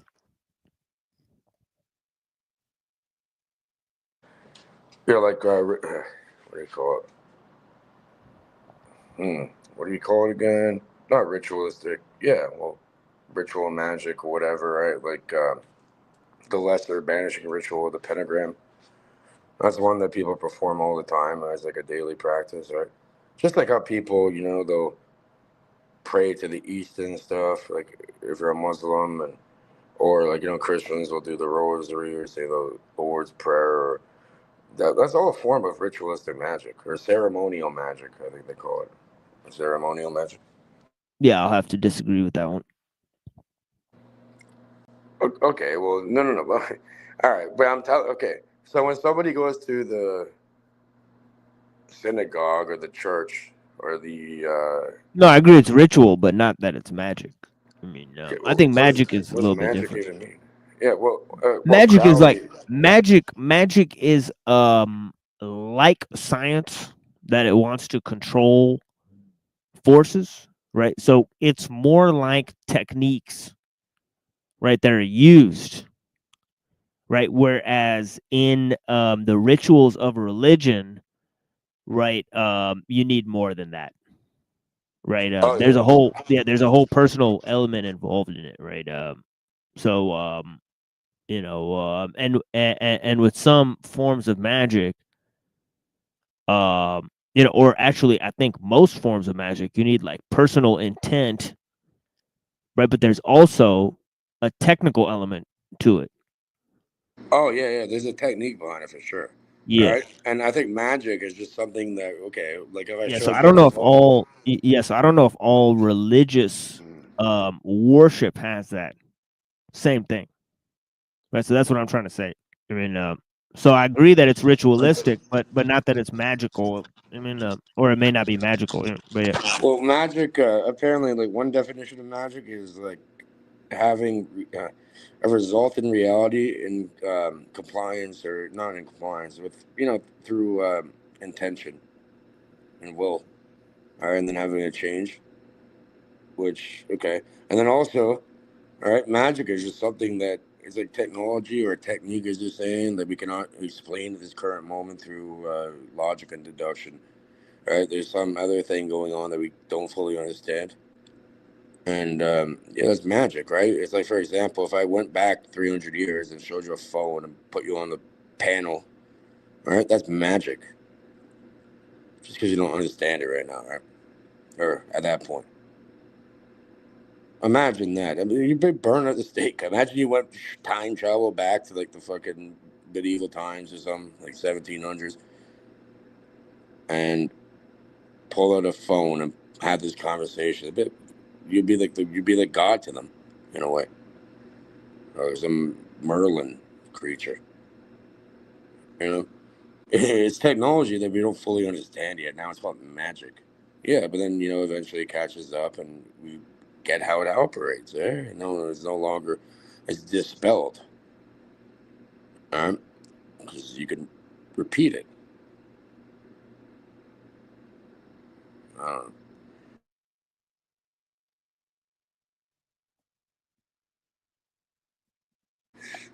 Kind of off topic. Did you hear how CERN can create fucking gold out of thin air from lead to gold now? Apparently, with their hadron colliders and that. You heard about that? Crazy. No, I didn't. You haven't heard about that one? Look it up. That's a great topic of interest, right? They've proven alchemy is correct in a way. But look, it's no longer magic, right? They have a method or a technique in order to actually create lead to gold. Like, no shit. Well, that's the thing Apparently. is that like there's a aspect of the magical within technology, right? Yeah. So it's there in technology, but and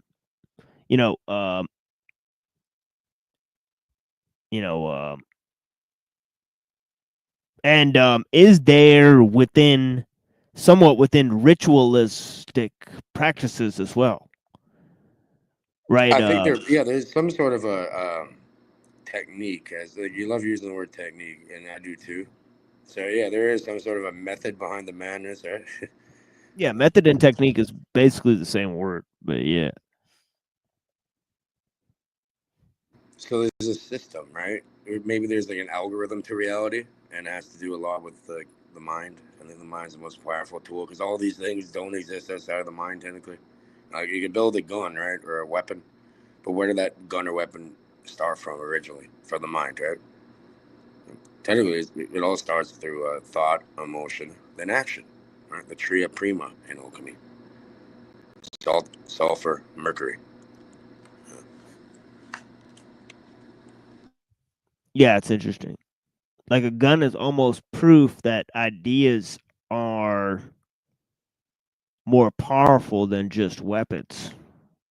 Well, that's the most powerful thing, right? Like the gun doesn't do shit unless someone's operating it, right? And someone had to create that and make a blueprint. So, through the mind. So maybe that's why we domineer over every single animal or being in the world, because we have a capability to create stuff tangibly into this world and repeat it. Yeah, but here's the thing. Do we create it out of this world, or does it already exist in the world and we're just remaking it? It's like the chicken or the egg, right? Yeah. Right. That's a great question. I can't tell you that. I don't really know. I know that I don't know. I've always been impressed by that quote. There's nothing new under the sun. There isn't, right? So so so we're being nudged or pushed forward, right? Light the fire under them, make them do the dance or something. Yeah, probably. All right. So it's like determinism or free will. Maybe it's a mixture of both, right? The analogy I like using is like, you remember like the Choose Your Own Adventure book? As a child, we all Yeah, it's compatibilism. Yeah. Mm-hmm. So we all start on the same page, but then, you have, quote, free will or choices to make, and, you skip around. Go to page 9, go to page 3, go to page 47, go back to page 90. And, there's different outcomes, but it's all within the possibility on the, nothing new in the sun kind of thing. I don't know.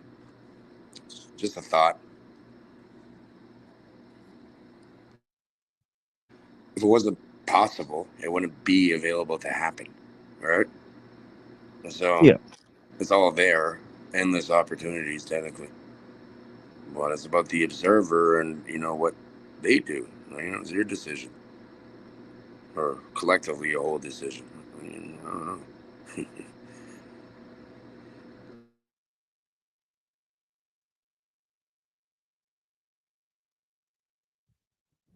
Oh yeah. Interesting stuff. I know what you study philosophy, right? Yeah, all the time. Yeah. You have like a degree or I know you're an author. I'd like to, I got to read your book. I still haven't done that. I don't know Yeah. where to find it. Yeah, I'll send one to you. But I don't know which account of yours still works. Is the one on Discord still work or? It's the same one. If you go look at it, it's like from like 2020 or something. Yeah, I'll send you my book. I'll send you a message and yeah, let me know if you get it. I got it. Everything. I don't think anyone. Yeah, it kind of freaked me out that time, like thinking somebody's like in my shit. But I've done the investigation. Nobody was in my shit. So I think it's somebody cloning the channel. Investigative tendencies. Yeah. Nah, they're not that Investigative intelligent. realizations. Mm-hmm. Yeah, nobody went into my. They can't get into my shit like that, man.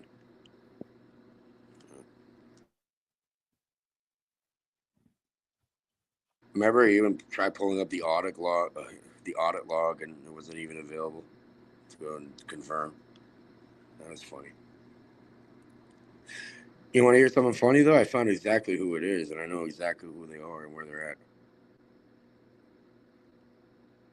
Yep. So if you're listening right now, yeah, be real careful with what you're doing, okay? You don't know who the fuck is on the other side of the phone or the laptop you're on. Computer, desktop. Yeah.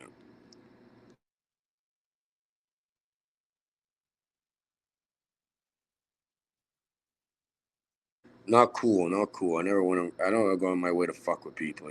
That's not cool at all. I'm trying to fuck around.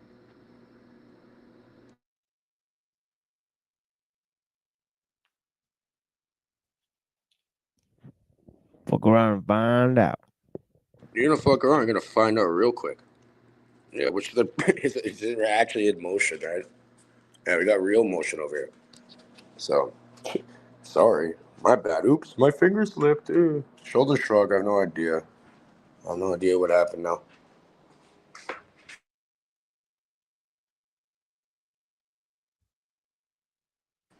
That's what they want, right? Divide and conquer people. Even if there's good people that can have a proper conversation, right? How dare you do that?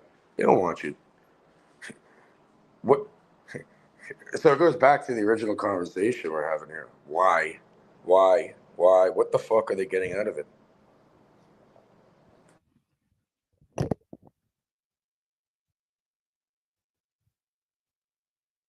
Do they even know what they're doing?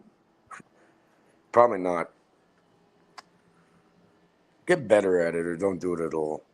Fuck.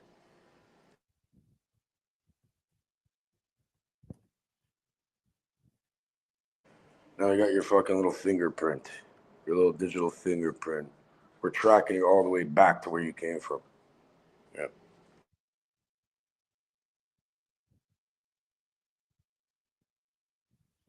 Let you know you got another thing coming, bitch. I'm still around. You see what I mean? What in the fuck? I'm still around. Who's that? These guys to know you got another thing coming, bitch. Oh! No. Yeah, it's my BC friends, yeah. Well, you got know that guy? Bitch. I'm still around. These guys to know you got another thing coming, bitch. I'm still around. You don't know about the fucking Red Scorpions or the Wolf Pack and that? Yeah, you don't want to meet them, yeah? That's nothing. You know about that, huh? All right, machine. I see you. Still You know, around. yeah. You know about the United Nations? You know about the UN? You know about my fucking family in British Columbia? You know my family over here in Toronto? Yeah. What about your neighbor down the street? Yeah. What about your police force and all that? Yeah. What about that? Yeah. You got another thing coming, bitch. Yeah. I'm still around. He got packed eventually, but yeah, I know what you mean. Yeah. It's not around. He's no longer around. Yeah, he got packed. He was, you know, whatever. You know, he's like on the news talking like that. But yeah, I hear you. You know about the wolf pack machine?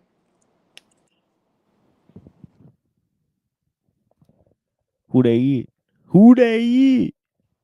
Who the Who? wolf pack? I don't Who? know. I Who have they no eat? clue. I don't know. Fucking that shoulder shrug. I have no idea. Who they eat? But that's hilarious that you brought that up. I know you do your history in that, you heard.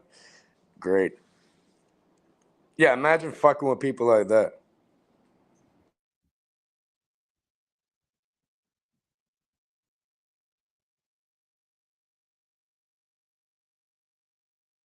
Probably not the best idea, right? They really don't give a fuck. Well,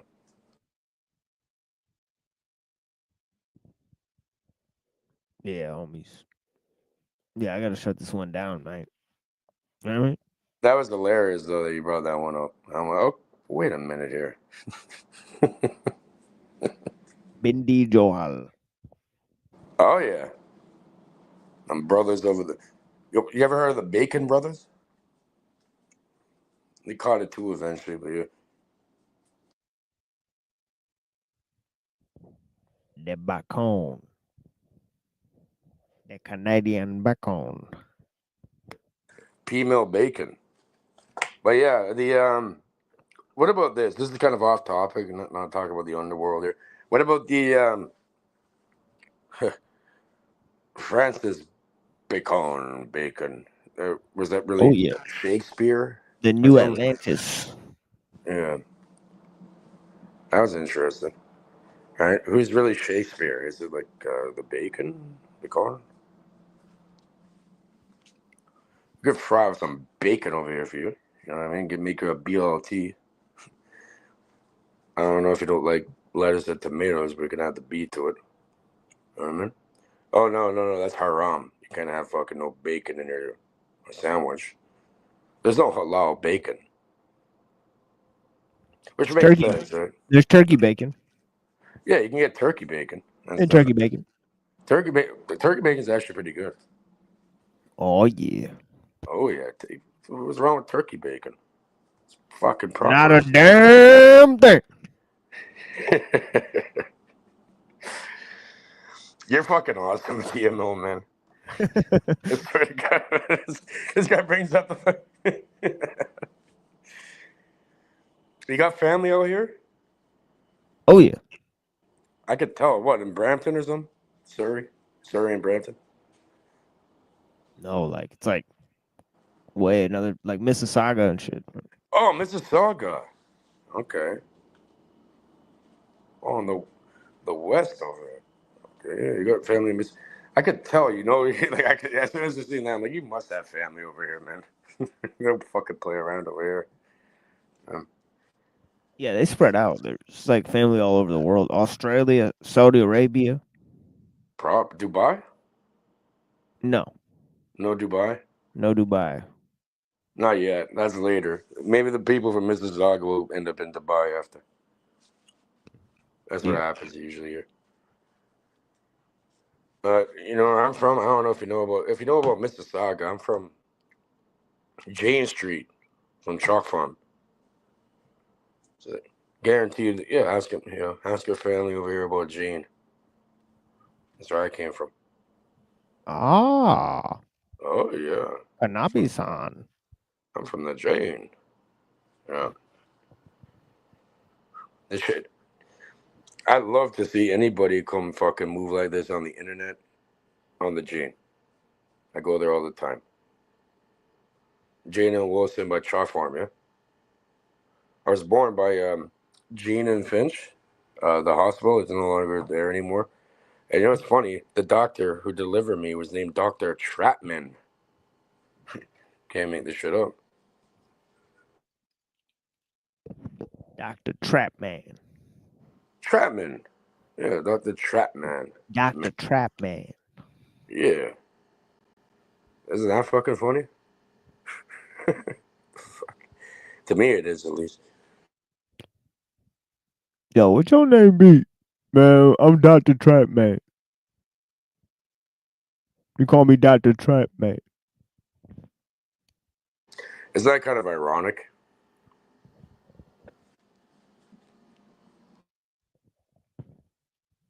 But yeah, shout out to Mississauga. You know what I mean? Like, I remember one time I took a lady on a date. We went to, she lived in Mississauga. I used to go up there all the time. And, there's like a lake shore over there, right? You can go on the lake, look at downtown from over there. It's a beautiful place. I forgot the park name.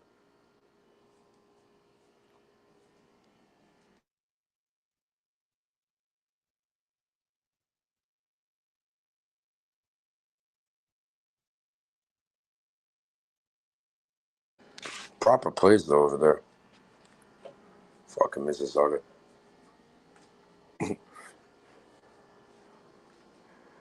It's a nice native name.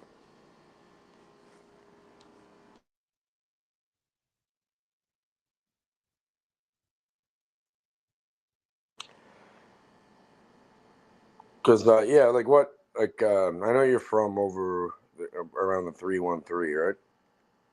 I was saying, what's your, what do you call it, background? The 313. Yeah, what's your yeah, Joy Road and that. I got friends over there. I was saying, what's your background, though? Like, I know you're, India is a big place, so I'm not going to call you Indian. Or from India. It's Punjabi, dude. Punjab, yeah.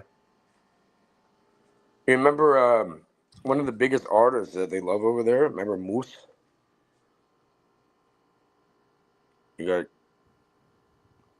Moose Wala, whatever the fuck the guy's name is, remember? Or it was. I don't really know. You don't know about the Moose character? You got killed over here? Or I think maybe you got killed over there. I don't know. But he's from over here, from Brampton. Oh, okay.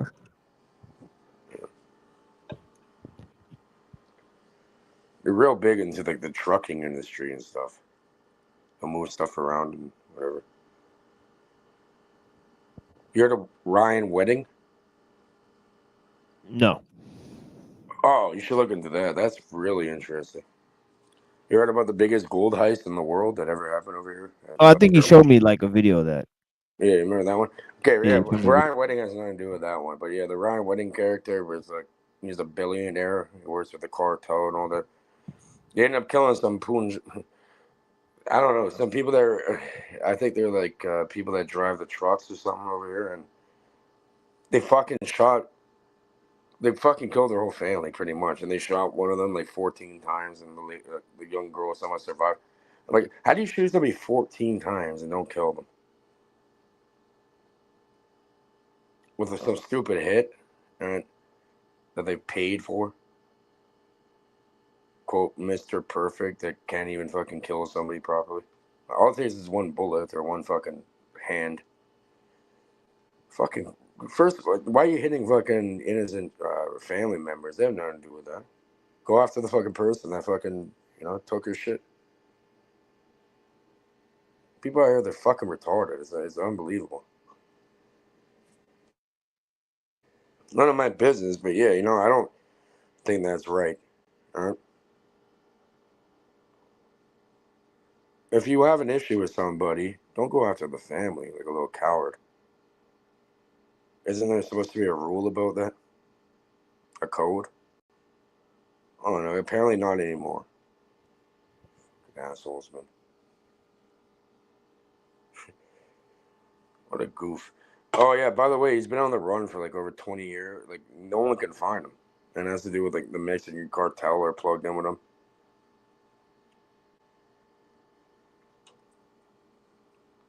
Can't find him. You know, even the FBI put a big reward on the man's head top. They can't find him. They probably have, and they just buys them. Like, okay, dude, would you like to have your entire family eliminated, or can I just pay you some money? Plato or plomo, right? Kind of like Escobar. Silver or lead. Would you like silver, or would you like some fucking lead, you heard? Yeah, that's probably what's going on. If they wanted to find somebody, they could find anybody. So obviously they're just all corrupt. But, no. That's for another day, apparently.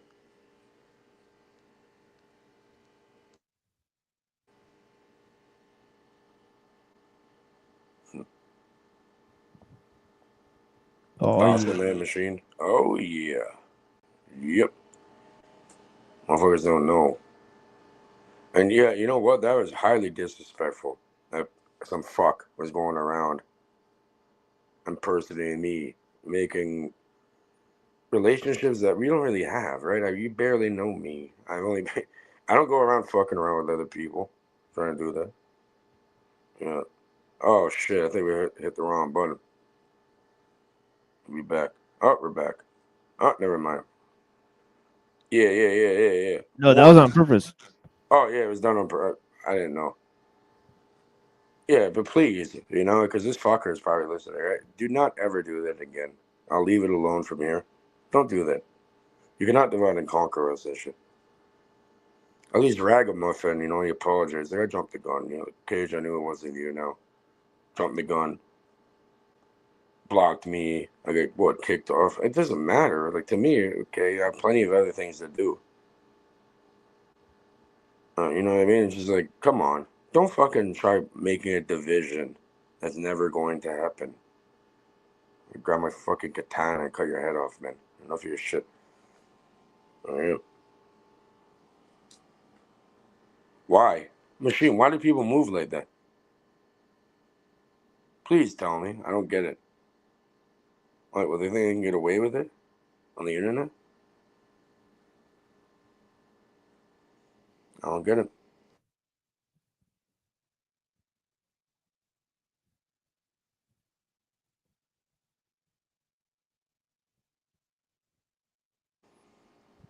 Again, why do people move like that, trying to cause division in that online? Like they can't get tracked and knock on their fucking door. There's many different reasons. Why? They want people divided, right? Because I don't think it's just that. I think it's personal benefits. People are part of groups that have ideological affinity. They're part of organizations. They've taken secret oaths. They're part of organizations that do corporate espionage. They're part of organizations that, you know, deal in cultivation of certain groups and individuals. Right? So it's not hard to figure it out. all right, but what happens when they hit the wrong door and they get fucked beyond belief? Then what happens? Well, let's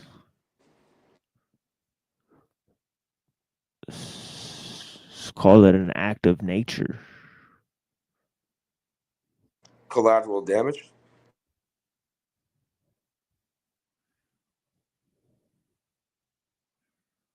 Yeah, something like that.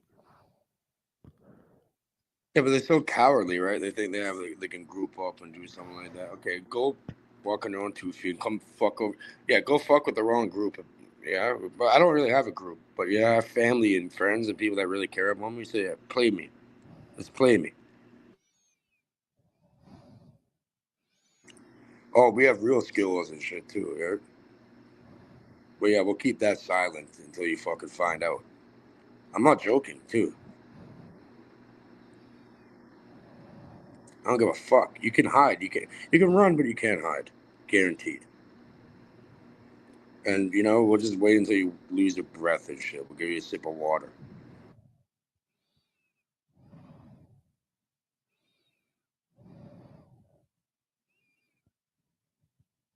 And they got the wrong people activated now. I'm telling you.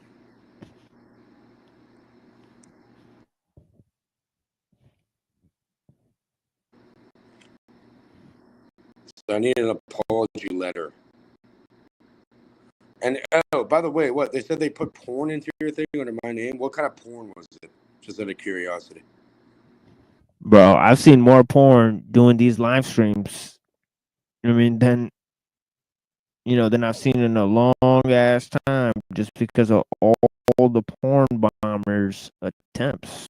And It's crazy, I'm man. wondering what kind of porn was it though? Just like was it gay porn? Was it? All types of porn. I've seen all types No, of I'm porn saying at the this one point. under my name. I was just curious what kind of porn they selected to put under my name.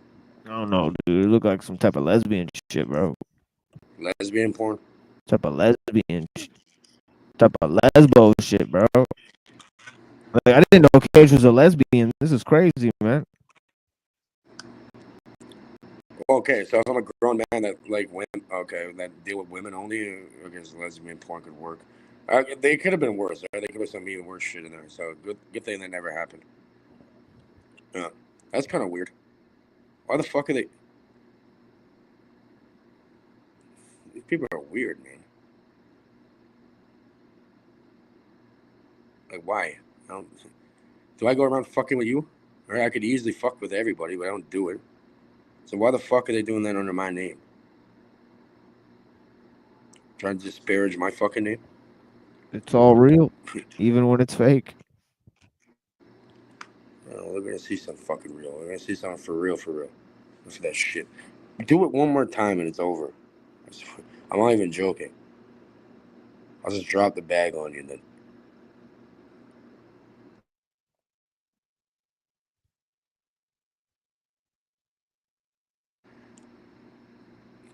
You know what I mean? I'm just joking though, you know what I mean? It's all on GTA. Lauren B. My grandma liked polyester because it didn't rot. Indeed. I think that'll be a good place to leave it for B. Yeah, today. I why appreciate you don't guys. why don't you hit the fucking link? See, that's one of them, guaranteed. No, don't antagonize me. It's fine if they just want to view the content. Not everybody has to participate, but if you do want to participate, we are getting out of here very soon. I said that an hour ago, and then I entertained my friend here, But what kind of Cage. strange comment is that though? The fuck? That's definitely they're part of their little group that are going around. Now does it make sense? Her grandmother was a seamstress. It makes perfect sense. What do you mean? What part of that Okay, doesn't make sense? it makes sense, right? Okay, well, guess what? We'll give you what is it called? What was it called again? The yoga pants that all these women were told to wear after. Oh, we'll give you a fucking Lululemon. What about that? See? Yeah. Yeah. My grandmother fucking. My grandmother, she's still alive with my grandfather on my father's side. You know what they do? They make your pillowcase and shit. They make you a blanket. Yeah. That's weird. Weird. Oh. What the hell? That was very strange. I think he hit the wrong button or something like that. Okay, yeah, here it is. Yeah, I purposely didn't hit the wrong button. But yeah, strange comment, Born. That's not your name, though. You know what I mean? But yeah. Yeah, chill out, bro. Yeah, anyways, you got any closing remarks here? We gotta get out of here. Oh, yeah. Thank you for having me. Everybody have a great, beautiful Thursday. And it is the 7th of August, apparently. All right. It's 4:15 a.m. on Eastern Standard Time. Thank you, Machine, for having me. Of course, brother. Always, right? And, yeah, make sure he can verify it's actually me. All right? You never know. They stopped doing it, but yeah, just a nice kind warning to people. Leave me the fuck alone before you don't get left the fuck alone. And yeah, whatever. All right, people don't like that. You're getting too close to the truth. Or, oh, how dare you? They're finding out. Yeah, we're finding out their little game. Never gonna work. Try again. Go back to the chalkboard. Thank you, Machine, for having me. Everybody, take care. Much love and respect to everybody. Yeah. Yeah, much love, homie. Yeah, peace be with you. And yeah, so yeah, some interesting words to stop and think. So yeah, that's what we have today here. Blessings to all the people. I greatly appreciate you. All right, and yeah, I'm wrapping up here, but we got another person here in the backstage, and I don't want to be rude here, so let me see if I can bring this person up. We'll figure out what's going on. Blessings. For Tony Drake, can you wave in the background? Oh yeah, this would appear to be some type of porn bomber for sure. Oh no, maybe not. Okay, let me bring this person up. Hey, greetings. Hey, I've just got a question. I don't know if you can answer it or not, but yeah, sure. It's been troubling me for a few days. I'm aware that the banks, I'm in Australia, but I don't know if it's the same everywhere, but the banks say that they don't have to keep records more than 7 years.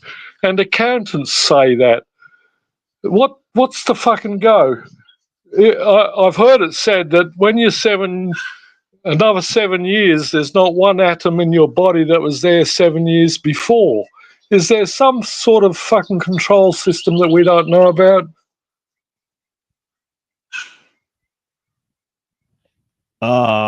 Yeah, could be like they reset, like, yeah, it could be like some type of corporate rulership, but the system that I talk about on here is a technological system. So yeah, the medical records and all of that, they're definitely part of it. You know, so you know, they definitely control people on a, you know, fundamental level, right? So this is clear to me, right? Yeah. So biologically speaking, if they know that every cell in your body resets every 7 years, and they know about neural plasticity and all these types of things, then yeah, they could possibly shape the course of your life in quite a significant way.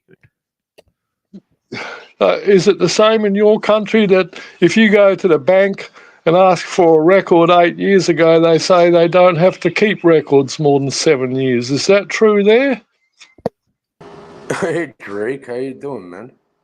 Is that true? Oh. How you doing? I like your glasses, man. Yeah. No. Hey, I'm legally blind. I'm Helen Keller. Pardon? I'm Helen Keller. I'm blind, deaf, and retarded. You know. Yeah. Yeah. Well, you know what retard stands for, don't you?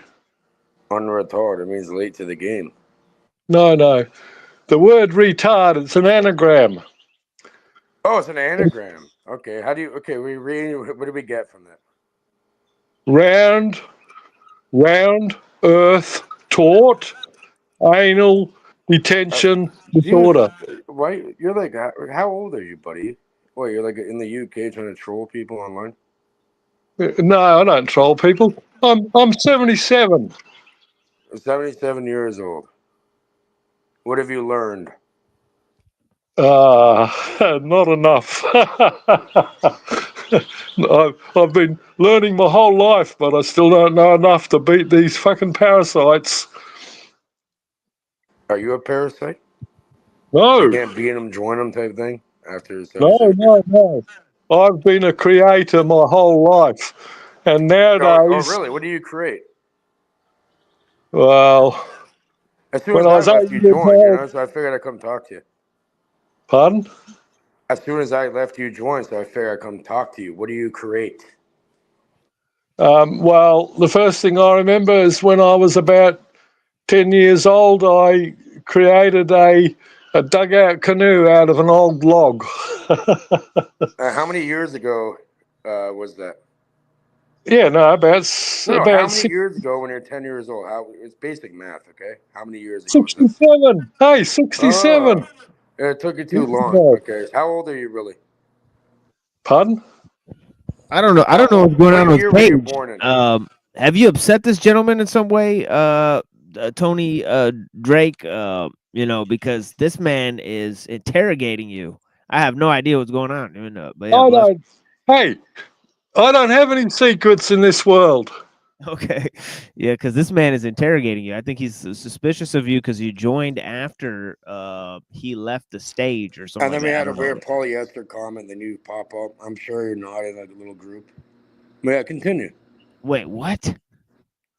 Well, you did mention the flat Earth. So yeah. So that's pretty interesting. So you No, believe it's in the not. flat? You believe in the I've flat Earth? I've spent 20 years researching it. Even when I was 7 years old was when they first let me go to school, and the Buddy, teacher you're so tried. fucking transparent, man. You're 77 years old and you're Wait, this hold on. buttoned up. Wait, hold on. Wait, hold on. Wait, hold on. Let him finish his statement there. Don't cut him off. He said he spent 20 years researching. Please go on, 21. sir. 21. Yeah. All right. Yeah. But when I was 7 years old, my school teacher's name was Mrs. Lee, and she tried to tell me that the sun was 400 times bigger to the moon, and I laughed, and the whole class started laughing, and I was sent to the headmaster, and I got the cane. I've Did they always hit you with the known what ruler? they're telling us. I've always known they're telling us lies. Did you get a meter stick or a ruler across your head? What happened? Yeah, no, I had the cane across my fingers. You held Oh, your the hand cane out. on the finger. Okay. Yeah, cane on the fingers. But it didn't stop me. I got the cane at least once a week. Because I was disrupting the class. Because I called into question what the teachers were telling the kids. Because my father, the reason I didn't go to school till I was 7 was because we lived out in the sticks. And my father taught me how to measure the height of trees and the sun and the moon and everything. Well, my uncle Bob used to create telescopes from scratch in the garage. Yeah. Lens it up, make a telescope from scratch. You ever seen a telescope getting created by scratch? Right? What are you, Galileo or Galileo, whatever? You're good, man. So what? But What when brings I you over? was Why is your when name I Drake? You know the Draco? no, I'm a descendant of the bloody Queen's pirate. Are you a lizard person? This is a joke. Pardon? You know about the Draco constantly or area there where you live? No, You no. I'm know not. about the I'm not. Draco? He's talking about Francis Drake, the pirate. Right? You know what I'm saying? Yeah, Oh, a yeah. He pirate. used to go around the world collecting gold to take back to his queen. Yep. Yeah, but The he didn't Spanish take Armada. silver. Yeah, He the did. Spanish He didn't Armada, take. right? Yeah. Well, yeah. When he was fighting the Spanish, yeah. But when he Okay, went yeah, you're around the inquisitive. world, when he went around the world collecting gold, he took some silver back, but she wasn't impressed by silver, and she said she only wanted gold. But at that time in the world, silver was worth the price of gold, and gold was worth the price of silver until he took all the gold, and that made it valuable. Well, isn't your currency backed by sterling silver? Not anymore. Oh, not anymore. So your currency was backed by No, it's silver, backed by but the Rothschilds. yeah, You know what I mean? I don't know. It's kind of just odd how you jumped over it. Yeah, and you know what? I respect my elders in that. Sir, sorry for any sort of interrogation or whatever. I was just trying to see who or what you are. Do you have? You want to be honest with me? Are you in a group? Were you sent here? No, I'm a loner. No. I've always, Oh, you're a I've liar. So always you said been a no, and then you loner. admitted you're a liar. Okay. You're a No, I'm a what? loner. Say it again. No, I just said I'm a loner. I've got A liner. half What does that mean? Can you explain a what that means? loner, a lone wolf, Okay. a lone wolf, A lion wolf. Okay. Is that like a new lone, hybrid? Is introduced to lone. animals? You're a liar. L, That's pretty much what I heard. Yeah. Yeah, you L, understand what he's saying. Let's not be obtuse here on purpose, Cage. I mean, but yeah, blessings. Man. You know, let's play along with people that are trying to fuck everybody over. Great idea. Yeah, but you don't know that yet. I mean, I could smell it. I could smell it from over here. You're For on an 21 years. interrogation. You know, yeah, but Tony, you said you studied the flat Earth for 20 years. That's a long time. 21. Yeah, yeah. What's your opinion on modern science and how they use technology to enslave humanity? I mean, and please, Cage, let him answer. You mean stop interrupting him? Thank you. Yeah, but I don't believe it's flat anymore. About 5 years ago, I couldn't accept some of the flat Earth model. Although lately I've been listening to Jason Bashir's, and now he's saying that Antarctica was ice-free 500 years ago. So we've got to call into question every damn thing they've told us. If it's not in your grandfather's memory, then don't trust it. Great Yeah, logic, buddy. Great logic. Yeah, I talked to my grandpa before he died, like a year ago, and he knew exactly which village our family came from. It was wild stuff. But yeah, so you said you don't believe it's flat anymore. So what made you change your mind? Because of evidence that I collected over the years. I had a P900 when they first came out. I've got What is a P900, if you don't mind? a camera. Oh, okay. Is it a Nikon? Yeah, that's like some new. Yeah, that's like some old 83 times optical zoom. Oh, okay. Yeah, that's And powerful. you focus it. You can do it now. You can focus it on the moon, and you can put a solar filter on it and focus it on the sun. You can focus it on the planets and the stars, and you don't have to change the focus. All of those things are in focus. What brand is that, sir? Nikon. Oh, Nikon. It is a Nikon. Yeah, Okay. P900. How did I know that? P900. How did I know that? Because it's a very famous camera. When it came out, it was the highest zoom camera in the world. Okay, but I don't know anything about cameras, but somehow I knew it was a Nikon or Nikon, whatever you want to call it. You know, I've taken photographs. The longest distance photograph I took was 107. You want me to freak you up, buddy? You know, I know every thought that goes in and out of your mind. You know that? Say it. I know every thought that goes in and out of your mind. You can't hide anything with me. Oh, bullshit. Bullshit. It's not bullshit at all. What the hell is that? Okay, so tell me. That's tell like me the ultimate gaslight. It's like crazy. Hey, man, tell me the shape of the Earth in my mind. It's a pyramid. No. There you go. Prove yourself. You've proved yourself wrong already. Oh, I'm just fucking with you at this point. Yeah, well, okay. Anyway, they can't change the reality of everything to suit our perception, but they told us we live on a globe. What they didn't tell us is we live on the inside of the globe, not on the outside. You can't possibly live on the outside of anything. Oh man, have you ever met London Man, KJV? Yeah, I've heard of him, yeah. Yeah, he has a theory. He has a very similar theory to that. Yeah, that we live on the inside. His crater Earth. Have you heard of crater Earth theory? Yeah, I've heard of it. But the way I look at it is if we accept the Creator created a cell. A cell has all of the information it needs within, and nothing can penetrate from the outside unless the cell decides to accept it. And the Earth is exactly the same, as above, so below, as in the minuscule, also in the macro. It's pretty simple. So the Earth is like a cell. Yeah. So is the entire universe like a No. body of an organism? As far as we know, this Earth is the entire universe.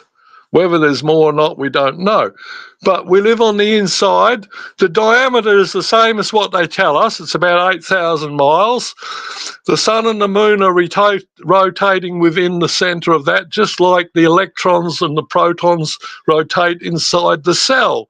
It's very easy to understand and see how it works. All right, so I guess with your logic, it's almost like a Mandelbrot, a Mandelbot thing. Yeah. You can zoom in on something and it becomes the same thing as as like okay. It's the same. I guess like yeah. You can zoom in on a bloody atom or a cell or a human body or an animal, whatever. The skin is the outside. The life only exists on the inside.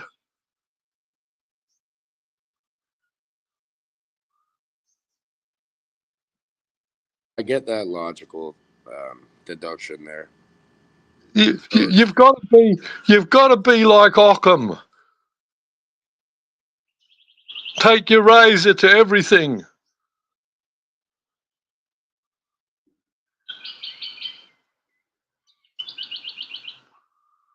I think the bird's telling you what time it is, really. Hear it?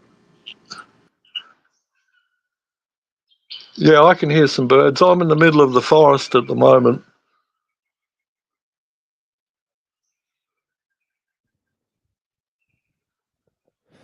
Yeah, so Tony Drake, how do you think they created the fake system of education and like used it to control people? Right? Because it's clear and evident that most people are basically guided to think like whatever's going on is not what it really is, right? Most people believe in the system. Right. My understanding would be that the majority of people on Earth have a mindset and an imagination and a belief. And if they are in the majority, well, then that's what the reality will be. Right.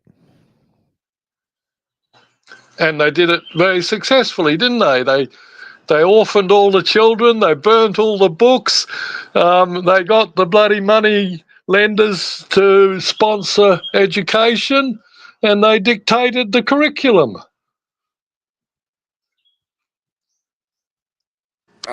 For example, I don't know if you know anything about masonry, right? If you do, which I'm sure you might, can you tell us about operative and speculative masonry? I'm not familiar with those terms. Oh, you're not? Okay. So what's your belief system? What do you, quote, believe in? You can't have a belief without a lie. But yeah, what do you believe in? Rephrase the question, please. What do you believe in? I'm sure it has nothing to do with like a projection of the mind and the earth, magnetic fields. Yeah, no, I believe in the Creator's creation, and I believe He created us as creators, and I believe that enough of us imagine our creation, then it can come to pass. Okay, so you're saying so there's a direct link between what people imagine or believe linked to the shape or what this realm may or may not be. So you're telling me it's all within the mind in a way, inadvertently. Yeah, I mean, we could say that the whole of the universe is a computer program. You can use whatever words you like. The reality is that we are creators created by the Creator to continue creation. Okay, but look, you're just contradicting yourself, right? Because if the reality is whatever you think in your mind, right, that means the reality is malleable. So it is whatever we agree upon. Is that the whole point of it? What you're trying to tell me? To a major degree, because we can see. Okay. Yeah, well, I've been following Jason, right? I listen to every one of his podcasts, I don't and know who, I don't know who that is. Yeah, I'm Sorry. familiar. Yeah, I'm Can you familiar name with I'm familiar with Jason Berkshires Jason A? Archaics. Yeah, I've watched maybe like half of one of his videos on his timeline idea that he has, and I'm using like I believe he uses a 432,000 year the Vedic idea, the Kali Yuga and all that stuff. But yeah, anyways, so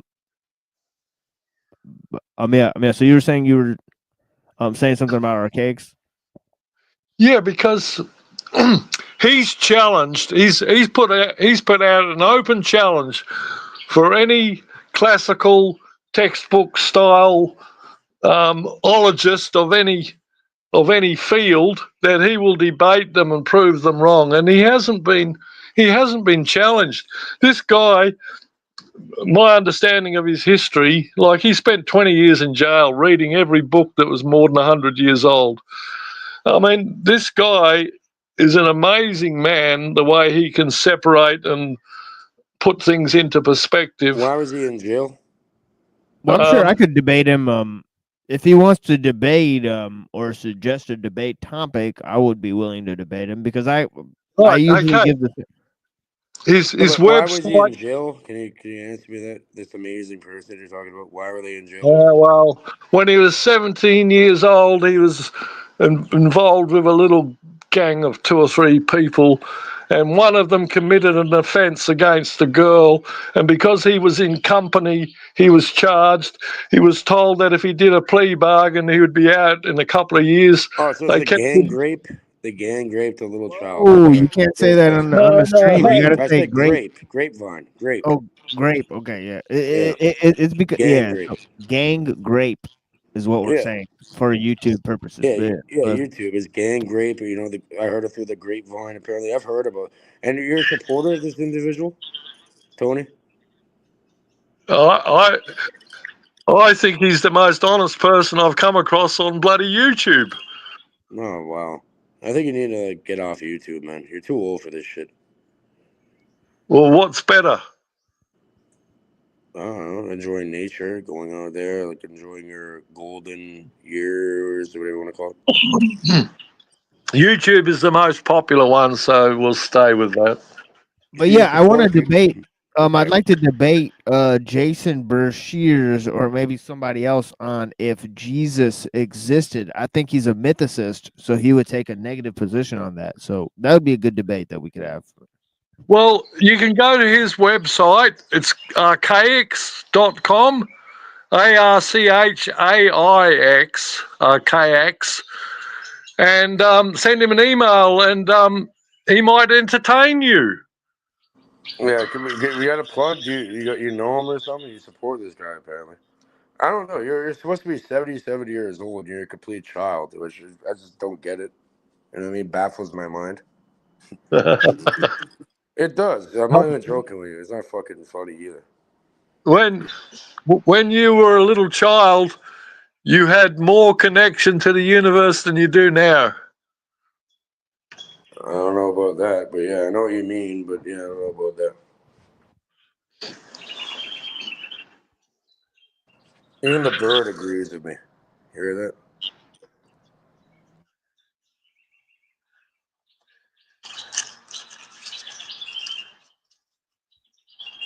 Yeah, the machine lies, that's for sure. The machine lies, it can't help it. Yeah, that's one of our major premises here. You know, is that technology is poison the well. Right. So just as you see the poisoning the well fallacy, right, in logic. Right. So yeah, I think technology sort of is like in the background of all the discussions we have. I mean, right, and yeah, and I think it has clear, sort of. I mean, earlier we were talking in the chat. Somebody was saying technology can't have motive, but yeah, there's a collective technical intent, right? Which means that our exploration of the technological scope is heading in one direction, right? So it's about time that people get concerned about the way we're putting all our eggs in one basket with this technology. The way I look at it is the people that are running the show, the money, right? The money behind everything. They have worked out that it's cheaper to convert a human into a robot than to produce a robot. Right. Right, and it's probably the fastest way to figure out if a machine can become intelligent. No, it can't become intelligent on our references of what intelligence is, but it can become all-knowing as to the reality. I go back. I was a technician when the first pocket radios came out. They were called transistor radios, and you could put them in your pocket, and everybody had one at that time. And those were the first appliances to use only. Well, it was a modern technology, but every component in that radio could be analysed and examined and repaired or replaced. Once they came out with the chip, which is a little black thing, and it's got more than 4 legs, right? Up until that stage, the most complex thing was a transistor, which had 3 legs, right? Input, output, whatever you want to call them. Once they came out with the chip, you couldn't change the design. You couldn't see what was in it. You couldn't see how it was made. Basically, all you could say that it was black magic. Cannot be dissected, cannot be analysed. Yes, it can. But yeah, the radio, the original radio, is based off the human mind. Dissecting that. Well, You know that? yeah, well, it's just a more powerful projection. Yeah, the human mind, if we were taught how to use it properly, yeah, we could communicate without radios. I agree. Oh, it's literally based off the brain. They dissected the brain. Yeah, the brain, my understanding is the brain is a transmitter receiver with filters. And we decide how many filters it has and which filters it has and which ones it doesn't. Welcome, Neo Jack, by the way. Crazy avatar you got going there. Yep.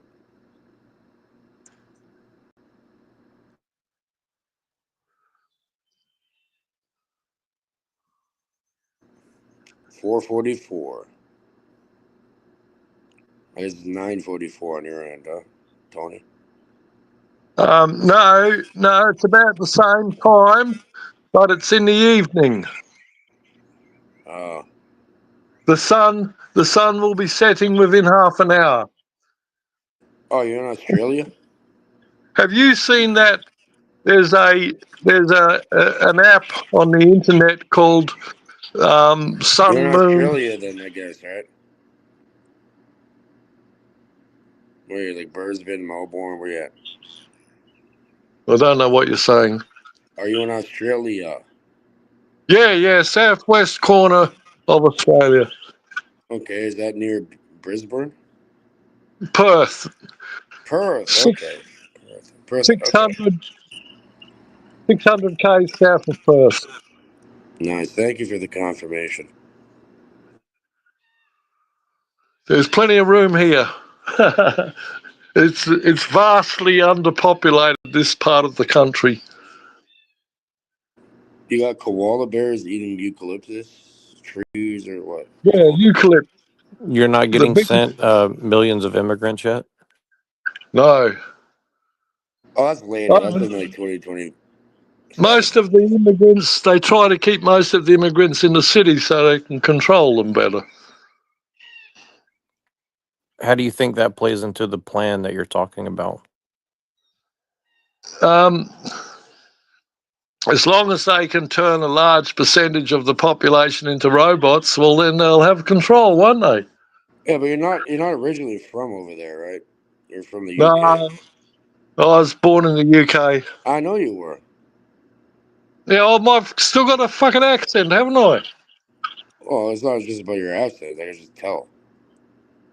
Yeah. Where'd you Yeah, grow up no, I was brought up on Shakespeare.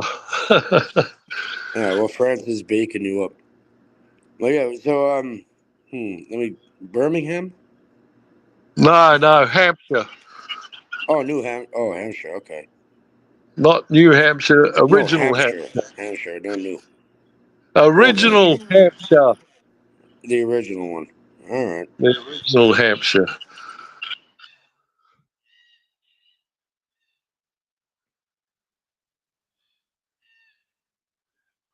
Interesting.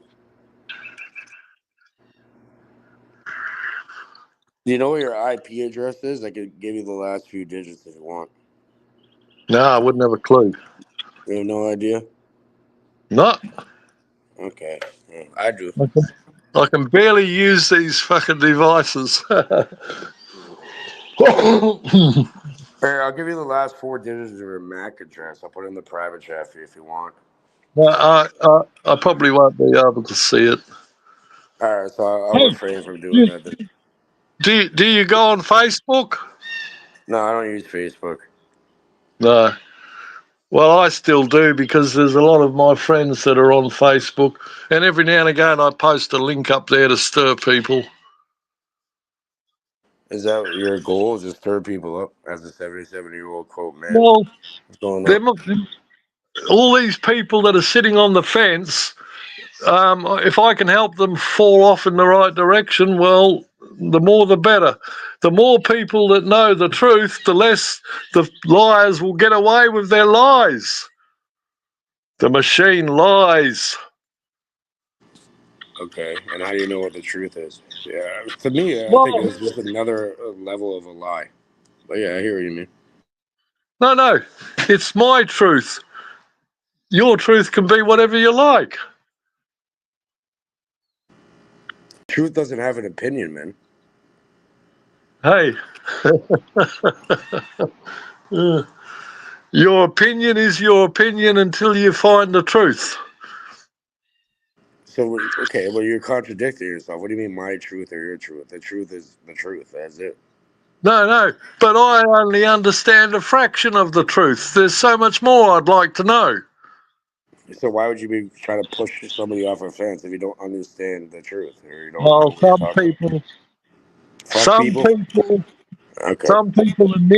some people are nearly ready to wake up.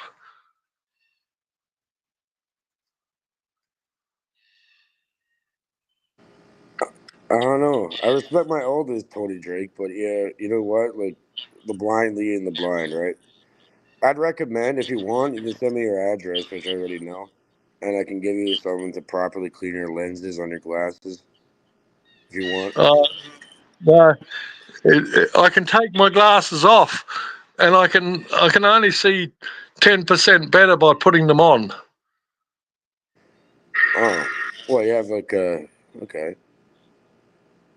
What's wrong with your eyes, man? Yeah, no. I'm waiting for a miracle for my eyes to go back to what they were when I was a kid. You want me to deal with it right now? Anything I can do that helps my eyesight, I'll do it. Here, I could cure your eyesight right now. You want me to help you? Yeah. All right, close your eyes right now.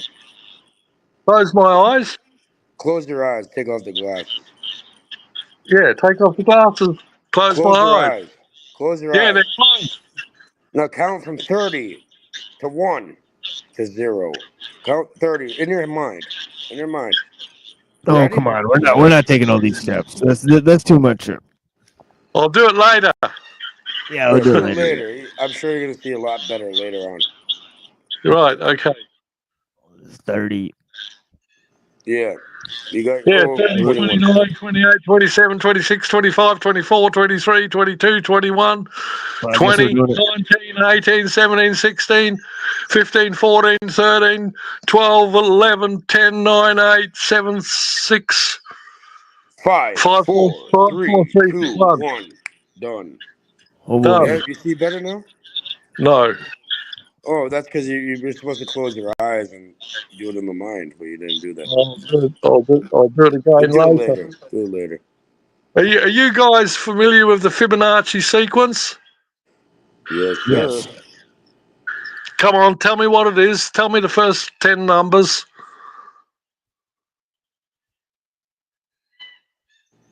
It's definitely not 3.14. That's pi. Come on, tell me the first 10 numbers of the Fibonacci sequence. Oh, you want the golden ratio? No, tell me the first 5 numbers of the Fibonacci sequence. Oh, it's a sequence. Yeah. Numbers. Come on. Oh, I come think it's on. like Tell me. 3, then 0, 5, 1, 2, then 3, 8. 5, 8, 13, 21, 34. You want more? Yeah, okay, you know what it is. So if you keep following that timeline and you come to a place where it says 2025, tell me what the next number is. I'm not that You adept can't tell looking me. at the You can't tell me. The reason you can't tell me is you can't know the future unless you know the present Is and the that 22? past. You can't know the future unless you know the present and the past. They've denied us the past by lying about it. So we don't know where we are. But what about the value of it? Because they hold a value beyond that number, right?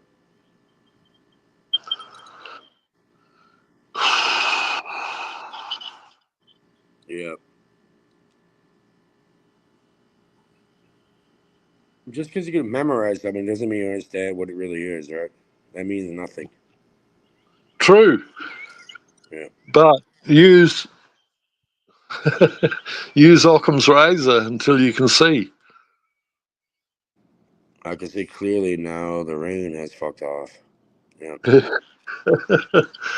Yeah.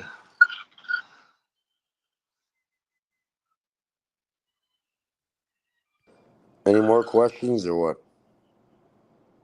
Yeah, I'd still like to know what's the significance of only holding records for 7 years. Well, what's the significance of the number 7? We could probably start there and use logical deduction. Don't think so. I don't think it's related to the number. It's related to some sort of control system. Okay, well, how wouldn't it have be related to the? You just said 7 years, and you're telling me it's not related to the number that you just told me. Yeah, well, because think about it. It has nothing to do with the number I just said, right? Yeah, guaranteed. Come on, old timer. Well, tell me what's orchestrating it. You, yourself, and I. So all corporations don't need to keep records for more than 7 years. Okay. Why? Why is it the formative years of your life from around to age 7? 7. There used to be a Middle Eastern religion that cancelled all debts after 7 years. Have you heard of that? Oh, yeah. Yeah, we talked about that on the show here. So is that related to the fact that banks don't have to keep records more than 7 years? Oh, yeah, definitely has a lot to do with it. Yeah. 7 has a lot to do with everything. And it's the same, people that run the banks, so it makes sense, doesn't it? Fuck them. Sooner or later, we have to cut the blood supply to the parasite. Parasites only die when you remove the host from them. Hey, Tony, you know my dad, Tommy? You want to hear? Yeah. All right. We were camping when I was a little kid, and the mosquitoes and the whatever. Mosquitoes kept attacking me. Yeah. You know? And for some reason, they were fucking with me. Like, they were after me like crazy, you know? I'm like, Dad, how come they're not going after you, Dad? And you know what my dad did? He put his arm out. And he allowed one to land on him and observed it and let it inject itself into his arm. And what he did was he squeezed the skin around the fucking injection of the mosquito. And you know what? The mosquito couldn't leave after. And what happened was it explodes through blood. And you want the blood? You want to fucking take this essence? Yeah, okay. And it exploded. Right? You can blow them up if you observe them and watch them. And then I think they told all their little fucking mosquito friends, yeah, you don't land over here anymore. And guess what? I was left alone. It's way better than any sort of chemical to spray on your skin to repel them. Yeah, mosquitoes don't bite me. Every now and again, I'll hear one buzzing around my ear, and I'll say to myself, I'm just going to wait for it to land, and then I'm going to whack it. And they never bite me. Yeah, because they know better. Yeah, they bite a lot of other people, but they don't bite me. Yeah. So I guess that's a really nifty trick. Or not really a trick. It's a nifty thing to learn because you can actually use that across the board in reality. Yeah, very good. Mm-hmm.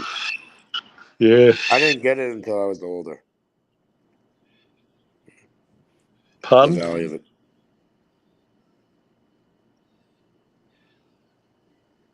Yeah. There's a little lesson I've learned.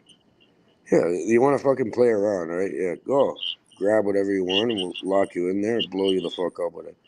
And then they never come back ever again. None of their little friends. They tell all their little mosquito friends, you don't land on this arm or this fucking body. Yeah. You like that one? Yeah. There you go.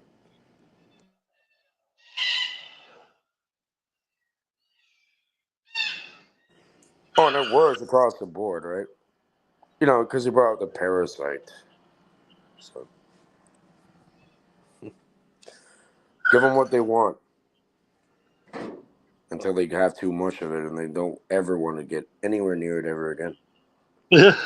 You know what I mean? Maybe. Maybe. It's a possibility. But if you cut off their supply, they'll shrivel up and die. Well, I guess there's different methods to it, right? A different technique, whatever you want to call it. Yeah. Try both of them. Then you get solar. It's like the truth usually, right? There's somebody's fucking story, right? There's a truth and there's a lie, and like usually the actual reality lies somewhere in between both of them. It's usually, the lie is usually the opposite. If they tell us that we live on the outside of a spinning ball, then it's probably likely we live on the inside of a non-spinning ball.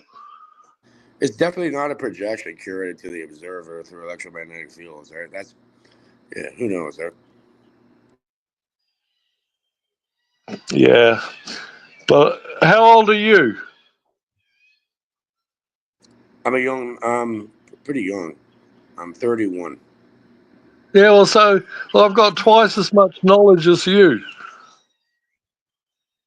Just existing in this realm has nothing to do with what knowledge or your comprehension at all. You know, just because you're older doesn't mean anything at all. But yeah, I hear what you mean. You have twice as much. You have more than twice as much time than I did. You said you're 77, right? Yeah. So you have double the amount of time to quote learn something. No. You can't learn by reading the classical textbooks. You can only learn from analyzing your own thoughts. Yeah.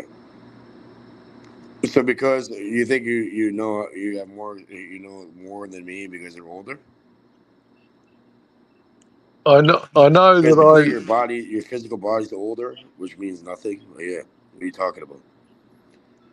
well,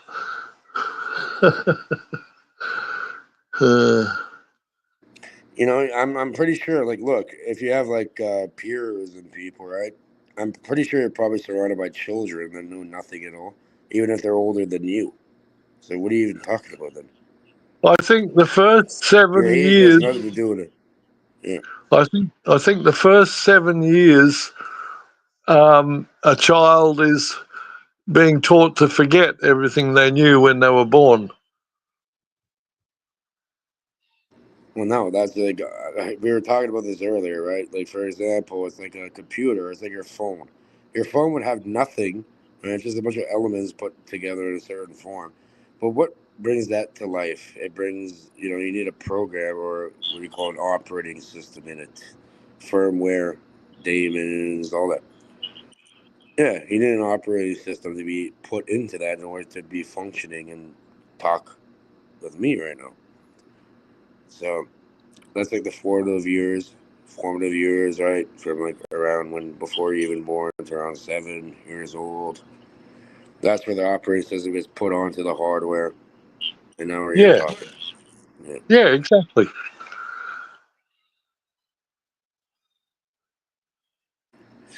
Reality is malleable. You can't change that easily. That's your choice. You can easily change it, and install a new, wipe it and install a new fucking operating system on.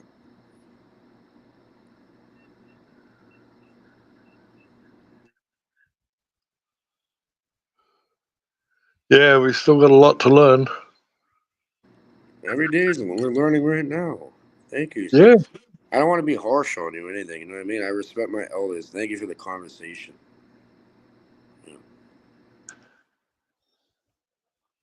Yes, well, the old before white man came to Australia, there was over 200 different languages across the country. Fascinating. Oh wow, that's a lot. What does that tell you? They all stayed in their area. Their area consisted of their campsite, and as far as they could walk away from it and return to it before dark, that was their territory. And the next tribe lived just further away, and so on, right across the whole country. And they always took advice and judgment from the elders of the tribe. I would too, but you know what? Like, I'm gonna be completely transparent with you. If something tells me you think you know, or you may know something that you don't tell anybody else, right? Because it's like they're not ready in your mind. I don't know. Someone tells me that you may or think or you do know something, but you don't really. I don't know. There's a game being played here, buddy. Guaranteed. What the fuck are you talking about? I Yeah, but don't I know. understood. Yeah, but I understood what you said, Tony. But yeah, I think that's very interesting. For the simple reason that I was telling people at the beginning of the show that I think culture and language are connected, and that technology assimilates culture. So I was saying how the technological world system is creating a monoculture, and that's basically because the different cultural forms, right, that used to limit the creation of technology, right? Like, for example, if you wanted to create any form of technology, right, it would be limited by its cultural setting. But now, because we have a global system, right, you have international trade and all this stuff, the technology doesn't have to be limited by the cultural setting. So the whole thing of how technology is assimilating culture, and it's really having an effect on language. You say, like, we're creating like a global language almost, and so yeah, I just think it's so interesting that the different tribes are connected to the languages. I mean, over That's very 200 of them. interesting. Yeah. So what it's like? Okay, is technology creating the culture, or is culture creating the technology? I think technology shapes and forms the culture, as you're kind of alluding to there. Yeah, that's what I'm saying. Yeah. Well, I I think the English language was only brought into existence not very long ago, probably about the time that the first sailing ships could go somewhere and then return. So, like the British Dutch East India Company, basically they formed a language that was to be used mainly in commerce. And so the whole Black's Law Dictionary, it's all based on manipulating commerce. It's all Yeah, about that's money, money, interesting. money. Moon Yeah, Oh, so goodness. you actually never contemplated things that way, that system of international trade, that they need a language, but I think code, like computer codes, fulfill that function today. Can I show So it's you? Can I almost show like, you my 30-pound dictionary? We have more too. Here, I'll show you quick. Hold on. Oh, we got to go back. You like this dictionary, man? It's heavy.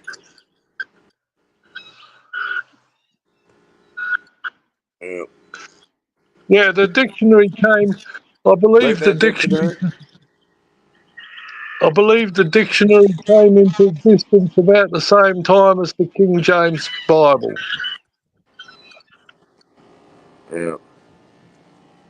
yeah, and of course, it's probably like has to do something with the printing press as well. Yeah.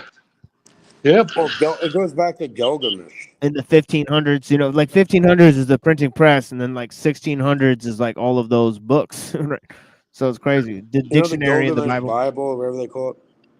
Yeah. So that's how technology Whatever that. influences culture for real, right there. Is that technology gave the capacity to create a universal language, just like it says in the Tower of Babel.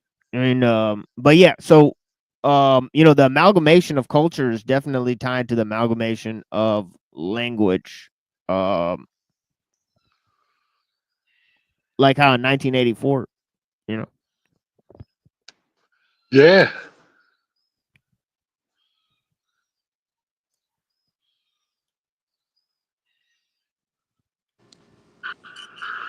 Yeah, I do Yeah. appreciate the conversation, Tony. You know what I mean? Sorry if I wasn't trying to come off as interrogating or anything, but I know you're up to something over there.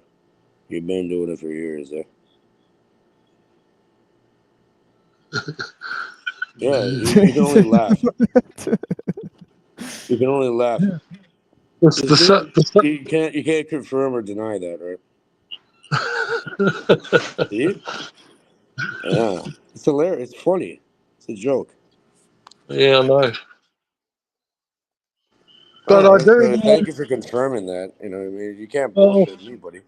Oh, yeah, I hear you. well, if you look at I'm sure you guys have seen the app where they've got this rectangular map of the world, pure rectangle, and the sun and the moon come in from the right-hand side and they travel across. You've seen those maps, and it can. Let's divert back to your little delusion that we call the world. No, that map, you can confirm that map is correct. You can phone anybody in the world and ask them, is the sun rising at the moment or whatever like that. And that map, that rectangular map of the sun and the moon and the dates and the times traveling across that rectangle is extremely accurate. I defy anybody to prove an inaccuracy. Okay, yeah. No one gives a fuck about your little shape of your Earth, or your little sun and what you're trying to observe. But what about this? Yeah, think about this, all right? If we add machine lies and Cage, me, myself, we add our ages up together, and you're still older. And what in the fuck are you talking about, man? How did you even? Because you don't know what it was like to ride on a steam engine, do you?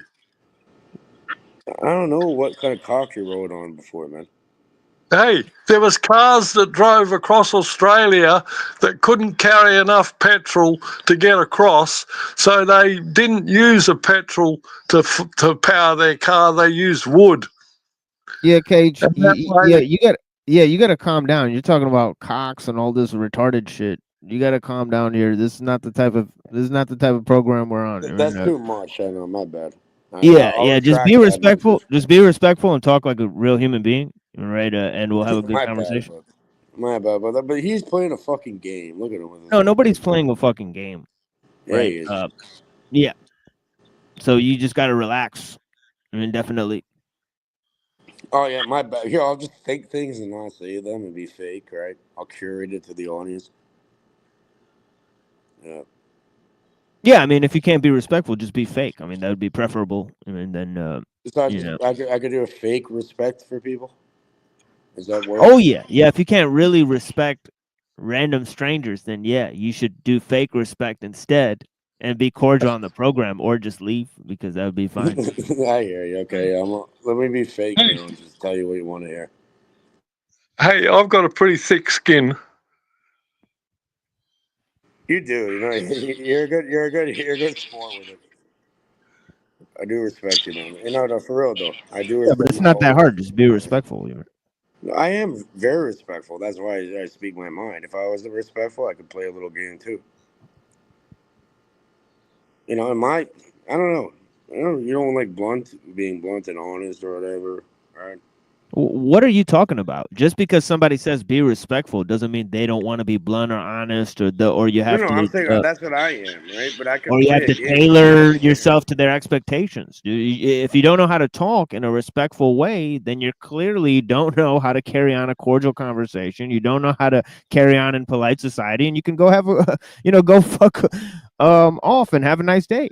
I mean, it's not a big deal. I get it, man. Yeah, like you understand what the fuck I'm saying, so don't act No, I like you do. don't understand what I'm saying and No, play I this do. fucking character I and clearly do. role online, right? So like that's all I'm trying to ask you. I got you. My apologies. Yeah, man.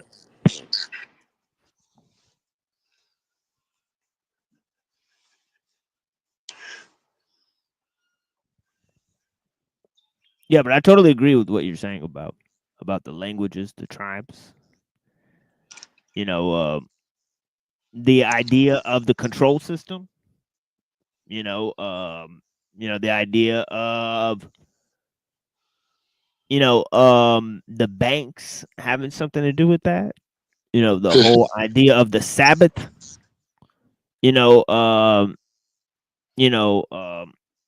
The whole idea of the and what do you call it? Like the year of Jubilee and all that type of stuff. Oh, the Jubilee. Right. Didn't the That's related to the forgiving of the debt and all that stuff. Well, didn't the original band come from the Knights Templar? We got the Friday the 13th and all that. Yeah, I heard there's some connection there for sure. It has to do with the Knights Templar if you look into it. All right. You know about the Templars, Tony? You don't need to know all of the bloody parasites. We know who they are. They can be judged by the fruits of their deeds. They don't create anything. All they do is shuffle bits of paper and present spelling and spells everywhere they go. Well, I hear you, but originally, okay, back then, your stuff could get taken very easily. So this is how banks started, right? So they'd have the Templar, which could protect and make sure your stuff isn't there through a trust system where you can give them your stuff to hold on to, and they're gonna make sure that it isn't there. But for a fee, right? You gotta keep the lights on and make people eat. And that's where the original banking system came from the Knights Templar. And the people, the powers that may or may not be or shouldn't be, they're like, fuck these people, right? We could take over this fucking thing. Let's burn them on Friday the 13th. This is why the whole idea of like the 13th is bad luck. All right? because they kind of like flip the script and be like, "Oh, you worship Baphomet." That's where the whole Baphomet comes from. Like, oh, you're a devil worshiping Baphomet fucking person, all right? Yeah, burn them all up. Yeah. In my mind, it's pretty easily determined who are the parasites. Now, I don't care who is the first parasite or who's the biggest one. They're parasites because they're not producing anything for the benefit of mankind. All they're doing is sucking blood out of the system. Look, do you know how many blood banks there are in an average city? And do you know how many litres a day they collect of blood? Do some calculations and have a look, and you'll see there's something really wrong with what they're telling us. Yeah, vampirism, and also like the organ, they're stealing people's organs and all this crazy stuff, man. Oh, it's fucking ridiculous shit. Wild shit. Well, because we're allowing them to do it. Because Probably we turn a blind eye. Yeah, probably cloning people's body parts and stuff, like organs and stuff. They're doing something, and yeah, At like, this you know, rate. yeah. Because they could do like stem cell. They could grow through stem cells different organs and things. So they probably clone organs and grow them. And It was really weird with the circumcision, right? You know, they use that foreskin to put the microneedle women's faces with it after to beautify them up or something. It's crazy. I know it sounds insane, but it's literally happening. We don't. I don't believe we need to know all the details. If they're not creating something of benefit, if they're not building something or growing food or producing something useful, then they're a parasite. Well, you know what? Here, am I a parasite? Here, old timer, Mr. Drake. Am I a parasite? Here, I can show you what I do over here. It's legal, by the way. This is not growing something. Here, look. Am I growing something? Here, let me show you. I don't think I'm a parasite, man. Does a parasite produce something like that? Am I I can't. I can't see what you're talking about. Buddy, am I a fucking parasite? I don't think so. I don't know. Well, yeah, I don't think you can see that, Cage. But yeah. Did you build? Look at the screen, man. Fuck it. Did you build your own house? Did you build your own house? Did you build your own power supply? Did you build your own water supply? Exactly. Nope. Well, you might be a parasite. No, I didn't. Okay, well, how many people can? So everybody's a parasite. All human beings. Like, Hey, did you? When I was 35 years old, I built a 25-room motel by myself, single-handedly. When I was another 20 years older, I built a sawmill. I've built houses and sheds and buildings and apparatus all my life. Last time I'm a grower. Last time I and worked for somebody, I did stone masonry. And now, the last 5 years, I haven't been allowed to construct because the parasite has used the legal system to curtail my activities. Okay, I hear you. But yeah, as a young child, when I was 15 years old, yeah, I worked in the factory. And then, you know, when I was like, I did stone masonry after. That was the last time I worked for anybody. Yeah, but So I do know about building and stuff like that. But if you're not producing what you require, then you're parasitizing off somebody else, aren't you? No, I'm not. I produce my own product and I do my own service and product. That's what I do. Since a teenager.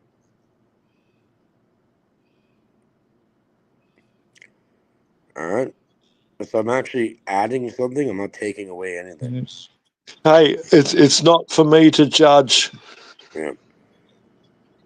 Well, just I don't know. You probably never saw the garden. But it's like if you're not growing something, then you're a parasite. I showed you I grew something. I'm now still a parasite in your mind. Very good. But there's a lot of people in this world who sit in front of a computer and shuffle bits of paper, and all they're doing is parasitising off the blooming people that are producing.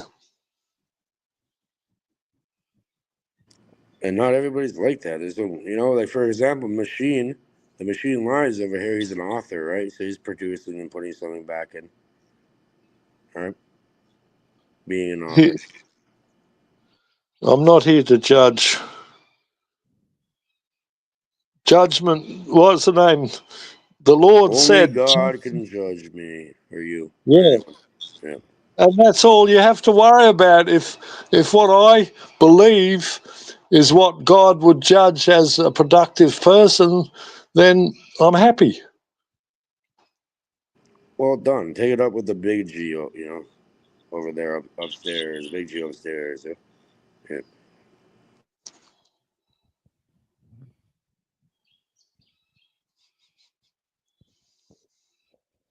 Yeah, exactly. Yeah, well, Cage, um, yeah, we're gonna have to wrap this up here. I mean, definitely. But yeah, you already said bye to the people, so yeah, blessings to Cage. Thank you for having me. Yeah, I'm gonna get off. I'm gonna deal with a couple things over here. Thank you for having me. Like I was supposed to get off before, but then we ran Yeah, into right. the Yeah. conversation. Yeah, it was great. Thank you, man. And yeah, no disrespect to anybody. You know what I mean? Sorry, sometimes I go a little fucking. I mean, don't say no disrespect after you disrespect people. That's just fucking gay. Okay, go. I'm Like, what the okay. hell? Well, I'll double Like down. I'll triple like down just on it. double down on the disrespect or just move on with your day. Like, I don't know. I'll It's just fucking like, triple down on that. all right. Well, I'll say it again every time. But yeah, either way, thank you for having me. All right. Welcome back. Yeah. Yeah, blessings. All right, everybody. Yeah, that's Cage. Somewhat of a disturbance. But yeah, I appreciate you, Tony. I appreciate your knowledge, your expertise. I mean, I appreciate your skills in building and all that. I mean, that's wild. You built a sawmill. I wouldn't even know what it would take to do something like that. Oh, It's like it's still there. a magnificent undertaking. If you want to go on to the website, you can have a look at my website for my business. Yeah, sure. What is the website called? MIDDLE MIDDLE middle, yeah. SEX Middlesex. It's an old British county. Right. Anyway, Middlesex Mill MILL.com.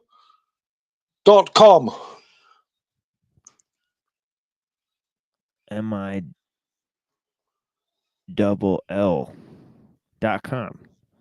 Middlesexmill.com, huh? Yeah. Okay. At the moment, that's the biggest sawmill in Western Australia. And when I built it, I could cut the longest piece of timber of any mill in Australia, and I could cut the widest piece of timber of any mill in Australia.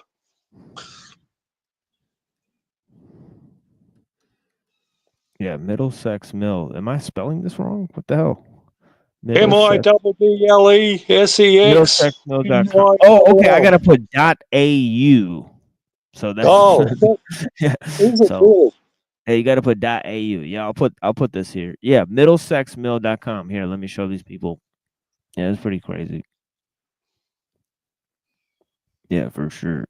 Timber and supply and decking. Yeah, I know we got some people in Australia that watch maybe. I know there's not that many, but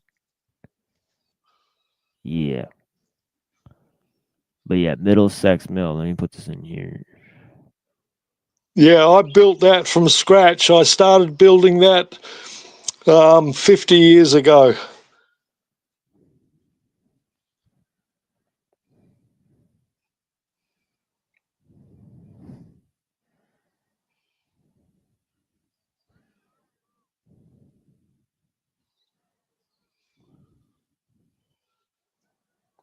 Yeah, that's wild. Did you guys also make this website yourself? I didn't. Somebody did. I don't know who. Yeah, interesting.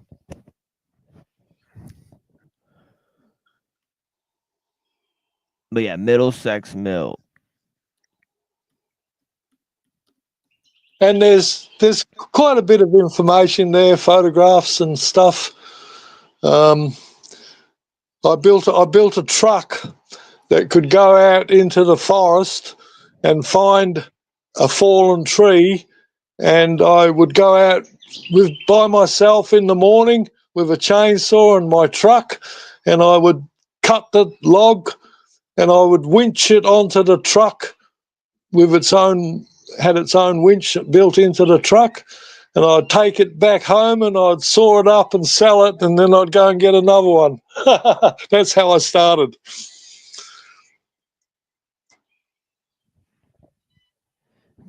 Our wide variety of crane mats are instilled with strength and rigidity, which is proven to support and withstand up to 750 tons. Yeah, I was the biggest crane mat producer in Australia. Before that, all the crane mats came from Germany, and they got the logs from South Africa without paying for them.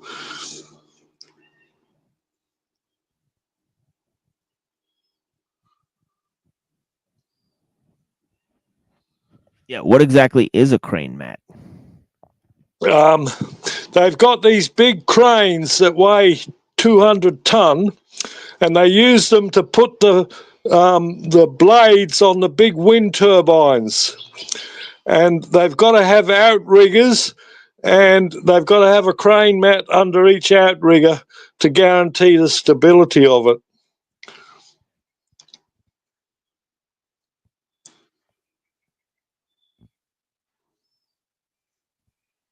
Yeah, 750 tons.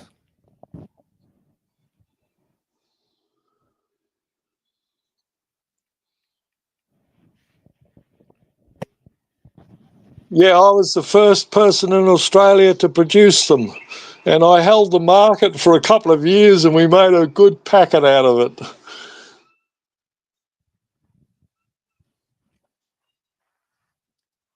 Gina, you heard of Gina Reinhardt? No. Oh. Yeah, she's probably the richest woman in Australia. Oh, okay. And she was my main customer for a few years. The richest person in Australia is a woman? That's wild. Yeah, well, most of it came from her father. Oh, okay. I've forgotten his name now. Yeah, I've forgotten his name. It wasn't Reinhardt, because that was her married name.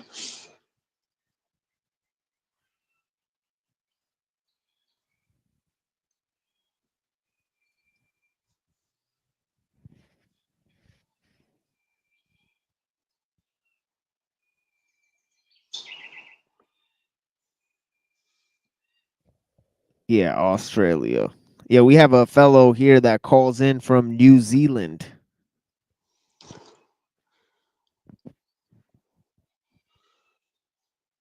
And yeah, but I really like what you said about Black's Law Dictionary and how they created the language for commerce. I'm definitely going to be using that, and also the 200 languages for the tribes. Yeah, That's well, very fascinating. Some people say more than that, but it's very obvious that they lived in separate communities. It's only when the statists came in and tried to join communities together to call them a county and a state and a country and everything else, that's where they started manipulating, moving people out of a family situation and into a productivity enslavement system. Yeah, that's one of the things that we were talking about at the beginning of the show. I was talking about the system of birth control and Thomas Malthus and the whole a Malthusian concept and how it relates to birth control, and Darwinism, and all that stuff. Yeah, absolutely. It's blatant, isn't it? Yeah, it's definitely blatant, and it's directly a cause of the Industrial Revolution, right? So it's definitely linked to that, you know. So yeah. Well, no, I believe we've got to go back to a time where before the black chip came in, the black magic came in to take away our sovereignty. I mean, I can still remember the days of the steam engines, and I used to ride on the steam engines from one town to the next. And they were a beautiful machine, and there was a manufacturing plant in Perth, Western Australia. They produced every component for the steam engine, and then they produced every component for tractors and ploughs and all sorts of machinery for farming. Once they got to the black chip, nobody can repair anything anymore. And they designed it so that we're not capable of reproducing our own system. You buy a bloody electric toaster today and it's got bloody half a dozen buttons on it. When I was a kid, I could repair any part of a toaster, any part of a steam iron, or any appliances anybody had, I could repair them. Today, I don't even bother trying because they're all relying on black magic.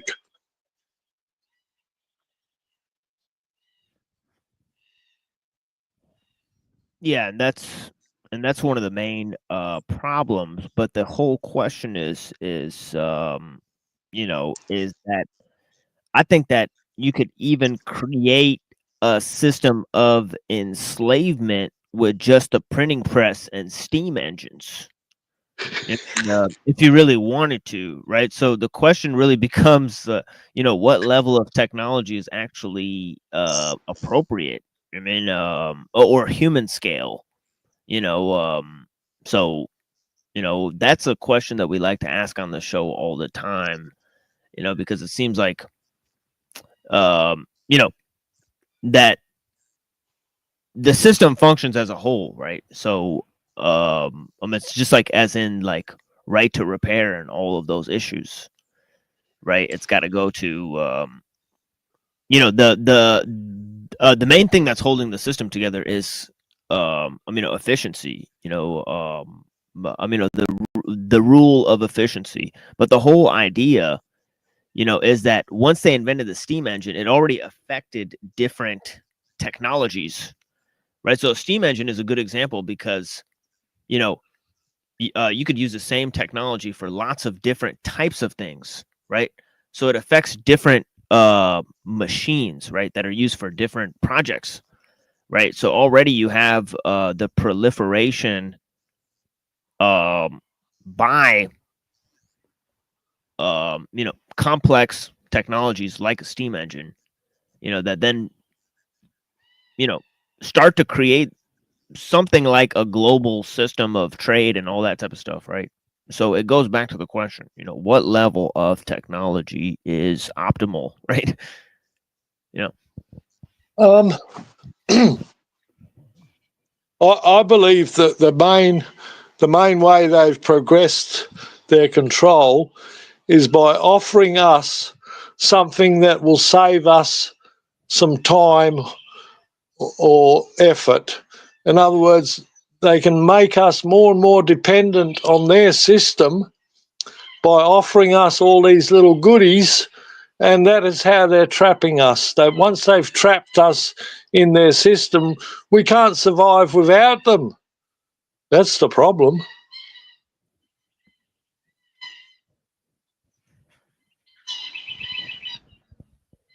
Yeah, and they've I think increasingly man has come under the order of like a type of system, right? Because obviously we shape tools and the tools we use shape us, right? So it's pretty obvious that like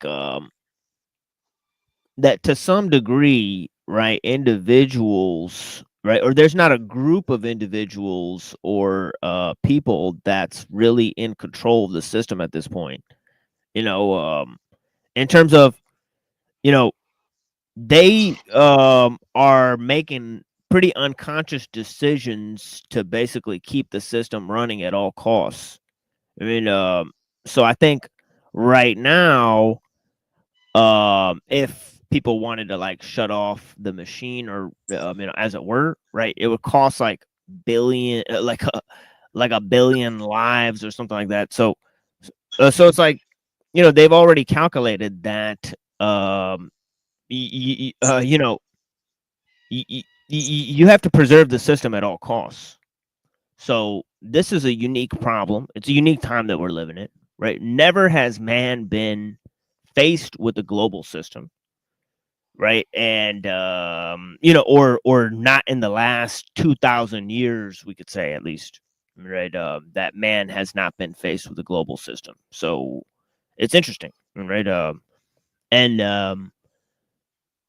Or, you know, I could be wrong about that. You know, they could have falsified history. Right? There's many people that believe that too. So who knows? Well, yeah, well, Jason is big into how they've manipulated history. Yeah. I mean, he's saying the last reset was probably around 1902.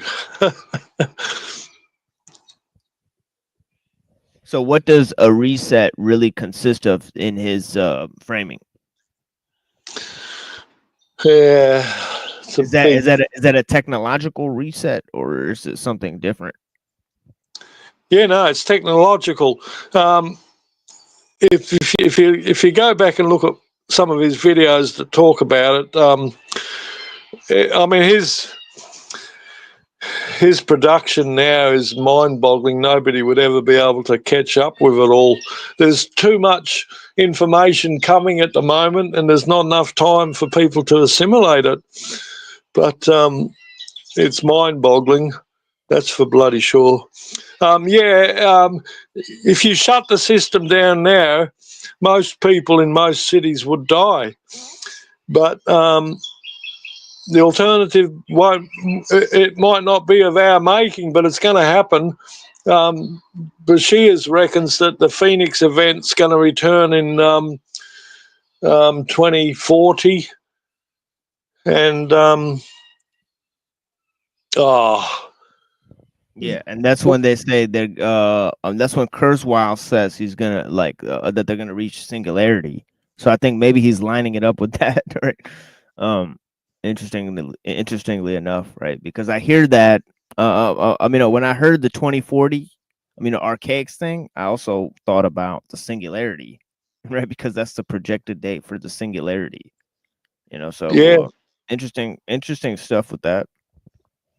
Yeah, and what he also says is that the timeline is well, I don't know, not using his exact words, but the timeline isn't a lineal straight line. It's a circuit like on an old LP record, the old vinyl records, where the needle goes round, and when it gets back to the place where it started, it's picking up the vibrations of the previous groove, and it's affecting the vibrations in the next groove. So that what he's saying is that human history is cyclic, and what happened in the past will happen in the future, and so on and so on. Yeah, I believe that too. I personally believe that human history is cyclic. I don't believe in the view of progress that the transhumanists and you know, all these guys you know, project. Yeah. I believe in a devolution and not an evolution.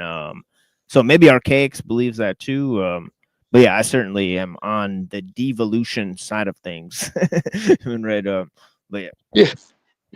The average mentality today is much lower than it was when I was at school.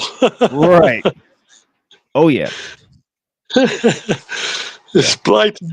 It's blatant once you get to my age. I've seen so much of the world and what's been changed. I've travelled the world. I remember coming to a conference in America hosted by Lyndon LaRouche. Do you remember that guy?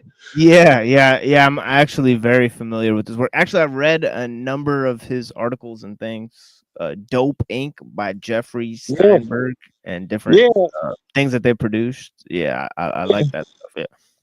You know, I've read all his books, and a little book that he brought out was So You Wish to Know All About Economics. That was a brilliant little book. Yeah. Plato versus Aristotle. Yeah. I'm familiar with it. Yeah, I'm familiar with his thinking. Yeah. You know, I flew all the way from Australia to America to go to his conferences 3 times, I think. Yeah, I do like a Plato versus Aristotle thing too, almost. But yeah, it's a little different. It's more on the side of technology, compartmentalization of knowledge, and the rule of experts. So I say Aristotle created, a compartmentalization of knowledge, whereas Plato, he didn't compartmentalize knowledge. So that's my main. Yeah, no, very good. And I mean, and it's self-evident wherever you look. Yeah.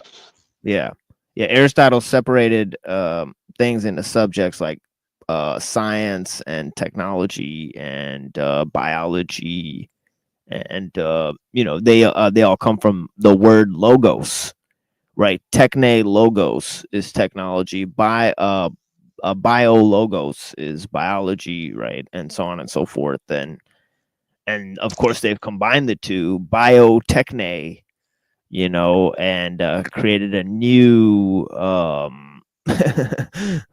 problem, right?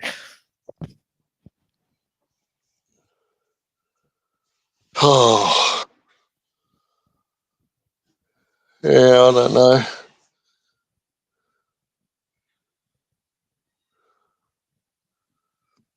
Yeah, no, I love Plato.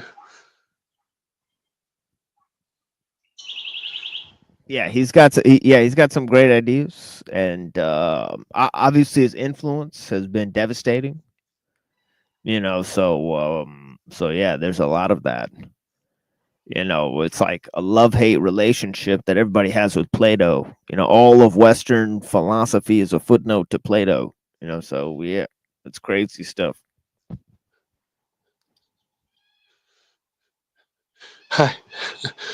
Thanks for having me on, mate. Of course, Tony. Blessings. Thank you so much for being here with me. And I was ready to shut down when you came on, so I greatly appreciate your your correspondence. I'm usually on Wednesday and Saturday night at 9:15 p.m. Eastern time, right? So yeah, feel free to come in and talk. Yeah. Thank you very much. All the best to you. Yeah, yeah. Thank you, my friend. All the best to you too. And good night, mate. Good night, mate. Yeah, thank you. Yeah, blessings. And yeah, for all the other people that are here, that's basically our show for today. On the machine lies, where we talk about the lies of the machine on the machine that lies. And of course, please, remember that we did a special program yesterday looking at Eastern philosophy. We covered Taoism, right? So we looked at the work of Lao Tzu in great detail, right? We looked at chapter 2, chapter 3, chapter 8, okay, chapter 9, chapter 10, chapter 11, okay, chapter 18, chapter 19, okay, chapter 38, okay, chapter 80, 81, okay, 60, 64, 65, 66, right? And we also read sections of the Shang-Tzu, the famous passage, right? Shang-Tzu dreamed he was a butterfly. When he awoke, he did not know if he was Shang-Tzu dreaming he was a butterfly or a butterfly dreaming he was Shang-Tzu, right? So we're talking about the cynical, epistemological, metaphysical approaches of the Taoist philosophy, right? And of course, it has certain political recommendations. We've compared it to Confucian thought.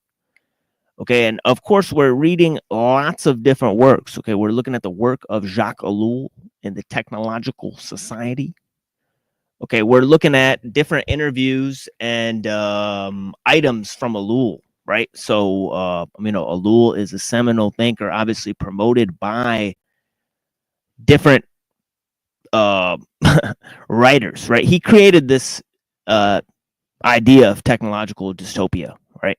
But he actually talks about a real version of it, right? Not some sort of fake fictional version, right? Like you see in Aldous Huxley, right? Well, we know that Aldous Huxley actually read and promoted The Technological Society by Jacques Ellul, right? So it's clear to note, what his influences were in deriving that work. And of course, we know that I think it was Julian Huxley who coined the term transhumanism, right? We were talking about it here, right? So yeah, we're talking about the ideas of evolution and how they've affected the religious consciousness, right? We're talking about the ideas from Darwin and Malthus and Annie Besant, okay, how they promoted birth control, right? Bertrand Russell, right? Okay, the dastardly proclamations of Bertrand Russell, right, about population control and about the bad influences of the home and family, right? He wanted to destroy the family, right? And he wanted to carry out the project, right? Bertrand Russell and John Dewey, right, of having philosopher scientists who control society, right? Okay, a project that was talked about by Francis Bacon in his New Atlantis, right? Okay, so this whole idea, right, has been put into work, right? So we're talking about this idea. We're talking about it in Ellul. We're talking about it in the work by Thomas Carlyle, Sign of the Times. Okay, we looked at the work by Orwell, okay, Road to Wigan Pier, and his ideas about machine civilization. Okay, so we're cataloging lots of thoughts, okay, that have to do with these ideas. Okay, and of course we're studying in great detail the work of Kaczynski, right? And we've looked at industrial society and its future, right? And we heard a little segment of a debate by Dr. Skrbina. Obviously, we were at the University of Michigan, where Dr. Skrbina was talking about his correspondence with Ted Kaczynski. And that's where we took great interest in his lectures, right? So that's part of the foundation of why we're trying to warn people about the problem of technology here. Yeah, and of course, there's not enough time to do it in a sort of private setting, or to try to make a lot of money, or try to gain fame, or to try to gain public notoriety. Okay, but you have to warn as many people as possible in little time as we have, right? And do multidisciplinary research that the institutions are not willing to do, right? Yeah, it has very short chapters. Yeah, very short chapters. They're like a paragraph a chapter, right? So that's why I named off so many chapters that we read, right? It's only 81 very short chapters, right? The Tao Te Ching, right? So if you don't have time to read 81 short chapters, right, and learn about one of the most influential philosophies, right? That's why it's only a 4-hour show, right? But yeah, blessings to all the people that are here. I greatly appreciate your correspondence. Right? Of course, we have the Discord, we have email, right? I send you guys a copy of a book. Okay, I'm writing a second book right now. Right. So, yeah, we'll correspond. Right. And we'll talk more. Blessings to all the people that are here. I've been way over time here today, but I appreciate you guys' you guys' time for sure. I don't know if Tony's still here. He's pretty much frozen. I think he clicked off, but yeah, he's gone. Blessings to Tony. I appreciate you. Thank you for being here, sir.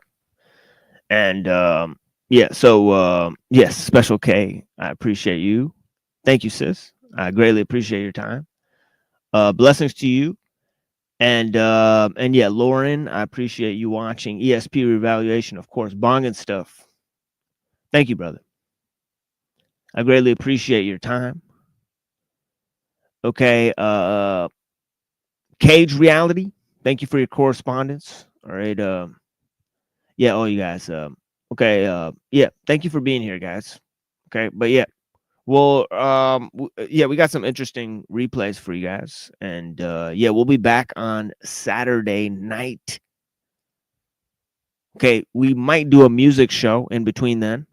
But yeah, I greatly appreciate you guys. Okay, and yeah, we'll be back soon. Yeah, I'm grateful for you too. Thank you so much for being here with me. Blessings, and yeah. So yeah, Cage was in a fighting mood. Yeah, but fight some old dude. But yeah, but yeah, that was not uncalled for. But yeah, we're trying to have respectful conversations. You know, there's really important things that I'm trying to address here. So so yeah, we'll have to filter out some of the weirdness. But yeah, here's some music for you guys. Can I greatly appreciate your correspondence with me? Okay. But yeah. So yeah. Peace.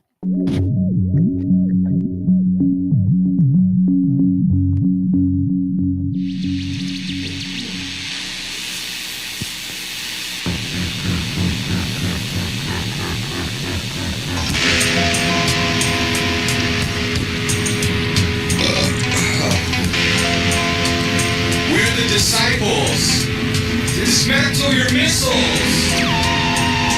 The radioactive adolescent ninja karate frogs are being placed under home arrest by the perimeter.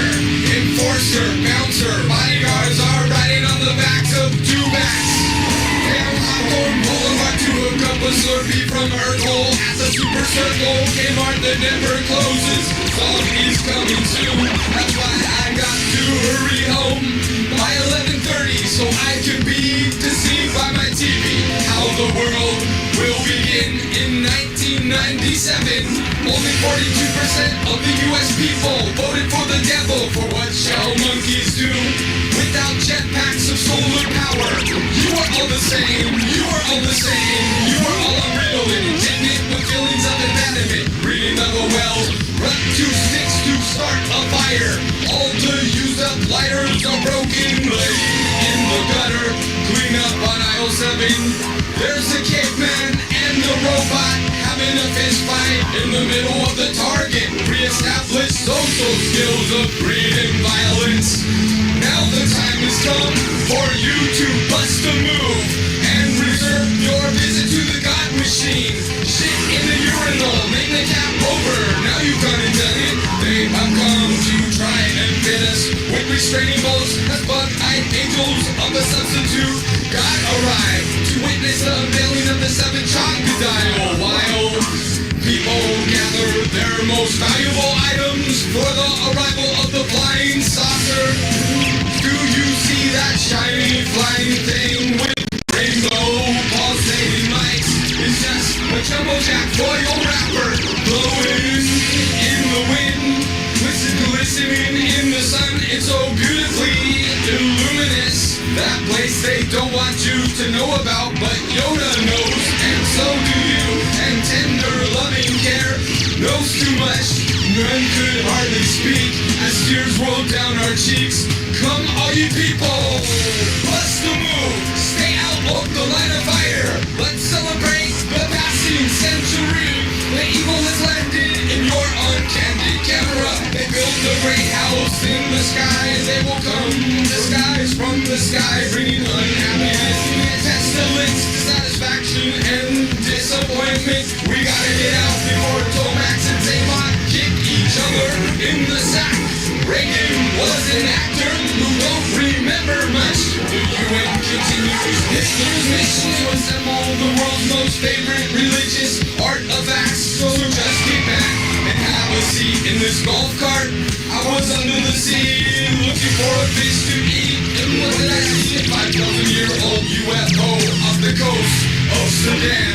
A drunk driver kills a man today. Secret shame of cheerleaders that wear no panties. Yes, I know it's shocking to hear, and that's funny, and so is Clinton Nixon's ghost haunting the Grand Pyramid, starring Joey Lawrence. GHB, internet call, fun satanic karaoke, holy rollin', population, mind control in your edge.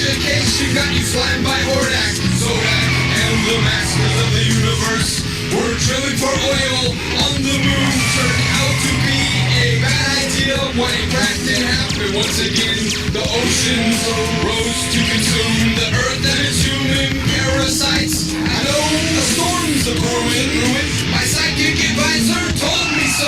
When Jesus and Buddha get here, we will all be reanimated like Jurassic Park dinosaurs. Bust a move, bust a move. Stay out of the line of fire. Calvin, time has come for you to bust a move. Bust a move. And reserve your visit to the Congress. Go hammer, go hammer. It's a birthday. Go, go, go, go, go, go, go, go, go, go, go. It's your birthday. Go, go, go, go hammer. Walk the wire. Go, go, go to this here to the wire. Go, go, go, park, go, go, Power Rangers. It was understandable under the circumstances. It was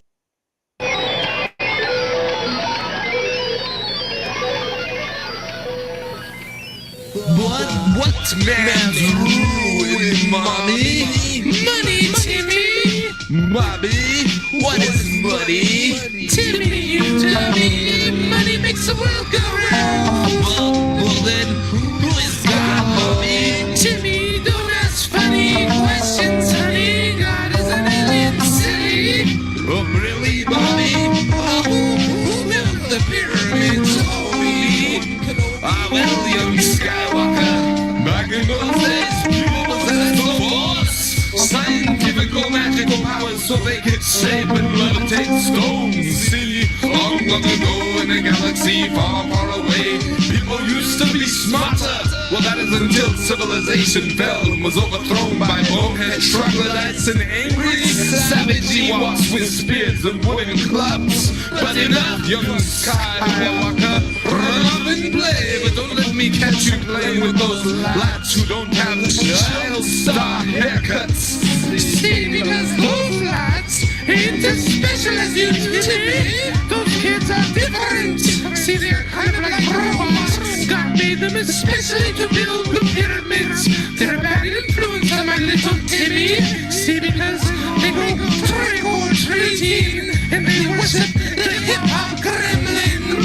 Who built the pyramids? Masons, slaves, or Martians? The first person who can answer this question with an expense-paid ski vacation to the planet of Hoth, eating chocolate-covered bonbons on the back of Tauntauns with 1,000 Zulaks extra spending space credits for the Imperial Souvenir Shop. Who built the pyramids? Was it Martians or was it slaves or Masons? See, because I don't know. Okay, who built the Lama Mall? Masons, slaves, or Martians? Bobby, who was the Masons? Timmy, those are the good guys. They help people. Who is the Martians? Oh, I don't know. What's a slave, mommy? Look, Timmy, if you ask one more ignorant question, you're going to get a spanking. Who built the pyramids? Was it Masons, slaves, or Martians? Is it the same person who made the earth and the heavens? What's the moon? A rock. What's the earth? The rocket happened to be in the right position. What's a star? A sun, and there's a lot of them. What's the sun? A ball of gas on fire. What's a black hole? An exploded star. Or a dead sun? The Son of God was born under the star of Bethlehem. Was it a sun or a star cruiser? Who's on the money? Masons, slaves, or Martians? Who is the devil on the money? Who is God when you're one with everything falling in all directions?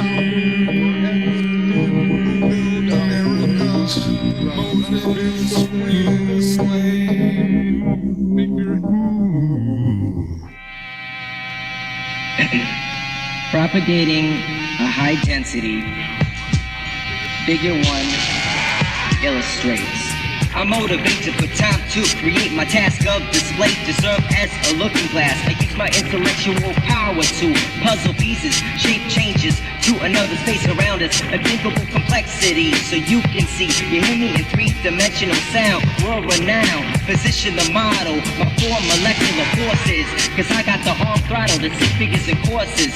Push up models together to take a physical space, rhymes without a trace, addresses to alert MCs back at the base. I move at a pace to generate shockwaves, propulsion process to review at altitude above 100,000 feet. You catch it at a beat, you catch the hint, cause my actual structures are still in blueprints. Hey kid, you've been scrutinized by me, the manufacturer. Ooh, me? I'm still looking, keeping open mind. My word is spoken, broken down in parables and metaphor. Run side by side, the exact opposite.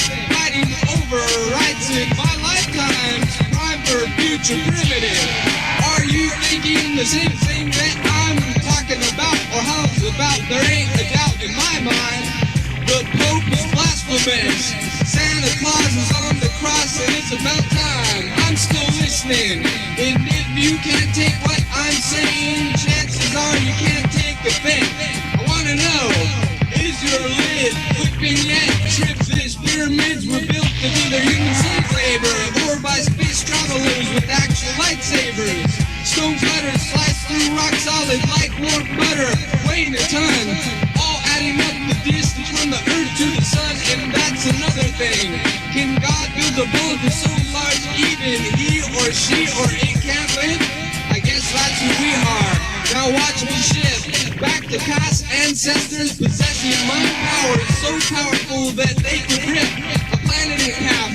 Moses turned an aspen to a staff.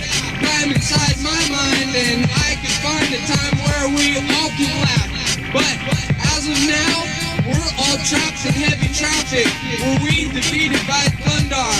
Barbaric cave dweller fellows wielding trash can lids for shields and sharp battle axes, or by masters of black magic, casting tragic illusions, confusing logic, and for amusement like Dial, a psychedelic interpretation of Dionne Warwick, psychic hotline, live girls, or Jesus is accepting donations, but in the meantime, here's the message from our sponsor. The Mayans, a highly advanced civilization and equation that can't be explained. As a calendar, one day off coincides with Nostradamus. They vanish off the face of the planet overnight, right on the corner when I woke up in the morning. There it was, a Taco Bell that I had never seen before. A man walked up to the spot, dropping 3 magic beans on the parking lot. He got them out of a briefcase, like a high-speed chase freeway signs decorated in barbed wire, looking like a war zone. Flipped open a cellular phone and dialed in the code. As he said, hallelujah, God must love me, God's a baby. We're both meat and water and some sugar.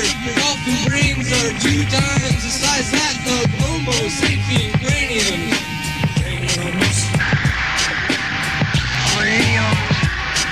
I was here before the night turned into daylight, and the fiery ball of sunset in my eyes.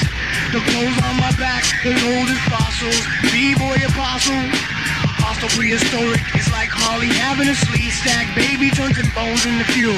MC, Archie, all at just one. A rhyme is a terrible thing to waste. Cold-blooded mammals scramble to escape. It's like I can tell they're scared by the look in their face. And die, MCs without a trace, becoming slowly extinct. Solar eclipse, from here to the polar. I grow mold on the side of swamps. Grow thick scales to fight off the clump.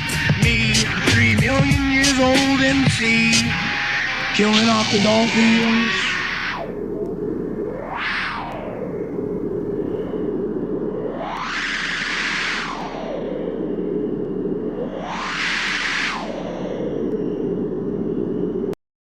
What you're suggesting is so, then you're talking about the most significant event in the history of mankind. But nobody's going to believe you unless you can prove it. Your own government is selling your children drugs. Your own government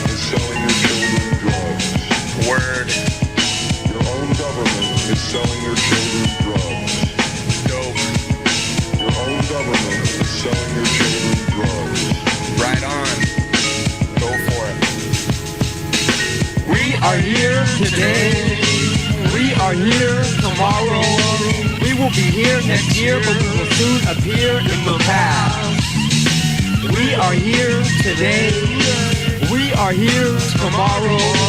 We will be here next year, but we will soon appear in the past. There's a humanoid man in the major cast in the nature of the world. It's the venture of the mind slave, continuously being saved. Changing the Discovery Channel, for behind each and every cover of panel was a talk show. It's a talk show host with the accident waiting to happen. The weight of your shoulders is participating into the dissipating exodus, disguising your opponent, missing the disappearance of the parties of surprise. With an action in the commercial refrigerator tabloids, Moses is dead, Rosie Perez, degenerating future generations to come with an anniversary edition fly girl, Gentile, carefully sipping the holy grail, with the male and the female communicating through the illumination of extraterrestrial email, Ishmael, chainmail armor, written in the backs of the pages to be sending them back to the nuclear warhead forehead, whispering into the open ear of a government farmer. I'm a mule, I'm a cat, I'm a pig, I'm a sheep, I'm a rat, I live in a hole just like you, but I'm gonna miss a barbecue with an option, take an acid rain check. That's why my code name's Alias 1. That's why at a picnic is where I connect with the shish kebab. So give me a napkin with an avenue to escape. With you today, you will be us tomorrow. You will be us. We will be them next year, but they will soon appear in the past. We were you today. We will be them. You will be us tomorrow. They are like us. We will be them next year, but they will soon appear in the past. Resting your head on the pillow. Hospital corners, hospital performers, your beds are made. Where the maids are nurses, nursing babies, stealing intimate moments. Physical morgue below, where we keep the wine. Ambulance, noisy taxi, fallen raisins, change your diaper. How ironic is the fountain of youth. It's all a rerun, syndication, change the channel. Save the old ladies, kill the babies, kill the siblings. After watching Aladdin, I wish I had cable. Confuse the plumber with pipe cleaner sculpture. Body sculpting like a Greco-Roman. California, Transylvania. Notice the same ending, beginning with the credits to pay homage to the almighty Usher. Check your ticket, spike your popcorn. Check my tuxedo, it's a formal occasion. Virtual sensation, read a bedtime story to Rip Van Winkle. Wake up dreaming of overpriced candy. We were you today. You will be us tomorrow. We will be them next year, but they will soon appear in the past. We were you today. You will be us tomorrow. We will be them next year, but they will soon appear in the past.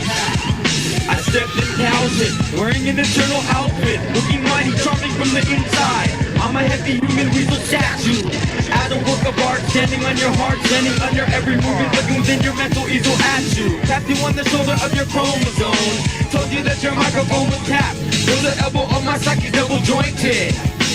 Speak to the dirt, having flexible thoughts. If vegetables bought their own pesticides, lifting up an antique rug and have the slugs for the slugs and the pesticides. The blade of the backyard, if you wanna act hard, like y'all with the nostrils flaring, all bearing a striking resemblance. Only learning the secret hiking with invalids in the jungle of disability.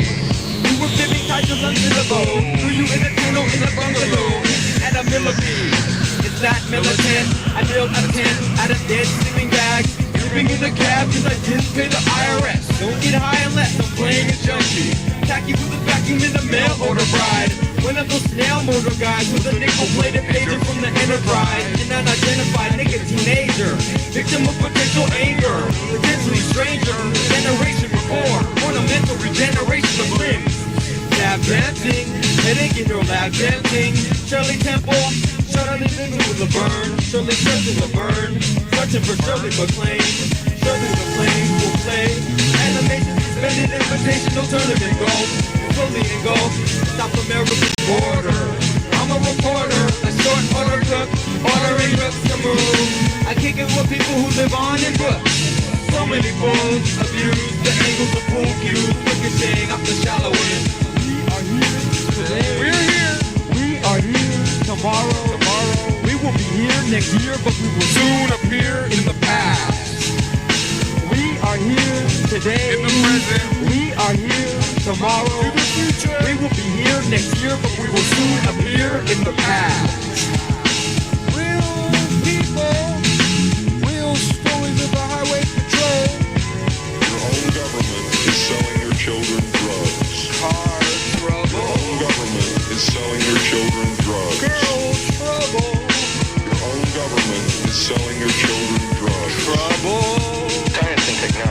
not fulfill the promise that many of us held for it 20 years ago. On the contrary, our whole world society is in deep crisis.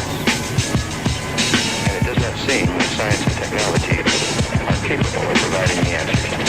It is my opinion that as we study these properties of the mind, or consciousness as I prefer to call them, we will find and gain new insights into the intrinsic nature of human functioning. These studies in parapsychology are important, not as an end product for themselves, but for what they can tell us about the way the human mind functions. We must have new perspectives of looking at ourselves to show us what we really are, and to recognize that we really were not using the potential that we have available to us, nor were we acting rationally with our inhumanity to each other.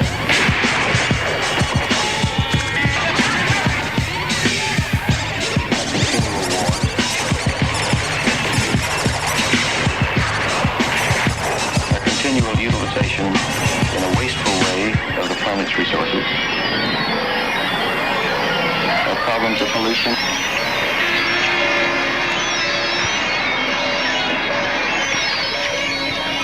Our problems of overpopulation.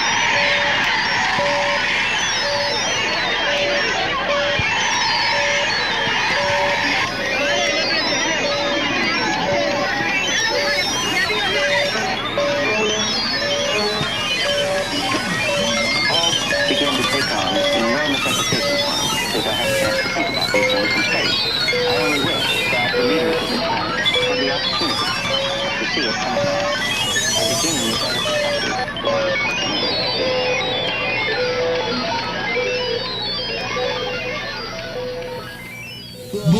What's man's ruin, mommy? Money, Timmy. Mommy, what is money? Timmy, you tell me. Money makes the world go round. Well then, who is...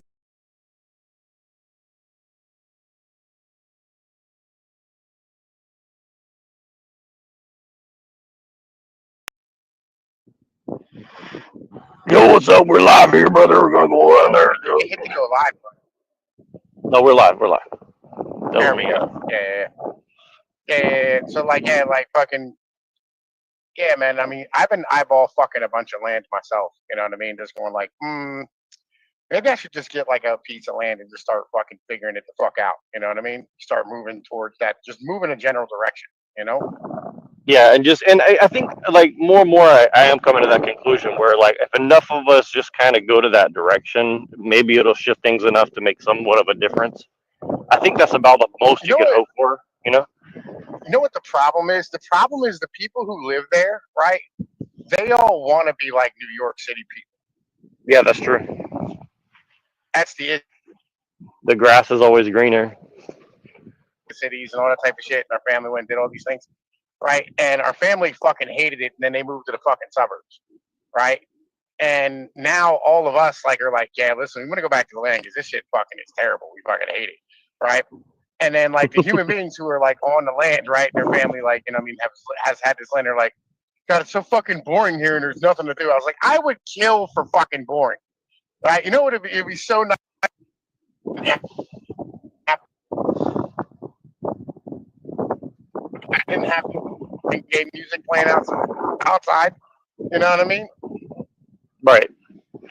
Well, especially if you had like, you know, women around and stuff like that, like something to kind of mellow. Especially if you could have like women out there and stuff, you know what I mean? Like as long as you got some women and stuff like that, I mean, it's gonna be cool, you know. I mean, well, you know, within reason. Well, the women are the issue, right? The women are the major issue, right? Like I look at them, right? Because I was talking to this one time.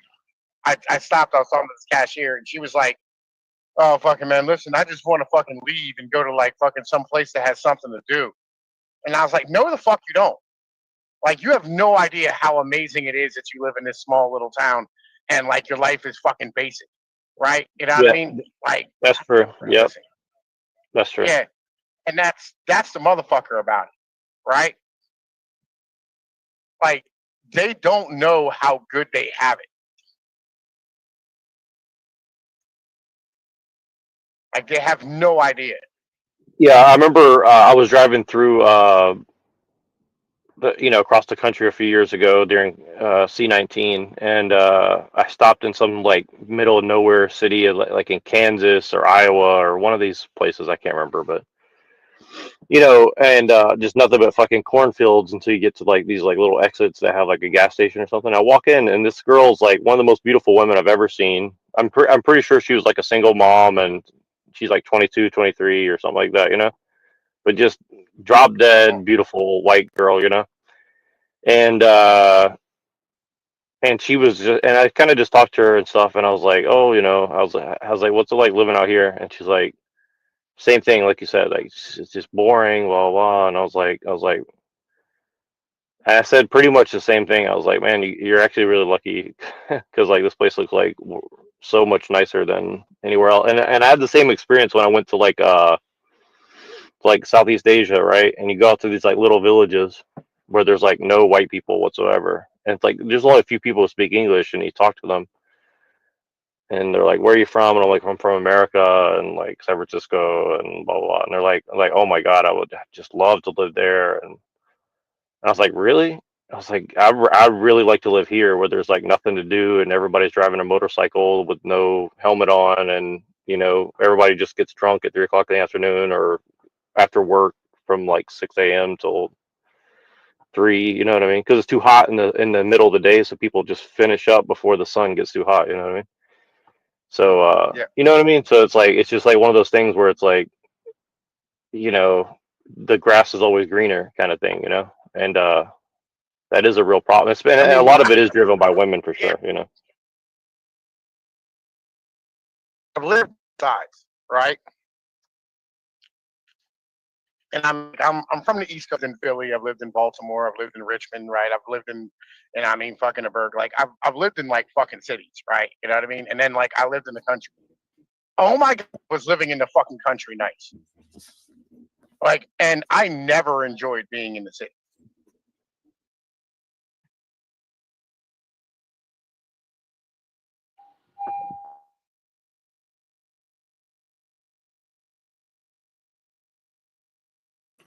Like, I don't know what this grass is always greener bullshit is. I have no idea. I enjoyed living in the city. Any like in some regards, like in San Francisco, there's one thing about San Francisco I like when I first moved over here a long time ago, and I was working in the city.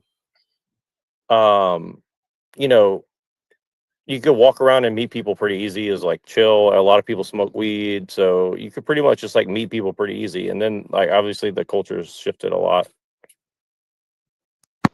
since then, and I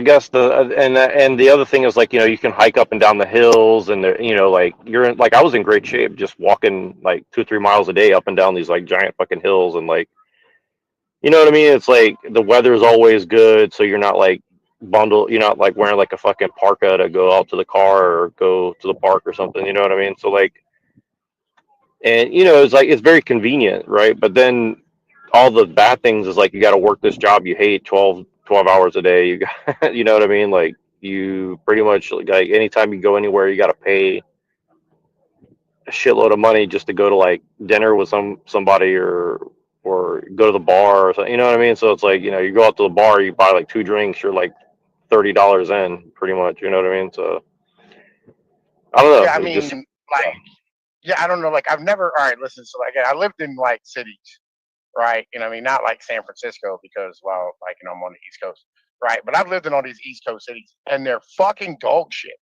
right? They're horrible, right? You're almost once you get into like the inner city, you almost will never see another white person, right? Number one. Number two, like, fucking, it's always dangerous as fuck constantly, right? You always have to keep an eye over your fucking shoulder. Like fucking at night there is absolutely no peace. You will never see a star in the fucking sky.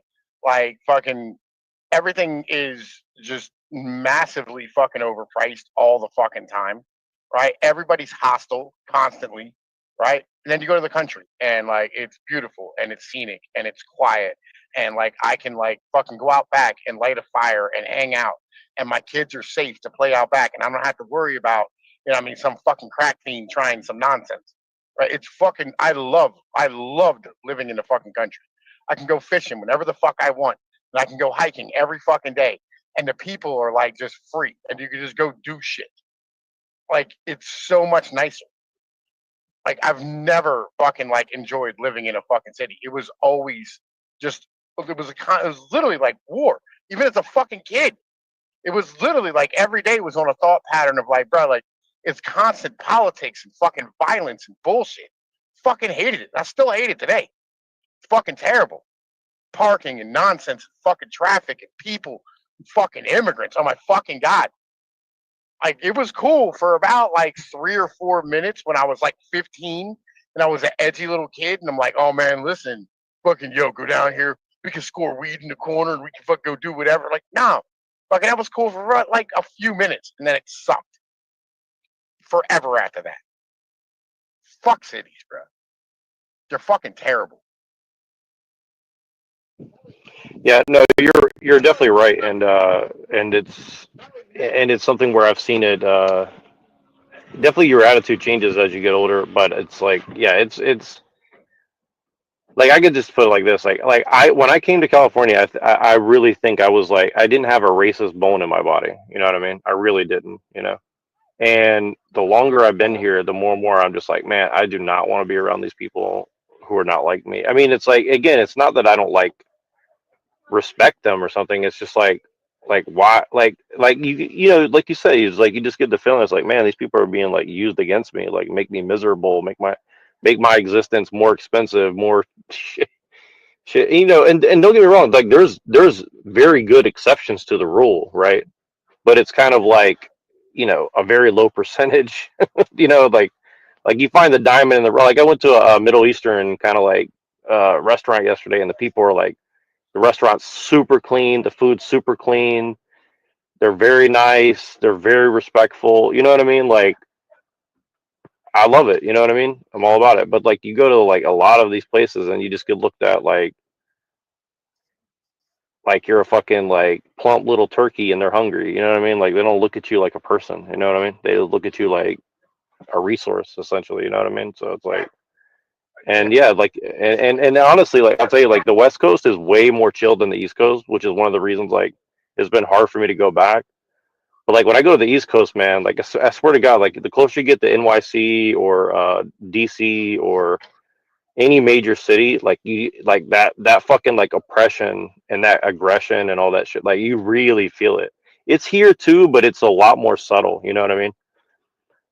But yeah, it's really palpable. Like the further east you go, the more and more you get it. Like the first real place you feel it is like Denver, then like Utah, you really start feeling it, and then you hit like Kansas, you got all the cops on every fucking, you know, corner, and then you get to Missouri, it's more like that. You know, you get to Kentucky, it's really like that. You get to, you know what I mean? Like the further and further east you get, and like I was watching these videos recently. It's like on the East Coast, you know, like they have this thing where if you don't mow your grass, they try to fine you, right? And so this dude is like filming himself going trying to like help these old people who can't afford or can't find the people or whatever. You know what I mean? They're basically just too old to take care of their property, right? And he does it for free, and the police roll up on him and say, "I'm going to arrest you because they didn't pay their fee.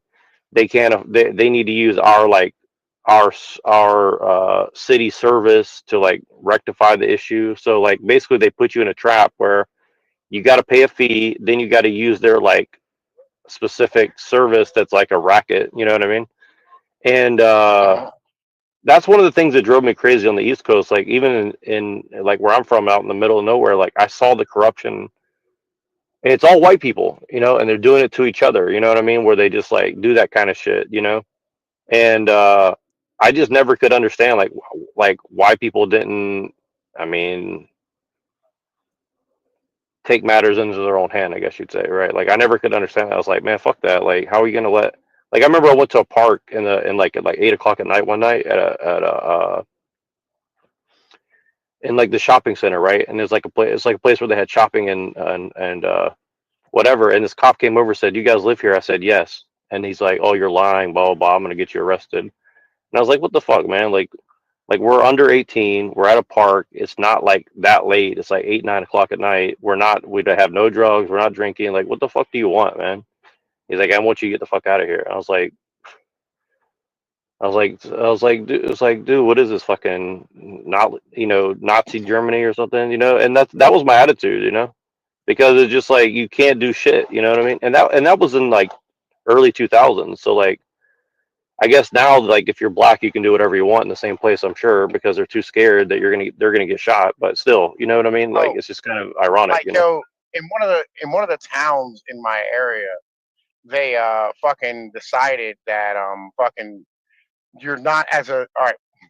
They're trying to pass an ordinance. I don't know if it passed or not. I haven't really been paying attention like long term, but like I saw it on the paper. Basically, you're not allowed to bounce a ball, throw a projectile, motherfucking hang out, or play any games on a public street or alleyway in the entire town. Yeah, that's what I mean. And yeah, it's and the thing is this, like, what they're really trying to say is we don't want black people to do bad shit. And it's like, okay, well, but they can't just say that, right? So they gotta say, well, if one person fucks up, nobody can do it, right? So it's like, that, but that's the situation we're getting into. But again, it's gonna be like that situation where it's always gonna be what do you call it? Selected enforcement, whatever that word is, you know what I mean? But well, yeah, I mean, like, selective enforcement. This is the problem. This is the problem, right? Is like there's a lot of places on the East Coast that are like, hey, listen, they don't want black people, right? You know what I mean? They're like, listen, we would like to have like a white area where, like, white working class normal human beings can fucking live, right? And because of the fact that, like, the only way that this could ever happen, right, is that you have enough money that you move to a neighborhood that black people can't afford. That's what all this like fucking $1 million house shit's about, right? That is literally just like white people going, hey, listen, we want to live without poor people, and black people are poor, right? And so they stand here and they fucking they build $1 million houses, and then they'll put square footage requirements on the area, right, to keep poor fucking families the fuck out. No, it's true, and like to some degree I can agree. And so, like, I was talking to Phil Eater about this yesterday, and we were talking about kind of like how, is it the Jays, is it the Anglos, is it the whatever, and he made some kind of points. He's like, basically, like, you can look at it on it's both, but he's like, basically, like, a big part of it is like these people who were working for the managerial class, right? Like, like we're talking about. They looked at black people. They're like, yes, black people is a problem, but we really need to go ahead and make our move against the wrong white people, or like, the poor whites, because we don't want competition. So let's just fuck them over first. And so, like, now they're scrambling because they've overplayed that hand, and now they got to manage all these black people without enough white or whatever, right? And so it's like, so basically they fucked themselves because they basically like did this eugenics program. So now they're trying to do it to everybody else, and a lot of these other people are like, we don't give a fuck, we'll just have 10 kids anyway, because fuck all that. So it does, you know what I mean? So it's like, it's really like, it's working somewhat, but it's really like they've put themselves in a box. So now they're like, okay, bring in the Indians, we'll make them managers, bring in these other people, and these other people are like, Indians are just gonna like, they're just gonna protect their own ass and their own people anyway. So like, they'll just take over a company and hire a bunch of inept people and move them all into that $1 million neighborhood. Like, one of my family like lives in like one of those $1 million neighborhoods you're talking about. And I remember going there, and it's like all McMansions, right? And when she bought it, it was pretty cheap, honestly. It was like it was probably like $300,000 or $400,000, but now it's like $800,000-$900,000. So the value like doubled in like 10 years or something. And which doesn't make any sense, of course, but because these are all like McMansions, they're all like modular fucking, they're not like custom built fucking houses, you know what I mean? Like, they're not like built by some master carpenter or some shit, you know what I mean? And I remember I went to that neighborhood, all Indian, Chinese, fucking Like no, like they were literally the only white family on this block of like 20 houses, and I was just sitting there thinking to myself, like, how fucking ironic is that? You know what I mean? And this is not in like New York or California. This is in like middle fucking the South. You know what I mean? Like some like little, you know, small little area. And I was like, this is bizarre. It's just bizarre. Like I never could have imagined as a young guy like that would even be possible. You know what I mean? And these are not like people who had lived there for generations. These are people who like fresh off the fucking boat and just buy a McMansion. And I'm like, it's bizarre. You know what I mean? To me, it's like, because like the people I grew up with, they live in like trailers. They live in like, you know, they're scrambling to pay $400 rent on a fucking trailer or $1,000 rent on like a little 3-bedroom house, or, you know what I mean? So it's just bizarre to me. It's like, it makes no sense. You know what I mean? Like these people paying $10,000 a month mortgages and just got here. Do you know what I mean? It's like it's bizarre. It's like who designed the system to be like? No one, and that's the thing, is no one designed. And this is how you know no one designed this, right? Because no one's benefiting off of that.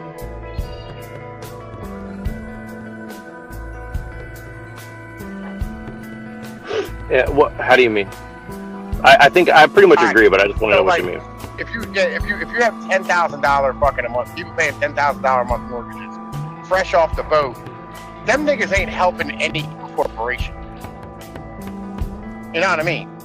Like they're not helping anyone. Like they're not giving you cheaper labor. They're not, you know what I mean, like fucking helping your fucking corporate bottom line. Like they're not doing anything for like any real corporate needs.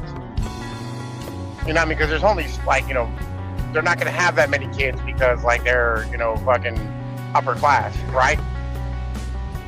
And they live in a McMansion, so most of their money is going to go to like fucking paying mortgages and shit. They're not helping the corporation, right? They're not door dashing. They're not, you know what I mean, standing here working at Walmart. They're not, you know what I mean, like fucking living in a goddamn coding fucking mill, right? They're not living in a fucking cubicle working 17 hours a goddamn day. You know what I mean? Yeah. No, well, and the thing is like, and it's funny because like you see, I see the way they live, right? So like, so they're gonna go work these corporate jobs, and they're gonna come back home, and then they're gonna be like, you know, they're gonna move in their grandma, grandpa, uncle, whatever, and their kids are gonna go to like these like expensive private schools. They're gonna go to like Ivy League schools, so they're gonna pay all this money that they're making is gonna go right back into the system. So I guess in like a sense, it helps, quote unquote, but definitely like you're saying, like it's also like they're not slave labor because they're here, right? Like they would be slave labor back home, not here, right? So it is kind of interesting, right? And I think that makes you wonder, like they would be slave labor here if, you know, I mean, like, you know, for instance, that we do have like, all right, so they have, and I don't know if they're doing this on the West Coast, on the East Coast they're doing this heavy. They're putting them all up in apartments, right, and paying for their fucking rent, and then they go work for, you know, I mean, like, I don't know, like a fucking packing fucking company or like a fucking Amazon warehouse or whatever the case is. Yeah. You know what I mean? And those are slaves, right? They're fucking slaves. Right? See, they don't do that. Immigrants are slaves. They don't do that here yet. I mean, I'm sure they have it somewhere, but it's not that popular here. And I think it's because you have the tech industry here. But it is very interesting. Like I'll put it like this. Like I'll tell you what it is. Like I was in a pretty nice like area where like a lot of Apple kind of people live at. You know what I mean? Not like a lot of them, but some of them. It's kind of like a little bit further away in like one of the suburbs. You know, and it's up on this mountain, right? And on the top of this mountain, it's like a little tiny city. It's like, you know, like windy roads. It's not like a lot of people, right? And so you could see like a lot of these people who had money, they went up here and built these like kind of mansion, kind of like houses up here on the hill, right? And I was trying to find this park that's kind of like you know, kind of like in the back roads, right? And it's for like hiking and stuff. And so I've been there before, but it's been a while. And I went up this road get there up this mountain, you know, and I was like, oh, it's a nice neighborhood. And then you keep going up, and they just got apartment building. I literally counted like 40 apartment buildings all the way up this mountain. I'm like, why the fuck would you go here and build a house, and then you're gonna go and put 40 apartment buildings next to all your little mansions? Like, like there's no jobs in the city. Do you understand what I'm saying? Like, there's no industry in the city. There's nothing there. You know what I mean? So like, why would you build apartment buildings in a city where there's no jobs? You know what I mean? Like, there's no fucking jobs in the city. I can explain it to you, right? So, okay, all right, there's Walmart, there's Target, there's fucking, you know, there's Sharp Shopper, whatever the fuck, grocery store, right? There's fucking, you know what I mean, there's like restaurants, there's fucking Chili's, there's fucking Outback, there's, you know what I mean, there's fucking Amazon, there's fucking DoorDash, there's all this shit, right? There's all like the service sector, right? You know what I mean, that you have there. And the service sector is why they want to build those fucking apartments. So you can have people work at, you know what I mean, like the fucking jobs, right? That, you know what I mean, like serve the management class. You need housing for your low class workers. That's what they want. That's why they're putting apartments in. Yeah, no, but I mean, it's like, I'm just saying, like, if you lived in that neighborhood, why would you want to like have your little like 5-bedroom home right next to like a bunch of apartment buildings with like people who just got here and don't speak English, right? You don't, right? You don't. But, you know what I mean, like, it would be like they have to put those. You know what I'm saying? Yeah. Like, they don't have a fucking choice. You know what I mean? Because you have to have fucking places for like the workers to live. Because the workers can't afford that 5-bedroom. You know what I mean? The workers can't afford a house in the West Coast. Like, no worker on the West Coast can afford a house anymore. Well, so here's what I was going to say before we went live, and here's the other side of it. And I know that I'm shifting gears, but I think it does matter. I think it kind of goes to the same thing. Like, I was watching this video yesterday, and I don't know if it's true, but I'm sure it's somewhat true, right? And they're talking about how much water it takes. Like, how much water usage does it take to run ChatGPT? Or how much water usage does it take for like watching YouTube or something, right?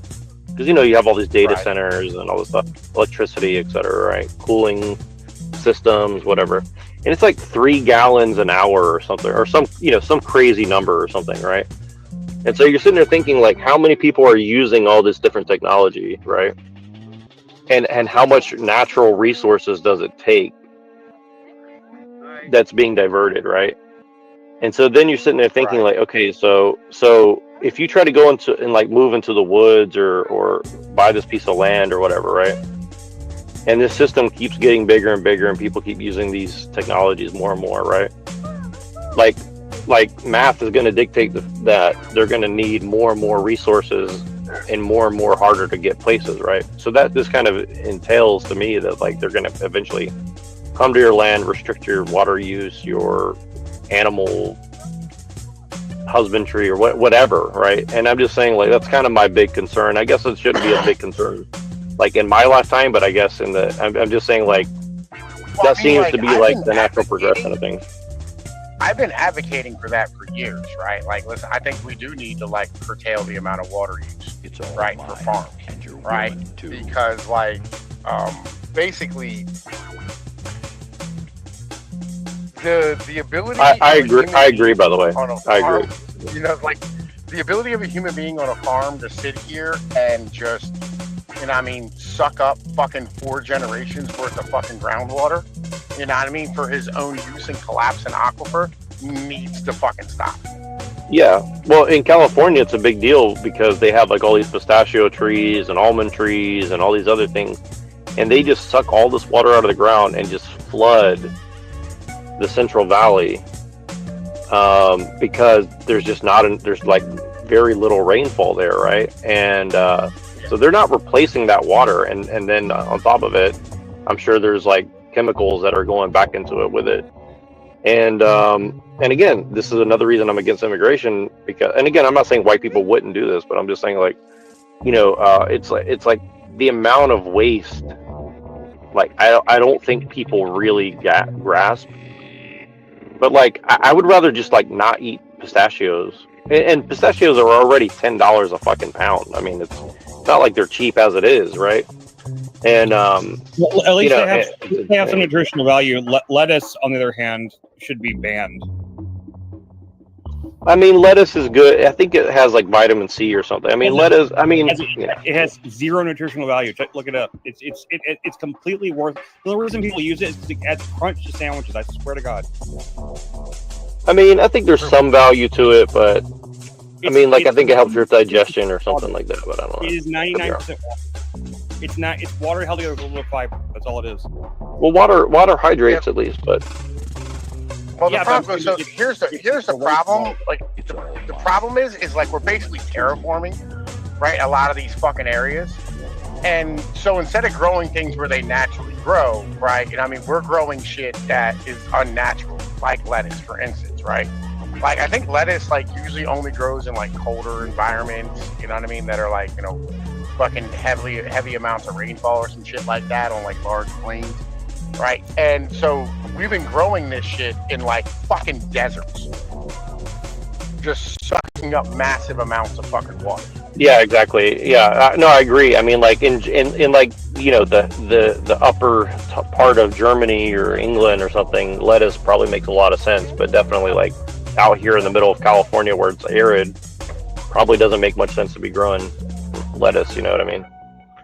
Like there's a lot of different places, there's a lot of different environments in California, but still like that's what I'm saying is like you said that there is a lot of terraforming going on. I think that and again, like I mean, it's one of the reasons like I like David Icke, because I don't think that the elites are aliens and stuff, but like if it were centrally planned, you would almost think like these people are fucking shit up on purpose, because it's like it's so stupid the way they're managing resources. I mean, the resource management, I took some classes on it. It's not being done very well. Let's just put it that way. Like whoever is managing shit is like they are destroying the fucking like Earth, the way we you know what I mean? So, like the way we treat our extremely limited helium supply, for example, which is like we're starting to discover is like possibly like one of the best energy sources. It's like at least I mean I don't think they figured out how to use it yet, but like helium is something that's in really short supply on the planet. There's only a finite amount of it, and we pretty much just waste it. We give it. We put it in balloons and shit.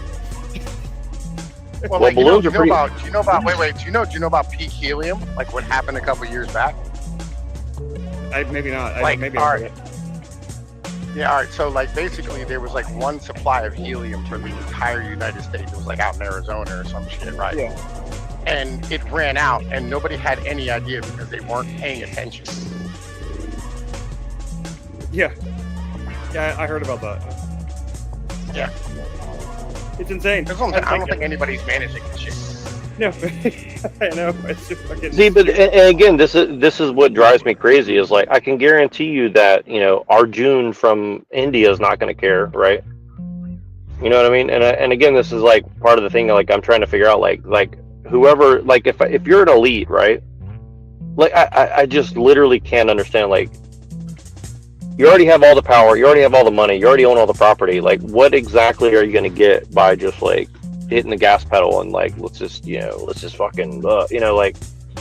And it's really interesting because like the more you look at the environmental movement, like it's actually not that much about protecting the environment. I mean, like California has done some things to protect the environment, but it's like it's not what people think. It's mostly just like let's jack up the rates and the prices on everything so people just stop doing shit, but then the problem is then they keep bringing in more and more dumb people who are willing to pay for these things, right? So it's like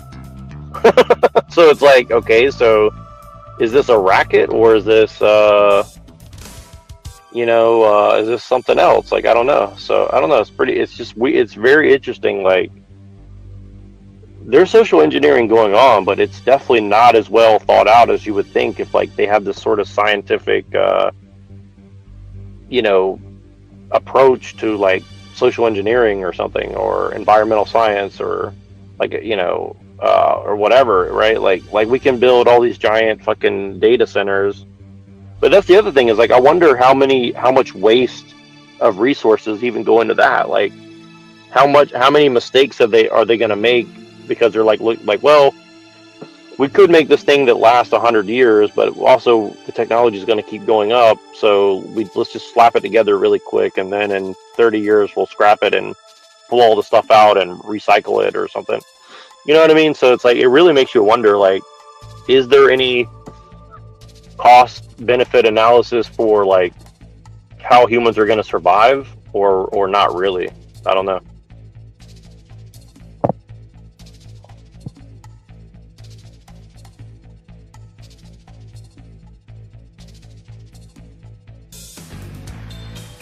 I think Machine is here.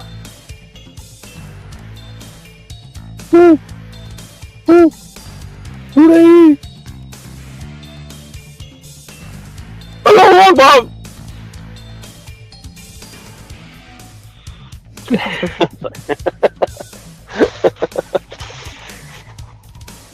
But yeah, what do you think, man?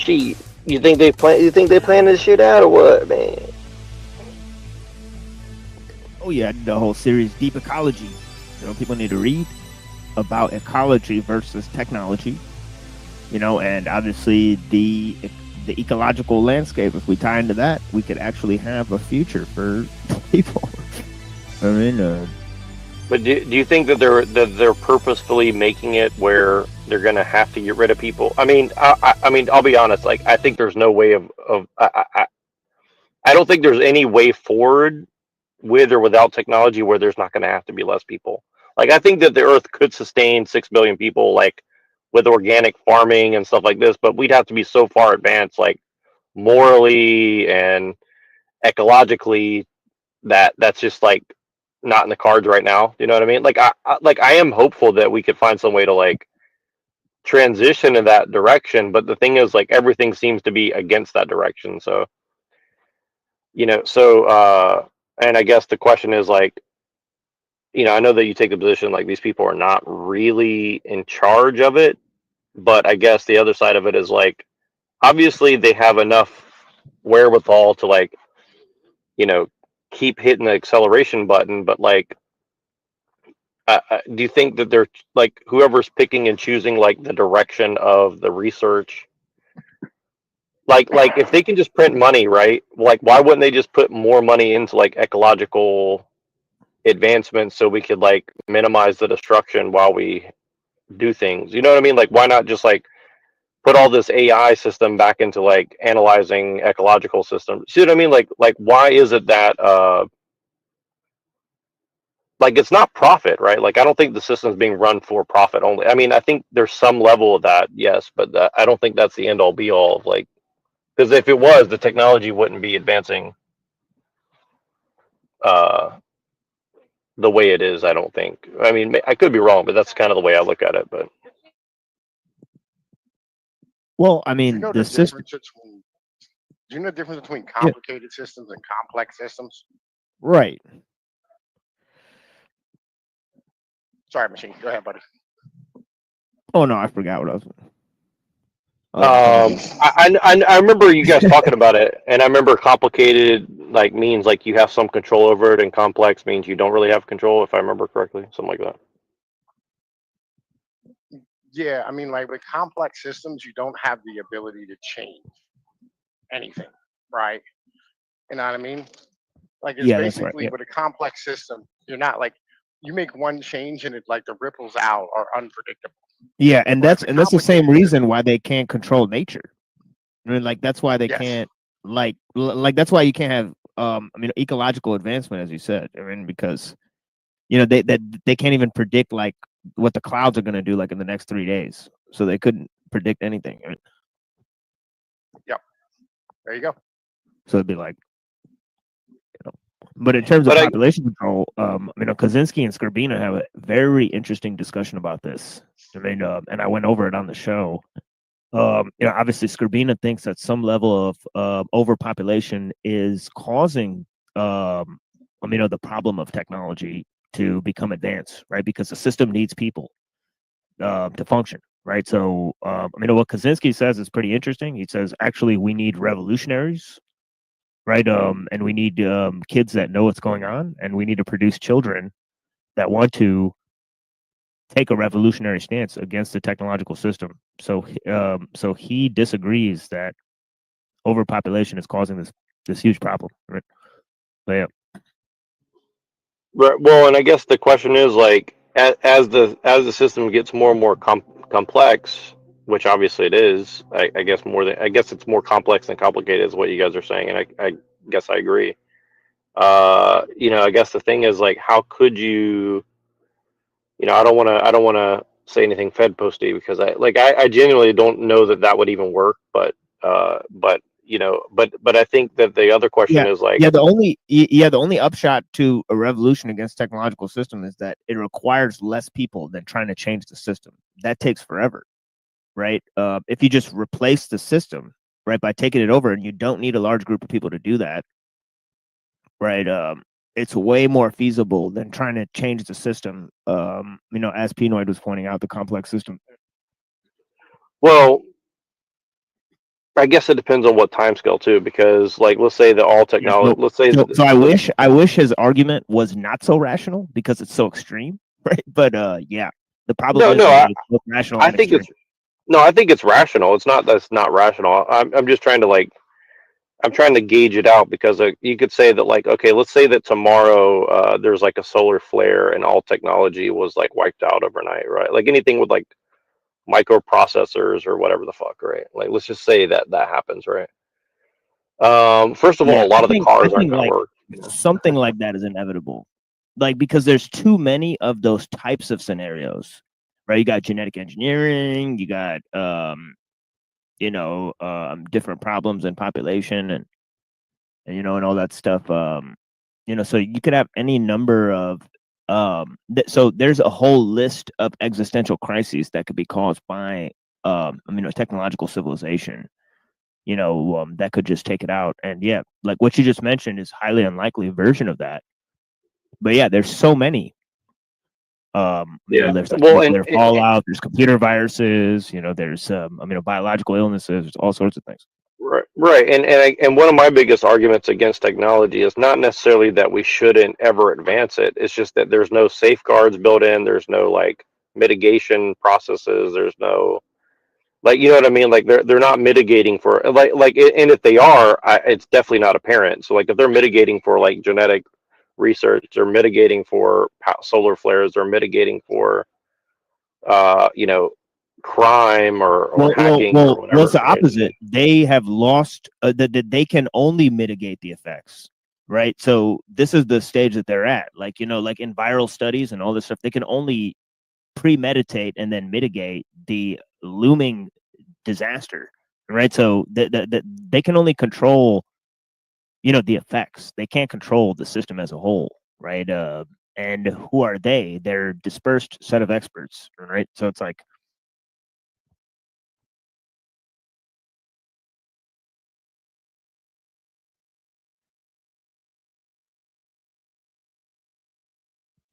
yeah, so I just hit a total black hole in thought. It's like lack of sleep, but yeah. No, you're right. I think, and I think I think you're right. So you're saying that like they can only mitigate, but they can't really like. Yeah, like certain things, like when they're in the lab, like trying to like create this illness before it like mutates into another, like they're only trying to mitigate the effects of what's going on. They're not trying to control. That's one of the reasons. Like I think that the whole debate had about the whole stuff we can't talk about on the internet, like the VA. That's not only that's just the tip of the spear, because what's the next thing is the idea that they were saying, well, the kids are going to have to combine with Neuralink or else AI is going to be smarter than them, and that's going to put society at risk, right? So that's what that guy was saying in that video. Even I forget what video that was, but it's the guy who's like Peter Thiel's little gay protege guy, but a little Asian dude or something. Little AI, little AI gay AI babies. But yeah, but no, he's not. They're not wrong though. That's the thing. Is like from their perspective, they're not wrong, because like they're basically saying like, in order to keep up with what technology is doing, you're going to have to be merged with it so you can interact with it in a direct experience. They're not wrong in saying that, right? Like, yeah, I got a name for the gay AI babies, and it's gaybies. The fucking gays. The fucking gays. We knew it. They're making the babies gay.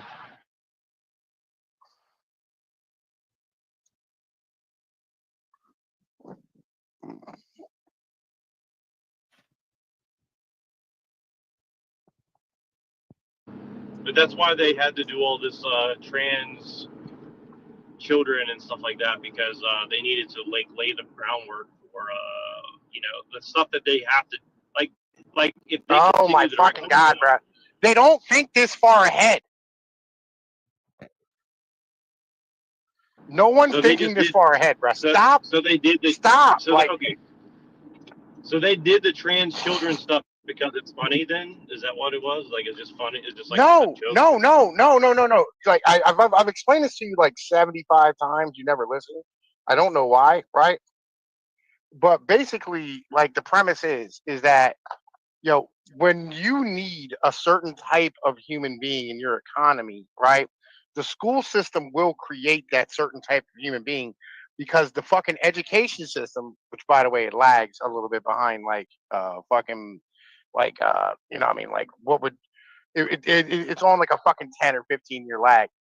But basically, as you need human beings in your system, right? Certain types of humans, right? Your system will create this. So basically, you are the university system, all right, is full of management class people who just got out of the fucking education system or the fucking and the labor market, right? And like they fucking recycle through these things. And so they constantly are updating like what they need in the system. Right? So they just keep fucking like going back to universities and creating more of these people. And especially the teachers. So these teachers are teaching the kids what they learn in university, right? You know what I mean, is what they need in the fucking in the economy. That's why you're creating a bunch of trans kids, because trans kids are great at sitting in a cubicle and fucking programming.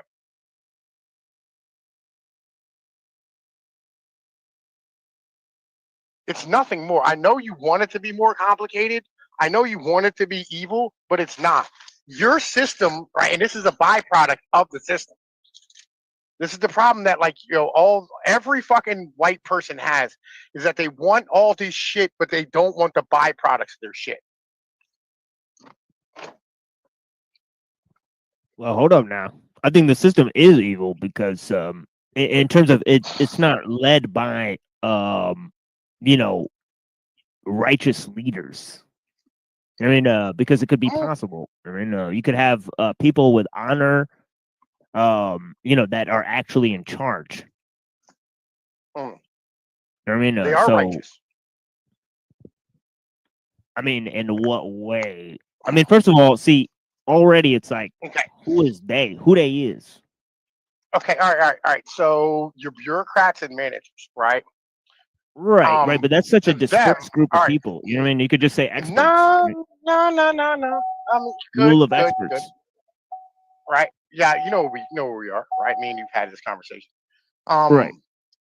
These experts, though, right? Their God isn't your God. That's the problem, right? They're right, righteous but upon no, their but it's own just God. unconscious. The evil about it is their unconscious level of decision making. That the decisions they make. Yes. No.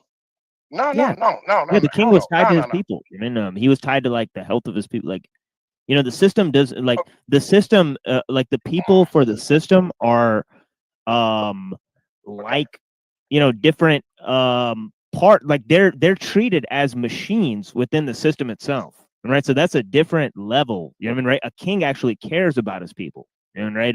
You know, he wants the respect of his people. It's a different type of thing. Yeah. I feel like they want the same thing, and this is the problem, right? You're looking at this from the wrong angle, right? Have you ever heard like them say the reasons why they do what they do? Yeah, heard this? like what you're talking What about, do they like say? Thiel or who? No, I mean, like in general, like management class people. Have you ever sat and talked to a government worker, like fucking sat and talked to a bureaucrat, sat and talked to like one of these like upper management people? You ever had a conversation with them? Sure. And what are the reasons why they do what they do? Because they have a job. I mean, No. there's no specific reasons that they have in terms of honor, in terms of serving their country, in terms of they do. preserving their They family. do.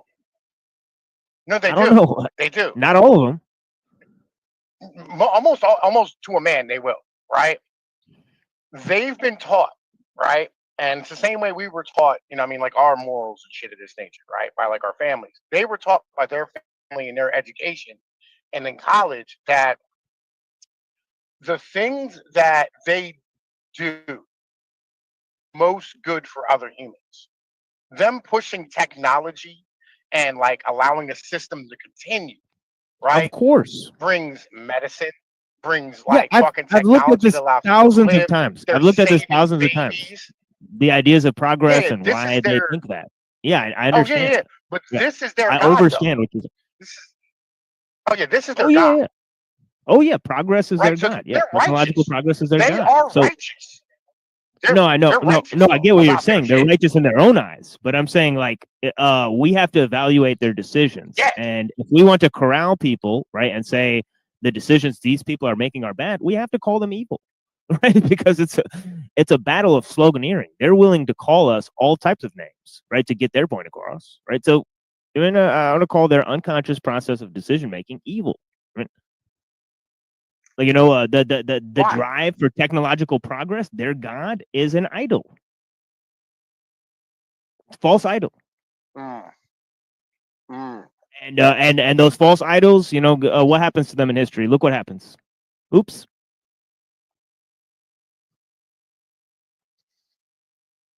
I don't know, man. Like, cause I don't know, man. Listen, as a person who I don't want to push my religion on other human beings, right? That's not my fucking way of life. It's not my motif as a human, right?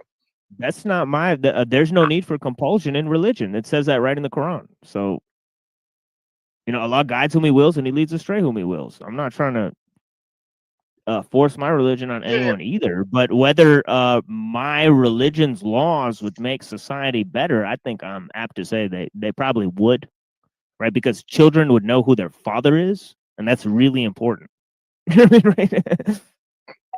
I understand your mentality, right? I get your mental 100%, right? But, and this is a big fucking but, they have an argument too of saying their way of life, right, allows for like children with cancer to keep surviving. Oh yeah, I know the game. I got to convince more people than they have. I know the game. I understand the game. Listen, I mean, and but like, listen, I'm saying you got to on their start side. somewhere. Like you know me. I'm not on their side, right? But no, I know. But you got to start somewhere. Like this is a small. Right. Like we all have to start somewhere. Me and you and Neurojack, and this is what I want Neurojack to understand in particular, because I know you already know. Me and you, you know what I mean? Like we've been in this propaganda game for a while, right? Neurojack, I want him to understand this shit, and I want the people around Neurojack to understand like what this actually is, and what the argument is that you're making, right? And understand the consequences of your argument is that children will fucking die, right? That you don't have an answer for that. Neither me nor you have an answer for their fucking technological motherfucking advancement.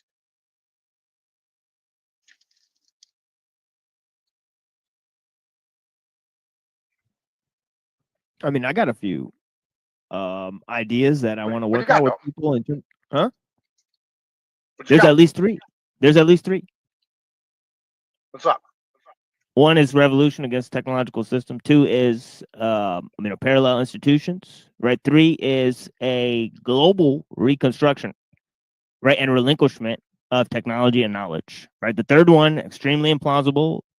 The second one, somewhat possible. The first one, right, most possible, but most extreme, as I've said, right? So there's three options on the table. If we teach people the fail safes that the system uses and show people the dead ends that the system is leading them to, then we can actually corral them into choosing one of these three options, right? Otherwise, you just sit on your hands and do nothing and say there's nothing that can stop technological progress. Okay. Oh, you know, I think that there are things that can be done, right? Like I have my own like ideas and solutions about these things. Yeah, right? you are doing stuff like for example, the stuff you were telling about the ecology, you know, our relationship to the land. All of that stuff is extremely important for people to understand, right? And the more people understand it, the more people we educate that understand those things, you know, the more people are going to make conscious decisions that reflect that understanding, right? That is the only way to change things. That's how the system that is, operates today got itself in power. Absolutely. You know, just like you said, by convincing people little by little about what their way and, technological progress is the greatest way on earth.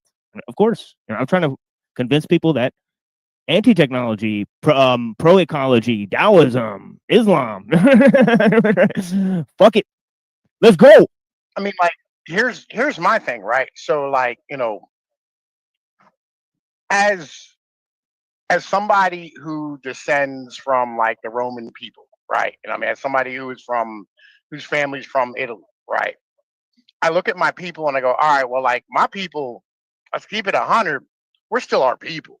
We have our own language. We have our own money. We have our own like fucking culture, food, language. Like we have spirituality, all these things, right? But also, we're one of the few people on the planet who we can go, yeah, Anglos, you shut your fucking mouth. We created as much of this system as you did, right? But we maintained our souls. So I think there is a way to do it. You know what I mean? You can do all this shit without selling your fucking I mean, soul. Italians are cooked right today, right? Somewhat, not really though, right? Like none of them pay taxes. All of them, we all tell the government to fucking go fuck itself on a regular basis. Still hyper violent, you know. Fucking, they still whoop the shit out of fucking immigrants on all the fucking time. Well, you know? I mean, They what do you fucking- mean when you say Anglos? Do you mean the British Empire? Do you mean the Western British Empire. Judeo-Christian historical complex or okay, so just the British Empire, right? So does that include NATO and all that? Nah. I'm fucking Britain, America, Canada, fucking Australia. Okay. Right. Like you can do all this shit, and you, as I said, like you can still create things and have technology without selling your soul. Like it can be fucking done, but you have to have like absolutely. the basics of your humanity intact. Right. So I mean, are we gonna bet that these people just have that, or I mean, I'm not betting on it. I mean, I don't even know these fucking Oh no. people. You have to create systems. You have to create systems. Right. So that's what I'm saying. There's going to be either three ways to do that, right? And those are the three I kind of mentioned, right? One by Kaczynski, one by ellul, and one by skrbina, and that's why, I'm going over in painstaking detail those theories and ideas, right? So that maybe people can look at alternative options, right, and see like, all right, this is how the system operates, and if nobody listens to what I have to say, I'm just gonna take my little tapes and my little lessons, and I'm gonna save them for my children and my community, and you all get none of it. It is what it is. I mean, it's just like, I mean, of course. What else can be done? I'm gonna have to teach the people that. You know me, like I've read Kaczynski. You know, what I mean, like fucking, I'm almost done with ellul, and you know, what I mean, I have to go through fucking Skrbinski and shit, but I think that we can take what they did and create something new.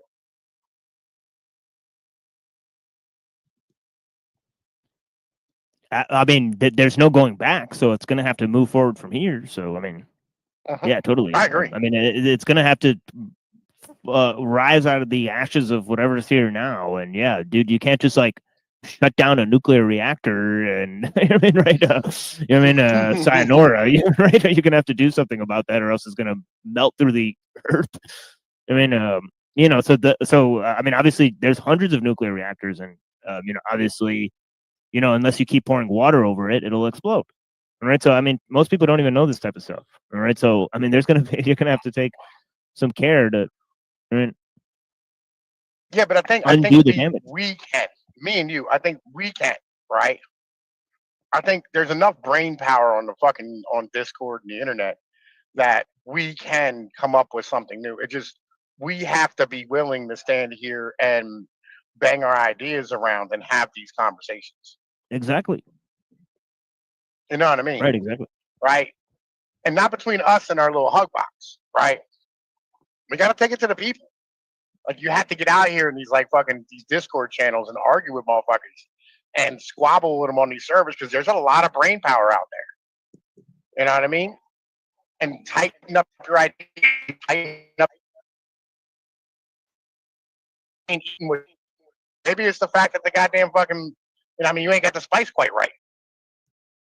You know, not to insult you in any way, right? But I'm saying, that's kind of where it's at. You have to have the propaganda locked down. Absolutely. Fucking tight, No, I get what you're you know saying. what I mean?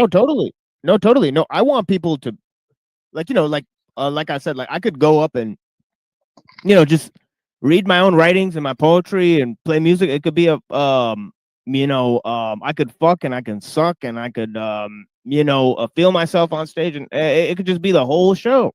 But the thing is no, I want people to know about ellul and Kaczynski and Skrbina and all this. So my whole thing is let me put myself aside so that I could explain these things better. And yeah, I'm trying to tighten it up. Hell yeah, dude. 1,000,000%. I'd like to explain these things better. If there's some way I'm not coming across clear, I would like to, hear that from you guys. I mean, way more than other people. What I'm saying is, I took 2-3 years, you know what I mean, and just hopped into deep Discord, you know what I mean, and just started banging my ideas around. You know what I mean? So I could come back with my ideas better tightened down. Yeah. So when I make an argument, you know what I mean? It's not something that I haven't done before and it's tight. When me and you have these conversations, that way, I can fucking compete with everybody else, and my ideas go, hey, listen, yeah, Tom got it on point. That's what we have. We have to fucking put in the fucking footwork for these type of things. It's not about us telling you what it is that you can and cannot do, right? It's about us being able to make it palatable to everybody else. Because listen, we all need fucking broccoli, but until that motherfucker figured out how to put cheese on it, most motherfuckers didn't eat it. You know what I mean? Well, I think there's going to be a hybrid thing. It's going to be about making it palatable to some degree, but it's also going to be about having the ability to tell people no and enforce that sometimes at some point. I mean, at some point, the rubber's going to have to meet the road, and I think that's the conversation that nobody wants to have, including the system. Do we live in a dictatorship? Do we live in a dictatorship, sir? I mean, we're going to have to if we want to move anything in a different direction, probably. Well, it's gonna get ugly when we got a group of 10 guys and we say, well, that guy stole 3 times, and we told him not to steal, and somebody's gonna have to go and take care of this guy, and somebody's gonna have the courage to do that. All right? It's gonna be a hard decision to make, but I mean, eventually, this is what's gonna happen. There's gonna be somebody who comes in the midst, and they're not ready to handle business, and this is you got to make tough decisions. Yeah, listen, I'm a parent. I'm assuming you're a parent too, bro. Listen, we know how to dole out discipline. That's nothing new, right? Doling out discipline is one thing, but it's a whole different animal when we're having a conversation about having to stand here and actually fucking change society as a whole, right? We're better off winning the propaganda battle right now, because when the time comes and everything falls down, you ever hear about the story of the libertarians and the neoliberals, right? Basically they came up with these ideas and these theories back in the 1920s, right? And they didn't implement any of this shit in the government level until the 1970s because there was a massive fucking problem. You know what I mean? Shit fell apart and they had a ready-made option. That's what we're doing right now. We're creating that ready-made option for later on. So when that time comes to be, right? When that fucking moment of motherfucking opportunity comes, we have something ready to seize upon it. That's what we're doing at the moment. All of us. At least that's what you should be doing.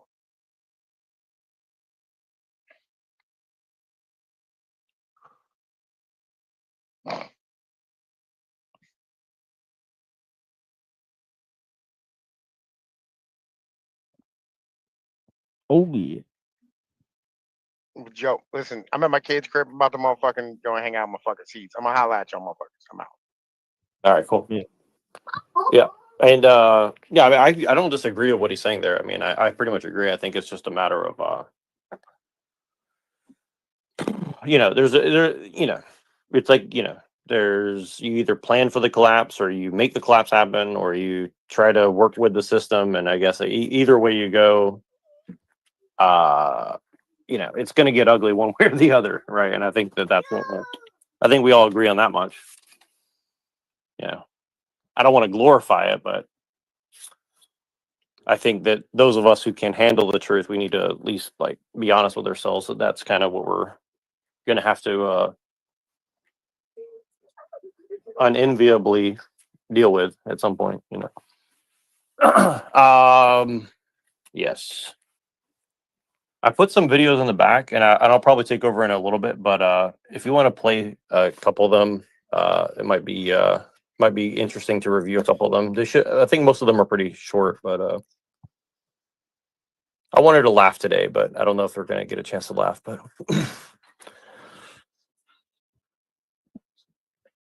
a lot of the stuff I want to watch to laugh at, we can't really watch it on stream. But unfortunately, but once I get my computer up, I might attempt it a little bit. Which one do you want? Which one do you want to watch? I mean, I can put some stuff up. Yeah, I got the first one here. Okay. Edom.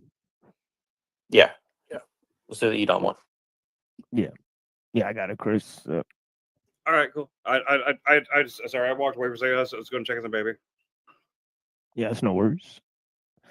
Yeah, I think Neuro's a little busy too. I'm gonna play some of this video, and then I guess he said he's gonna take over in a little bit. So I'll play some of this video. I'll play like a song for you guys. I made a Mobb Deep remix. It's off the chain. I mean, yeah, man. If you guys like Mobb Deep, it's a great band. It's all right. Yeah. Oh yeah. Edomites and Khazars. Before I get into that, I just wanted to mention as kind of a follow-up to my last video, I found out what kind of snake it was, I think. Illuminatus Pythagoras. What a terribly fascinating ordeal we have here. Please subscribe to my channel, BitChute, Illuminatus Pythagoras. More freedom to speak over there. Woo. That's definitely worth checking out. Yeah, what an interesting name and picture there. But yeah. And someone else confirmed they think this is what it was too. They think it's a pit viper, which in the context, you got to watch the last video. I'm not going to repeat it all, but it's very interesting that it would be a pit viper, you know, considering there's a certain group of people who Jesus called a den of vipers. So it's a very specific kind of snake that just happened to show up with some very specific and peculiar markings on it. Again, watch my last video entitled, I think it was Strange Serpent Seed Synchronicity. And yes, I purposefully used that S alliteration because I'm cool like that. But I wanted to talk a little bit more about this Khazar theory. And there's a lot to it, so this isn't going to be comprehensive.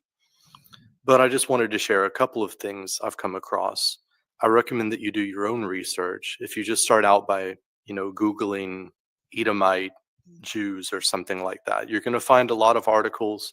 You're going to have to sift through it because some of it's going to be good information. Some of it's going to be a lot of, you know, weird opinions. But I think if you spend the time looking into it, you will eventually accept the conclusion, like I did, that these people who call themselves Jews today and claim to be the descendants of Jacob are actually Edomites, the descendants of Esau. And I think this was just as true in the time of Jesus and Paul and the time of the writing of the New Testament. which of course was after the Babylonian captivity and all that. So there's a lot of history to it. I can't get into it all, but I'm going to at least introduce the topic, talk about it a little bit, and encourage you to do your own further research. And I will return to the topic again in the future because I think it's a very important. Yeah, I wonder what he thinks it has to do with Jesus, because wouldn't Jesus be a descendant of the very same people that he was critiquing? I don't understand. So if he referred to them as vipers and a bit of being of a different race than him, I don't know. I mean, does this mean that Jesus was born? Oh yeah, because he was a son of Jacob, I guess, right? But they were sons of Esau, I guess. So he was a Jew too. He was just a different kind of a Jew, I guess. Yeah, I mean, I'm willing to follow the idea that the Jews who claim to be Jews are not genetically or historically Jews, right? That those are actually Christians who are living in Palestine, right? Most of them that were killed by the Israelis, right? But now, yeah, and those Jews are basically descendants of Europeans or whatever. So yeah, yeah, exactly. But yeah, Jake says it doesn't matter. They call themselves Jays, right? And this is also true because spiritually, right? And you know, in the Bible, right, there's different races who come together and call themselves Jews, right? So it's pretty funny that they claim it's a racial thing because it's pretty obvious that you know, Jews were a mixed group, right? David married a Hittite, Moses married a son of a Midianite priest. I mean, he married the daughter of a Midianite priest. Excuse me. But yeah, yeah. So I mean, the Jews were all mixed descendants, right? So isn't it just a religion and not a race? So there's that aspect to it too. That there's people who follow the Kabbalah and they're not genetically Jewish or whatever. So you know, so you can't trace down. And there's another theory that all of the races of the world that some have some descendant from Jews, right? And you'll go to the people in Kashmir, right? They have Jewish genetics, right, in Pakistan, right? And there's people all around the world who have Jewish genetics, like in Iran and in Pakistan, right? But yeah, anyways, so I digress. Important topic for a lot of reasons, but anyone that's followed my channel for a while knows that I'm anything but a religious fundamentalist. I don't necessarily quote the Bible a lot and get into like Bible end time prophecies and all that kind of stuff too much. But to understand some of this stuff does require you to take a look at the Bible. You know, it doesn't require you to believe that the Bible is literally true in every way or that it's the word of God or to be a religious fundamentalist. But the Bible does contain a lot of texts that are relevant. So one is in Revelation 2:9, where it says, I know the blasphemy of them which say they are Judahites, Jews, and are not, but are the synagogue of Satan. And of course, Jesus, Yeshua, speaking to the Jewish Pharisees, says, Ye are of your father the devil, and the lust of your father ye will do, in John 8:44. And this is the passage I was referring to just a little bit before in reference to that kind of strange thing that happened last night in my place. Matthew 23:33, Ye serpents, ye generation of vipers, how can ye escape the damnation of hell? I guess I'll repeat it briefly for anyone that hasn't seen that video. Basically, last night I was pulling up a lot of articles related to the Edomites and serpent seed and so on. And then I kind of passed out a little bit at my computer, woke up. I was going to walk outside. There was a snake on top of my doorway. And of course, I cut its head off with a sword, took it outside. When I looked at it this morning, I noticed that it had a very peculiar marking on it. Like I said, I think it's a pit viper, which is not a common snake in my area anyway, but it's got where there's the brown splotches, almost every single one of them was shaped like the Star of David. So I just thought that was extremely weird. What the fuck? Is this a real story? I'll have you know, the guy just reported that there is a snake above his door. He cut its head off with a sword, and it had markings on it that resembled the Star of David. What the fuck? So he's like, is he talking about Aldebaut? I don't know. This is so crazy. Right? Den of vipers, right? With this particular symbol on it. Just as I was researching a lot of this stuff, preparing to do probably a series of videos on the topic. But I just found that to be a really strange coincidence. So, like I said, the Edomites are the descendants of Esau. So here's a passage in Malachi 1:3-4 that deals with Esau. It says, "And I hated Esau, and laid his mountains and his heritage waste for the dragons of the wilderness. Whereas Edom saith, We are impoverished, but we will return and build the desolate places. Thus saith the Lord of hosts, They shall build, but I will throw down, and they shall call them the border of wickedness, the people against whom the Lord hath indignation forever." So does that sound like the chosen people to you? That sounds like the cursed people to me. Now, a lot of people have never heard of this Edomite Khazar stuff, but it's kind of a secret hidden in plain sight. As admitted by even Jewish authorities, the Jews are primarily descended from an ancient tribe known as the Edomites. It's well documented that approximately 90 to 95%, the vast majority, of modern-day Jews are descended from a tribe known as the Khazars, who converted to Judaism in the 8th and 9th centuries AD, while living in what is now southern Russia and the Caspian Sea. What is less known is that these Khazars were in fact descended from the Edomites. And I'll get into something else that kind of confirms that in just a little bit. But first, I just want to mention, okay, so 90 to 95% of modern day Jews are descended from the Khazars, right? So you might say, oh, well, the other, 5 or 10%, those are the real Jews then. Nope. I will actually argue that they are Edomites too, and are descended from the very same, group of Pharisees. Yeah, but it still stands to reason, dude. Like, why couldn't Edomites be Jews? Because in the Bible, they're Jews, right? So what do you mean they're fake Jews? They're real Jews, man. I mean, like, what the fuck are you talking about? Right? I just don't understand how they could be fake Jews, because Judaism, it's not exclusively a race. It's also a religion, and there's people who follow the religion, right? So, and there's different races of people throughout history that have taken up the religion, right? So, I mean, and then his claim is what? Like, what do you want there to be real Jews? Like, I don't understand. I mean, right? Like, what do you miss them? Like, I don't get it. I mean, I'm trying to work with this, but I've seen this for years. And I don't know why it would make a difference, to be honest. Where do you think it's coming from? I think it's people that want to claim that, I don't know, like, why would they want to invent a myth of white Jews?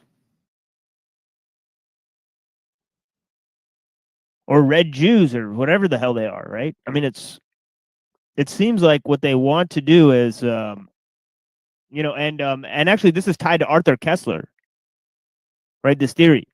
And he was pretty much a Zionist, right? The guy who wrote the 13th Tribe, right? So it's not as if the Zionists didn't also promote this theory, right? Maybe they're trying to assimilate white people into Judaism, right? Maybe I don't know. I mean, there could be a number of reasons, right? Maybe they're trying to say they're the real Jews, right? And a lot of obviously Black Hebrew Israelites have used this as well, right? ISUPK says, basically takes a stance that they're Khazars or whatever, right? The QAnon movement pushed this a lot, Right. So I mean, I don't know. It just seems pretty shady on a lot of different levels.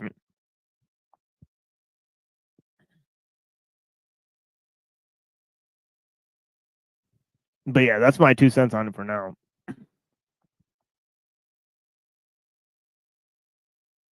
Synagogue of Satan, the den of vipers that Jesus was talking about even in his time.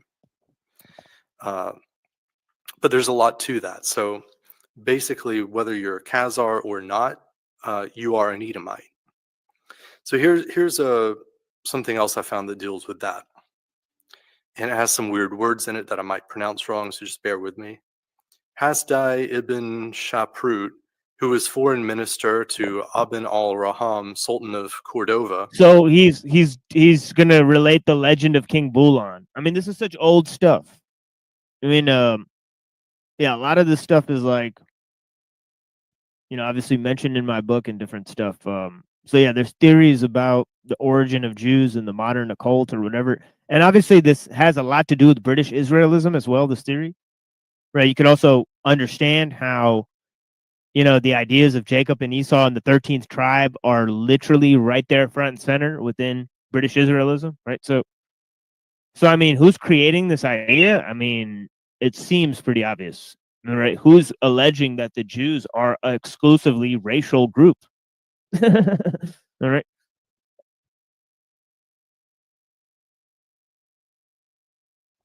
In his letter to King Joseph of the Khazars, about 960 AD, speaks of the tradition according to which.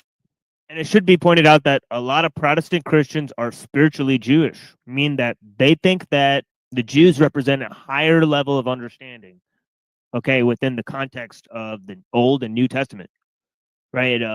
So for whatever reason, they've come to believe that some of them have been influenced by British Israelism, right, or just Zionism, good old-fashioned Zionism, right? So for whatever reason, they've come to believe this, right? They're spiritually, Jewish, right? So, which the Khazars once dwelt near the Seir Mountains. The Seir Mountains are none other than the original land of Esau or Edom. Thus dwelt Esau in Mount Seir. By the way, some of the Protestants will even say a Christian is a spiritual Jew. Dangerous stuff. All right. Esau is Edom. Seir was a mountain range south of the Dead Sea and was also known as the land of Edom. The Seir Mountains were the home of the Edomites for nearly a millennium. The Edomites arrived in Edom, or Seir, at the end of the 14th and beginning of the 13th century BC, according to the Encyclopedia Judaica, volume 6, page 372. Thus we have it from Jewish sources that the Khazars originally dwelt near the Seir Mountains, and so they're racially of Edomite stock. But how and when did Edomites get to Khazaria? There is evidence that in the 6th century BC, some of the Edomites fled their homeland of Seir and migrated north after the fall of Jerusalem in 586 BC. The Edomites began to press northward in Ezekiel 36:5. Now, some other Jewish sources that confirm this. One is the Jewish Encyclopedia, the 1925 edition, volume 5, page 41, where it says Edom is in modern Jewry. Here's another one from the Manifesto of the World Jewish Federation, January 1st, 1935, through its spokesperson, Gerald Soman. No one can deny that the Jews are a most unique and unusual people. That uniqueness exists because of their Edomite heritage. You cannot be English Jews. We are a race, and only as a race can we perpetuate.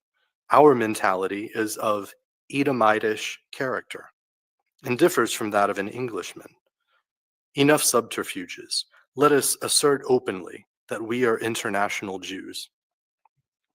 Now, it's interesting that in this passage, they're contrasting themselves to English people, because my research has also confirmed to me that the English, or the Anglo-Saxons more broadly, are the true Israelites, descended from the 10 northern tribes of Israel or Samaria that were taken into Assyrian captivity and then eventually became the Scythians and then eventually became the Anglo-Saxons. Yeah, this is a huge aspect of European history that people don't really perceive, right? Is the Jewish internationalism, right? So yeah, and this is where the nation-state dichotomy really first arose, because it's like, you know, this is how you could have a nation without a governing body, right?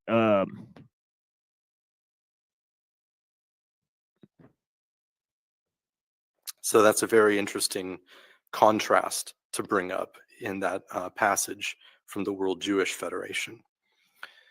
Now, just like the 10 northern tribes, which retained the name Israel or Samaria after their capital city, were taken into Assyrian captivity, the southern tribes of Benjamin and Judah were taken into Babylonian captivity, where the Edomites were also taken into captivity, and apparently there was a lot of mixing, right?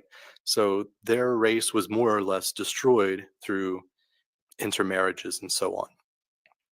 A lot of the members of the tribe of Benjamin or Judah also apparently intermarried with, you know, the Babylonians, as well as Edomites and Canaanites and so on.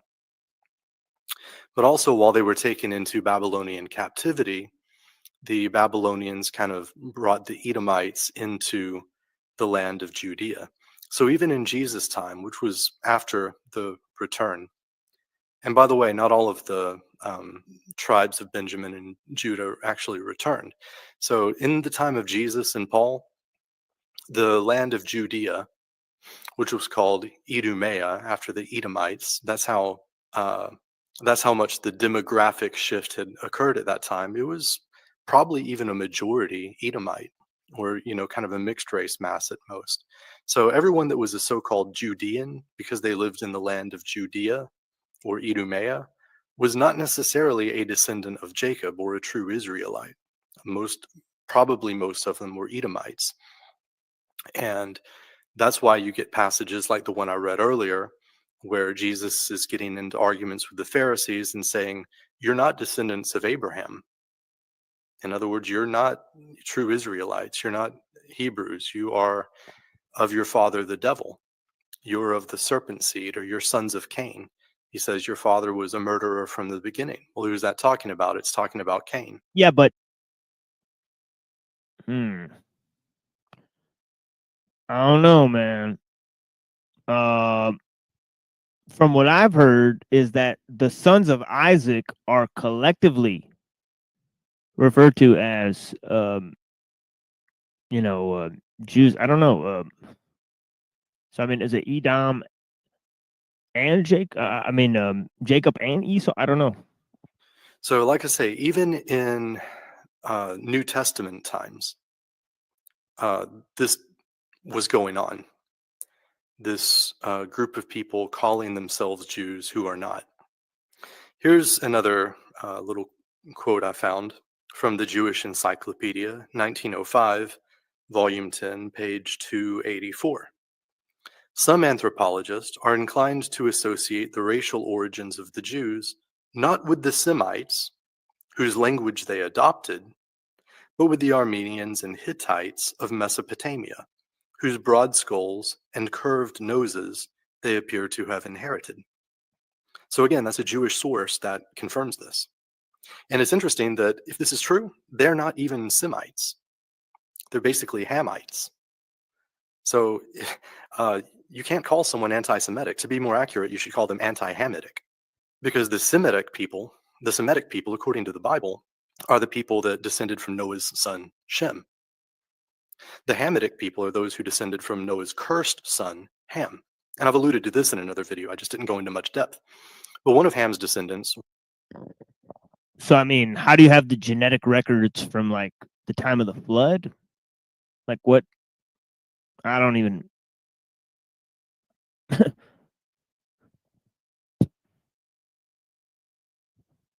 Like, what year did the flood happen? Oof. This is insane. was Canaan, who was kind of the founder of the land of Canaan, or the Canaanites. So anyone who's a Canaanite, according to biblical genealogy, would be of the seed of Ham, who was cursed. Oh shit. So Canaanites. So it's going back to the origins of humanity. Sons of Cain. Okay, so yeah, so this is a deeply racial, I don't know, synthesis of by Noah. And then, of course, apparently they intermarried with the Edomites, who are the seed of Esau. So it's kind of a mixed race people to some degree, right? They're Canaanites, they're Edomites, they're descendants of Ham and Canaan, they're descendants of Esau, they're descendants of Cain. Far from being the chosen people, if anything, they're the cursed people. Just read what the book of Obadiah has to say about the Edomites, for example. And there's a lot of prophecies about the destruction of the Edomites in the end times that I will probably get into in the future, just because I find it really interesting. When we speak about the racial mixtures that brought about the Jews of today, we must highlight events surrounding the Babylonian captivity of Judah, which includes some from the tribes of Benjamin, Levi, and Simeon, taken by Nebuchadnezzar to Babylon. At the same time, Edom was put under Babylonian rule, causing some Edomites to be brought to Babylon, along with kindred races from Sidon and Tyre. Now, I should also mention there was a period where the kingdom of Judea was getting into kind of a lot of battles with the Edomites. And in the end, they conquered them and forced them to convert to Judaism. And from that time on, the Edomites basically became mixed with the kingdom of Judea, which is the southern kingdom, not the northern kingdom of Israel or Samaria, which later, according to my research and conclusions, became the Anglo-Saxon people. So this is a very ancient blood feud or conflict that's going on. I think to really understand what's going on in the world today, you have to look back at a lot of this old stuff. Whether you actually care about the world, became the Anglo-Saxon people, which is the southern kingdom, not the northern kingdom of Israel or Samaria, which later, according to my research and conclusions, became the Anglo-Saxon people. And notice he never provides any references for his so-called research. I mean, it's so weird. Like, so you just believe in British Israelism? Like, it's like, all right, dude. Yeah, cool. So this is a very ancient blood feud or conflict that's going on. I think to really understand what's going on in the world today, you have to look back at a lot of this old stuff. Whether you actually care about the Bible and prophecy and all that stuff or not, a lot of people do. And this is still shaping world events in very significant ways. So here's something else I found. Let us recognize that the original meaning of the word Jew did not signify a race of people or a religion. It signified all who lived in a geographic area called Judea, except for the Romans.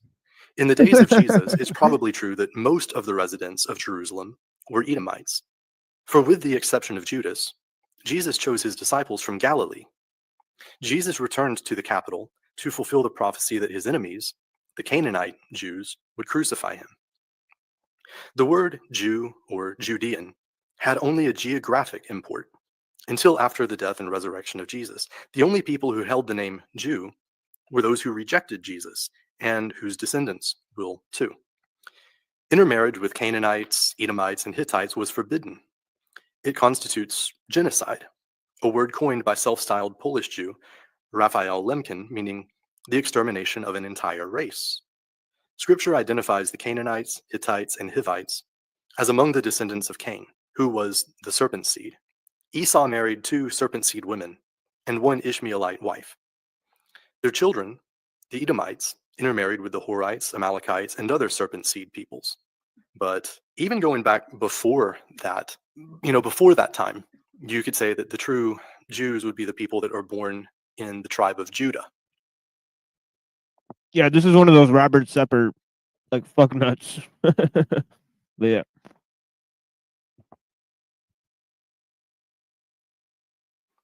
But even if you go back to the time of Joseph in the Bible, you'll see that Judah married foreign women. So every Judahite, even from the beginning, would be of mixed heritage, sort of. And, that's either a big deal to you or not. To me, in some ways, it's kind of not, but it's just a fact. You know, Esau also married foreign women, and so all of his offspring, Edomites, would be mixed. So by the time you mix all of this together, my conclusion is basically those who call themselves Jews and are not, according to Revelation, are basically, you know, Khazars or Edomites, Canaanites, and of the serpent seed of Cain or whatever. I encourage you to look into this more yourself because there is so much research and evidence for this view that I really can't do it justice in a single video. But like I said, if you just Google Jews are Edomites or whatever, you'll find a lot of articles and Yeah, stuff to but get you started. here's There's the thing, books though, written on it. dude. You provided like not, I mean, yeah, Jewish encyclopedia, okay, and like 2 other things. You know, but yeah, none of what you reference was actually definitive towards the case that you're actually making. But yeah, I don't know.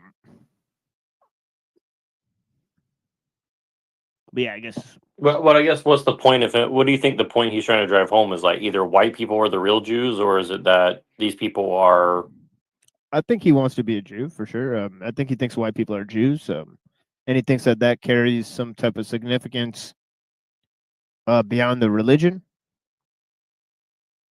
You know, that it's some type of racial thing that is tied to a kingdom on Earth. And yeah, so he's basically asserting that whatever the Jews say about themselves, that they're the true heirs of the whole Earth and all that stuff, that they're actually that. You know, so yeah. So it's sort of a reverse style Judaism.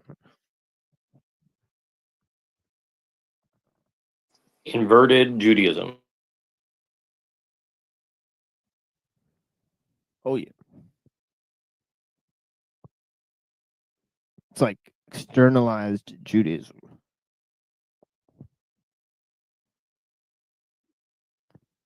Inverted, externalized.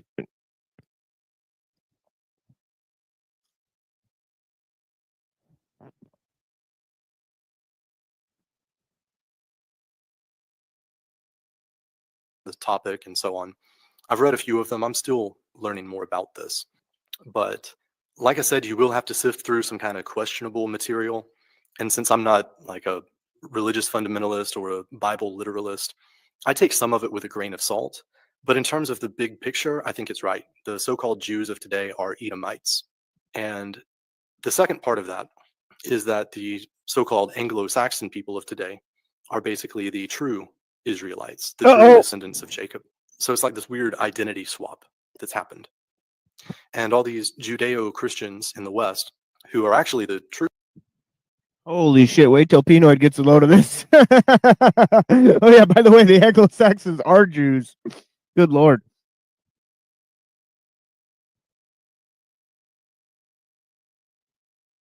True seed of Jacob and Israel. Jacob's name was changed to Israel. So to be an Israelite is to be of the seed of Jacob. And like I said, my research has led me to the conclusion that the Anglo-Saxon people are the seed of Jacob, or the true Israel. And they don't know it. And because of their Judeo-Christian religion, which has been completely hijacked and perverted by the Edomites, they think they have to support the satanic terrorist state of modern Israel, which is made up of those who call themselves Jews and are not. You should call it the kingdom of Edom, the state of Edom. That's what these Christian Zionists are actually supporting. So far from being God's chosen people, these are God's cursed people. And by the way, the Jews say the same thing about white people. Isn't that odd? So yeah. the future, I will probably talk about some biblical prophecies relating to Jacob's time of trouble and the ultimate destruction of Edom. Because even though I take a lot of Bible prophecy kind of stuff with a grain of salt, it does seem to be pretty relevant to what's going on in the world today. So I can't exactly dismiss it. And like I said, this kind of strange thing that happened last night with the snake above my door frame, I can't help but see that as a kind of omen or a kind of sign or synchronicity that I guess to me it kind of confirms in some way that I'm onto something here. It's almost like a sign from the universe or something. I don't know how else to take it because it's such a weird thing. But I will have a lot more to say about these topics. Being on YouTube, I think I'm probably a little bit limited about how far I can go and how much I can say, because censorship is getting extremely bad. And I can tell I've been punished pretty badly by the algorithms and everything. I've got, 4,500 something subscribers now, yet a lot of my videos are only getting a couple hundred views.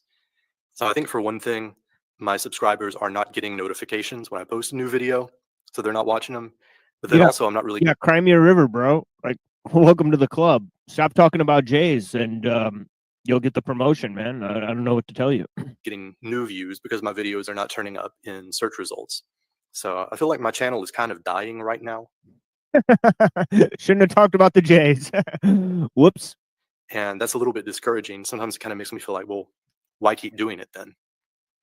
But I don't plan on quitting. But as I've said before, I think it's extremely likely that my channel will end up being deleted at some point. So be sure to follow me on BitChute, where I have a little bit more freedom. Also, some of my more controversial videos, I will probably publish exclusively on BitChute. If there's something I have to say and I'm like, this is definitely going to get banned on YouTube, or it's definitely going to get me a channel strike on YouTube, I probably won't even bother to post it here. I'll just post it on BitChute. Everything that's posted on my YouTube channel will be posted on BitChute, but there will be some things posted on BitChute in the future that will only be on BitChute. They will not be on YouTube. So for exclusive content, be sure to subscribe to me on BitChute. All of my links are going to be down below. And of course, if you'd like to make a donation, help support my channel, you can do that through PayPal or Patreon. I may look into some Could you other imagine if my videos ended this way? Good Lord. Patreon too, but that's what I've got right now. I'm out. Way to do it. I urge you to look deeper into this topic for yourself, because I've never really seen myself as being here to spoon feed anybody. I'm here to give you some of the pieces of knowledge that I've gathered from different places and encourage you to Yeah, I mean, he did an okay job. I mean, all in all, is there anything substantial in what he said? I'd wager to say not really that significant. Nothing. This is something I haven't heard before. Oh, you haven't, Chris? Yeah, I've talked about this on the show before. There's actually other people who. It's nothing I haven't heard before. I've heard. Oh, whoops. Yeah. True, Chris. I've heard all that before. It Right. Anything new? Yeah, exactly, Chris. Yeah, thank you. Yeah, I wasn't surprised by any of that. And at this point, he could have provided much more clear references for those things. So I don't know. Like we went over the entire British Israelism thing on the show, but the fact that he's willing to talk about the entire Khazar thing and not even mention British Israelism, or mention that he's a part of that organization, or that's actually what he's promoting, that white people are Jews, I don't even understand. Right? Yeah, I hear you.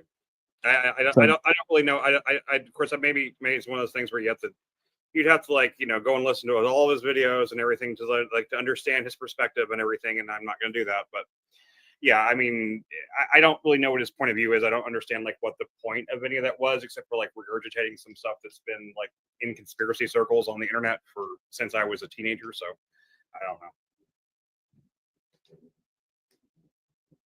know. Yeah. And okay, so here's this. Okay, I'm gonna play a song first. And play it. I don't know if Neuro's here.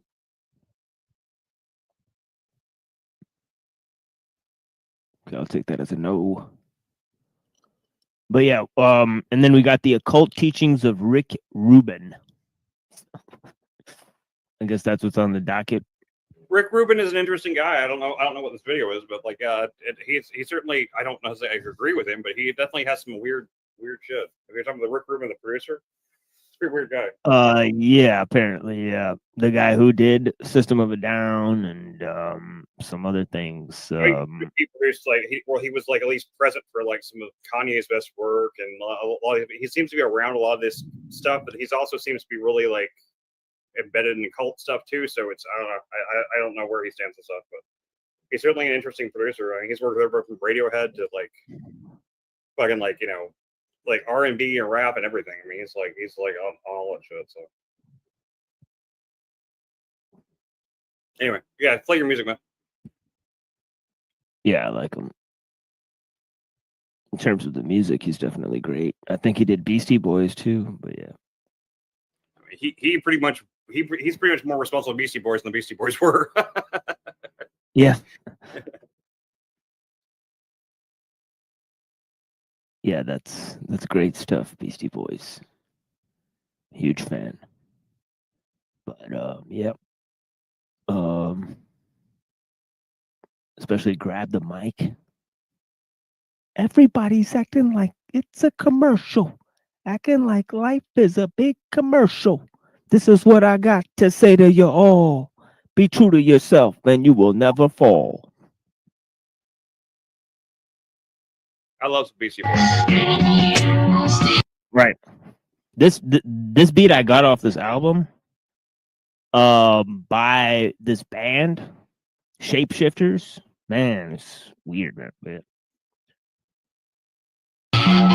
Infamous up in this, you know how we get down. It's that your hoe, she feeling our style. We come through the spot real heavy on the waist. So when they wanna move, we put them in their place. Infamous up in this, you know how we get down. It's that your hoe, she feeling our style. We come through the spot real heavy on the waist. So when they wanna move, yo, put them in their place. By the hood, raised by the wolves, trained by the pain. Adopted by gorillas, got a tank for a car. Ice for an arm, got tattoos, skin and stars with bras. Got a building for a crib, Manhattan for a backyard. Skyscraper neighbors, they fuck me when they man gone. The Kings in New York, I'm one of the few of those. Difficulties a cup, it's gonna be funerals. You get a quiet spot in the shade, for a grave, I get paid. Cause I got murder for a 16, and I'm so much rich. I got a condo for a piggyback, so much stash. I just laugh at your face, Lord, stack on David, cause I'm a pyro. Maniac for carrots with the rose gold. I was told by the OGs like my pops, if you can't whip their ass, the niggas get shot. Infamous up in this, you know how we get down. It's that your hoe, she feeling our style. We come through the spot real heavy on the waist. So when they wanna move, we put them in their place. Infamous up in this, you know how we get down. It's that your hoe, she feeling our style. We come through the spot real heavy on the waist. So when they wanna move, we put them in their place. Start blocking you to the sound of them gunshots. Hustle by the bus stop, age to the bus stop. Block party with party, somebody got body.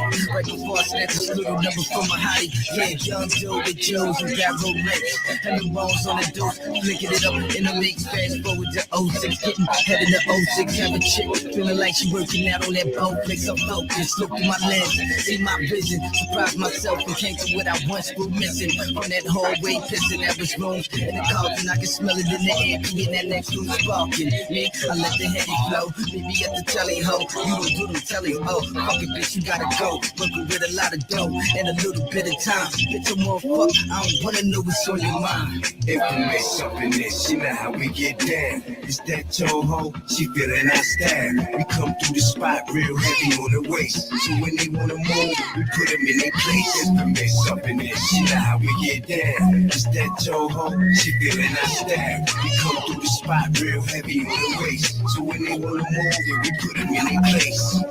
Yeah, I know you can't believe it. We still soaking it all in ourselves. Hollywood had, yeah, nigga VIP, yeah, Charmaine, Curtis.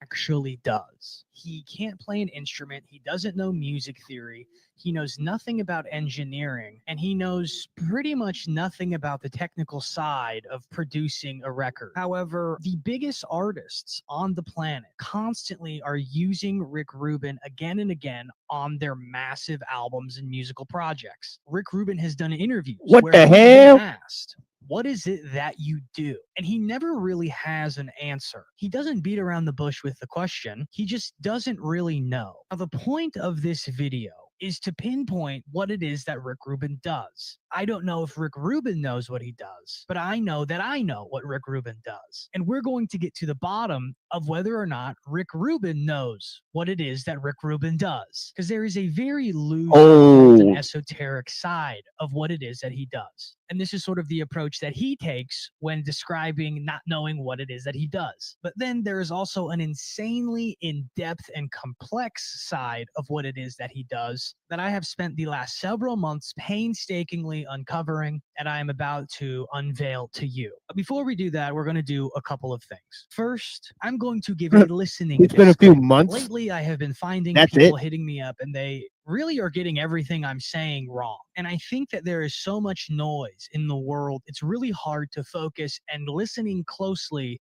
is a very difficult thing to do sometimes. So this is my listen closely disclaimer. Listening closely is a sacred act that requires humility and the willingness to hear beyond the surface. I'm not just speaking in sound bites. I am transmitting a layered, esoteric truth that lives. Says he rewrote the Tao Te Ching for AI. Man, that's something we might have to read on the show. That's crazy.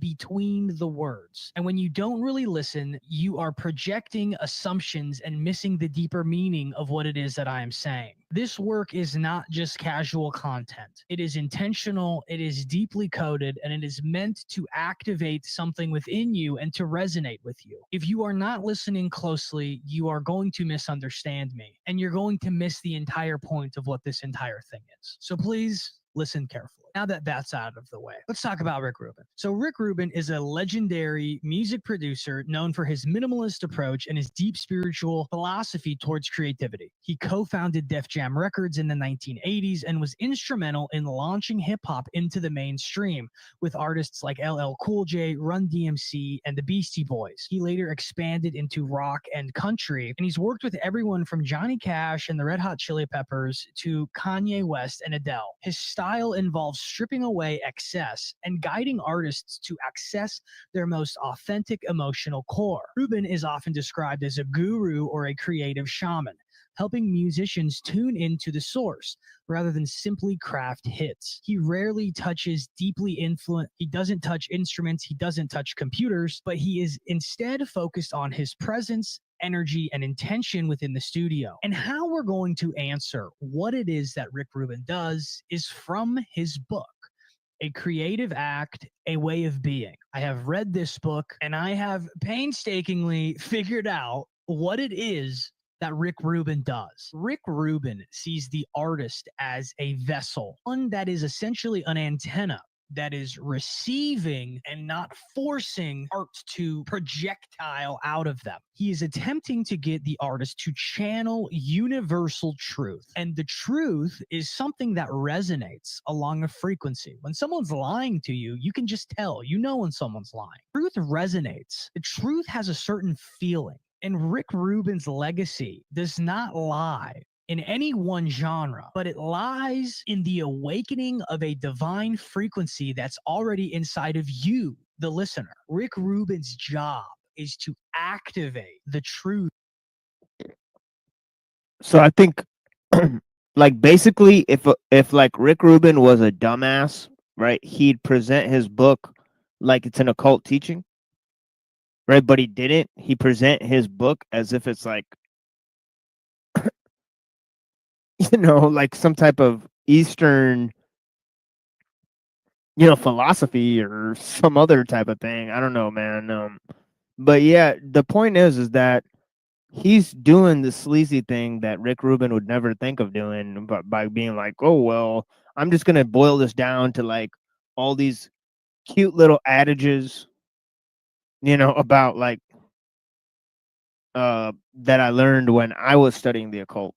Right, so he's tying it to what he thinks he has figured out, which I'm willing to say is probably not that sophisticated. Yeah, if you watch this guy's, I've only watched 2 videos on this guy's channel. The other video I watched is like, I know who the new Aleister Crowley is. The new Aleister Crowley is meme analysis guy, and he uses the Ching and the Kabbalah because he says they're interchangeable, and so he just like throws coins and uses to get a tarot card, and then you analyze the thing you're thinking of through the tarot and Ching, and draw the little tree thing, and then make your art with the tree thing or something like that. I'm like, okay. So I don't know. He's definitely selling something. I don't know enough about,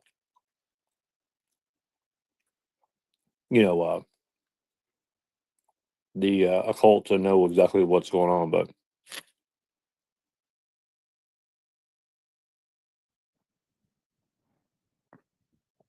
Yeah, because like whatever this thing he's talking about, like enlightenment and the actual self and universal truth and all this stuff. I mean, yeah. In you. And how does he get to that truth? How does he activate that feeling? You could argue that what makes music good is relatability. It is feeling whatever it is the artist is singing. This can be said too for comedy. A lot of stand-up comedians' best jokes are ones where you think, oh, I've experienced that before. That is what Rick Rubin is trying to do. And as I said, I have painstakingly gone through and figured out each esoteric step that he goes through to actually do this. What Rick Rubin talks about in this book is tapping into source. And as I said, he views you as an antenna. He wants to get to the unconscious realm of the human psyche where truth resonates and lies. We are going to break down the creative act, a way of being, in two different ways. We're going to do an esoteric breakdown in a broad sense, and then we're going to do an esoteric breakdown in a much more narrow sense. And we're going to find out step by step how Rick Rubin gets to the source. Now, the first thing that Rick Rubin does in his book is he talks about emptying out yourself daily. And the reason you do this is to create space for ideas to emerge, or rather for you to tap into ideas. And when you're emptying yourself out, it's not because some idea is going to generate within you. It's because you are literally going to be tapping into an idea that exists in a realm outside of yourself. Now, in order to understand that, we need to understand the occult philosophies that are embedded within the creative act, a way of being. This book is steeped in occult philosophy. And although it's not labeled as such, and he never name drops any occultists, if you know, you know, and you know who he's referencing. And as we break this down and get further into it, I'm going to break down exactly who he's quoting where and how these occultists are littered throughout this book. Make no mistake, this is an occult text. And one of the first things that he talks about is to empty yourself. Now, this relates to an Eastern philosophy called the Tao, and we'll get into that a bit more in a moment. But when you're emptying yourself out, it's not because Rubin believes that you can generate an idea from this emptiness. It's because Rubin is thinking that you are literally going to pull ideas out of the ether. You're going to be pulling ideas from source. And to understand what that means by pulling ideas from source, we need to understand the most fundamental and rudimentary basic philosophy of the occult, which is as above, so below. This is a hermetic principle, and it is something that he echoes constantly throughout this text. One quote being, "The universe is a creative act." One quote being, "The universe is a creative act.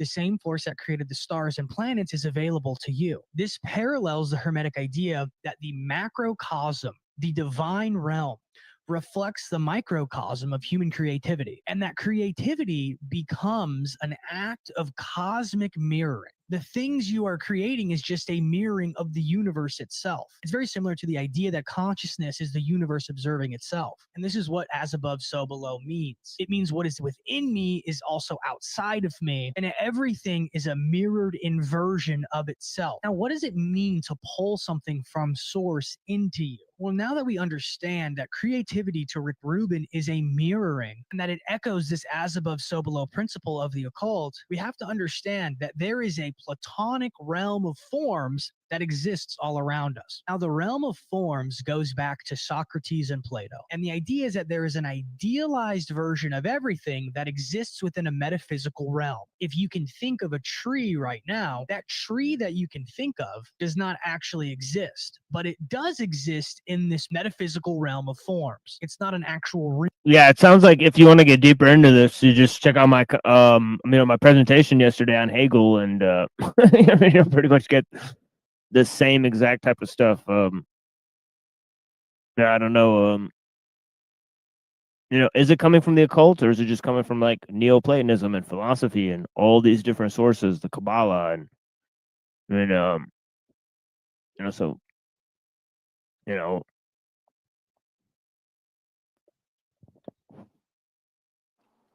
We need like a we need like a guru. We need just to like LARP as gurus for now and like, okay, you go to the Yeah, see, that's go the to thing is source. like he's trying to act like all these occultists have this hidden knowledge, but the sources that the occultists themselves draw from is hidden in plain sight. And right, like they're just reinterpreting the Bible, they're reinterpreting Plato, they're reinterpreting the Kabbalah, and that's all you really get. Right up. So It's all derivative, pretending that it's like unique or something. exactly, and that's kind of what he's admitting right here. He's like saying, "Oh well, nothing's unique. Everything already exists." And like some Empty yourself, my friend. Empty yourself. When you will find the source will come straight to your brains. yeah, and you'll steal those ideas from the source. Right. Oh yes. Creative act. Like I watched this guy from Bangladesh. He has this like really strong Bangladeshi accent, and but he makes really good content. And he's like reviewing like some reviewing products, But I try to think of him like try to think of his voice. I can't really do a good impression of it, but he does like a really like thick Bangladeshi accent. And it's like I would just like that's basically what this guy's doing. He's like doing like some sort of weird like.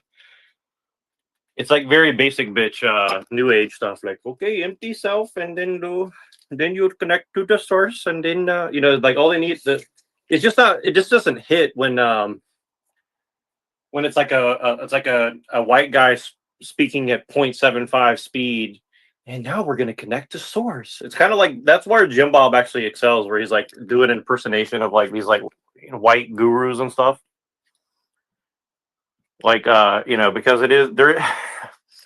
Like yesterday, I was at I went to this event yesterday that was like an outdoor like event. It's like a like trying to raise stuff for like sick kids or something, and then they had like the free face painting, right? And then as I'm leaving, one of the people who was doing the face painting is like I didn't see him before he came up at the end, and it's like a young gay kid.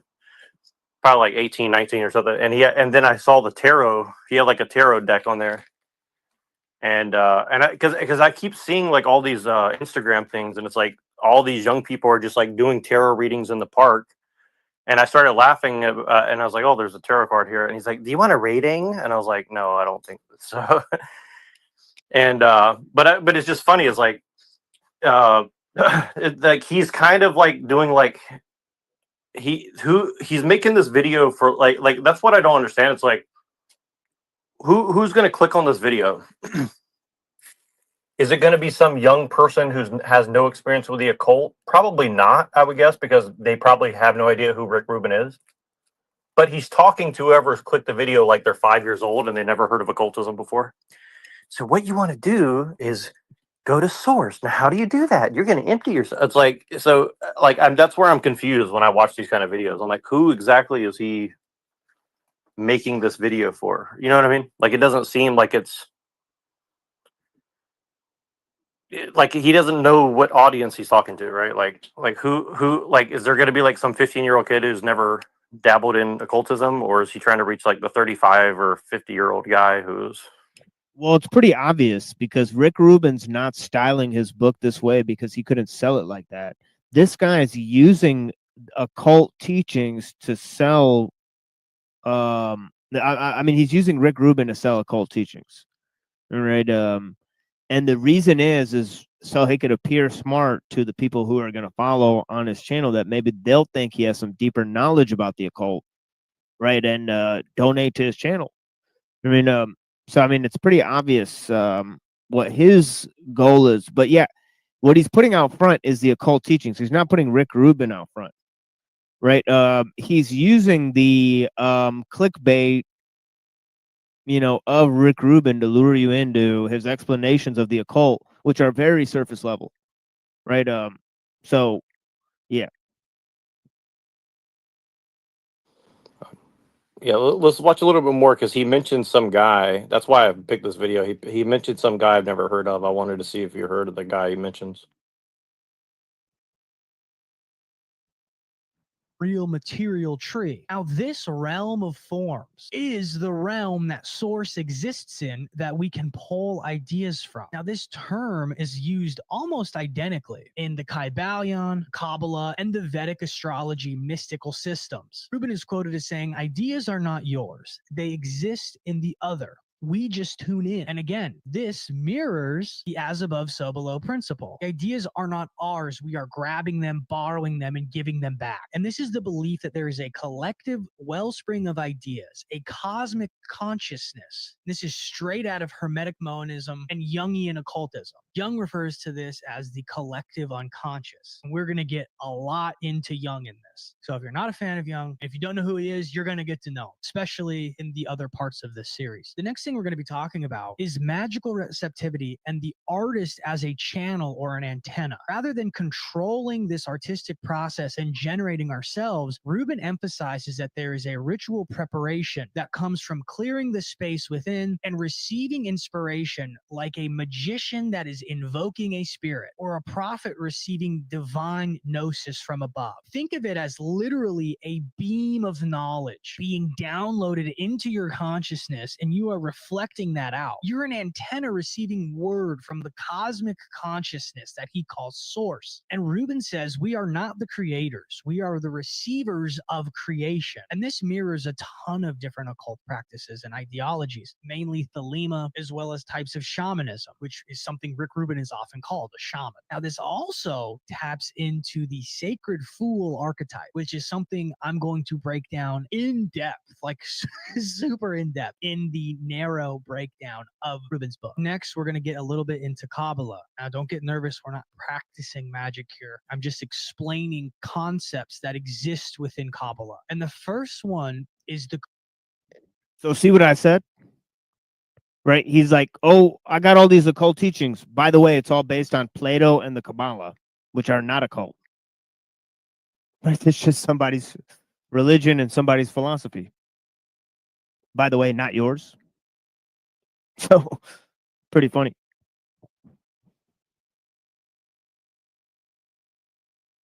Creative contraction, also known as the Zimtzum. And within Kabbalah, what happens is God contracts himself to create a space for the world. And again, we see the theme of creating space. Rubin says you need to empty yourself in order to receive this channel. Now, within Kabbalah, the same sort of... By the way, I talked about yesterday that in the Hermetic,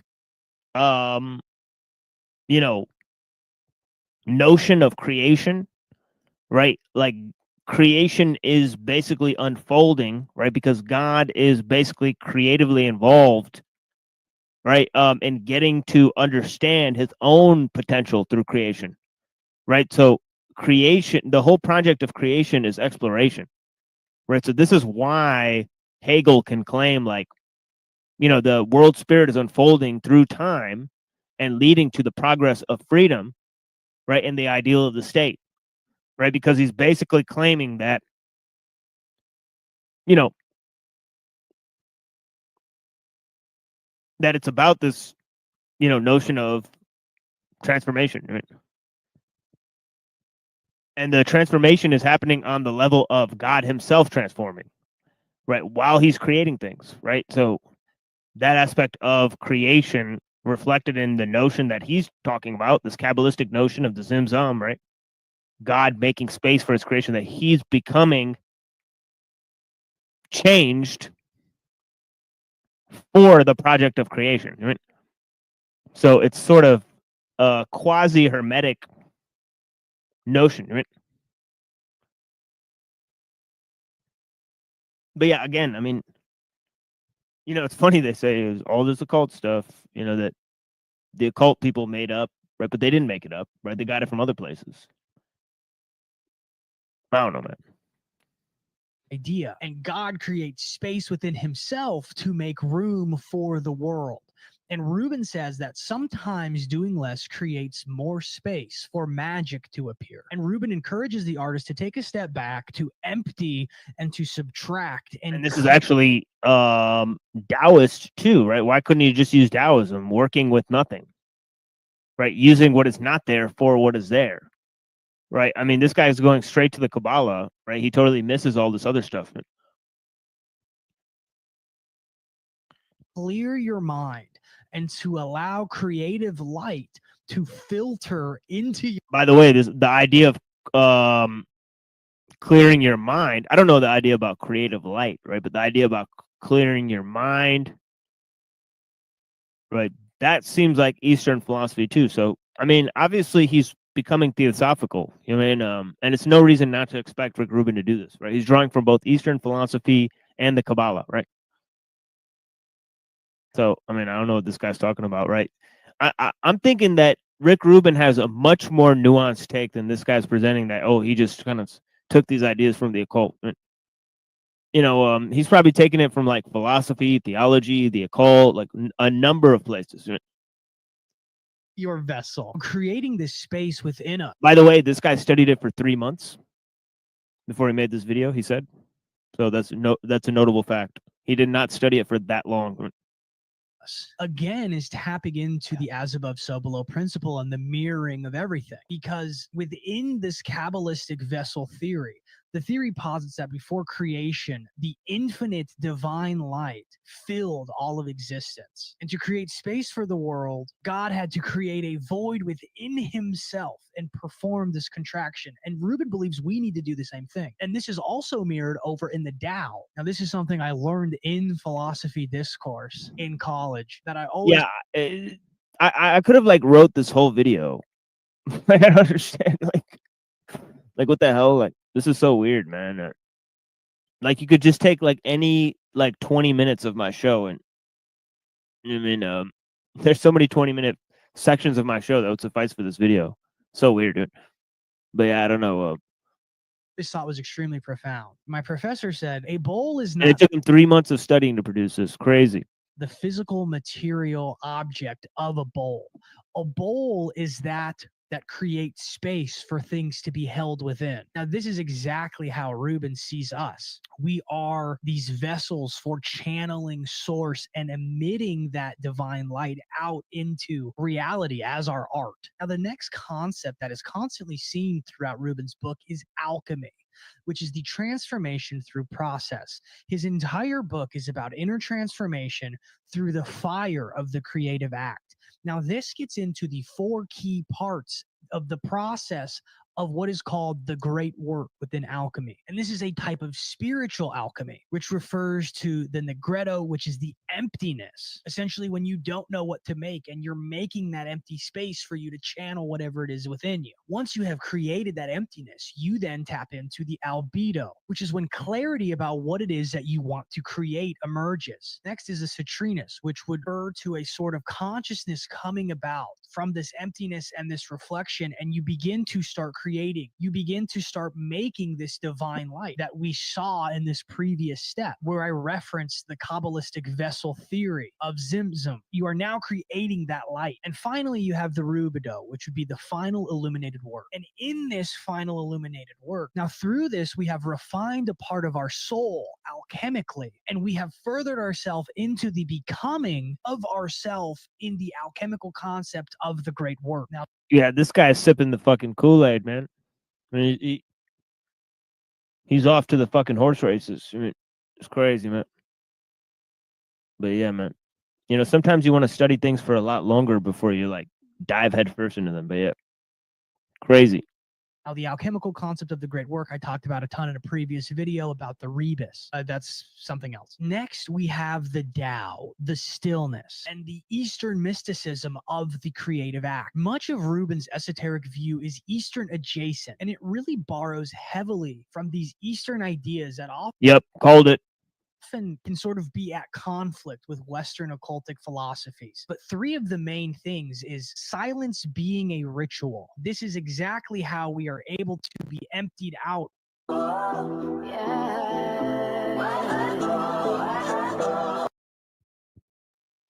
The hell?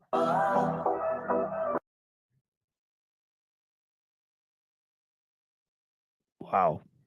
In this silence, if we picture the source and this cosmic consciousness as being a pool full of infinite ideas, we have to be still and silent in order to be receptive to receive these ideas and to receive the universe. Next is being in the now. This is the Taoist idea of the Wu Wei, which is effortless action. And finally, we have to have disidentification with the ego, which is essential in both Buddhism and ceremonial magic. We also see this in Thelema and in Crowley's teachings. And Rubin says it's not about making something, it's about being someone who can receive. And that's not advice on being productive and being creative. That's advice on how to initiate something and how to be a part of an initiation. And finally, what we see is the fool and the trickster archetype. And this is something that Rubin himself sort of emotes constantly. Rubin's own role is similar to the fool within the tarot. He disrupts expectations, he sits on the margins, and he opens up new worlds by not playing by the rules. He doesn't play instruments, he doesn't engineer, he's not in Ableton. He encourages artists to embrace the chaos and absurdity of the universe and of the unconscious and to take risks. One example that I always think of when I think about Rick Rubin is the beginning of Jay-Z's song 99 Problems. It says, if you haven't girl problems, I feel bad for you, son. I got 99 problems, but a bitch ain't one. Now, the beat originally was just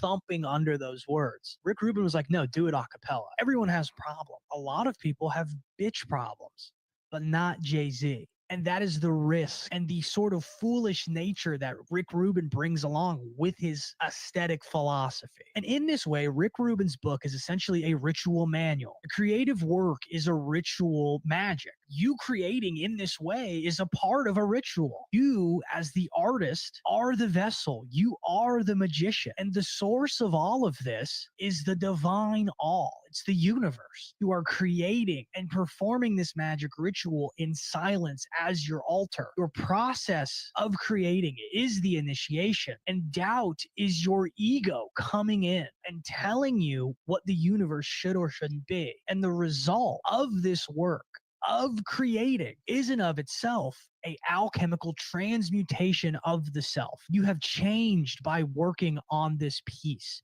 You have changed by allowing something within you to create. You're not the one creating. You're allowing the universe to create through you, according to Rubin. He doesn't need Baphomet. He doesn't need Aleister Crowley. This is the great work that is being done through creation. So that, in part, answers what is it that Rick Rubin does? He gives artists the space to figure out how and what to create by awakening the divine frequency that's already inside of them. It's already there, and it's already there outside of us, because as above, so below states it has to be mirrored. But of course, this only answers what it is that Rick Rubin does in a broad sense. There is a much more narrowed and nuanced sense to this, and we're going to look at this a lot closer.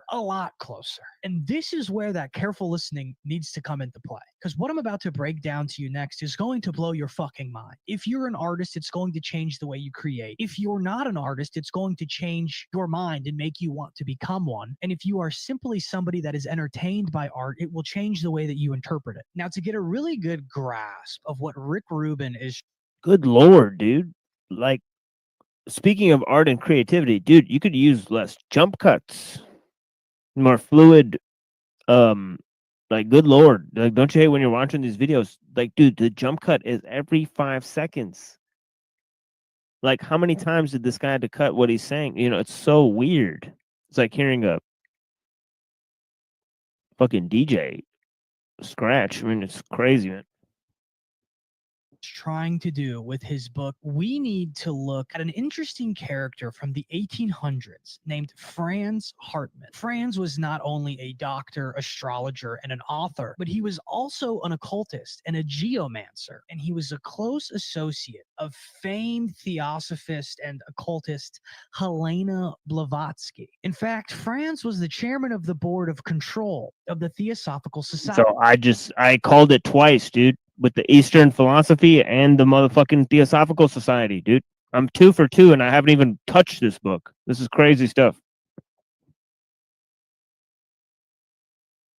Society, founded by Helena Blavatsky, and he's been described as one of the most important philosophical writers of his time, and really of all time. He has written various books that have been insanely influential throughout today's modern occult. His books are so influential, I found them in the library of Rick Rubin. And if you have ever listened to a song that Rick Rubin has produced, you are aware of the occult teachings of Franz Hartmann, whether you know it or not. Now, this is where I really want to begin focusing on something I have said several times in the past. If you know where something is from, you get a better understanding of where it might be trying to take you. The writings of Franz Hartmann are so insanely influential that they have influenced and shaped Rick Rubin's aesthetic philosophy and the way he produces records for the artists that we all listen to. Now, where might this be trying to take us? Now, what if I told you that Franz Hartmann joined and supported the far-right esotericists Guido van List Society, which was a modern pagan new religious movement that promoted Wotanism, which is a proposed revival of the ancient religion of Germany, which claimed that it was going to be the revival of the religion of the ancient German race, which included an inner set of Ariosophical teachings that he termed Armanism, otherwise known as the occult roots of Nazism. This is where we get the idea of Aryan esoteric themes and the pan-Germanic ethno-nationalist movement. This is one of the philosophies that helped to create the Nazi Party. Is this why Kanye West dressing up like the KKK? I mean, interesting. Cult teachings behind their beliefs. Now, am I saying that Rick Rubin is trying to turn people into Nazis? No, absolutely not. That's not what I'm saying. But I do find it interesting that Rick Rubin's book and his aesthetic philosophy Well, it's is a fine built line, on the isn't it? foundations of Franz Hartmann's occultic teachings. But I'm going to be honest. If you want the bottom of this iceberg to be truly uncovered, and you want to know what lies not only within the collective unconscious, but what lies outside of that, you are going to have to go to my Patreon, because here is where I'm going to uncover not only what lies beyond the realm of the unconscious, but who the new Aleister Crowley is, what it is that he does, and where it is that he has been.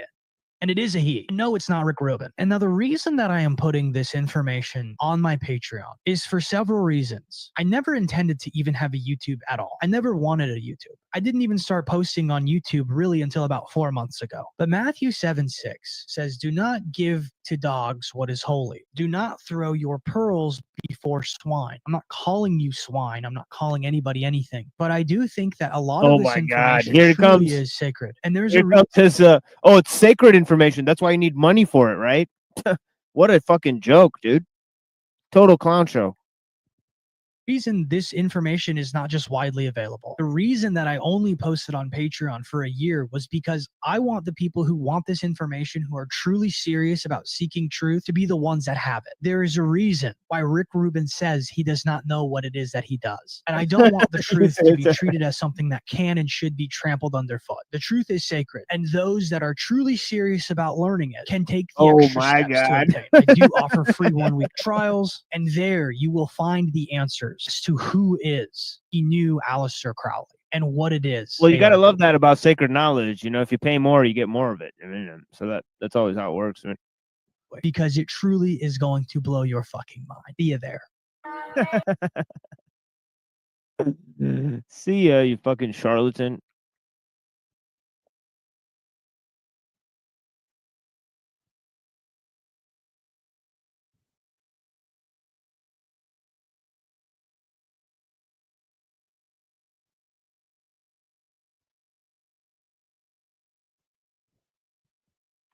The hell? It's like another person named Neurojack in the backstage. It's me. It's me. I'll be right back. Hold on 1 second. I'm trying to fix my thing. I gotta sign out of this one. Like, okay. I'll play another song while that happens. But yeah, good lord.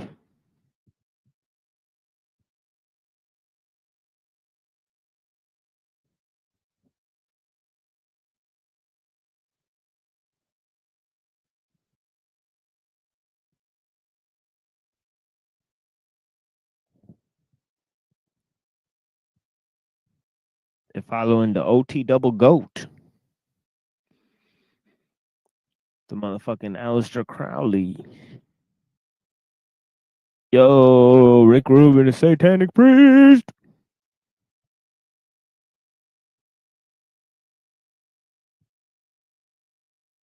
Yeah, man. Every day is something new.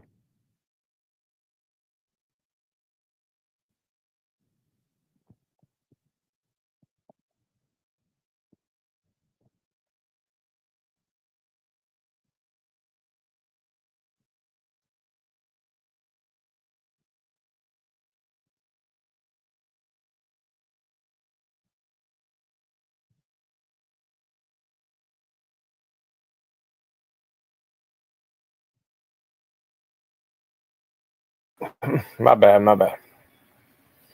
StreamYard was kind of freaking out on me a little bit. So good.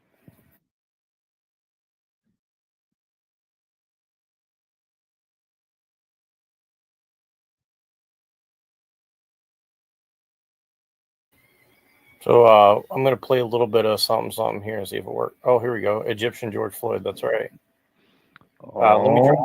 Let me drop the link for you, Patrick. We're just going to cover some stuff. If you want to join, you're welcome to, but no pressure, of course. Let's see here. But yeah, we're just having a little fun over here. Patrick Little. The man, the myth, the legend. You're talking about Patrick. Yeah, I don't think that's that. So that's the real Patrick Little right there. Allegedly.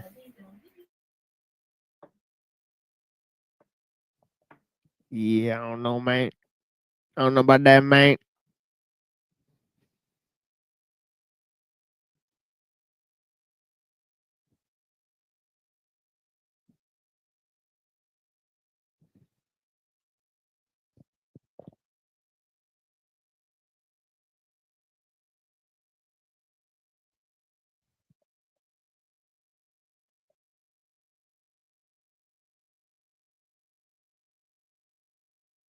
Yeah, we can't hear it. Yeah, I'm gonna start in a second. I'm just trying to get the sizing correct. I'm gonna try to zoom in a little bit.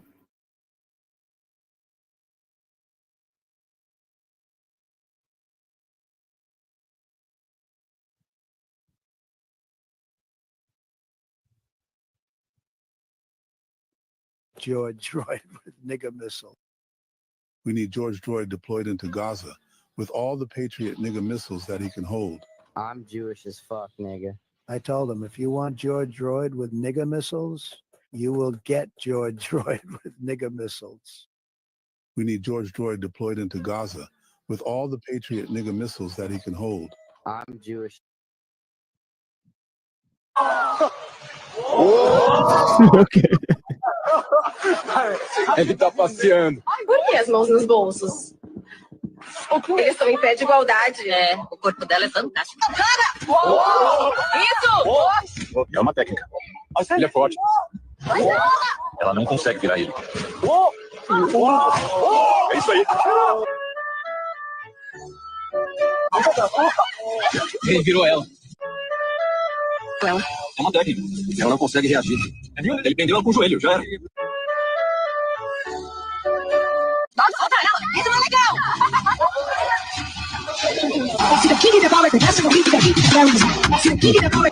O olhar dele foi ameaçador. Eu fiquei arrepiada. Que nem brinca com a presa. Vai, Tony. Isso é técnica de luta. Olha a técnica. Foi mal. Ele foi um flexo solar.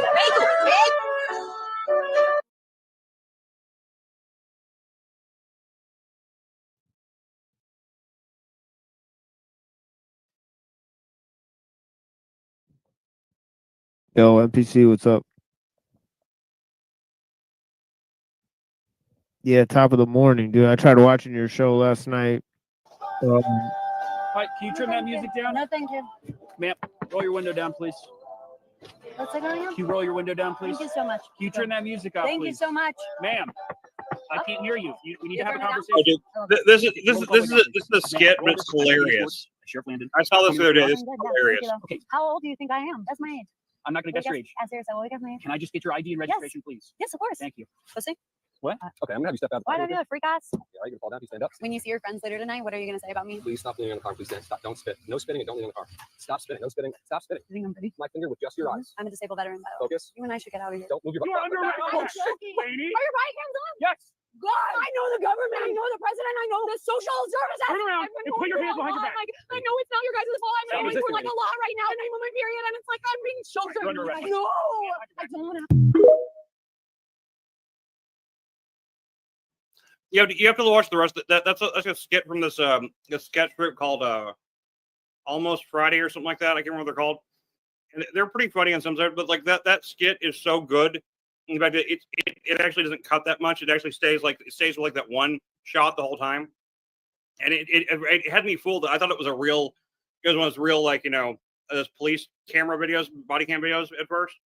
And as it goes on, it gets nuttier and nuttier and nuttier and nuttier until the point like you just like it's really it's one of those skits that just like it gets to kind of like what you think the joke is, and it just keeps going and keeps going. It's really, really good. I laughed my ass off when I watched the thing.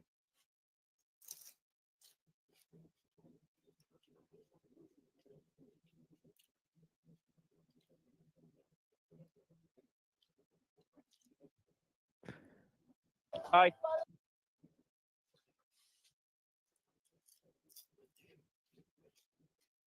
Whoa, what the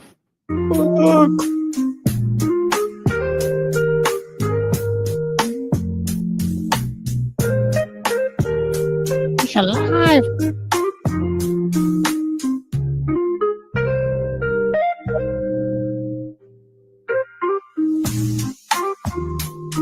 Oh man, you could have paid me to eat that. I don't know if this is real, to be honest.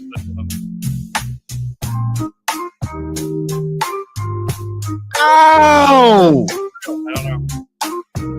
Oh no!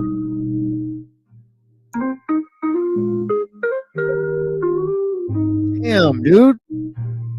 I did not know that was gonna happen.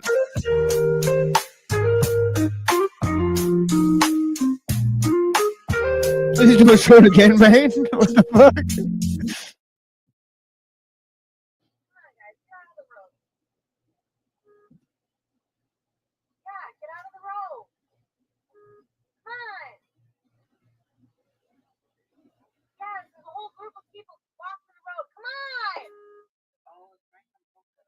No. Get out of the fucking way. I'll call you back, Julie. Get the fuck off my car, you fucking asshole! So now you got that footage. Is that something you have to submit to them? Yeah. Come on, guys, get out of the road. Hey, Machine, have you ever heard of this guy? And I posted in the back chat there about it may not show up for you because like you weren't here then. I don't think when I post that. This guy named Matan Evanoff. You ever heard of him before? No. Get out of the fucking way. I'll call you back, No. Julie. He's a troll. Down will be reducing the extent of the disaster. In the second place, one has to balance struggle and death against the loss of freedom and dignity. To many of us, freedom and dignity are more books burned, etc. Human suffering. The industrial system will not break down purely as a result of revolutionary action. It will not be vulnerable to revolutionary attack unless its own internal problems of development lead it into very serious difficulties. So if the system breaks down, it will do so either spontaneously or through a process that is in part spontaneous, but helped along by revolutionaries. If the breakdown is sudden, many people will die, since the world's population has become so overgrown that it cannot even feed itself any longer without advanced technology. Even if the breakdown is gradual enough so that the reduction of the population can occur more through lowering of the birth rate than through elevations of the death rate, the process of deindustrialization probably will be very chaotic and involve much suffering. It is naive to think it likely that technology can be phased out in a smooth, managed, orderly way, especially since the technophiles will fight stubbornly at every step. Is it therefore cruel to work for the breakdown of the system? Maybe, but maybe not. In the first place, revolutionaries will not be able to break the system down unless it is already in enough trouble so that there will be a good chance of its eventually breaking down by itself anyway. And the bigger the system grows, the more disastrous the consequences of its breakdown will be. So it may be that revolutionaries, by hastening the onset of the breakdown, will be reducing the extent of the disaster. In the second place, one has to balance struggle and death against the loss of freedom and dignity.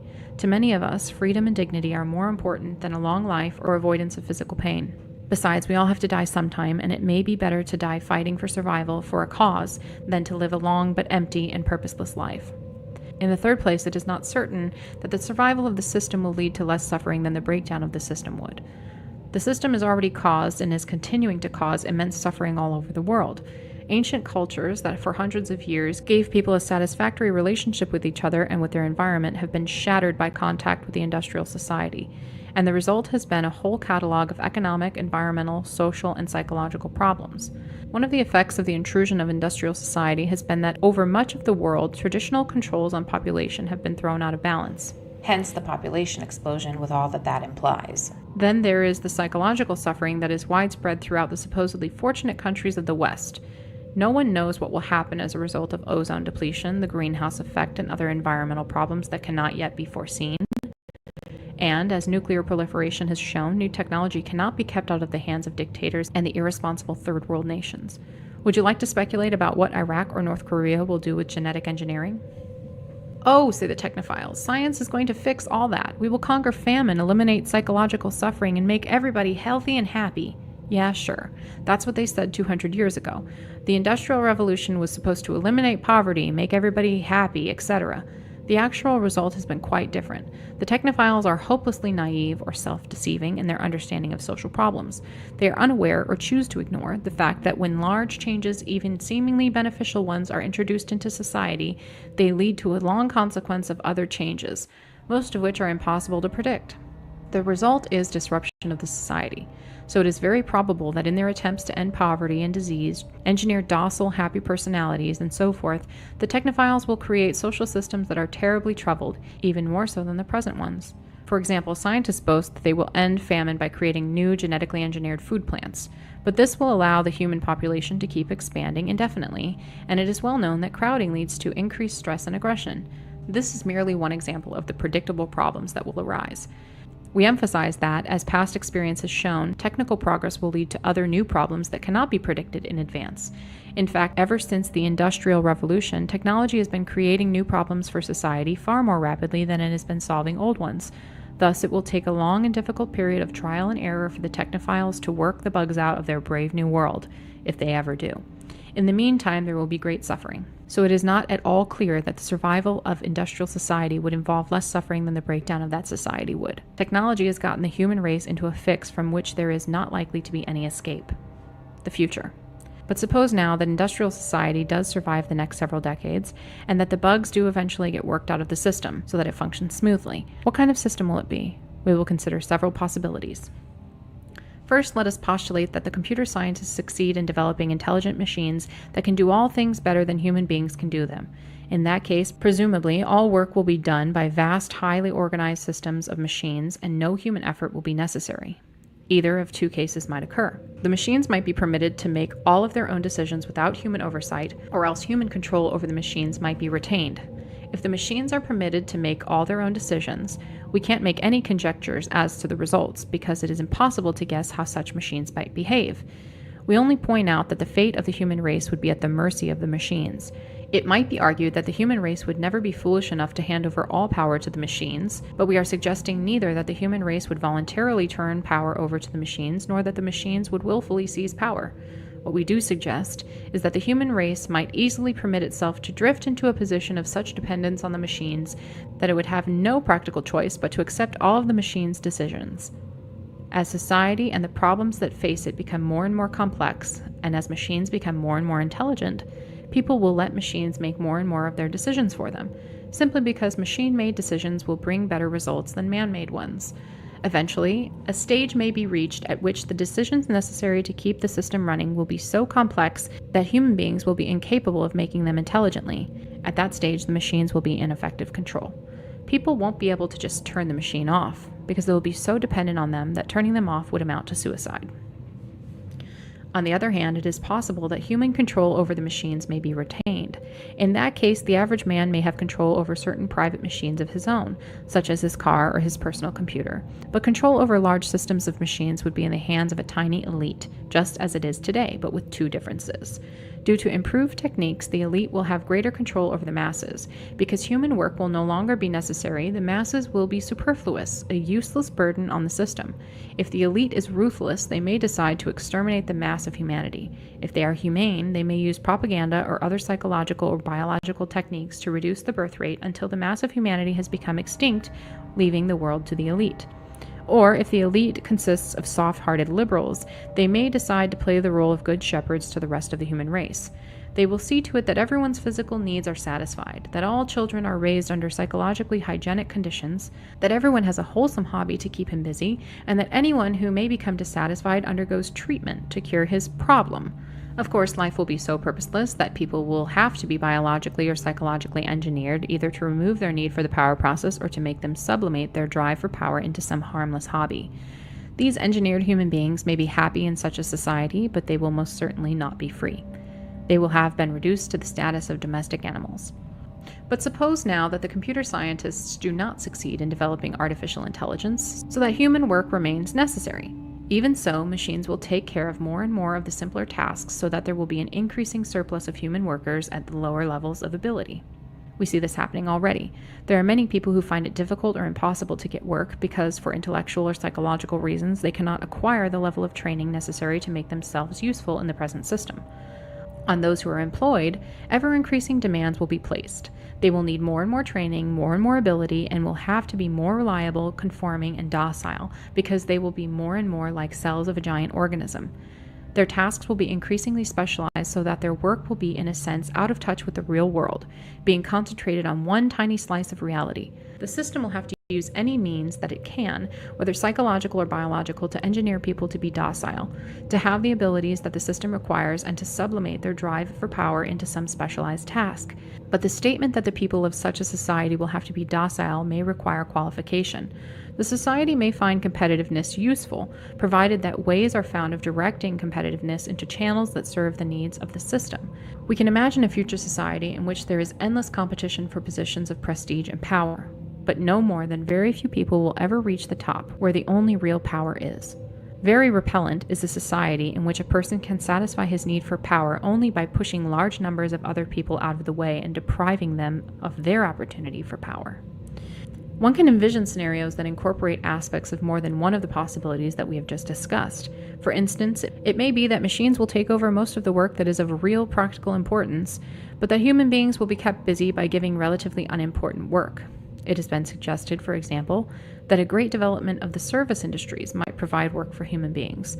Thus, people would spend their time shining each other's shoes, driving each other around in taxicabs, making handicrafts for one another, waiting on each other's tables, etc. This seems to us a thoroughly contemptible way for the human race to end up, and we doubt that many people would find fulfilling lives in such pointless busy work. They would seek other dangerous outlets, drugs, crime, cults, hate groups, unless they were biologically or psychologically engineered to adapt them to such a way of life. Needless to say, the scenarios outlined above do not exhaust all the possibilities.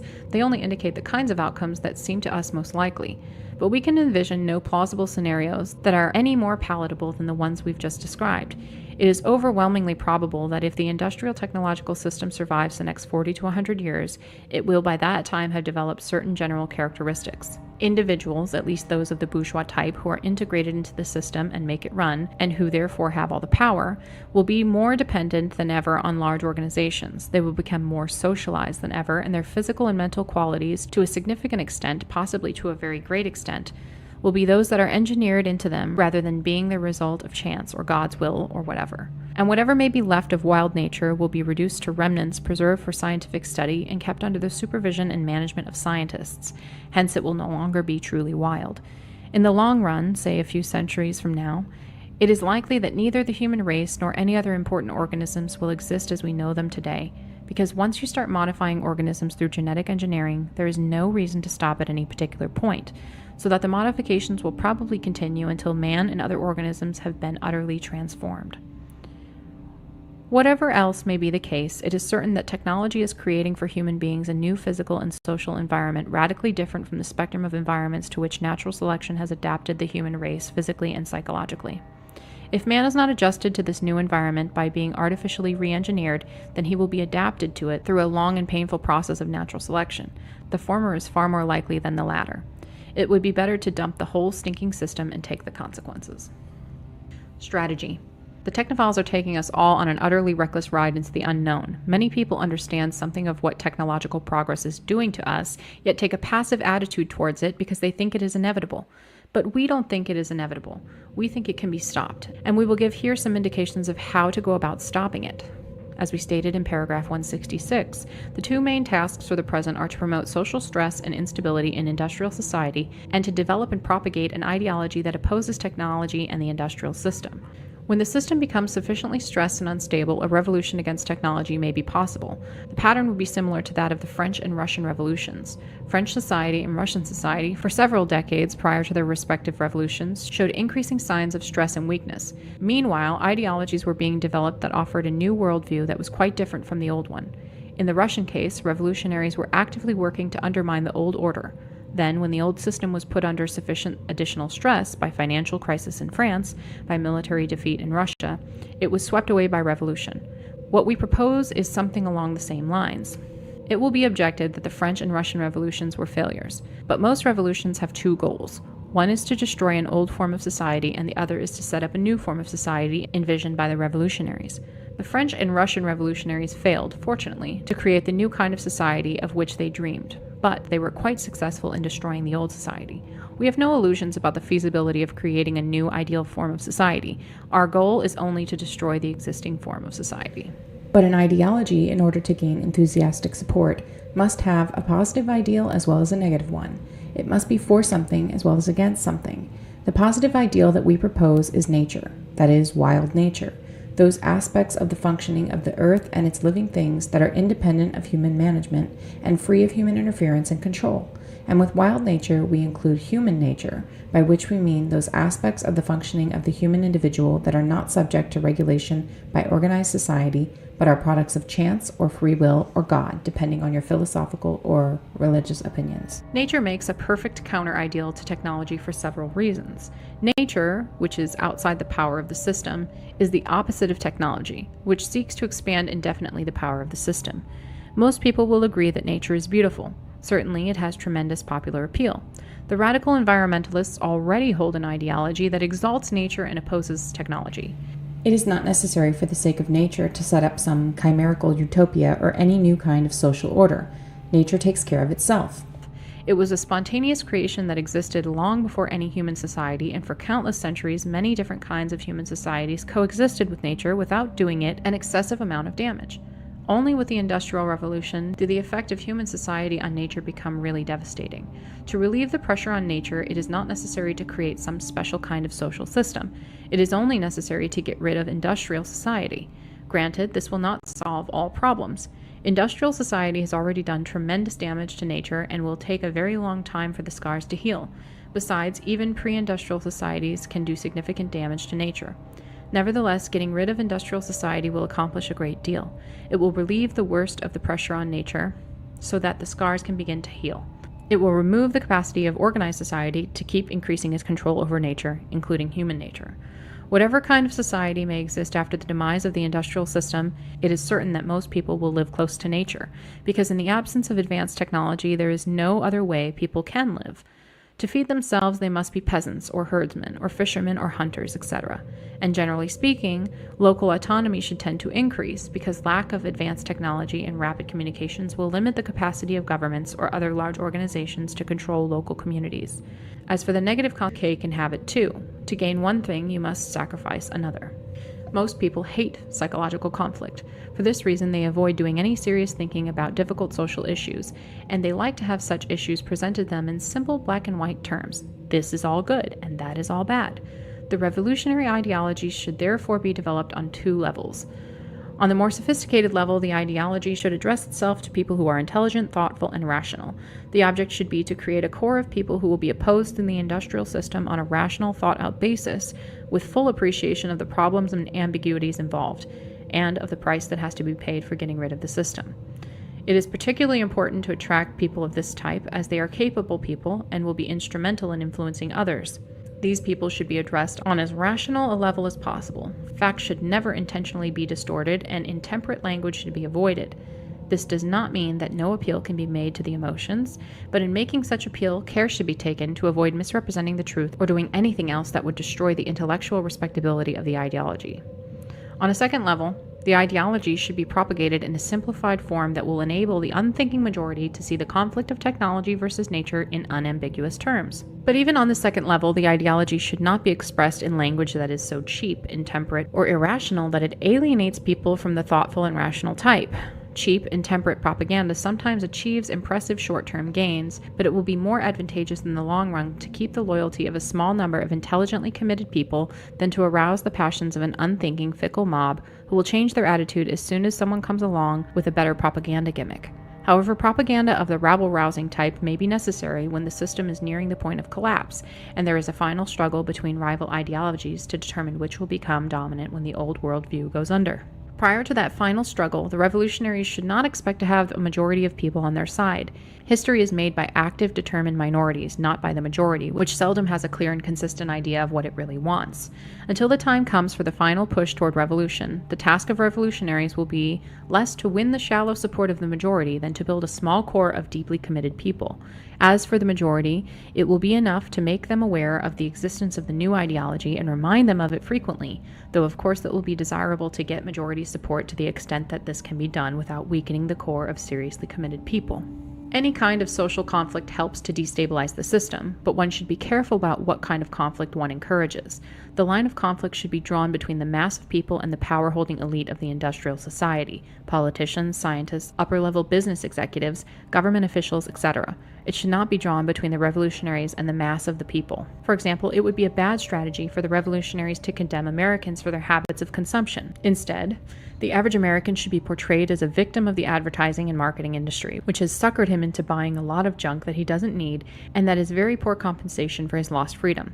Either approach is consistent with the facts. It is merely a matter of attitude whether you blame the advertising industry for manipulating the public or blame the public for allowing itself to be manipulated. As a matter of strategy, one should generally avoid blaming the public. One should think twice before encouraging any other social conflict than that between the power-holding elite, which wields technology, and the general public, over which technology exerts its power. For one thing, other conflicts tend to distract attention from the important conflicts between power elite and ordinary people, between technology and nature. For another thing, other conflicts may actually tend to encourage technologization, because each side in a conflict wants to use technological power to gain advantages over its adversary. This is clearly seen in rivalries between nations. It also appears in ethnic conflicts within nations. For example, in America, many black leaders are anxious to gain power for African Americans by placing black individuals in the technological power elite. They want there to be many black government officials, scientists, corporation executives, and so forth. In this way, they are helping to absorb the African American subculture into the technological system. Generally speaking, one should encourage only those social conflicts that can be fitted into the framework of the conflicts of power elite versus ordinary people, technology versus nature. But the way to discourage ethnic conflict is not through militant advocacy of minority rights. Instead, the revolutionaries should emphasize that although minorities do suffer more or less disadvantage, this disadvantage is of peripheral significance. Our real enemy is the industrial technological system, and in the struggle against the system, ethnic distinctions are of no importance. The kind of revolution we have in mind will not necessarily involve an armed uprising against any government. It may or may not involve physical violence, but it will not be a political revolution. Its focus will be on technology and economics, not politics. Probably the revolutionaries should even avoid assuming political power, whether by legal or illegal means, until the industrial system is stressed to the danger point and has proved itself to be a failure in the eyes of most people. Suppose, for example, that some Green Party should win control of the United States Congress in an election. In order to avoid betraying or watering down their own ideology, they would have to take vigorous measures to turn economic growth into economic shrinkage. To the average man, the results would appear disastrous. There would be massive unemployment, shortages of commodities, etc. Even if the grosser ill effects could be avoided through superhumanly skillful management, still people would have to begin giving up the luxuries to which they have become addicted. Dissatisfaction would grow, the Green Party would be voted out of office, and the revolutionaries would have suffered a severe setback. For this reason, the revolutionaries should not try to acquire political power until the system has gotten itself into such a mess that any hardships will be seen as resulting from the failures of the industrial system itself and not from the policies of the revolutionaries. The revolution against technology will probably have to be a revolution by outsiders, a revolution from below and not from above. The revolution must be international and worldwide. It cannot be carried out on a nation-by-nation basis. Whenever it is suggested that the United States, for example, should cut back on technological progress or economic growth, people get hysterical and start screaming that if we fall behind in technology, the Japanese will get ahead of us. Holy robots! The world will fly off its orbit if the Japanese ever sell more cars than we do. Nationalism is a great promoter of technology. More reasonably, it is argued that if the relatively democratic nations of the world fall behind in technology while nasty dictatorial nations like China, Vietnam, and North Korea continue to progress, eventually the dictators may come to dominate the world. That is why the industrial system should be attacked in all nations simultaneously to the extent that this may be possible. True, there is no assurance that the industrial system can be destroyed at approximately the same time all over the world, and it is even conceivable that the attempt to overthrow the system could lead, instead, to the domination of the system by dictators. That is a risk that has to be taken, and it is worth taking, since the difference between a democratic industrial system and one controlled by dictators is small compared with the difference between an industrial system and a non-industrial one. It might even be argued that an industrial system controlled by dictators would be preferable, because dictator-controlled systems usually have proved inefficient, hence they are presumably more likely to break down. Look at Cuba. Some people take the line that modern man has too much power, too much control over nature. They argue for a more passive attitude on the part of the human race. At best, these people are expressing themselves unclearly because they fail to distinguish between power for large organizations and power for individuals and small groups. It is a mistake to argue for powerlessness and passivity because people need power. Modern man is a collective entity, that is, the industrial system has immense power over nature, and we regard this as evil. But modern individuals and small groups of individuals have far less power than primitive man ever did. Generally speaking, the vast power of modern man over nature is exercised not by individuals or small groups, but by large organizations. To the extent that the average modern individual can wield the power of technology, he is permitted to do so only within narrow limits and only under the supervision and control of the system. You need a license for everything, and with the license comes rules and regulations. The individual has only those technological powers in which the system chooses to provide him. His personal power over nature is slight. Primitive individuals and small groups actually had considerable power over nature, or maybe it would be better to say power within nature. When primitive man needed food, he knew how to find it and prepare edible roots, how to track game and take it with homemade weapons. He knew how to protect himself from heat, cold, rain, dangerous animals, etc. But primitive man did relatively little damage to nature because the collective power of primitive society was negligible compared to the collective power of industrial society.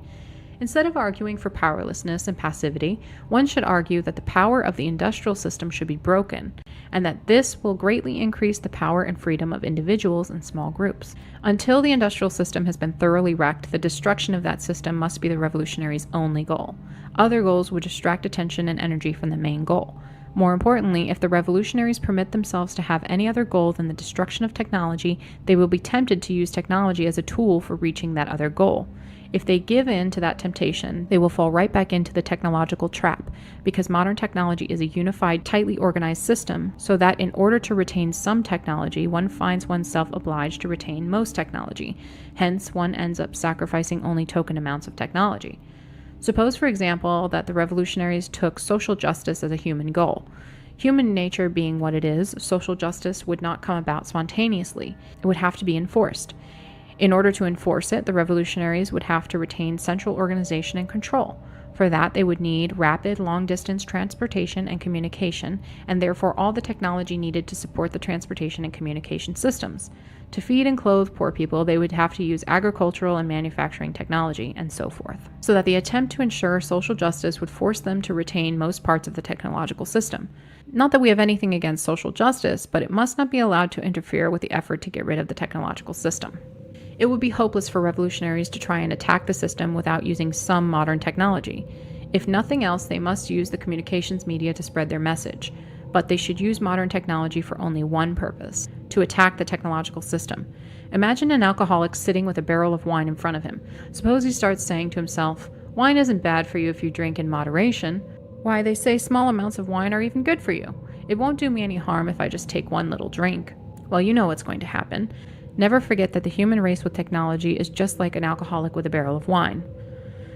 Revolutionaries should have as many children as they can. There is strong scientific evidence that social attitudes are to a significant extent inherited. No one suggests that a social attitude is a direct outcome of a person's genetic constitution, but it appears that personality traits are partly inherited and that certain personality traits tend, within the context of our society, to make a person more likely to hold this or that social attitude. Objections to these findings have been raised, but the objections are feeble and seem to be ideologically motivated. In any event, no one denies that children tend on the average to hold social attitudes similar to those of their parents. From our point of view, it doesn't matter all that much whether the attitudes are passed on genetically or through childhood training. In either case, they are passed on. The trouble is that many of the people who are inclined to rebel against the industrial system are also concerned about the population problems. Hence, they are apt to have few or no children. In this way, they may be handing the world over to the sort of people who support or at least accept the industrial system.